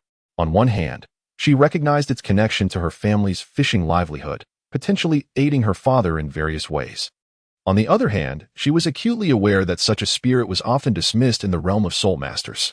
However, Xiaomei quickly adjusted her perspective. Considering how she could leverage the fish basket spirit to enhance fishing efficiency, alleviating her father's burdensome routine on the river, she believed that through earnest exploration and experimentation, this seemingly ordinary spirit could indeed reveal its unique potential. Xiaogang awakened an abacus spirit, prompting laughter from some of the nearby children. They perceived the abacus spirit as irrelevant to combat and formidable soul power, viewing it merely as a tool for commercial calculations. Yet, Xiaogang held a different viewpoint. He understood that one's worth in this world was not solely defined by prowess in battle. Although his abacus spirit would not grant him glory on the battlefield, it could significantly assist him in the business realm. He envisioned utilizing the abacus spirit for rapid and precise calculations, thereby better managing the accounts of the grocery store and formulating sound business strategies to realize his ambition of expanding and strengthening the shop. Following the conclusion of the spirit awakening ceremony, those children without extraordinary abilities did not succumb to the whims of fate. They steadfastly hold on to the dreams nestled within their hearts, striving to advance amidst the mundanity of life. Chang begins to communicate and harmonize with his ant spirit. Discovering that he can command the ants to perform simple tasks, such as locating tools lost in the fields or assisting in the transportation of seeds during planting, thereby enhancing efficiency. He also diligently trains his body to improve his physical capabilities, aspiring to become an exceptional farmer spirit master one day, safeguarding the farmlands of Holy Spirit Village in his own unique way. Meanwhile, Xiaomei, under her father's guidance, delves deeply into the characteristics of her fish basket spirit. She realizes that her spirit can emit a subtle pulling force, attracting nearby fish. Thus, she embarks on the practice of controlling this force after countless attempts. She masters the art of fishing with her fish basket spirit. Her fishing prowess flourishes, and every time she accompanies her father to sea, her catches are abundant. The fish basket spirit not only brings increased income to her family, but also earns her respect and admiration within the village. Xiaogang fully exploits the advantages of his abacus spirit, managing the accounts of the grocery store with meticulous precision. Utilizing the calculating prowess of his spirit, he analyzes market demands, judiciously adjusting the varieties and prices of goods. Under his careful stewardship, the grocery store thrives increasingly. He establishes cooperative relationships with merchants from neighboring villages, broadening his supply channels and sales reach. His name gradually spreads across the areas surrounding Holy Spirit Village, earning him the reputation of a clever and capable young merchant. These children, lacking extraordinary abilities, may not possess the remarkable spirits and talents of Ao Tian and Tang San, yet they discover their own brilliance within the fabric of ordinary life. With their efforts, wisdom, and perseverance, they illustrate that the ordinary does not equate to mediocrity.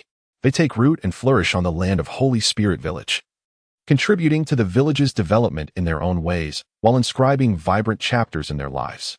Their stories, though devoid of breathtaking adventures or heart-stirring feats, are filled with warmth, hope, and a love for life, becoming an indispensable part of Holy Spirit Village, like twinkling stars illuminating this extraordinary yet humble land. Chapter 55. Tang San and the Blue Silver Grass Spirit. The Blue Silver Grass Spirit, the legendary beginning of Tang San in the Holy Spirit Village of the Douluo continent. Tang San's fate was set on a unique and legendary path from the moment of his spirit awakening. His blue silver grass spirit is akin to a mysterious seed brimming with infinite potential, quietly taking root in this fantastical realm, destined to grow into a towering giant, shaking the very foundations of the Douluo world. Tang San was born into a somewhat exceptional family. His father, Tang Hao, was once a renowned spirit master.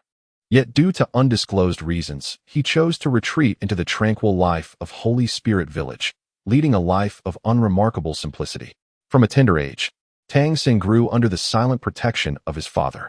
Though their life was not affluent, Tang Hao subtly imparted to his son the foundational knowledge of martial souls and cultivation. In the young heart of Tang San, a profound curiosity and longing for the world of martial souls blossomed. He often ventured into the mountains and forests surrounding the village, endeavoring to sense and explore the mysterious power that lay hidden deep within his being. When the time came for Tang San's martial soul awakening ceremony at the age of 6, a solemn atmosphere enveloped the spirit hall of Holy Spirit Village. Beneath the grand dome of the hall, the walls adorned with exquisite murals, albeit slightly faded by the passage of time, still conveyed the hall's former splendor and majesty. The children, filled with a mix of anxiety and anticipation, stood in line at the center of the awakening array, ready to embrace their fate. As Tang San stepped forward, he took a deep breath and slowly entered the softly glowing array. The awakening stone in the elder's hand emitted a brilliant light, enveloping Tang San in its radiance. He felt a warm current surging into his body, instinctively closing his eyes to focus all his attention on the changes within him. Suddenly, he sensed a familiar yet foreign power awakening gently in his palm, a force that was both tender and resilient, akin to the whispers of nature. Upon opening his eyes, he beheld a delicate blue grass sprouting in his hand, its slender leaves swaying gently in the breeze, seemingly fragile. The surrounding children, upon witnessing Tang San's awakening of the blue-silver grass martial soul, erupted into whispers. In the Douluo continent, blue-silver grass was widely regarded as an exceedingly ordinary martial soul, lacking in both offensive and defensive capabilities when compared to the formidable beast martial souls or rare weapon martial souls. However, there was no hint of disappointment in Tang San's eyes. Rather, they radiated determination and persistence. He understood well that every martial soul possesses its unique qualities. And with dedication and nurturing, even the most mundane blue-silver grass could blossom into something extraordinary. After the awakening ceremony, Tang San embarked on a rigorous path of cultivation with his blue-silver grass martial soul. Each morning, he rose early and made his way to a serene hillside behind the village, a perfect haven imbued with the essence of nature, ideal for martial soul training. Sitting cross-legged on the grass, he quieted his mind and attuned himself to his surroundings. He endeavored to forge a closer connection with the blue-silver grass. As if conversing with a dear friend, he guided its growth through his thoughts, controlling its form and movements. Initially, the responses from the blue-silver grass were faint, with only the slightest tremors of its leaves. Yet Tang San remained undeterred, repeatedly engaging in this practice, continuously refining his intent and the output of his soul power. As time passed, Tang San gradually discerned certain characteristics of the blue-silver grass martial soul. While it was relatively weak in terms of offensive capability, it exhibited remarkable flexibility and extensibility. Tang San began to experiment with these attributes, crafting his own unique combat style. He intricately wove the blue-silver grass into various forms, such as ropes and nets, to ensnare foes or defend against assaults. He discovered that the blue-silver grass possessed the extraordinary ability to sense subtle changes in its surroundings, akin to a keen detector. Thus, through relentless training, he enhanced its perceptive range and precision, enabling it to provide early warnings of impending dangers. Throughout his cultivation of the blue-silver grass martial spirit, Tang San also prioritized the enhancement of his physical prowess. He understood that the strength of a martial spirit is fundamentally supported by a robust physique. Each day, he engaged in rigorous physical training, which included running, push-ups, and sit-ups. He navigated the dense forests with agility, honing his speed and nimbleness. He scaled steep mountains to fortify his arm and leg strength. He swam in rivers to bolster his endurance and coordination. Through this relentless training, Tang San's physique gradually became more formidable, his muscles more defined, and both his strength and speed witnessed significant improvement. In addition to his personal cultivation, Tang San eagerly sought various resources to amplify the power of his blue-silver grass martial spirit. He explored the forests surrounding his village, searching for herbs and mystical entities that could resonate with or enhance the strength of the blue-silver grass. On one occasion, deep within the woods, he stumbled upon a peculiar blue flower, radiating a soft azure glow, causing the surrounding air to feel refreshingly pure. Tang San sensed a profound yearning from the blue-silver grass for this flower, prompting him to delicately harvest it and bring it home. After extensive study and experimentation, he discovered that grinding the flower petals into powder and incorporating them into the blue-silver grass martial spirit fortified its leaves, imbuing them with a degree of toxicity. This revelation exhilarated Tang San, as he realized that through continuous exploration and experimentation, the potential of the blue-silver grass martial spirit was boundless. During Tang San's journey of growth, he forged many friendships with like-minded individuals, among whom his acquaintance with Ao Tian significantly impacted his path of cultivation. Ao Tian, a prodigious youth from Holy Soul Village, wielded a mysterious long sword of immense power. Upon their first encounter, Tang San and Ao Tian were immediately drawn to each other's charisma and talent. They began training together, engaging in mutual sparring and advancing collectively. Through their duels, Tang San's blue-silver grass martial spirit underwent further refinement. Ao Tian's sword strikes were fierce and rapid, presenting formidable demands on Tang San's defensive and adaptive capabilities. He was compelled to perpetually contemplate and innovate, leveraging the characteristics of the blue-silver grass to counter Ao Tian's onslaughts. He learned to instantly weave a robust defensive net, to utilize the grass's flexibility to absorb the sword's impact, and to identify vulnerabilities in his adversary during combat to launch surprise attacks. Through countless battles with Ao Tian, Tang San's combat experience burgeoned, and his mastery of the blue-silver grass martial spirit became increasingly sophisticated and exquisite. As he matured and his powers grew, Tang San gradually recognized that elevating the blue-silver grass martial spirit to its true potential required more than mere self-cultivation and exploration. He needed a broader stage, greater resources, and more formidable mentors to guide him. Thus, he resolved to leave the village of Holy Spirit and journey to the renowned Academy of Knotting on the Douluo continent, in pursuit of a higher realm of martial arts. At Knotting Academy, Tang San encountered numerous formidable adversaries and distinguished mentors. Here, He systematically studied the theoretical knowledge of martial souls, the techniques of soul skills, and methods of soul power cultivation. Under the Academy's resources and the guidance of his instructors, his blue-silver grass martial soul experienced a remarkable transformation. He acquired advanced soul skills, such as the blue-silver prison and the blue-silver overlord spear. The potency of these skills enabled Tang San to contend with opponents possessing powerful martial souls in battle. During a practical assessment at the Academy, Tang San faced a formidable opponent endowed with a fiery martial soul. The destructive force of the flame martial soul was tremendous, as the raging fire could instantaneously reduce everything in its vicinity to ashes. Confronted with such a powerful foe, Tang San did not falter. He calmly analyzed his opponent's attack patterns and weaknesses, then adeptly employed his blue-silver grass martial soul in response.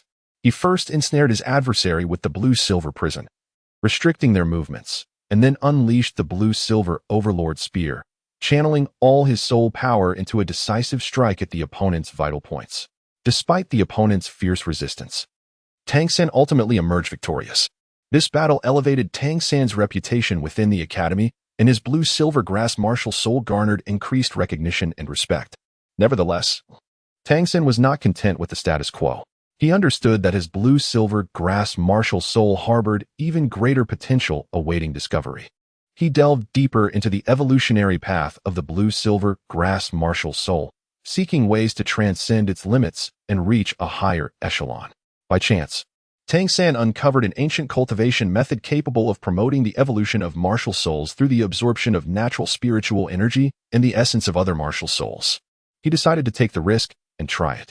He found a spiritually rich location on the back mountain of the Academy and commenced his cultivation according to the ancient method. Throughout the process, he faced countless hardships and dangers. The overwhelming natural spiritual energy assailed his body and martial soul as if it sought to tear him asunder. Soul beasts drawn by the spiritual energy converged to attack him. Yet, through unyielding perseverance and steadfast belief, Tang San overcame adversity time and again. He struggled on the brink of life and death, continually adjusting his cultivation state, guiding the spiritual energy and the essence of martial souls into his blue-silver grass martial soul. After prolonged and arduous training, Tang San's blue-silver grass martial soul underwent a stunning evolution. Once slender and fragile, the blue-silver grass now flourished robust and resilient, its leaves shimmering with a mysterious golden luminescence. Its strength and potency experienced a significant enhancement, achieving not only a qualitative leap in offensive power, but also acquiring special abilities, such as the release of potent toxins to paralyze an enemy's nerves and the capacity to harness natural forces, instigating earthquakes, tsunamis, and other natural calamities. The evolved blue-silver grass martial soul further elevated Tang San's standing on the Douluo continent. He became an idol and exemplar in the eyes of countless soul masters, and his tale inspired innumerable youths to bravely pursue their dreams and diligently uncover their own potential. Tang San, however, did not allow himself to succumb to arrogance or complacency. He was acutely aware that his mission was merely at its inception. With the power of his blue-silver grass martial soul, he vowed to protect those he cherished and uphold the peace and justice of the Douluo continent. With the blue-silver grass martial soul by his side, he embarked on a journey filled with challenges and uncertainties, courageously striving towards greater heights, crafting a legendary epic that belonged to himself and the blue-silver grass martial soul.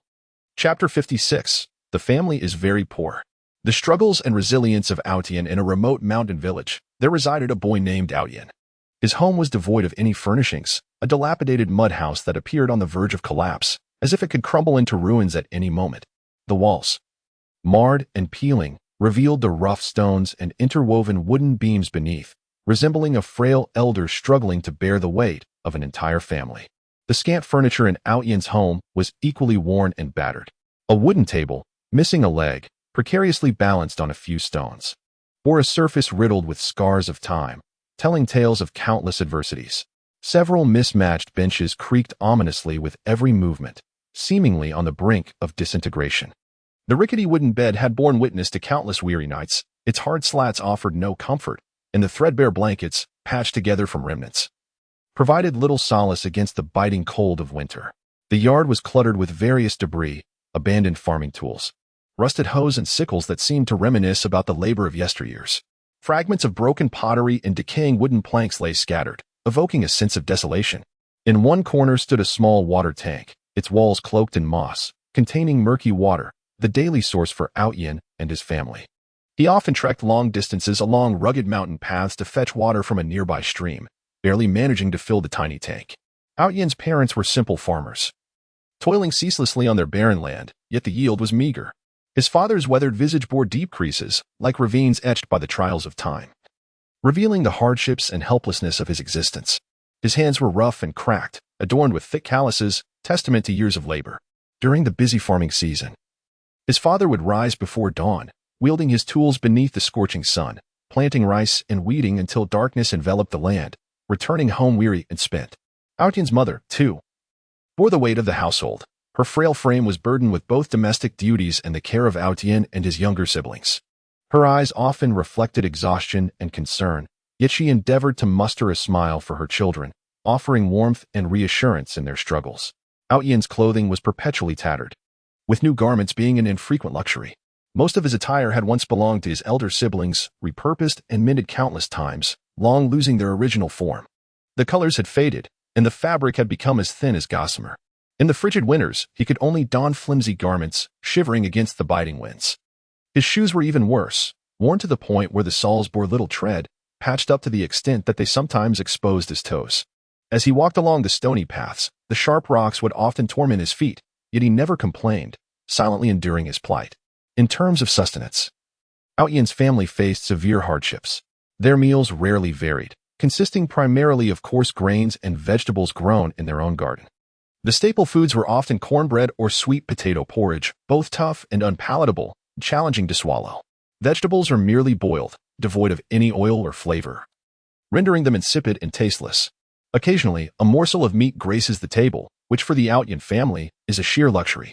It is only during festive occasions or when esteemed guests visit that his mother ventures to the market to procure a small amount of meat to prepare a sumptuous feast. Yet, even that scant portion of meat is sparingly consumed, reserved for entertaining visitors. Outyin's educational environment is equally grim. He attends the sole elementary school in the village, a dilapidated building with a roof missing tiles, often leaking during rainstorms. The classroom furniture is mismatched. Some desks are high while others are low, forcing the students to make do with what they have. The blackboard is a battered wooden plank, pockmarked and difficult for the teacher to write on. Educational resources are severely lacking, with only a few tattered textbooks and a handful of chalk pieces, absent any modern teaching apparatus. Nevertheless, Outyin cherishes this hard-won opportunity for learning, acutely aware that education is the key to altering the fate of himself and his family.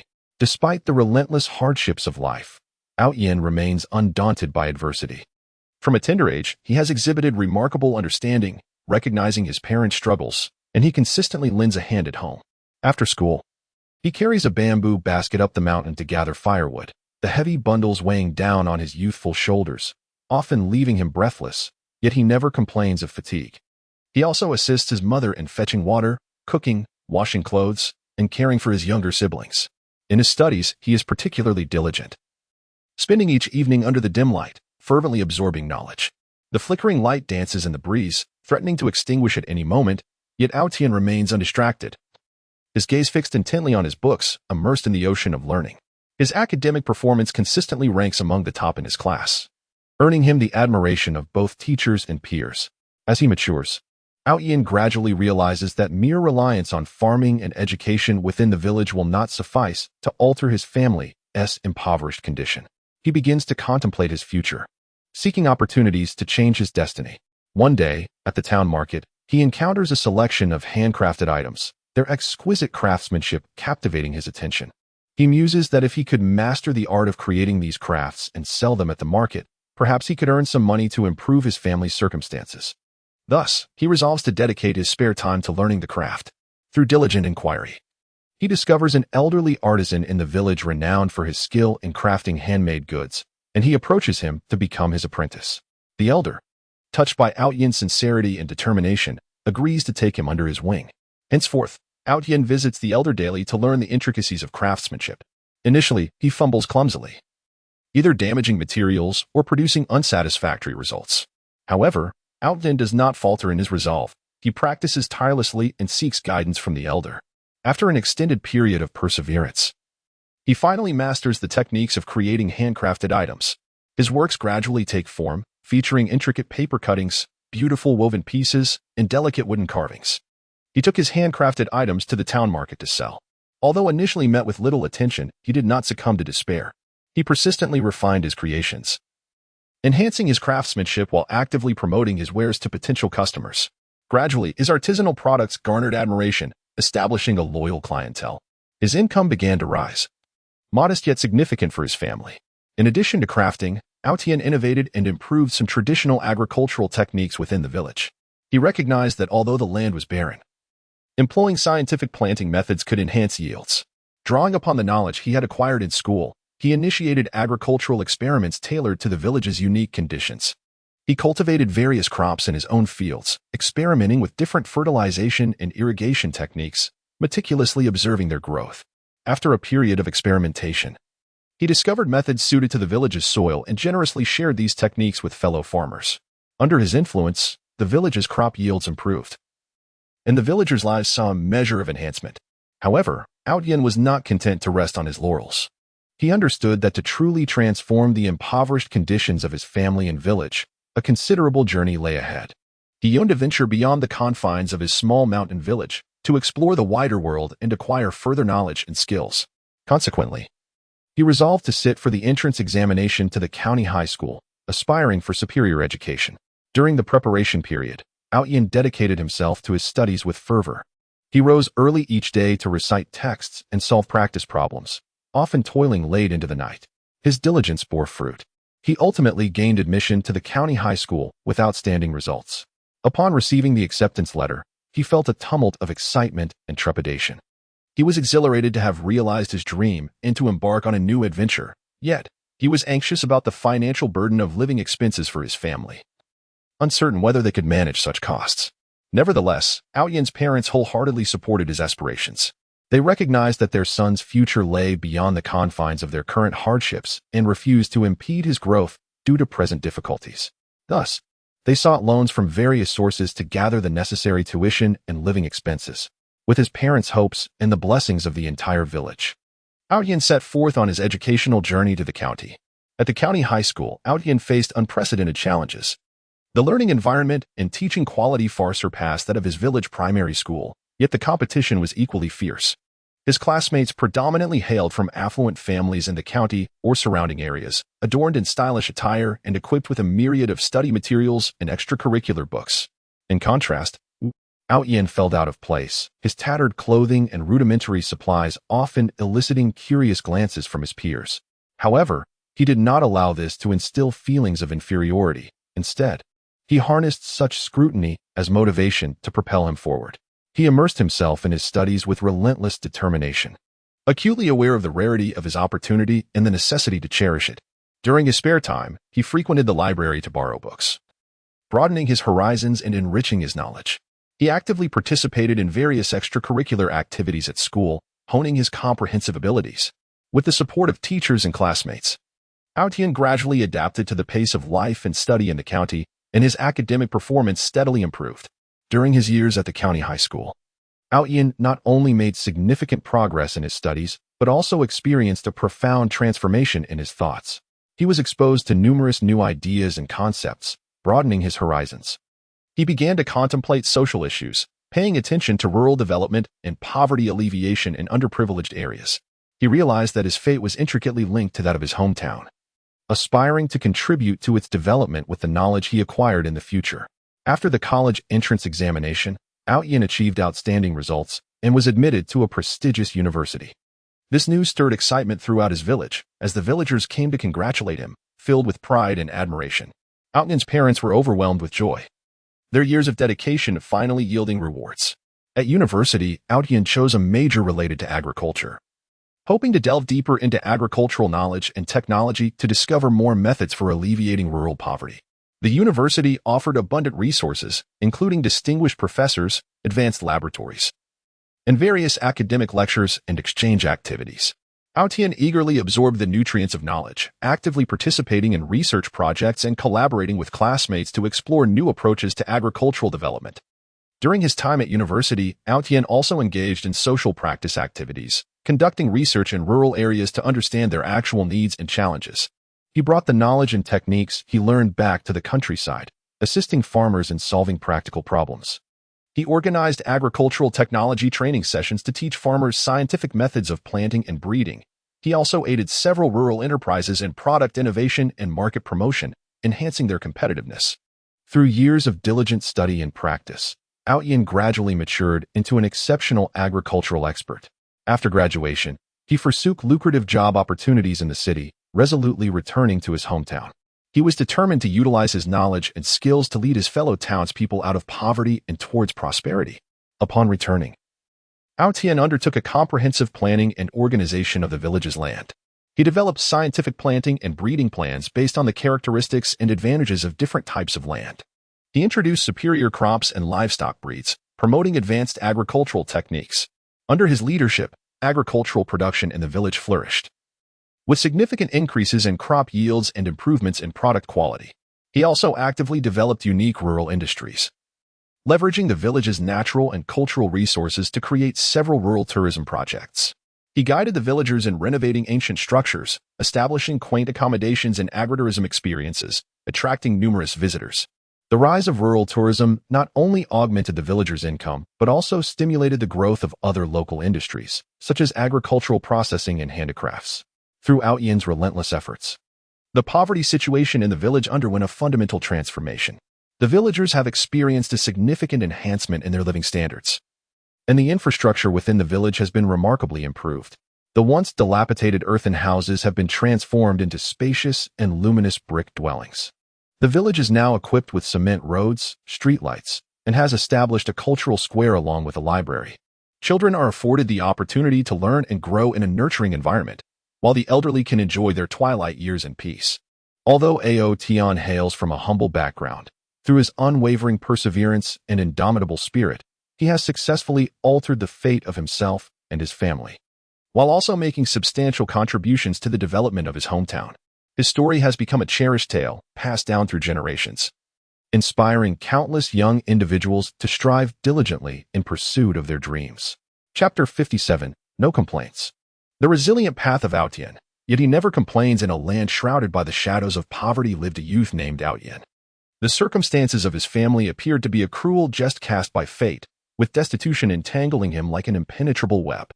Their dwelling was constructed from the most rudimentary materials, its crumbling earthen walls bearing deep scars etched by the passage of time, silently narrating the hardships of the past. The thatched roof, sparse and disordered, leaked incessantly during the rainy season, with an array of containers scattered across the floor to catch the drips. The sound of water falling resonated sharply in the stillness of the night, akin to a mournful symphony. The interior was dimly lit, with a solitary small window, its glass marred by cracks and grime, allowing a feeble light that was almost negligible. The scant furniture consisted of a rickety wooden table, its surface uneven and its legs of varied lengths, precariously balanced by a few broken bricks. A few crooked chairs creaked ominously with every movement, threatening to collapse at any moment. In the corner lay a bed hastily assembled from a few wooden planks, covered with a thin, patched quilt that offered little solace against the biting cold of the night. Outyin's parents were farmers, toiling relentlessly on this barren land. Each day, they faced the dawn, laboring in fields that bore little fruit, their efforts yielding meager rewards. The weight of life had long since stooped his father's back, with deep lines etched across his face, each wrinkle concealing worries about the family's livelihood. His calloused hands bore testament to countless hours of labor, thick with calluses and cracks. His mother, weary and haggard, displayed a look of exhaustion and helplessness. She managed the household chores, cooking, cleaning, mending, while simultaneously caring for her young children and tending to the few livestock they possessed, her days a blur of ceaseless activity. Outyin's attire was perpetually threadbare. His garments, once worn by his older siblings, had been handed down, patched, and altered countless times, losing their original form. The colors had faded into dullness, the fabric worn thin as gossamer. In the chill of winter, he could only don a tattered coat over his meager clothing, yet the biting wind still pierced through, assailing his frail frame. His shoes were in a state of disrepair, the soles nearly devoid of tread, the uppers adorned with patches, often revealing his big toe through gaping holes. With each step, he felt the cold, unyielding ground beneath him, yet he bore it all in silence. In terms of sustenance, Outyin's family endured extreme hardship. Their daily meals rarely varied, consisting primarily of coarse grains, Breakfast typically comprised a bowl of thin corn porridge, accompanied by a hard corn cake. Lunch might include a few sweet potatoes and some homemade pickled vegetables. Dinner would revert to simple grain cakes and a vegetable broth lacking in oil. On rare occasions, they might indulge in a morsel of meat, which for them was an extravagant treat. Only during the New Year or when significant guests visit does a modest selection of meat dishes grace the dining table. Yet the entire family hesitates to indulge, preferring to serve the guests and the elders first. Aotian's educational journey is fraught with challenges. He attends the dilapidated village school, where the classroom walls have lost much of their whitewash, revealing the mottled bricks beneath. The roof tiles are incomplete, and whenever it rains, the classroom fills with various containers to catch the dripping water, forcing students to endure the cacophony of raindrops while struggling to focus on their lessons. The desks and chairs are equally worn, with some tables missing corners and chairs lacking backs, compelling the students to make do with what little they have. The teaching resources are pitifully scant, consisting of a warped blackboard and a few stubs of chalk barely long enough to grasp. The textbooks are passed down through generations, now tattered and stained, bearing the remnants of previous students' notes and marks. Yet, amid such dire living conditions, Aotian has never uttered a complaint. He deeply understands the hardships faced by his parents and always seeks ways to alleviate their burdens. Each morning, before the first rays of sunlight fully illuminate the earth, he rises early to assist his mother in kindling the fire for cooking. The flames in the stove cast a glow on his youthful, yet resolute face. Despite being choked by the smoke, he shows no sign of retreat. After school, unlike other children who frolic outdoors, he hastens home, shouldering a bamboo basket to gather firewood. The mountain path is treacherous, littered with thorns and stones, and his slight figure navigates through the thickets, enduring scratches from the brambles and soaking his tattered clothes with sweat. Yet he perseveres, knowing his family relies on this wood for warmth and sustenance. In his studies, Aotian exhibits remarkable tenacity. Despite the arduous conditions at school, he cherishes this hard-won opportunity for learning. Each evening, under the dim and flickering light, he immerses himself in his studies, often bringing his books close to his eyes to decipher the text. His eyes, bloodshot from prolonged focus, sparkle with an unwavering thirst for knowledge. He diligently completes every assignment set by his teachers, and when faced with challenging questions, he ponders them repeatedly, seeking guidance from his teachers or knowledgeable elders in the village when necessary. His academic performance consistently places him among the top of his class, earning him the admiration of both teachers and peers alike. As he matures, Aotian gradually recognizes that merely relying on the village's meager resources and education will not suffice to alter his family's impoverished circumstances. He begins to actively seek alternative avenues. One day, while journeying to the market in town, he encounters an artisan crafting exquisite handmade items by the roadside. The lifelike creations captivate many passers-by. Inspired, Aotian contemplates that if he could learn to create such crafts, he might contribute to his family's income. Consequently, he resolves to dedicate his spare time to mastering this skill. After inquiring around, he finally discovers an elderly craftsman willing to impart his knowledge. From that moment on, Aotian sets aside time each day to learn from the old artisan. At the outset, his hands appeared clumsy, often damaging materials or producing unsatisfactory results. However, he remained undeterred, practicing tirelessly, meticulously observing the movements and techniques of the seasoned craftsman, and continually reflecting on his experiences. His fingers were worn and bloodied by the tools, yet he merely bandaged them and resumed his practice. After a prolonged period of diligence, he gradually mastered the art of crafting handmade goods. His creations began to be sold at the town's market. Initially, his work garnered little attention, but he persisted. He consistently refined his techniques, infusing his designs with greater creativity and uniqueness. With fervor, he introduced each passerby to his work, sharing the stories and meanings behind his creations. Gradually, his handmade items gained recognition and affection from some customers, establishing a loyal clientele. He carefully saved the money earned from selling his crafts, contributing a portion to his parents for household expenses and using the rest to purchase materials and learn new skills. In addition to honing his craft, Aotian developed a keen interest in the village's agricultural production. He observed that the traditional farming methods in the village were inefficient, yielding low outputs. Thus, he began to apply the knowledge he had acquired at school to experiment with agricultural innovations. He conducted trials in his family's fields, testing various planting methods and crop combinations. He diligently monitored the growth of the crops, documenting every data point and change. Undeterred by the skepticism and mockery of the villagers, he resolutely pursued his explorations. One year, The village faced a severe drought, threatening complete crop failure. Ao Yin, anxious and determined, scoured resources and consulted agricultural experts, ultimately devising a plan for water-saving irrigation and drought-resistant planting. He rallied the villagers to implement this strategy, digging ditches in the fields, setting up rudimentary irrigation systems, and selecting drought-tolerant crops for replanting. During that period, he toiled daily in the fields, exposed to the elements. His skin darkened and roughened, yet his gaze remained steadfast. Although the final harvest was still affected, their village's losses were minimized compared to others. The villagers began to regard him with newfound respect, acknowledging his innovation and hard work. Throughout his journey, Ao Tian encountered numerous pressures and setbacks from the outside world. His attire and family background often subjected him to peculiar gazes and derision in various settings. At school, some wealthier classmates mocked his tattered clothes and rudimentary school supplies, even going so far as to isolate him.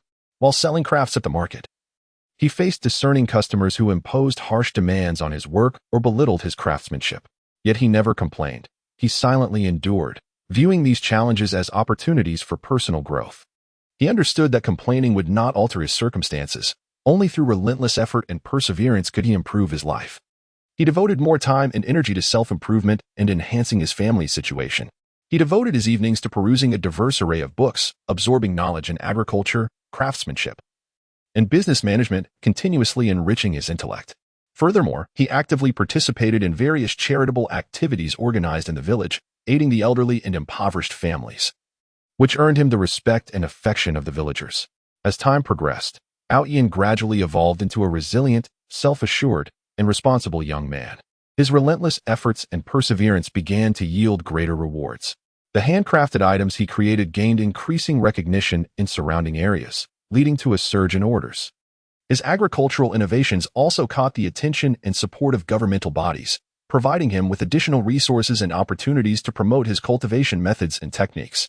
With his earnings, he built a new house for his family, allowing his parents to enjoy a relatively comfortable life. However, he did not rest on his laurels. His ambitions extended further. He aspired to uplift the entire village from poverty towards prosperity. He commenced organizing the village's youth to learn skills and agricultural techniques, establishing a cooperative to collectively develop specialty agriculture and handicraft industries. He proactively connected with the outside world, seeking markets and partners to open avenues for the village's products. Furthermore, he envisioned the development of rural tourism within the village, leveraging its natural beauty and cultural heritage to attract more visitors for sightseeing and consumption. Throughout this journey, he encountered a myriad of challenges and obstacles. Market fluctuations, financial shortages, and technological bottlenecks, among others, tested his resolve, yet he consistently maintained an optimistic and proactive attitude. Never succumbing to complaints, he believed that with collective effort, no challenge was insurmountable. He continually encouraged those around him, inspiring them through his actions and instilling confidence in their shared pursuit of prosperity. Years later, the once impoverished and backward mountain village underwent a remarkable transformation under Ao Tian's leadership. The village's houses were revitalized, spacious and bright, crops thrived in the fields, and the joy of harvest illuminated every villager's face. The handicraft industry and rural tourism flourished, significantly enhancing the villagers' incomes. Children benefited from improved educational environments and resources, while the elderly enjoyed better healthcare and eldercare services. Ao Tian's story resonated throughout the land, establishing him as a paragon in the hearts of the people. He embodied resilience and the spirit of unwavering perseverance, rising from adversity and penning a glorious chapter of his life through sweat and toil, bringing hope and light to the land. His journey imparts a profound lesson. Regardless of life's hardships, as long as one harbors dreams and remains steadfast, a splendid future can be forged, while complaints only lead one into the depths of despair and darkness. Chapter 58. The Opportunity of Destiny. Ao Tian, seeking a turn of fate amidst adversity in a remote and impoverished corner, there lived a youth named Ao Tian, whose existence seemed perpetually shrouded in a thick veil of gloom. His humble abode, constructed from mud and stones, bore the scars of time, with walls cracked like a face etched with the sorrows of life. Inside, only a few worn pieces of furniture remained: a wooden table, lacking a leg and precariously propped up by fragments of brick, its surface pockmarked, as if engraved by the trials of existence. Several benches of varying lengths that creaked mournfully under the weight of those who sat upon them. In one corner lay a rudimentary bed, adorned with thin, patched bedding. Utterly incapable of warding off the biting chill of winter, Ao Tian's parents were simple and hard-working farmers, toiling relentlessly on the barren land. Yet their efforts yielded only meager harvests. His father's back, bent from the burdens of life, was etched with deep wrinkles, each line concealing worries and helplessness regarding the family's survival. His rough hands, calloused and cracked, bore witness to countless encounters with agricultural tools, marking the hardships endured. Meanwhile, his mother appeared haggard, her eyes reflecting exhaustion. She busied herself with household chores while caring for the young children, her figure flitting about the dimly lit home. Ao Tian's attire was perpetually threadbare. Most of his clothing had been handed down from his older brothers, long lost to their original hues and shapes. The fabric, worn thin from washing, was layered with patches, and in the biting wind, his frail body trembled beneath the oversized and tattered garments. His shoes, nearly worn through at the soles, told a tale of wear and tear, every step reminding him of the cold, unyielding ground beneath him. In terms of sustenance, Ao Tian's family faced extreme scarcity. Their daily meals consisted almost entirely of coarse grains. Mornings began with a watery corn porridge, accompanied by a hard, dense steamed bun. Lunch might offer a few boiled sweet potatoes alongside some homemade pickled vegetables, and evenings brought yet another simple fare of grain cakes and nearly oilless vegetable soup. Occasionally, a morsel of meat would grace their table, a moment of indulgence savored only during festive occasions or when honored guests arrived. With the entire family treating it as a precious delicacy, shared with utmost care. Ao Tian's educational journey was similarly fraught with obstacles. He attended the dilapidated village school, where the classroom's roof was missing tiles, and rain would drip incessantly during storms, turning the floor into a muddy quagmire. The desks and chairs were in a state of disrepair, some desks missing corners, and others wobbling precariously, forcing students to strive for knowledge in such challenging conditions. The teaching resources were woefully inadequate, consisting of a battered blackboard and a few pieces of chalk. These were all the tools the teachers possessed. Textbooks, passed down through generations, were yellowed and tattered, bearing the stains and notes of previous scholars. Yet, in the face of such adversity, Ao Tian did not succumb to despair or complaint. Instead, he diligently sought opportunities to alter his fate. He understood that to shatter the shackles of poverty, he must rely on his own strength and intellect. One fortuitous day, while wandering through the town's marketplace, Ao Tian discovered exquisite handmade crafts. The exquisite little baskets woven from bamboo and the lifelike animals intricately carved from wood captivated the attention of numerous passers-by, profoundly touching the chords of Ao Tian's heart. He realized that he could venture into the realm of crafting handmade goods, perhaps paving a path to transform his family's economic circumstances.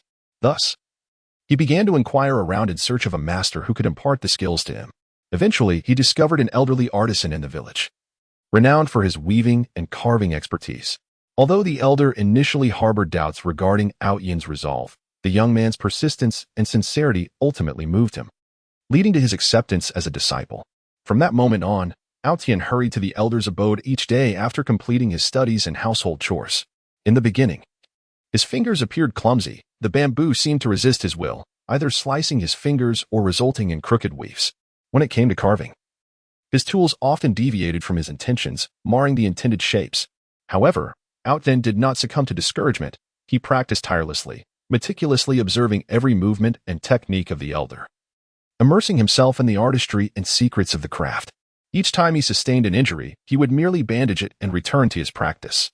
As time passed, his hands gradually became more adept, with his woven patterns evolving into intricate designs and his carved creations beginning to exude a certain spirit.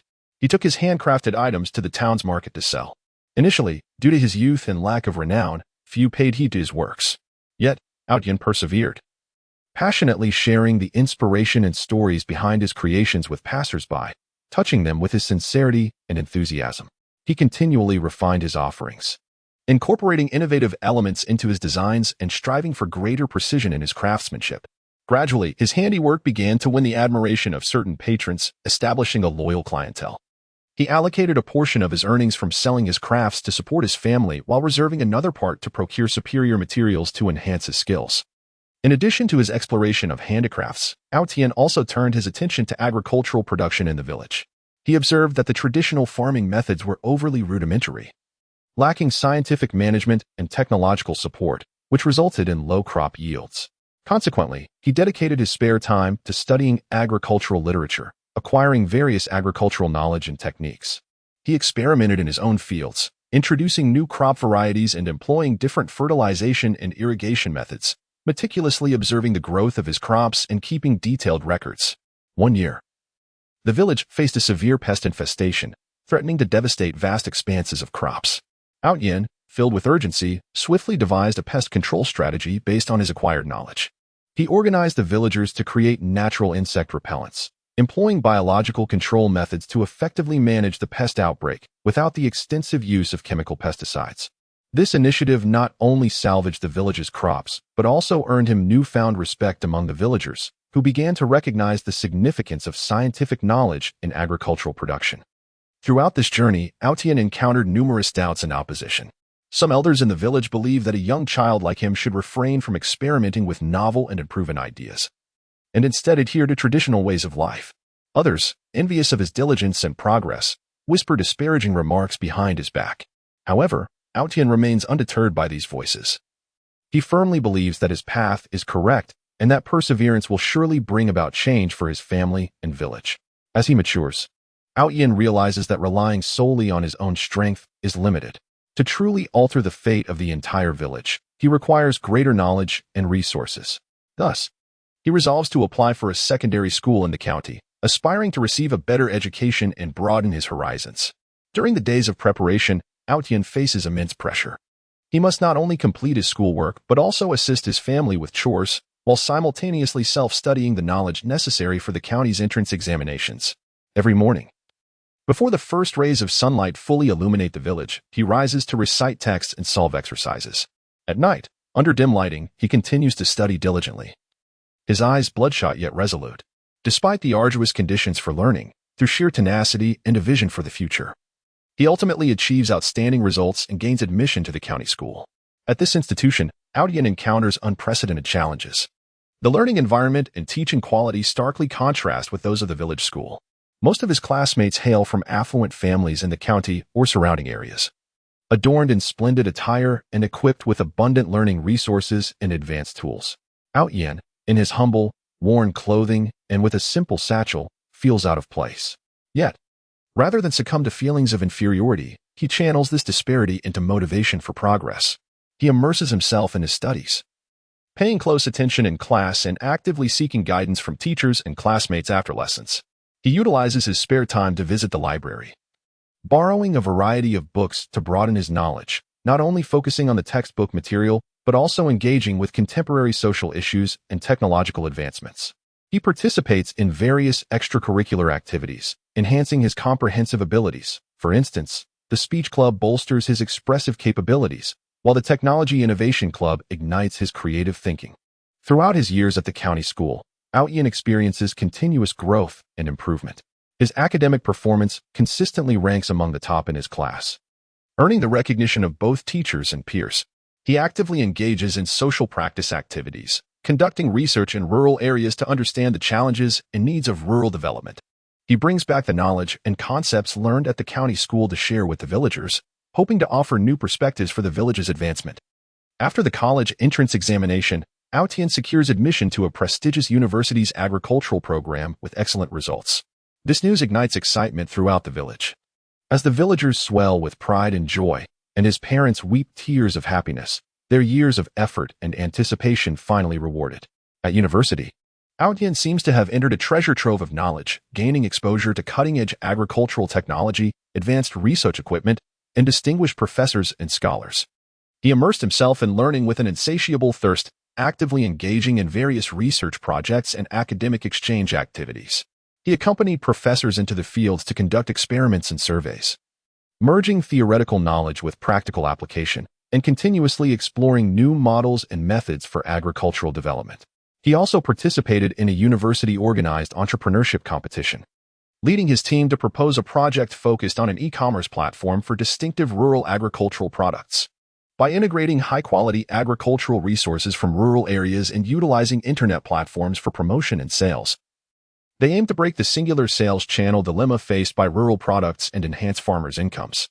Throughout the competition, they encountered a myriad of challenges, including funding shortages, technical difficulties, and marketing hurdles. However, Yin and his team persevered, diligently seeking solutions, raising funds, overcoming technological obstacles, and expanding market channels. Ultimately, their project achieved remarkable results in the competition, garnering attention and support from several investment institutions. After graduating from university, Yin forsook lucrative job opportunities in the city, resolutely returning to his hometown. Armed with the knowledge he had acquired, the experiences he had gathered, and an abundance of passion, he was determined to transform the impoverished landscape of his hometown. He commenced with a comprehensive planning and upgrading of the village's agricultural industry. He introduced an array of advanced agricultural technologies and equipment, such as smart irrigation systems and drone pest control, thereby enhancing both the efficiency and quality of agricultural production. He organized the villagers to establish an agricultural cooperative, managing and operating agricultural production collectively, thus achieving large-scale planting and breeding. He also emphasized brand development for agricultural products, designing exquisite packaging for the village's unique products, registering trademarks, and promoting and selling them through online platforms to increase their added value and market competitiveness. While advancing agriculture, Yin did not overlook the cultural and tourism resources in the village. He excavated and organized the village's historical and cultural relics and traditional folk customs, integrating them with rural tourism to develop a series of distinctive tourism projects. He led the villagers in restoring ancient buildings, creating rural homestays, agritourism, and folk cultural experience parks among other tourism facilities, attracting a multitude of visitors for sightseeing. The development of rural tourism not only provided villagers with a new source of income, but also fostered the inheritance and development of local culture. Through Yin's relentless efforts, the village underwent a transformative change. The villagers' income significantly increased, and their living standards improved markedly. The village's infrastructure was enhanced, with roads becoming spacious and smooth, stable water and electricity supplies, and internet coverage throughout the area. Children gained access to better educational resources, while the elderly enjoyed improved medical and elder care services.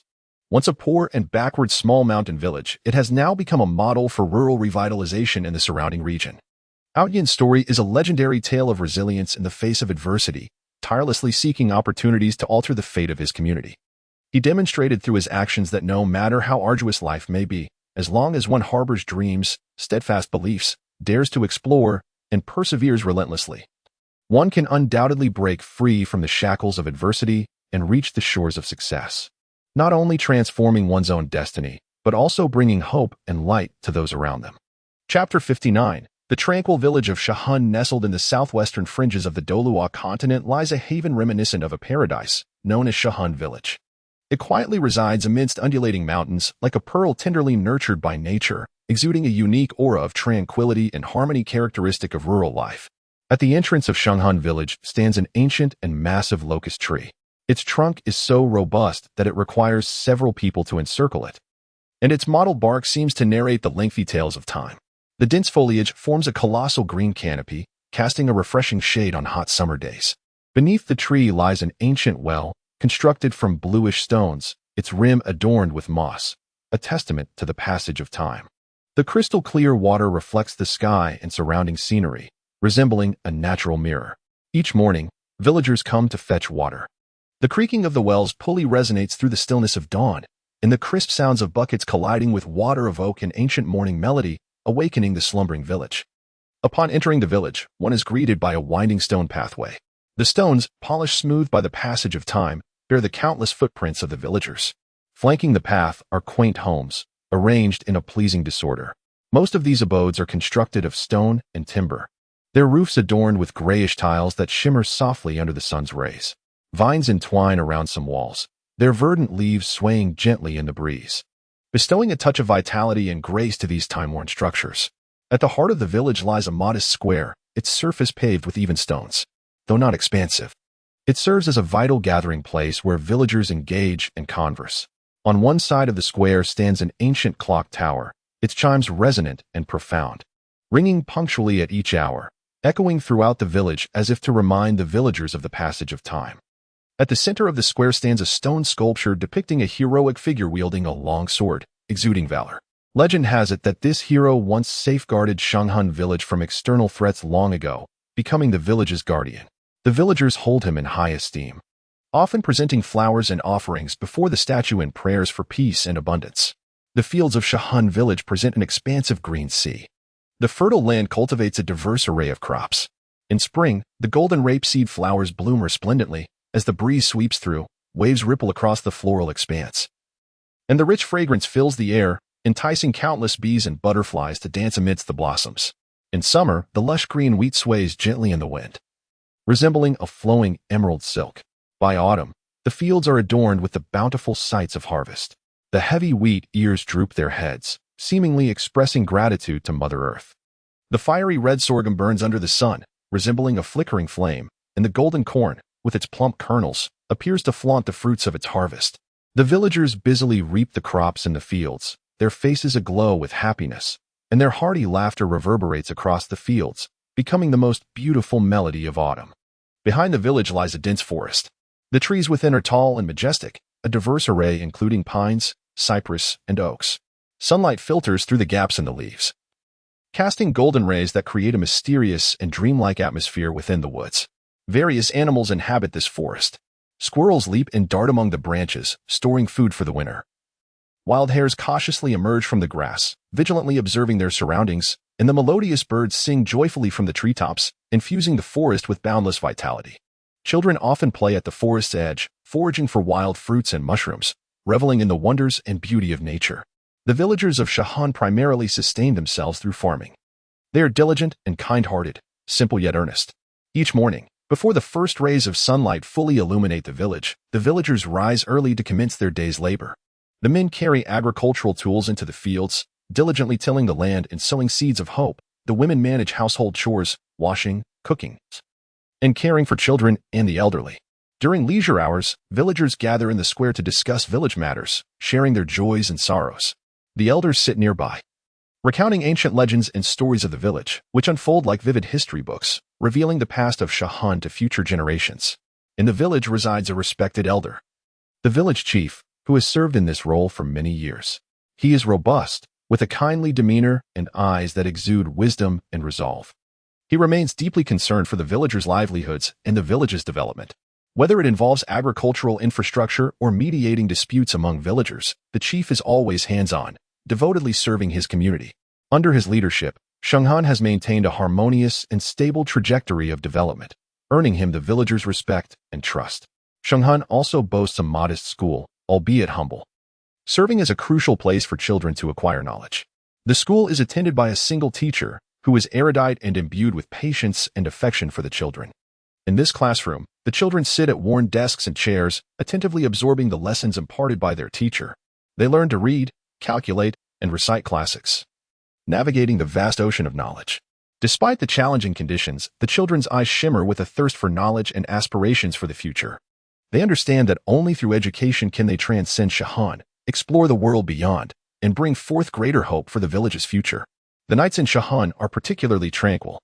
The moon hangs high in the sky, casting gentle moonlight that envelopes the entire village in a silvery world.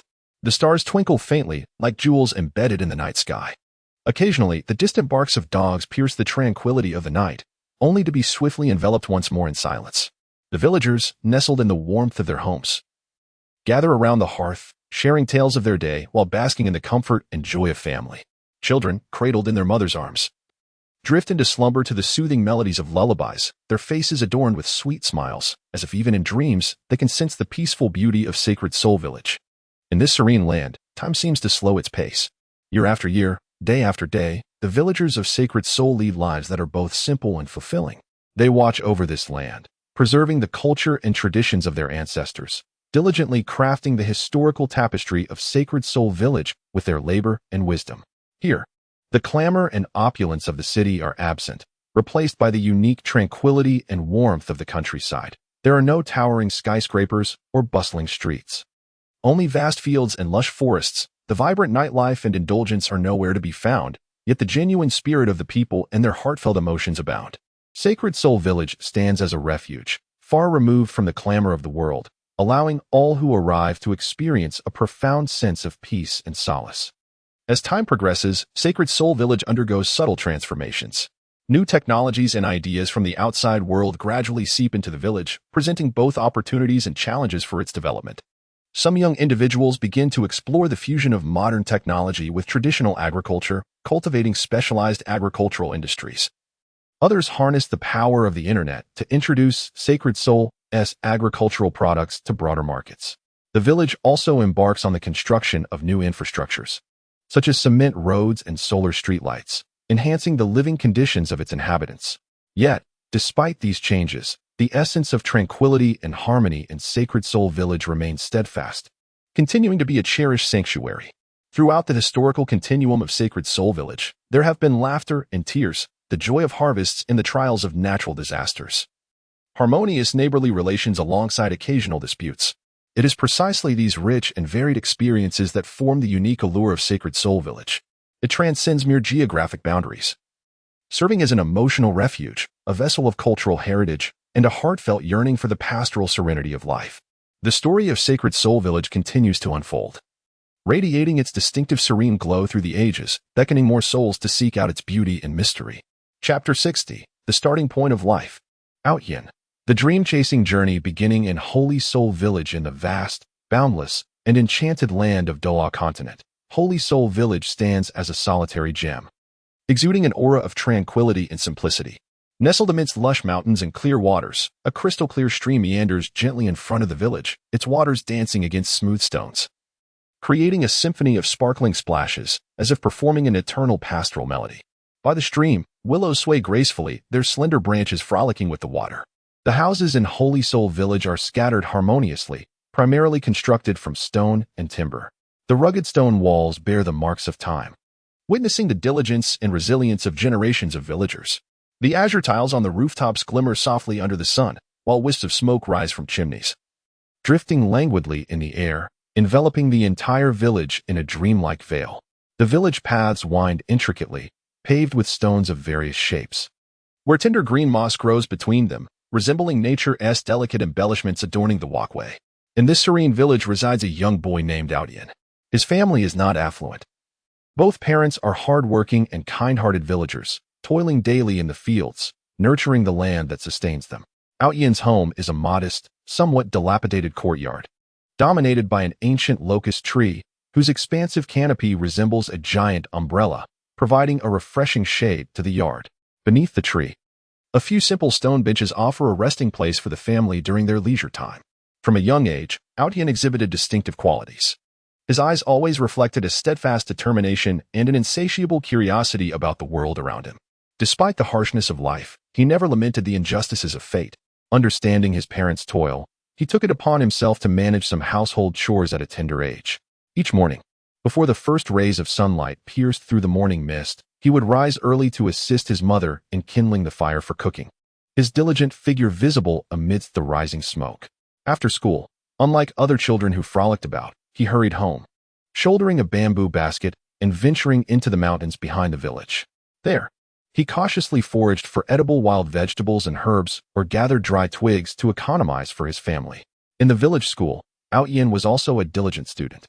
The classroom was quite rudimentary, with walls built of mud and stones, uneven and rough. A few rickety desks and chairs were arranged haphazardly, some wobbling precariously. A weathered blackboard served as the primary tool for imparting knowledge. Nevertheless, Outyin paid no heed to these challenging conditions. He fully immersed himself in the teacher's lessons, his gaze fixed intently on the blackboard, fearing to miss any crucial point. His academic performance consistently placed him at the top of his class, effortlessly tackling both obscure literary concepts and intricate arithmetic problems. He is acutely aware that knowledge is the key to transforming one's destiny. Only through diligent study can he escape the confines of Holy Soul Village and embark upon the exploration of the vast world beyond. Yet, Outyin understands that this is merely the inception of his journey. Although Holy Soul Village is tranquil and harmonious, replete with cherished memories of his childhood and the love of his kin, it cannot satiate the profound yearning within him for the unknown and the pursuit of his grand aspirations. Often at night, he finds himself seated alone beneath the locust tree in his yard, gazing up at the starry sky. The boundless expanse above twinkles with countless brilliant stars, unfolding like a mysterious and alluring tapestry before his eyes. As he contemplates those distant celestial bodies, a powerful conviction surges within him. He is destined to become a formidable soul master, to explore every corner of the Douluo continent, to unveil the secrets concealed within this land, and to seek the supreme glory that belongs to him. In pursuit of this dream, Tian has exerted efforts beyond the imagination of ordinary individuals. Each day, he dedicates time to physical training. In the village clearing, he runs towards the rising sun. His athletic form darting through the morning breeze, sweat soaking his garments, yet his steps never falter. He also engages in strength training, lifting heavy stones and practicing repeatedly. His arm muscles gradually becoming robust and powerful. In addition to physical conditioning, he delves deeply into the knowledge of soul masters. He borrows books on soul beasts, martial souls, and soul skills from various sources, reading with an insatiable thirst, savoring every word and sentence, and seeking the guidance of the village elders whenever he encounters difficulties. Although those elders are not soul masters themselves, they have lived on this land for many years and have heard numerous tales and legends about soul masters. Their experiences and insights have opened a window for Tian into the realm of soul masters. As he matures, Tian's understanding of soul masters deepens. He recognizes that becoming a soul master is no simple feat. It requires not only formidable physical prowess and a wealth of knowledge, but also a heart that is brave and undaunted. Surrounding Holy Soul Village, low-level soul beasts frequently roam. Tian resolves to challenge these soul beasts to acquire his first soul ring. This is an exceedingly perilous decision, for he is merely a youth who has yet to undergo systematic soul master training, and the power of soul beasts is often formidable and unpredictable. However, Tian does not waver. He meticulously prepares rudimentary weapons, a sharp dagger and a self-made wooden stick, and resolutely steps into the woods where soul beasts are known to appear. In the forest, he treads cautiously, each step laden with vigilance. The surrounding trees are dense and foreboding, intermittently pierced by the chilling roars of wild beasts. Yet, Tian grips his weapons tightly, his gaze resolute as he surveys his surroundings. At last, he spots a suitable soul beast, a wind attribute wild wolf. Although this wolf is of low rank, its speed is remarkable, and its attacking power should not be underestimated. Taking a deep breath, Tian steadies himself and bravely launches an attack on the wolf. Sensing the impending danger, the wolf immediately bares its fangs and lunges toward Tian. With agility, he sidesteps the assault and strikes fiercely at the wolf's back with his wooden stick. The wild wolf, in pain, turned once more to pounce upon Tian. Seizing the opportunity, Tian thrust his dagger towards the wolf's leg. Injured, the wolf attacked with even greater ferocity. Amidst the fierce battle, Tian sustained numerous injuries. His garments were torn by the wolf's claws, and his arms and legs bore the marks of its bites. Yet, he never yielded. With unwavering tenacity and agile movements, he gradually gained the upper hand. Ultimately, after the wolf missed another strike, Tian seized the moment, leaped high, and plunged his dagger fiercely into the wolf's vital spot, causing it to collapse with a thunderous crash. Tian had successfully defeated the wolf, earning his first soul ring. As the ring, glowing with a soft blue light, rose slowly to envelop his body, Tian felt a surge of immense power coursing through him. He understood that this was merely the first step on his journey to becoming a soul master, yet this initial success fortified his resolve. With a heart full of joy and aspirations for the future, he returned to Holy Soul Village. Upon his return, Tian did not allow pride to cloud his judgment. He was acutely aware that a long path lay ahead of him. He continued his rigorous training, striving to enhance his abilities. He began engaging in friendly sparring with some of the young soul masters in the village, learning practical experiences and techniques from them. He actively participated in various soul master activities organized in the village, such as soul skill demonstrations and lectures on soul beasts, which broadened his horizons and allowed him to forge connections with like-minded friends. However, as he delved deeper into the world of soul masters, Tian realized that the resources and environment of Holy Soul Village were ultimately limited. To truly become a formidable soul master, he must depart for broader horizons in search of superior training resources and mentors. This decision was not easy for Tian, as he held deep affection for Holy Soul Village, where his loved ones and cherished memories resided. Nevertheless, he understood that to pursue his dreams, he must bravely take this step. On the day of his departure from Holy Soul Village, the entire village gathered to bid him farewell. Tears welled in his parents' eyes, though their hearts were heavy with reluctance. They knew their son's future lay beyond, and they could not become an anchor to his dreams. The village chief approached, placing a hand on Tian's shoulder, and earnestly said, "Child, you are the pride of Holy Soul Village. No matter where you go, never forget your roots." Tian solemnly nodded, his gaze resolutely fixed on the distance, silently vowing to return and bring prosperity to Holy Soul Village. After leaving Holy Soul Village, Outyin embarked on a journey fraught with hardships and challenges. He arrived in a bustling city, where towering skyscrapers loomed, vehicles surged, and the vibrant throngs of people and myriad goods dazzled his senses. Yet, he was not swayed by the city's splendor. He made his way directly to the Soul Master Academy. This institution was a vital training ground for Soul Masters, bringing together exceptional students and powerful mentors from various regions. Drawing upon the knowledge and experience he had gained in Holy Soul Village, Outyin successfully gained admission to the academy.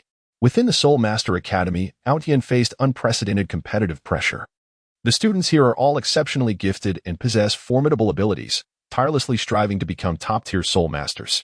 Outyin is acutely aware of the disparity between himself and his peers. However, rather than succumbing to discouragement, he dedicates himself to even more rigorous training and learning. Rising before dawn each day, he engages in intense physical training on the academy's grounds, followed by attentive participation in classes where he absorbs the myriad teachings of his mentors, encompassing advanced soul techniques, in-depth analyses of soul beasts, and the evolutionary paths of martial souls, among others. After classes, he frequents the academy's library, poring over a plethora of books and materials to continually enrich his reservoir of knowledge. In the evenings, he retreats to the academy's training room, diligently honing his soul techniques and refining his martial soul, thereby augmenting his soul power. Throughout his academic journey, Outyin has forged numerous friendships with like-minded individuals. Together, they train, study, and delve into the mysteries of Soul Masters. Through these interactions, Outyin has acquired a wealth of new knowledge and skills, broadening his perspectives considerably. They also participate in various tasks and competitions organized by the academy, consistently enhancing their abilities through practical experience. In a Soul Master competition hosted by the academy, Outyin's team triumphed, decisively claiming the championship title. This victory catapulted Outyin into the limelight within the academy, establishing him as a role model among many students. As time progressed, Outyin's strength continued to grow. He successfully acquired his second and third soul ranks, each attainment representing a trial of life and death. Yet, through sheer tenacity and exceptional combat skills, he overcame each challenge. His martial soul evolved continuously, becoming increasingly powerful as he mastered numerous formidable soul techniques that exhibited immense potency in battle. During his years at the Soul Master Academy, Outyin not only experienced significant enhancement in his strength, but also underwent profound ideological transformation. He began to contemplate the responsibilities and missions of a Soul Master. He realized that the path of a Soul Master transcends the mere pursuit of personal glory and power. It is imperative to strive for the protection of peace and tranquility across the Douluo continent. He resolved that upon graduation, he would journey across the continent to assist those in need and combat malevolent forces. After graduation, Outyin embarked on his journey of exploration. He traversed dense forests, expansive deserts, and perilous mountains, encountering a myriad of people and events along the way. He repelled bandits from a village, safeguarding the lives and property of its inhabitants. Alongside a group of kindred soul masters, he explored an ancient ruin, uncovering precious treasures and lost soul techniques. He engaged in fierce battles against a nefarious soul master organization to protect the safety of a city. During one adventure, Outyin stumbled upon a mysterious valley, suffused with potent waves of soul energy, rumored to conceal a powerful soul beast. Resolutely, he ventured deeper into the valley to uncover its secrets. Within, he faced numerous perils, traps, toxins, and formidable soul beasts, but through his intellect and prowess, he skillfully navigated each danger, emerging unscathed. Ultimately, he discovered a legendary spirit beast, a unicorn endowed with formidable light attributes. This unicorn possessed immense power. However, Outyin did not falter. He engaged in a breathtaking battle with the unicorn. During the confrontation, Outyin unleashed his most potent soul technique, while the unicorn retaliated with sharp and lethal strikes. After a prolonged and intense struggle, Outyin successfully tamed the unicorn, earning its acknowledgement and becoming its master. This unicorn emerged as Outyin's most powerful ally, playing a crucial role in his future adventures. As Outyin's experiences deepened and his prowess further enhanced, he gradually rose to prominence as a renowned soul master on the Douluo continent. His name resonated in every corner, garnering immense admiration from the populace. Yet, he never forgot his humble beginnings in Holy Soul Village. He frequently returned to the village to visit his parents and fellow villagers. He shared his insights and knowledge gained from the outside world, assisting in the development of the village's economy elevating educational standards and nurturing more soul masters. Through his relentless efforts, Holy Soul Village gradually flourished, transforming into a dazzling gem in the surrounding region. Outyen's life, beginning from the tranquil origin of Holy Soul Village, traversed countless hardships and challenges, ultimately leading to brilliance. His actions epitomize the essence of dreams, perseverance, and responsibility. His tale became a legend on the Douluo continent, inspiring generations of young individuals to courageously pursue their aspirations. No matter how ordinary their starting point may be, as long as they harbor faith and forge ahead, they can undoubtedly craft a remarkable life of their own. Chapter 61. The Continental Soul Master Competition. Outyen. Forging a legend through trials in the vast and enigmatic realm of Douluo continent, there exists a valiant hero named Outyen, whose tale unfolds like a magnificent tapestry over the passage of time. Born in a humble village, devoid of the clamor and opulence of bustling cities, Outyen was surrounded by simple folk and serene pastoral beauty. From an early age, he was imbued with an insatiable curiosity and a desire to explore the world around him, his eyes shimmering with a vibrant light as if in pursuit of a mysterious power. However, Outyen's journey was not without its tribulations, for the poverty of his family imparted upon him an early understanding of life's hardships. In his youth, he would often accompany his father to toil in the fields. Under the scorching sun, his youthful form darted between the furrows, drenched in sweat, yet never uttering a word of complaint. He understood that each grain of food was a testament to his family's labor, and these experiences gradually forged his indomitable spirit. During moments of leisure, he would retreat to the mountains and forests behind the village, immersing himself in nature. He observed every blade of grass, every creature, developing a unique insight into the rhythms of the world. This closeness to nature laid a solid foundation for his future growth on the path of a soul master. As he matured, Outyen began to exhibit extraordinary courage and wisdom. One fateful day, their village was besieged by a band of marauders, causing panic among the villagers as they scattered in fear. Outyen, however, stood undaunted. He calmly rallied the village children, leveraging the terrain to set up rudimentary traps. They ensnared the bandits with ropes and hurled stones at them. Though these tactics were rudimentary, they successfully delayed the marauders' advance, granting the able-bodied villagers precious time to regroup. Ultimately, through their united efforts, the bandits were repelled, and Outyen's bravery earned him widespread admiration within the village. Yet, Outyen was acutely aware that his aspirations transcended these accomplishments. He yearned to become a formidable soul master and delve into the deeper mysteries of the Douluo continent. Thus, he resolutely departed from his homeland, embarking on a journey to the Soul Master Academy. At the academy, he faced unprecedented challenges. Most of his peers hailed from affluent families, possessing superior training resources and finely crafted equipment. Outyen, however, relied solely on his diligence and perseverance to distinguish himself among the multitude of students. The academy's rigorous training regimen was demanding. Each morning, before the first rays of sunlight fully illuminated the training ground, Outyen commenced his intense physical conditioning.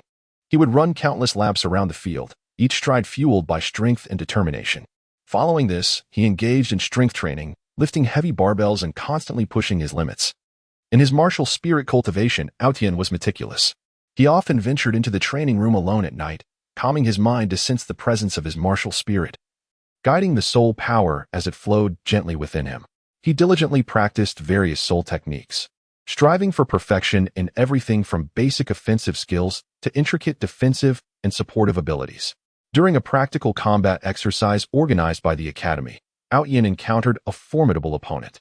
This opponent possesses a formidable martial soul and extensive combat experience, gaining the upper hand from the very onset of the battle.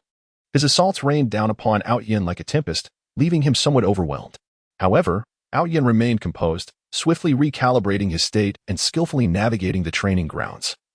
Utilizing his intimate knowledge of the forested environment, he took refuge behind the trees, evading the opponent's strikes while occasionally launching counterattacks.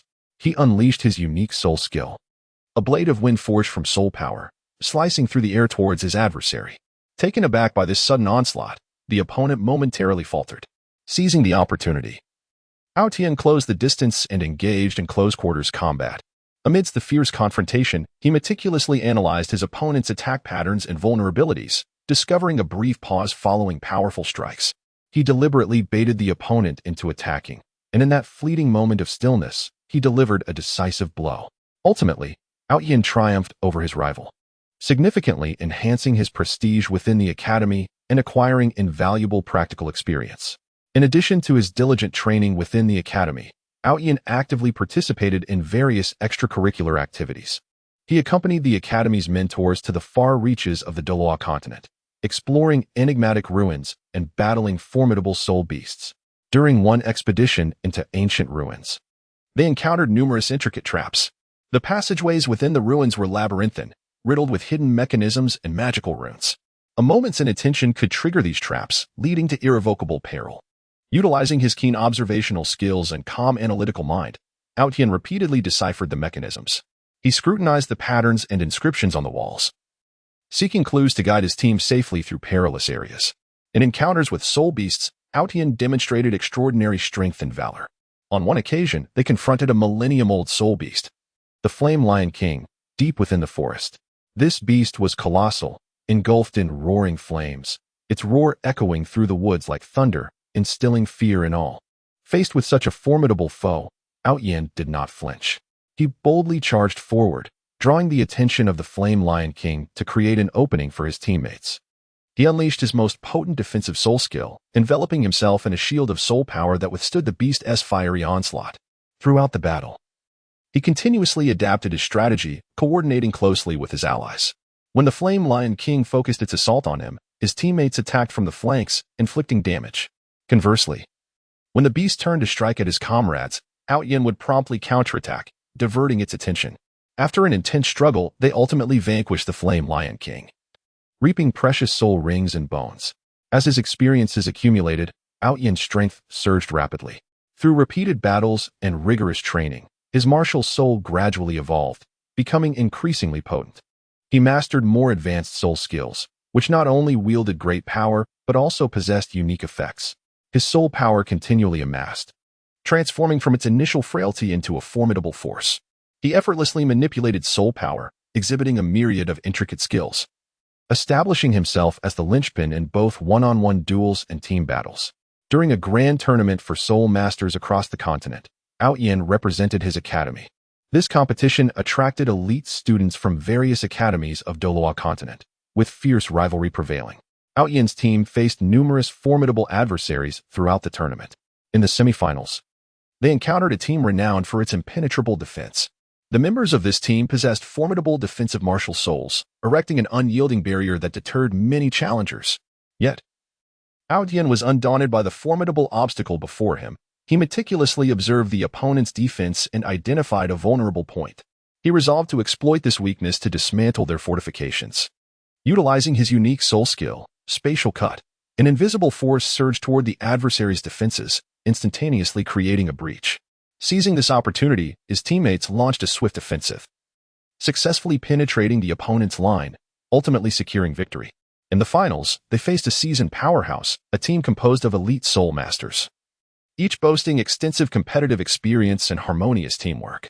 As the match commenced, their opponents unleashed a relentless barrage, akin to a tidal wave crashing upon Yin's team. Yin led his comrades in a valiant defense, continuously recalibrating their tactics, leveraging his swiftness and agility to counterattack amidst the adversary's onslaught.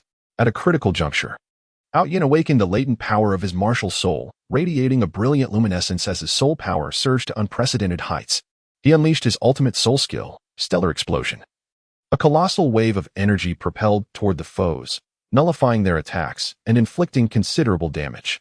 Ultimately, Yin's team triumphed, claiming the championship of the Continental Soul Master Tournament, and he emerged as a celebrated hero across Douluo continent. However, Yin remained unsatisfied with his current achievements. He understood that numerous unknown dangers and challenges still awaited him in Douluo continent. He resolved to continue his journey, exploring the enigmatic realms, enhancing his prowess, and contributing to the preservation of peace and tranquility in Douluo continent. He traversed desolate deserts, battling sandstorms and sand beasts. He ascended treacherous snow-capped mountains. Contending with ice beasts in the frigid climate, he delved into the abyssal depths of the ocean, grappling with sea beasts and the crushing pressure of the waters. In these extreme environments, Yin relentlessly honed his skills, further elevating his strength. After enduring countless trials and tribulations, Yin emerged as one of the most formidable soul masters on Douluo continent. His name was etched in the annals of soul master history, becoming an object of admiration for countless aspiring soul masters. Through his journey, he imparted a timeless lesson, with unwavering conviction, relentless effort, and rich experiences. One can rise from adversity and forge a legend of their own. His tale inspires generations of young individuals to courageously pursue their dreams, crafting their own magnificent chapters on the land of Douluo continent, a realm abundant with opportunities and challenges. Chapter 62, Countless Trials and Tribulations. Outyin, forging ahead amidst endless trials and tribulations in the fantastical and perilous realm of Douluo continent, the name Outyin shines like a brilliant star, weathered yet resplendent. Illuminating the annals of history, his life unfolds as a grand epic, a testament to his indomitable spirit in the face of countless adversities. Outyin's journey commenced the moment he resolved to leave his homeland. Bidding farewell to the familiar landscapes and loved ones, he embarked alone upon an uncharted path. Shortly thereafter, he encountered the treacherous Soul Beast Forest. This dense thicket, where branches intertwined to obscure the sun, exuded a chilling aura that pervaded every corner. Ferocious and formidable soul beasts lay in ambush, ready to ensnare the unwary. As he approached the forest's edge, Outyin sensed an overwhelming pressure bearing down upon him. A colossal shadow wolf erupted from the underbrush, its eyes gleaming with an eerie green light, drool dripping from its razor-sharp fangs. The shadow wolf, swift as the wind, lunged at Outyin. With nimble reflexes, he sidestepped the lethal strike, acutely aware that any lapse in vigilance against such a powerful foe could prove disastrous. In an instant, he summoned his martial spirit, the Flame Blade. Fiery flames ignited in his grasp, illuminating the surrounding glow. Enraged by the flames, the shadow wolf launched another assault, leaping high and attempting to sever Outyin's throat with its gaping maw. Remaining composed, Outyin wielded the Flame Blade, sending a fiery slash toward the creature. However, the shadow wolf deftly twisted in midair, evading the blow and raking its claws across Outyin's arm. Blood spilled forth. Pain surged through him, yet Outyin gritted his teeth. Enduring the agony to continue the fight, he unleashed the second skill of the Flame Blade, the Flame Wave Impact, sending forth a powerful torrent of fire toward the shadow wolf. The creature staggered back under the onslaught, but soon regained its footing and charged once more. In the heat of battle, Outyin discerned the wolf's vulnerability lay in its underbelly. He feigned weakness, luring the shadow wolf into a trap. As it lunged at him, he seized the moment, rolling beneath it and thrusting the flame blade fiercely into its abdomen. The shadow wolf howled in agony, thrashing for a brief moment before falling still. Outyin successfully acquired his first soul ring, though exhaustion weighed heavily upon him, and he bore multiple wounds. Upon exiting the Soul Beast Forest, Outyin pressed onward to a cursed ancient city. Once a hub of prosperity, it had been reduced to ruins by a malevolent magical catastrophe. Now, the air was thick with the stench of death and evil, and strange magical traps and spectral monsters roamed the desolate streets. As Outyin stepped through the city gates, a chilling wind swept past, causing him to shudder involuntarily. The streets within lay in ruin, with crumbling buildings looming precariously. Suddenly, a horde of ghostly warriors surged forth from the walls, brandishing rusted weapons, their vacant gazes filled with hostility. Outyin immediately grew vigilant. Understanding that these spectral foes were impervious to ordinary physical attacks, only soul power or specialized magic could contend with them. He concentrated his soul power, invoking the third skill of the Flame Blade, the Flame Spirit Guardian. A shield of flames enveloped his form, temporarily shielding him from the onslaught of the ghostly warriors. He then began to seek out the weaknesses of the Spectre warriors. After careful observation, he discerned that their core energy resided within the azure crystal embedded in their chests. Thus, he concentrated his soul energy, compressing the flames of his flame blade into a searing ray, directed at the azure crystal of the Spectre warriors. Upon impact, the Spectre warriors would disintegrate. However, traps lurked throughout the ancient city. During the skirmish with the Spectre warriors, Aotion inadvertently triggered a magical trap. Suddenly, numerous sharp stone spikes erupted from the ground, thrusting towards him. Aotion leaped to evade but was still grazed by the spikes on his leg. Enduring the excruciating pain, he continued to battle the Spectre warriors while cautiously avoiding further traps. After a grueling fight, Aotion finally vanquished all the Spectre warriors. Yet, before he could catch his breath, a deep growl resonated from the depths of the ancient city. A colossal demon lord emerged, exuding a potent aura of darkness, with massive claws and sharp horns that sent chills down one's spine. As the demon lord appeared, it unleashed a formidable dark magic attack. Black energy spheres rained down upon Aotion, who dodged while contemplating a strategy. He realized that, With his current strength, confronting the Demon Lord head-on would be exceedingly challenging. Consequently, he resolved to exploit the environment of the ancient city to diminish the Demon Lord's power. He navigated through the ancient city, luring the Demon Lord into an area adorned with magical runes. These runes served as the city's former defense mechanism, capable of absorbing and rebounding magical energy. Once the Demon Lord entered this area, its dark magic attacks were absorbed and partially rebounded by the runes, inflicting damage upon itself. Seizing the opportunity, Aotion launched his assault, merging the flames of his flame blade with his soul energy to create a powerful energy storm that surged towards the Demon Lord. Though formidable, the Demon Lord began to show signs of fatigue after sustaining damage from the rebounding runes and Aotion's onslaught. After an exhilarating battle, Aotion finally identified the Demon Lord's fatal weakness, its eyes. He waited for the opportune moment and hurled the flame blade with all his might at the Demon Lord's eyes. The flame blade struck true, eliciting a thunderous roar of fury from the Demon Lord, which then collapsed to the ground. Aotion successfully conquered the cursed ancient city. Yet he paid a heavy price. His body was grievously wounded, and his soul energy was nearly depleted. During his recovery, Aotion heard a legend about a mysterious valley.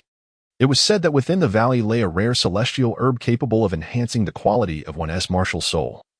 But the valley was fraught with formidable prohibitions and guardian beasts. Despite being acutely aware of the dangers, Aotion resolved to explore it.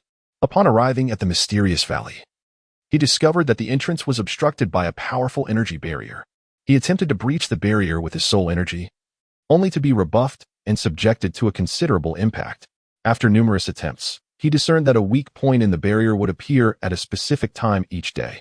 Consequently, he patiently awaited that moment, and when the weak point manifested, he unleashed the ultimate skill of the flame blade, Inferno Obliteration, successfully shattering the barrier and entering the valley. Inside, the scenery was extraordinary, with various rare herbs radiating enchanting luminescence. Yet, Aotion had no leisure to admire the breathtaking scenery, for he soon encountered a formidable guardian beast, the colossal Thunder Unicorn, which protected the mystical grass. The Thunder Unicorn was enveloped in scales crackling with electricity, and its every movement unleashed a formidable electrical assault. As Aotion engaged the beast, he was struck by its overwhelming lightning, leaving him paralyzed. He realized he must devise a means to withstand the creature's electric onslaught. Recalling a magical artifact, the lightning amulet, he had acquired in an ancient city, he swiftly retrieved it and adorned himself with it. The amulet activated, mitigating the damage inflicted by the lightning strikes. With renewed vigor, Aotion launched a counterattack, employing a new skill, the Flame Blade's Inferno Thunderbreak, which fused the elements of fire and lightning into a singularly potent force. This attack proved somewhat effective against the Thunder Unicorn. However, the creature's power was immense, and they were ensnared in a protracted struggle. During the contest, Aotion discerned that the Thunder Unicorn would briefly pause to gather strength after unleashing a powerful electrical assault. Seizing this opportunity, he closed in and targeted the beast's abdomen. After numerous attempts, he finally succeeded in landing a significant blow, injuring the Thunder Unicorn gravely. Enraged, the creature let out a furious roar and intensified its attacks. Understanding that the battle could not be prolonged, Aotion resolved to risk everything. He concentrated all his remaining soul energy, igniting the flame blade to its utmost potential. He charged toward the Thunder Unicorn, engaging in a climactic showdown. Following a cataclysmic collision, the beast fell, while Aotion, having exhausted all his soul energy, collapsed to the ground. Yet, his efforts bore fruit. He successfully discovered the rare mystical grass and consumed it.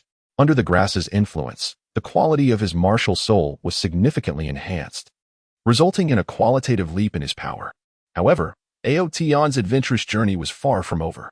In the subsequent travels, he faced relentless pursuit from a nefarious soul master organization, intent on seizing his formidable martial soul and precious treasures, dispatching wave after wave of assassins. In the face of their relentless onslaught, Aotion had to remain perpetually vigilant. He navigated through mountains and rivers, utilizing the terrain to evade capture. During one escape, he found himself cornered at the edge of a precipice, with no escape forward and pursuers closing in behind him, the situation dire. Yet, Aotion did not surrender. He resolutely leapt from the cliff. Fortunately, below lay a dense forest, where he deftly used branches and vines to cushion his fall, preserving his life. Subsequently, he set traps within the forest, awaiting the arrival of his pursuers.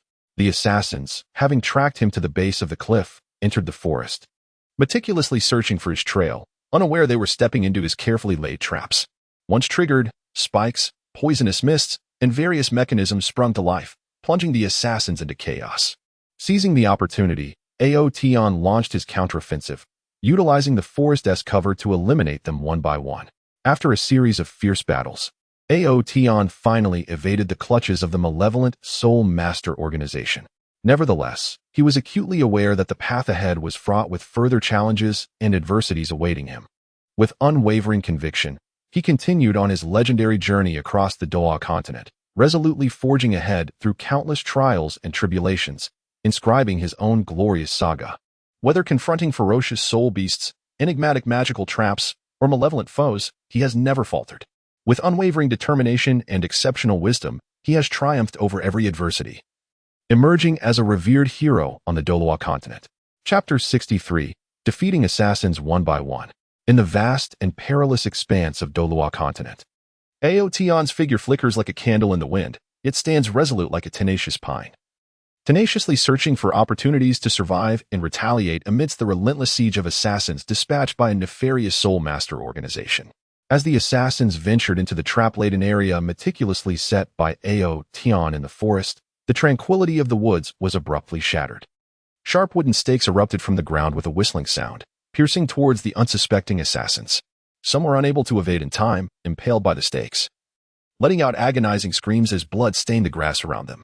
Concurrently, a toxic mist emanated from concealed mechanisms hidden within the underbrush and behind trees, spreading like a living entity, the pungent odor forcing the assassins to cover their mouths and noses. Yet, many inhaled the noxious vapors, their bodies succumbing to paralysis and dizziness, staggering and struggling to maintain their footing. Aotion concealed himself behind a robust tree, his gaze piercing as he observed the chaotic assassins. He understood that this was the opportune moment for his counterattack. Any hesitation or laxity was unacceptable. Taking a deep breath, he bore the pain and exhaustion from the earlier battle, gripping his blazing weapon spirit, the flame blade, which seemed to sense its master's impending confrontation and flickered with intensified flames, reflecting Aotion's resolute and stern visage. He first set his sights on a relatively weaker assassin, whose movements were sluggish due to the poisoning. Like a flash of lightning, Aotion darted from behind the tree, his speed rendering the assassins incapable of reaction. He appeared before the hapless assassin in an instant, the flame blade ablaze, carving a lethal arc aimed directly at the assassin's throat. The assassin's eyes widened in terror as he attempted to raise his weapon in defense, but his body, ravaged by the toxic mist, moved sluggishly. The flame blade effortlessly breached his defenses, accurately slicing across his neck, a jet of blood erupting forth as the assassin's eyes widened in disbelief, collapsing slowly. Unable to fathom how easily he had been vanquished by Aotion. After dispatching the first assassin, Aotion did not pause for a moment. He executed a nimble somersault in midair, utilizing the elasticity of the branches to propel himself in another direction. By now, the assassins were regaining their composure from the initial chaos. They realized the necessity to quickly organize an effective defense and counterattack, lest they fall one by one to Aotion. Several assassins coordinated their efforts, attempting to form a surrounding encirclement to trap Aotion within. They wielded an array of weapons, including glimmering longswords, razor-sharp daggers, and magic staffs radiating an eerie light, launching their assault from various angles. Undeterred by the onslaught, Aotion faced the assassins with unwavering resolve. He calmly assessed their attack patterns and positions, searching for vulnerabilities within their encirclement. Suddenly, he discerned a flaw in the coordination between two assassins. Their attacks failed to synchronize closely, leaving a small gap exposed. Seizing the opportunity, Aotion unleashed the special skill of the Flame Blade, Flame Shadow Clone. In an instant, two identical doppelgangers materialized at his sides, and the three figures of Outyin surged forward simultaneously towards the two assassins. The assassins, bewildered by the sudden appearance of these duplicates, found it difficult to discern which was the true Outyin, causing their rhythm of attack to falter. Seizing the opportunity as the assassins were momentarily distracted, the real Outyin darted through their ranks like a specter, wielding his flame blade that swirled into a fiery vortex. He first struck one assassin fiercely on the arm with the flame blade, causing the assassin's longsword to fly from his grasp. In a swift turn, he then slashed the blade across the waist of another assassin. Both assassins were grievously wounded, collapsing to the ground in agony. As the battle raged on, the remaining assassins grew increasingly cautious and ferocious. Fully aware of Outyan's formidable prowess, they abandoned their reckless assaults in favor of a more conservative strategy. Intent on exhausting his physical and spiritual energy, they continuously shifted their positions, launching ranged magical attacks and concealed weapons toward Outyan. While several melee-capable assassins formed a defensive line ahead, preventing him from breaching their defenses, Outyan recognized the necessity of dismantling their methodical approach. The longer he delayed, the more unfavorable his situation would become. As he evaded their ranged assaults, he swiftly devised a counter-strategy. Suddenly, inspiration struck him. He would exploit the forest's environment to sow chaos. Channeling his spiritual energy, he infused the flame blade's fiery power into the surrounding trees. Instantly, several towering trees ignited, and the flames swiftly spread. The inferno and thick smoke wreaked havoc in the forest, obscuring the assassin's vision and rendering their ranged attacks imprecise. Seizing the moment of confusion among the assassins, Outyan launched a fierce assault. He charged towards their defensive line, the flames on his blade burning at their zenith, radiating intense heat. He unleashed the powerful skill of his flame blade, Inferno Surge, sending a colossal wave of fire crashing against the assassins' defenses. In the face of the formidable force of the fiery shockwave, their defenses crumbled instantaneously. The assassins were tossed about chaotically, sustaining injuries from the blast. Outyan seized the opportunity to plunge into the throng of assassins, engaging them in close combat. In that moment, he transformed into a fiery demon from the depths of hell. His flame blade dancing in his hands, each swing enveloped in a mist of blood. He fought with breathtaking ferocity, deftly utilizing his speed and agility to evade the assassin's lethal strikes while delivering devastating counterattacks. One assassin, armed with a dagger, stealthily maneuvered behind Outyan during his scuffle with others, attempting a surprise attack. However, Outyan seemed to possess eyes in the back of his head, just as the dagger was poised to pierce him. He deftly sidestepped and thrust the flame blade into the assassin's chest. The assassin's eyes widened in disbelief as he slowly collapsed. Throughout this fierce battle, Outyan's physical and spiritual energy waned, yet the conviction in his heart grew ever stronger. He understood that he could not succumb.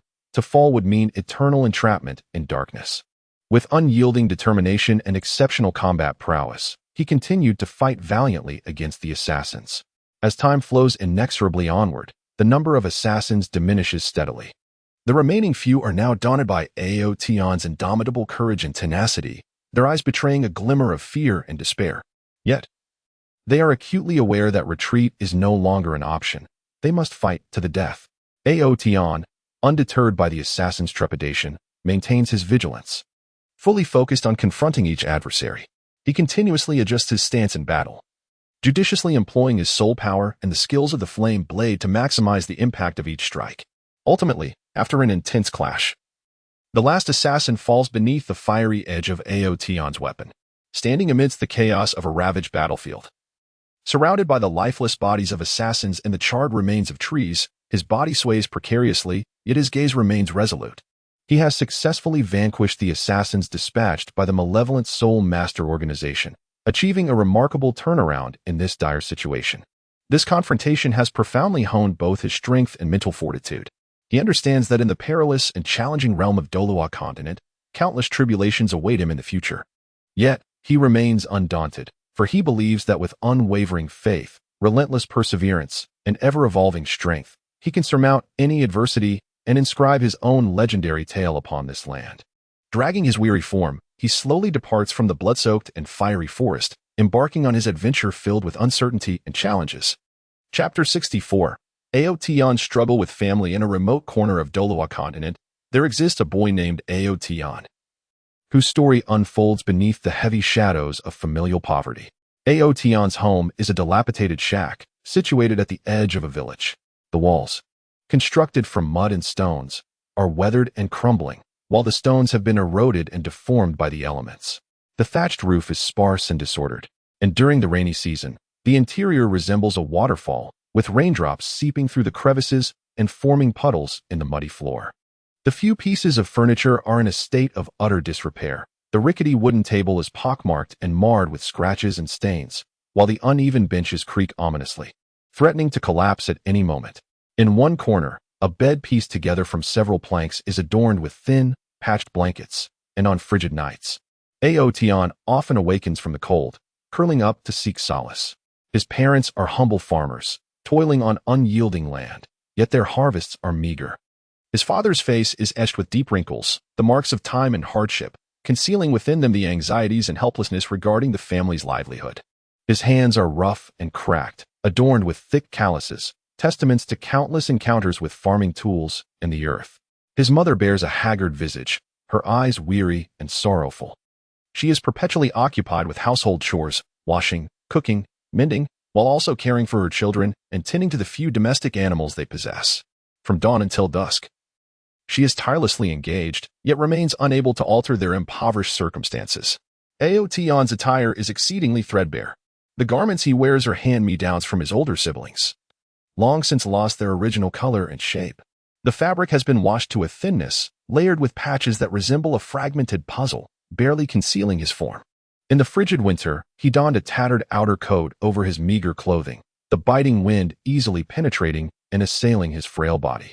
His shoes, worn to the brink of holes, bore the marks of extensive wear, and with every step, he could feel the unyielding coldness of the ground. He silently endured this plight, for his family lacked the funds to procure new garments or footwear. In terms of sustenance, his family faced extreme scarcity. Their daily meals consisted mostly of coarse grains. Breakfast was a thin corn porridge accompanied by hard steamed buns. Lunch comprised a few boiled sweet potatoes paired with homemade pickled vegetables. And dinner consisted of coarse grain flatbreads and a vegetable soup devoid of oil. Meat was a rare indulgence, reserved for festive occasions or visits from esteemed guests, when the family would cherish and carefully share the precious morsels. The poverty of his household rendered Aotian's educational journey fraught with challenges. He attended a dilapidated village school, where the classroom's roof was missing tiles, allowing rainwater to seep in during storms, and the floor was often muddy. The furniture was old and battered, with some desks missing corners and some chairs wobbling precariously. Educational resources were scant, consisting of a single worn blackboard and a few pieces of chalk. The textbooks, passed down through generations, were yellowed, damaged, and stained with the remnants of previous owners' notes. Nevertheless, Aotian understood that education was the sole path to altering his fate, and he cherished this hard-won opportunity. Each morning, before dawn, Aotian rose to assist his mother in kindling the fire for cooking, then hastily slung his tattered backpack over his shoulder and rushed to school. In the classroom, he listened intently to the teacher's instructions, his gaze fixed on the blackboard. Fearful of missing any crucial information, he consistently ranked among the top students in his class, effortlessly tackling both obscure literary knowledge and complex arithmetic problems. After school, he often remained behind to review his lessons and read books by the dim light until twilight beckoned him home. Despite the hardships, Aotian was not defeated by poverty. From a young age, he exhibited a sense of responsibility, assisting his family with chores as best he could. Unlike other children who played after school, he hurried home to carry a bamboo basket up the mountain to gather firewood. The rugged path was fraught with thorns and stones. His slight frame darted through the woods, often suffering scratches from thorns, his sweat soaking through his tattered clothes, yet he persevered, for his family needed fuel for warmth and cooking. During the busy farming season, Aotian willingly joined his parents in the fields. He followed in their footsteps, learning to bend down to plant rice seedlings, weed, and harvest. Under the scorching sun, his delicate skin darkened, and sweat poured down, mingling with the earth, yet he never complained. He understood that each grain of rice embodied his parents' hard-earned labor and endeavored to lighten their burden. As he grew older, Aotian realized that relying solely on farming and education in the village would not suffice to alter his family's impoverished circumstances. He began to contemplate his future and seek opportunities for change. One day, while attending a market, he observed artisans crafting exquisite handmade goods, such as delicate baskets woven from bamboo and lifelike wooden carvings of animals, capturing the attention of passers-by and stirring his heart. He recognized that learning to create handicrafts could improve his family's financial situation. Thus, he resolved to dedicate his spare time to this craft. After inquiring around, he found an elderly craftsman willing to teach him the trade. From then on, Aotian devoted time each day to learn from the old artisan. Initially, his hands were clumsy, often ruining materials or producing unsatisfactory results. However, he remained undeterred, practicing repeatedly, attentively observing the artisan's techniques, and diligently grasping the intricacies of the craft. After each injury, he would simply bandage himself up and continue practicing. As time passed, his hands became increasingly dexterous, weaving patterns ever more exquisite. And his carved creations began to exhibit an ethereal charm. He took his handcrafted items to the town market for sale. Initially, due to his youth and lack of recognition, few paid attention to him.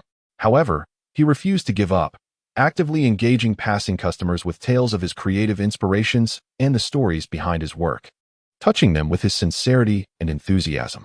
He continually refined his creations, incorporating innovative elements into his designs and pursuing meticulous craftsmanship. Gradually, his handicrafts won the affection of certain customers, establishing a loyal clientele. He allocated a portion of his earnings to support his family's living expenses while using the rest to purchase superior materials to enhance his skills. In addition to his exploration of handicrafts, he also took an interest in the agricultural production of his village. He observed that traditional farming methods were rudimentary, lacking scientific management and technical support, resulting in low crop yields. Thus, he utilized his spare time to delve into agricultural literature, acquiring various agricultural knowledge and techniques. He conducted experiments in his own fields, introducing new crop varieties, employing different fertilization and irrigation methods, carefully observing growth conditions, and meticulously documenting his findings. One year, the village faced a severe pest infestation, threatening to devour vast swathes of crops. Anxious and determined, he swiftly devised a pest control plan based on his acquired knowledge. He organized the villagers to create natural insect repellents and employed biological control methods, effectively curbing the spread of pests without resorting to the extensive use of pesticides. This initiative not only salvaged the crops, but also earned him the admiration of the villagers, who began to recognize the significance of scientific knowledge in agricultural production. Throughout his journey, he faced numerous external pressures and setbacks. His attire and family background often subjected him to peculiar glances and scornful jests in various contexts. At school, some affluent classmates mocked his tattered clothing and meager study supplies, even deliberately isolating him. While selling his handicrafts at the market, he would encounter discerning customers who made unreasonable demands or belittled his craftsmanship. Nevertheless, he never complained, silently enduring these challenges, perceiving them as a form of tempering. He understood that complaints were futile. Only diligence and perseverance could improve his circumstances. He devoted more time and energy to self-improvement and enhancing his family's situation. At night, he immersed himself in a diverse array of books, studying agricultural knowledge, handicraft techniques, and business management, enriching his mind. He also actively participated in community service activities, aiding the elderly and impoverished families, thus earning the respect and affection of the villagers. As time progressed, he matured into a resilient, confident, and responsible young man. His steadfast efforts began to yield greater rewards. His handicrafts gained increasing recognition in the surrounding areas, resulting in a surge of orders. His agricultural innovations garnered attention and support from government entities, providing him with more resources and opportunities to promote farming methods and techniques. With his earnings, he built a new home for his family, allowing his parents to enjoy a relatively comfortable life. Yet, he did not rest on his laurels. His vision extended further. He aspired to uplift the entire village from poverty towards prosperity. He organized the village's youth to learn crafts and agricultural techniques together, establishing a cooperative to develop specialized agriculture and handicraft industries collectively. He actively sought connections with the outside world to find markets and partners, paving the way for the village's products. He also planned to develop rural tourism in the village, leveraging its natural beauty and folk culture to attract visitors for sightseeing and consumption. During this journey, he encountered various formidable challenges, such as market fluctuations, financial shortages, and technological bottlenecks. Yet, he consistently maintained an optimistic and proactive attitude, never succumbing to complaints. He firmly believed that with united efforts, no obstacle was insurmountable. He continually inspired those around him, instilling confidence in them through his actions, encouraging their engagement in the pursuit of poverty alleviation and prosperity. Years later, the once impoverished and underdeveloped village underwent a remarkable transformation under his leadership. The homes in the village were renewed and spacious. The crops thrived in the fields, and joy radiated from the faces of the villagers during harvest time.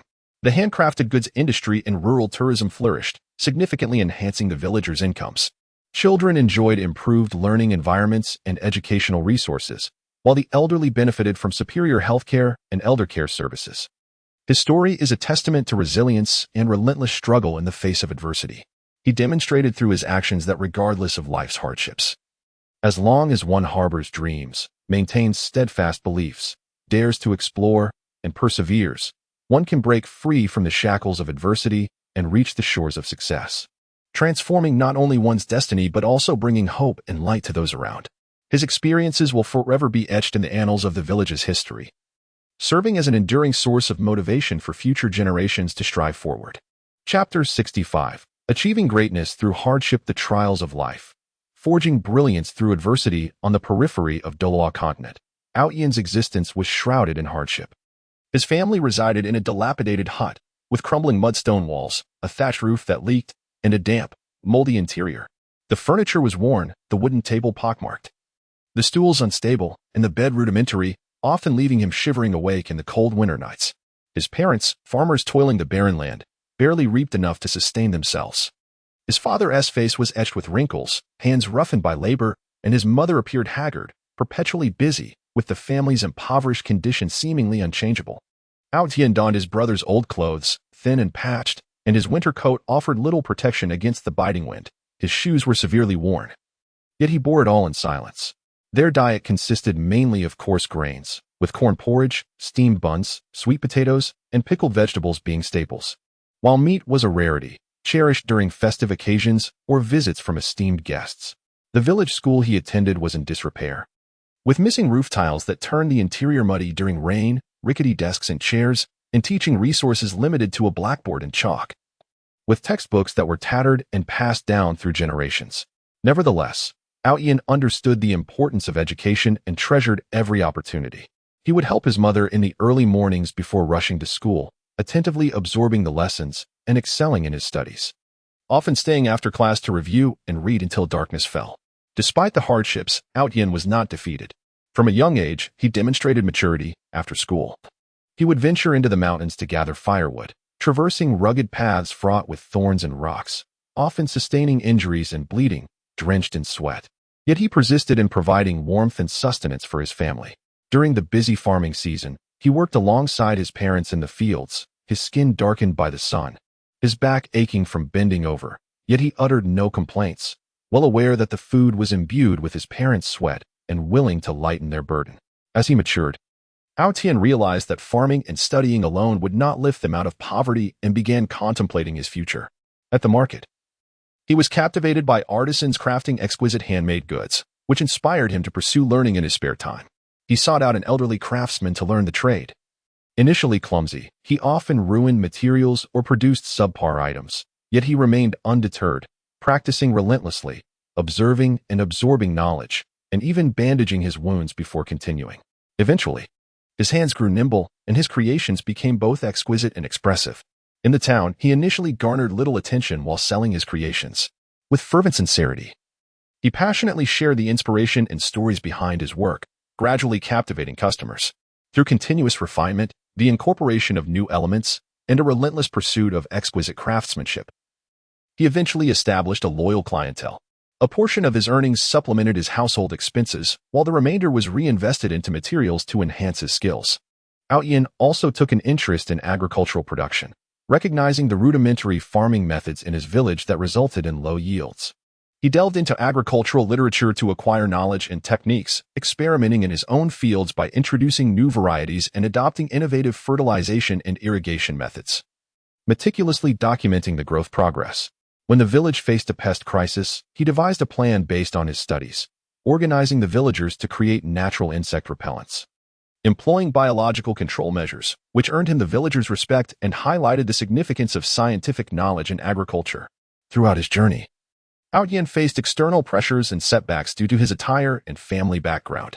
Wealthier classmates ridiculed him at school, and discerning customers at the market belittled his efforts. However, he silently endured, viewing these challenges as opportunities for personal growth. He understood that complaints were futile and devoted more time and energy to self-improvement and enhancing his family's circumstances. By night, he immersed himself in diverse literature, enriching his mind, and actively participated in community service, aiding the elderly and impoverished families, thus earning the villagers' admiration and affection. As time passed, Ao Yan evolved into a resilient, confident, and responsible young man. His handcrafted items gained recognition, resulting in an influx of orders. While his agricultural innovations attracted government attention and support, opening doors to greater resources and opportunities for promotion. He built a new house for his family, improving their living conditions. Yet, he remained unsatisfied, aspiring to uplift the entire village from poverty. He organized the village youth to learn craftsmanship and agricultural techniques, establishing a cooperative to collaboratively develop specialty agriculture and handicraft industries. Actively networking, he sought market partners to expand sales channels for village products and planned to develop rural tourism, leveraging the natural scenery and folk culture to attract visitors. Despite encountering challenges such as market fluctuations, funding shortages, and technical bottlenecks, he remained optimistic and proactive. Firmly believing that unity could overcome adversity, he continually encouraged others, inspiring them to engage in the mission of poverty alleviation. Years later, under Outnyan's leadership, the small mountain village underwent a remarkable transformation. The homes were newly built and spacious, the crops flourished, the industries thrived, and the villagers' incomes increased. Children benefited from improved learning environments and educational resources, while the elderly enjoyed enhanced medical and elder care services. Outnyan's story is a legendary tale of unyielding struggle amid hardship. Through his actions, he demonstrated that no matter how challenging life may be, as long as one harbors dreams, maintains steadfast faith, dares to explore, and perseveres, it is possible to transcend difficulties, achieve success, alter one's destiny, and bring hope and brightness to others. His experiences will forever be etched in the annals of the village's history, inspiring future generations to forge ahead with courage. Chapter 66. Tattered garments cannot conceal ambitious aspirations. Outnyan, the resilience and hope behind tattered garments. In a remote and tranquil corner of a small town, there lived a boy named Outnyan, whose story unfolds like a profound and stirring symphony, resonating with a unique melody throughout the river of time. Outnyan was born into a family shrouded in the shadows of poverty. Their dwelling, a modest shack hastily constructed from worn stones and decaying wood, bore walls whose plaster had long since crumbled, exposing the rough and irregular brickwork within. The roof tiles were incomplete, and during rainy days, the incessant dripping within the house echoed the dampness that pervaded every corner, eroding the few dilapidated pieces of furniture they possessed.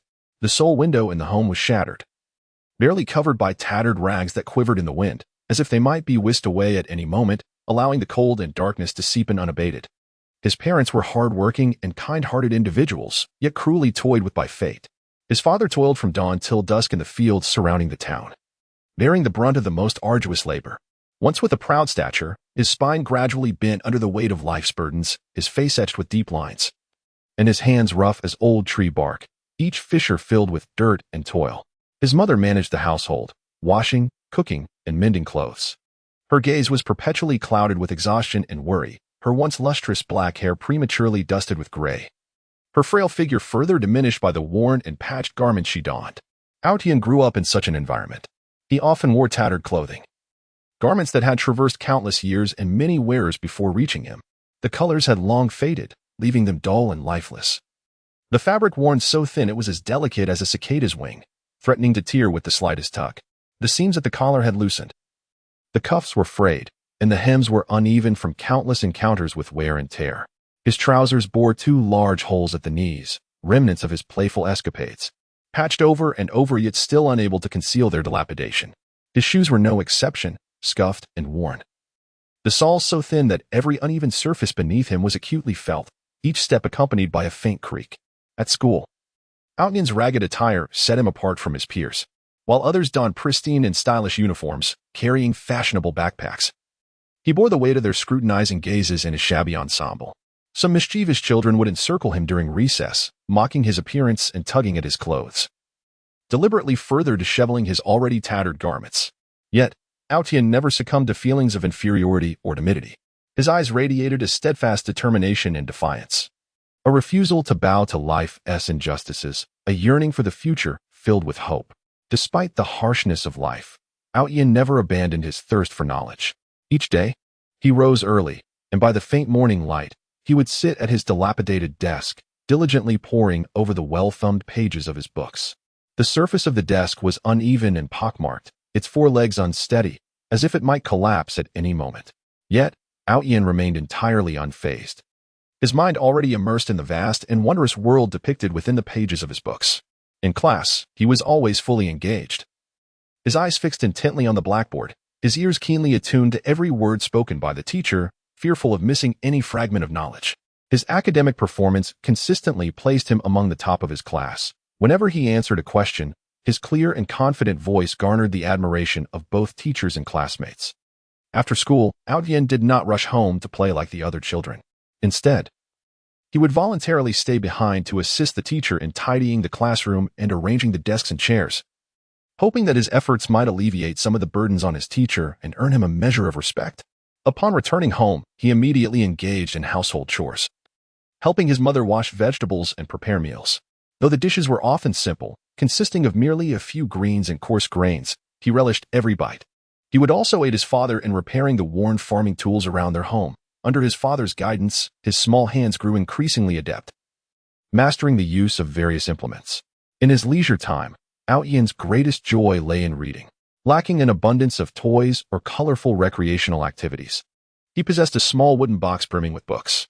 These tomes, though worn and tattered, were treasures he had salvaged from the old bookstalls in town. Immersed in the literary worlds they offered, he embarked on adventures alongside the protagonists, experiencing their joys and sorrows. From these stories, he drew strength, a light in the darkness illuminating the path ahead. As he matured, Yin gradually came to the realization that he could not content himself with merely existing in this impoverished town for the entirety of his life.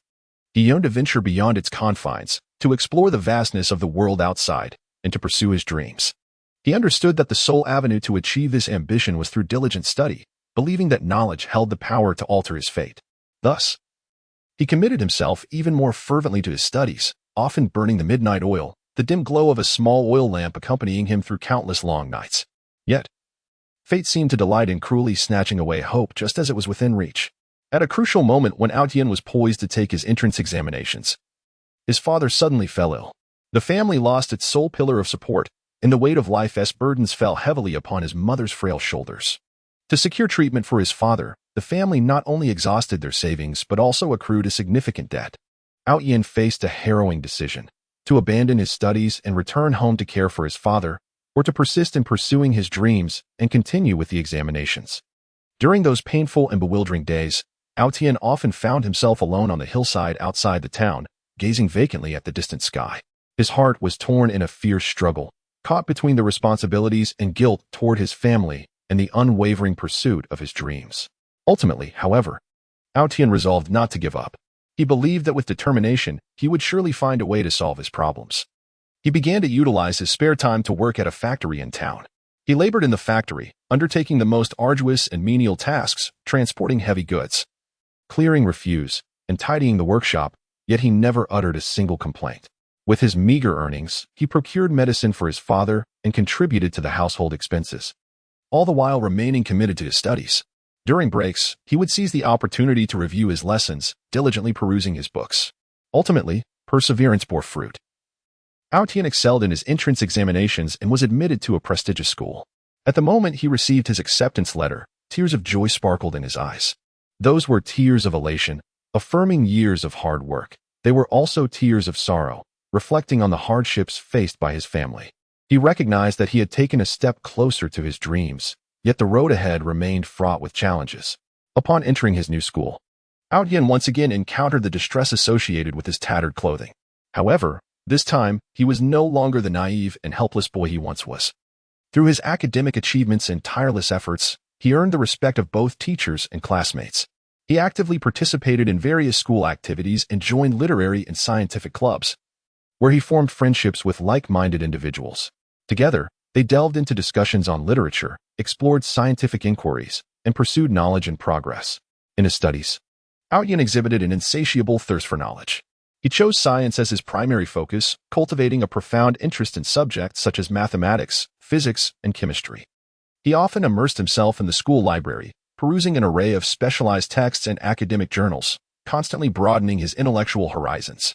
He eagerly engaged in various academic competitions organized by the school, demonstrating quick thinking and exceptional performance, thereby earning accolades for the institution. His name gradually gained recognition, becoming a role model among his peers. Beyond academics, Yin exhibited a deep concern for societal issues. He witnessed the plight of many impoverished children in his town who were deprived of quality education due to financial constraints, which pained his heart. He resolved to dedicate his spare time to volunteering, offering assistance to these children. He organized a study group, regularly tutoring children from low-income families and sharing his learning experiences and methods. He also tirelessly sought to gather educational supplies and books for them, aspiring to create better learning conditions. Throughout this endeavor, Aotian encountered numerous challenges and setbacks. Some parents misunderstood his intentions, believing he was squandering his time. Some children were reluctant to join the study group for various reasons.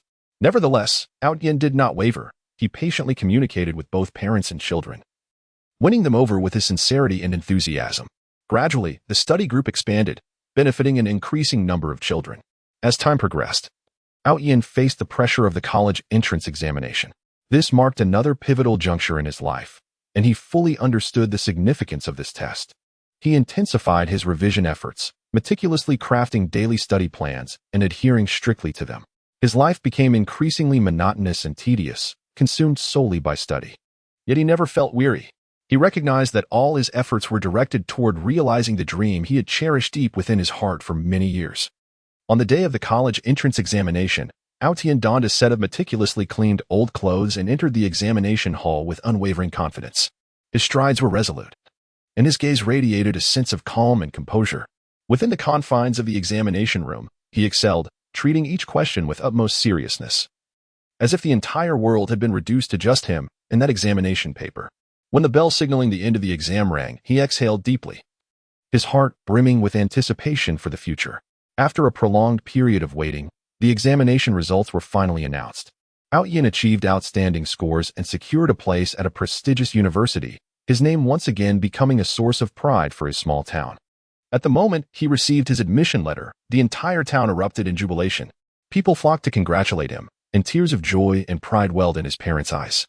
Standing amidst the crowd, Aotian gazed at the familiar and warm faces surrounding him, his heart filled with myriad emotions. He understood that his efforts had not been in vain. Through perseverance and conviction, he had forged a luminous path for himself despite the shackles of adversity. In university, Aotian encountered a myriad of new challenges and opportunities. He chose to pursue a cutting-edge major, embarking on a quest into the realms of the unknown. The coursework became increasingly profound and complex, the academic pressure mounting. Yet Aotian remained undaunted.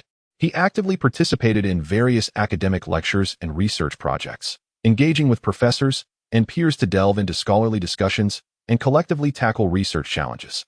His mind expanded, and his capacity for innovation flourished significantly. His attire remained unpretentious, those tattered garments, although seeming somewhat out of place in a university teeming with fashion and trends, did not bother him in the least. He dedicated his time and energy to learning and research, acutely aware that he bore the hopes of his hometown and his own dreams upon his shoulders, leaving no room for complacency. During his university years, Aotian also immersed himself in social practice activities, utilizing his winter and summer breaks. He ventured into impoverished mountainous regions and remote areas to conduct research and educational outreach. He witnessed the hardships faced by children in those regions and their fervent thirst for knowledge.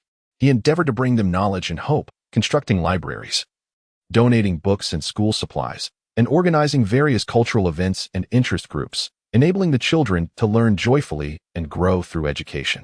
His deeds became increasingly known, garnering praise and support from various sectors of society.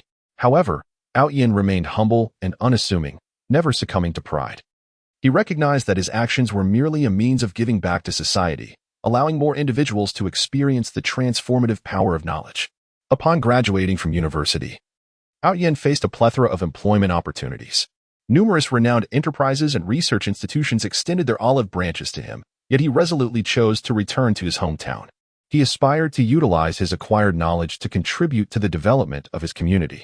Upon his return, he established a technology company dedicated to developing suitable technological products and services for rural areas, leading a group of like-minded young individuals. They embarked on their entrepreneurial journey from a modest office. The path of entrepreneurship was fraught with hardships and challenges. Faced with a plethora of challenges such as financial constraints, technical dilemmas, and market competition, Aotian and his team persevered undeterred. They traversed various locales in search of investment and partners. They toiled day and night. Overcoming one technical hurdle after another, they delved into rural markets, gaining insights into farmers' needs and pain points, continuously refining their products and services. Through their relentless efforts, The company gradually found its footing, developing a series of technologically advanced products that garnered the admiration of farmers, including smart agricultural irrigation systems and agricultural product quality testing equipment, thereby making significant contributions to the modernization of agriculture in their hometown. Today, Outyin has become a local celebrity, yet he remains grounded and benevolent. He often dons his worn clothes, wandering through the town streets and alleys, engaging warmly with the townsfolk to understand their living conditions and resolve their practical issues. His office is adorned with handmade drawings and letters of gratitude from children, treasures he cherishes dearly.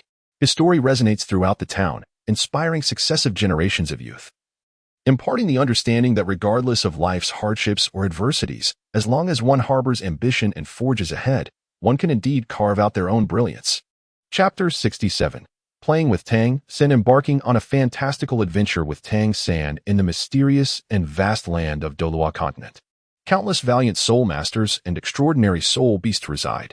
I am fortunate to share exhilarating and enchanting moments of play with Tang San, destined to inscribe a legend upon this land. On a sunlit morning, gentle rays of light cascaded like golden veils upon every inch of sacred Soul Village. The village's houses stood in charming disarray, wisps of smoke curling from chimneys, as if draping the tranquil hamlet in a delicate shroud. With eager anticipation, I quickened my pace towards Tang San's dwelling. As I approached, I heard the faint sound of hammering within, the rhythmic clanging resonating like a unique melody in the crisp morning air. Pushing open the door, I beheld Tang Sen standing before a roaring fire, his youthful yet resolute visage aglow in the firelight. He swung his hammer with unwavering focus, striking the heated iron block repeatedly. Beads of sweat trickling down his forehead and evaporating into wisps of smoke upon hitting the ground. I stood quietly to the side, refraining from interrupting, silently observing his deft craftsmanship. When he finally completed his task, setting the freshly forged tools aside to cool, he lifted his gaze and met mine.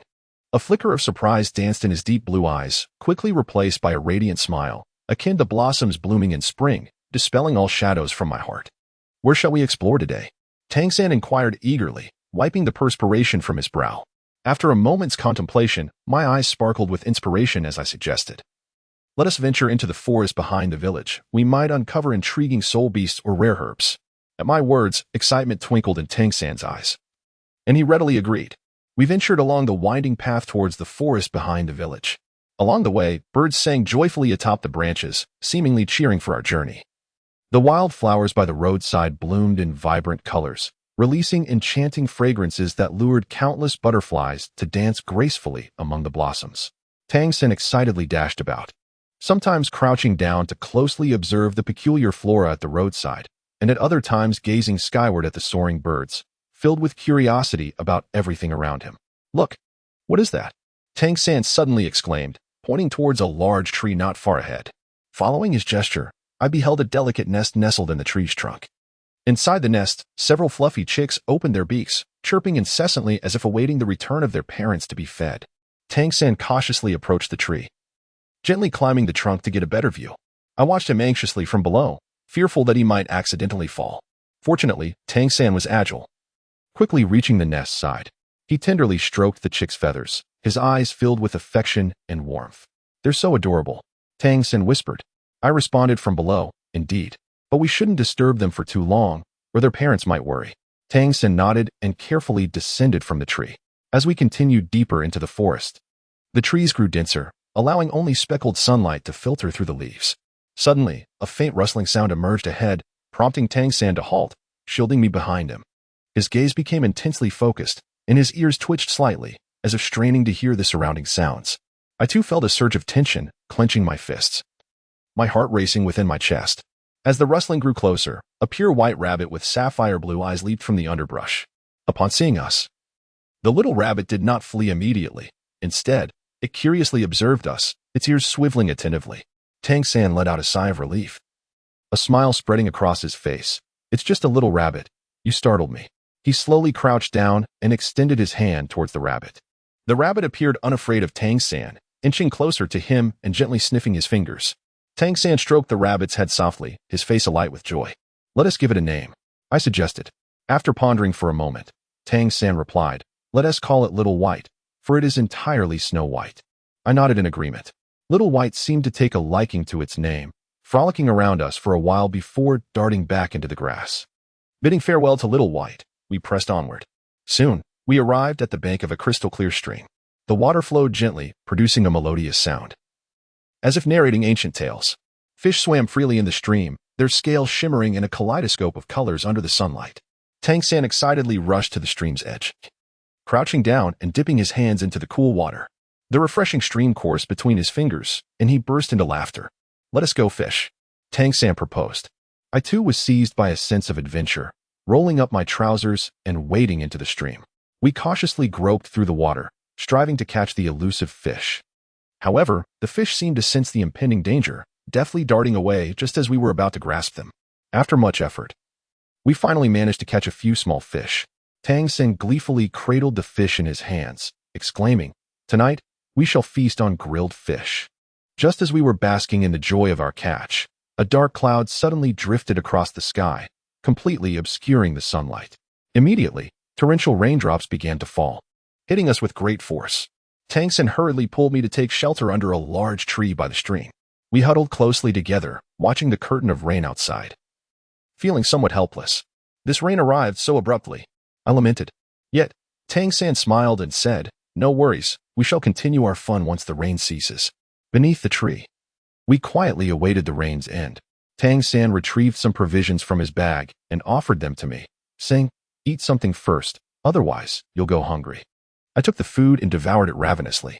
Tang San observed me with a smile on his face. Gradually, the rain subsided, and a magnificent rainbow appeared in the sky, resembling a colorful bridge arching across the heavens. We stepped out from the tree's shelter and ventured deeper into the forest. The post-rain forest exuded an unusually fresh aroma, filled with the scent of earth and grass. The puddles on the ground reflected the rainbow above, creating a picturesque tableau. As we walked, we arrived at an open meadow. On the meadow, a myriad of wildflowers bloomed, each vying for attention.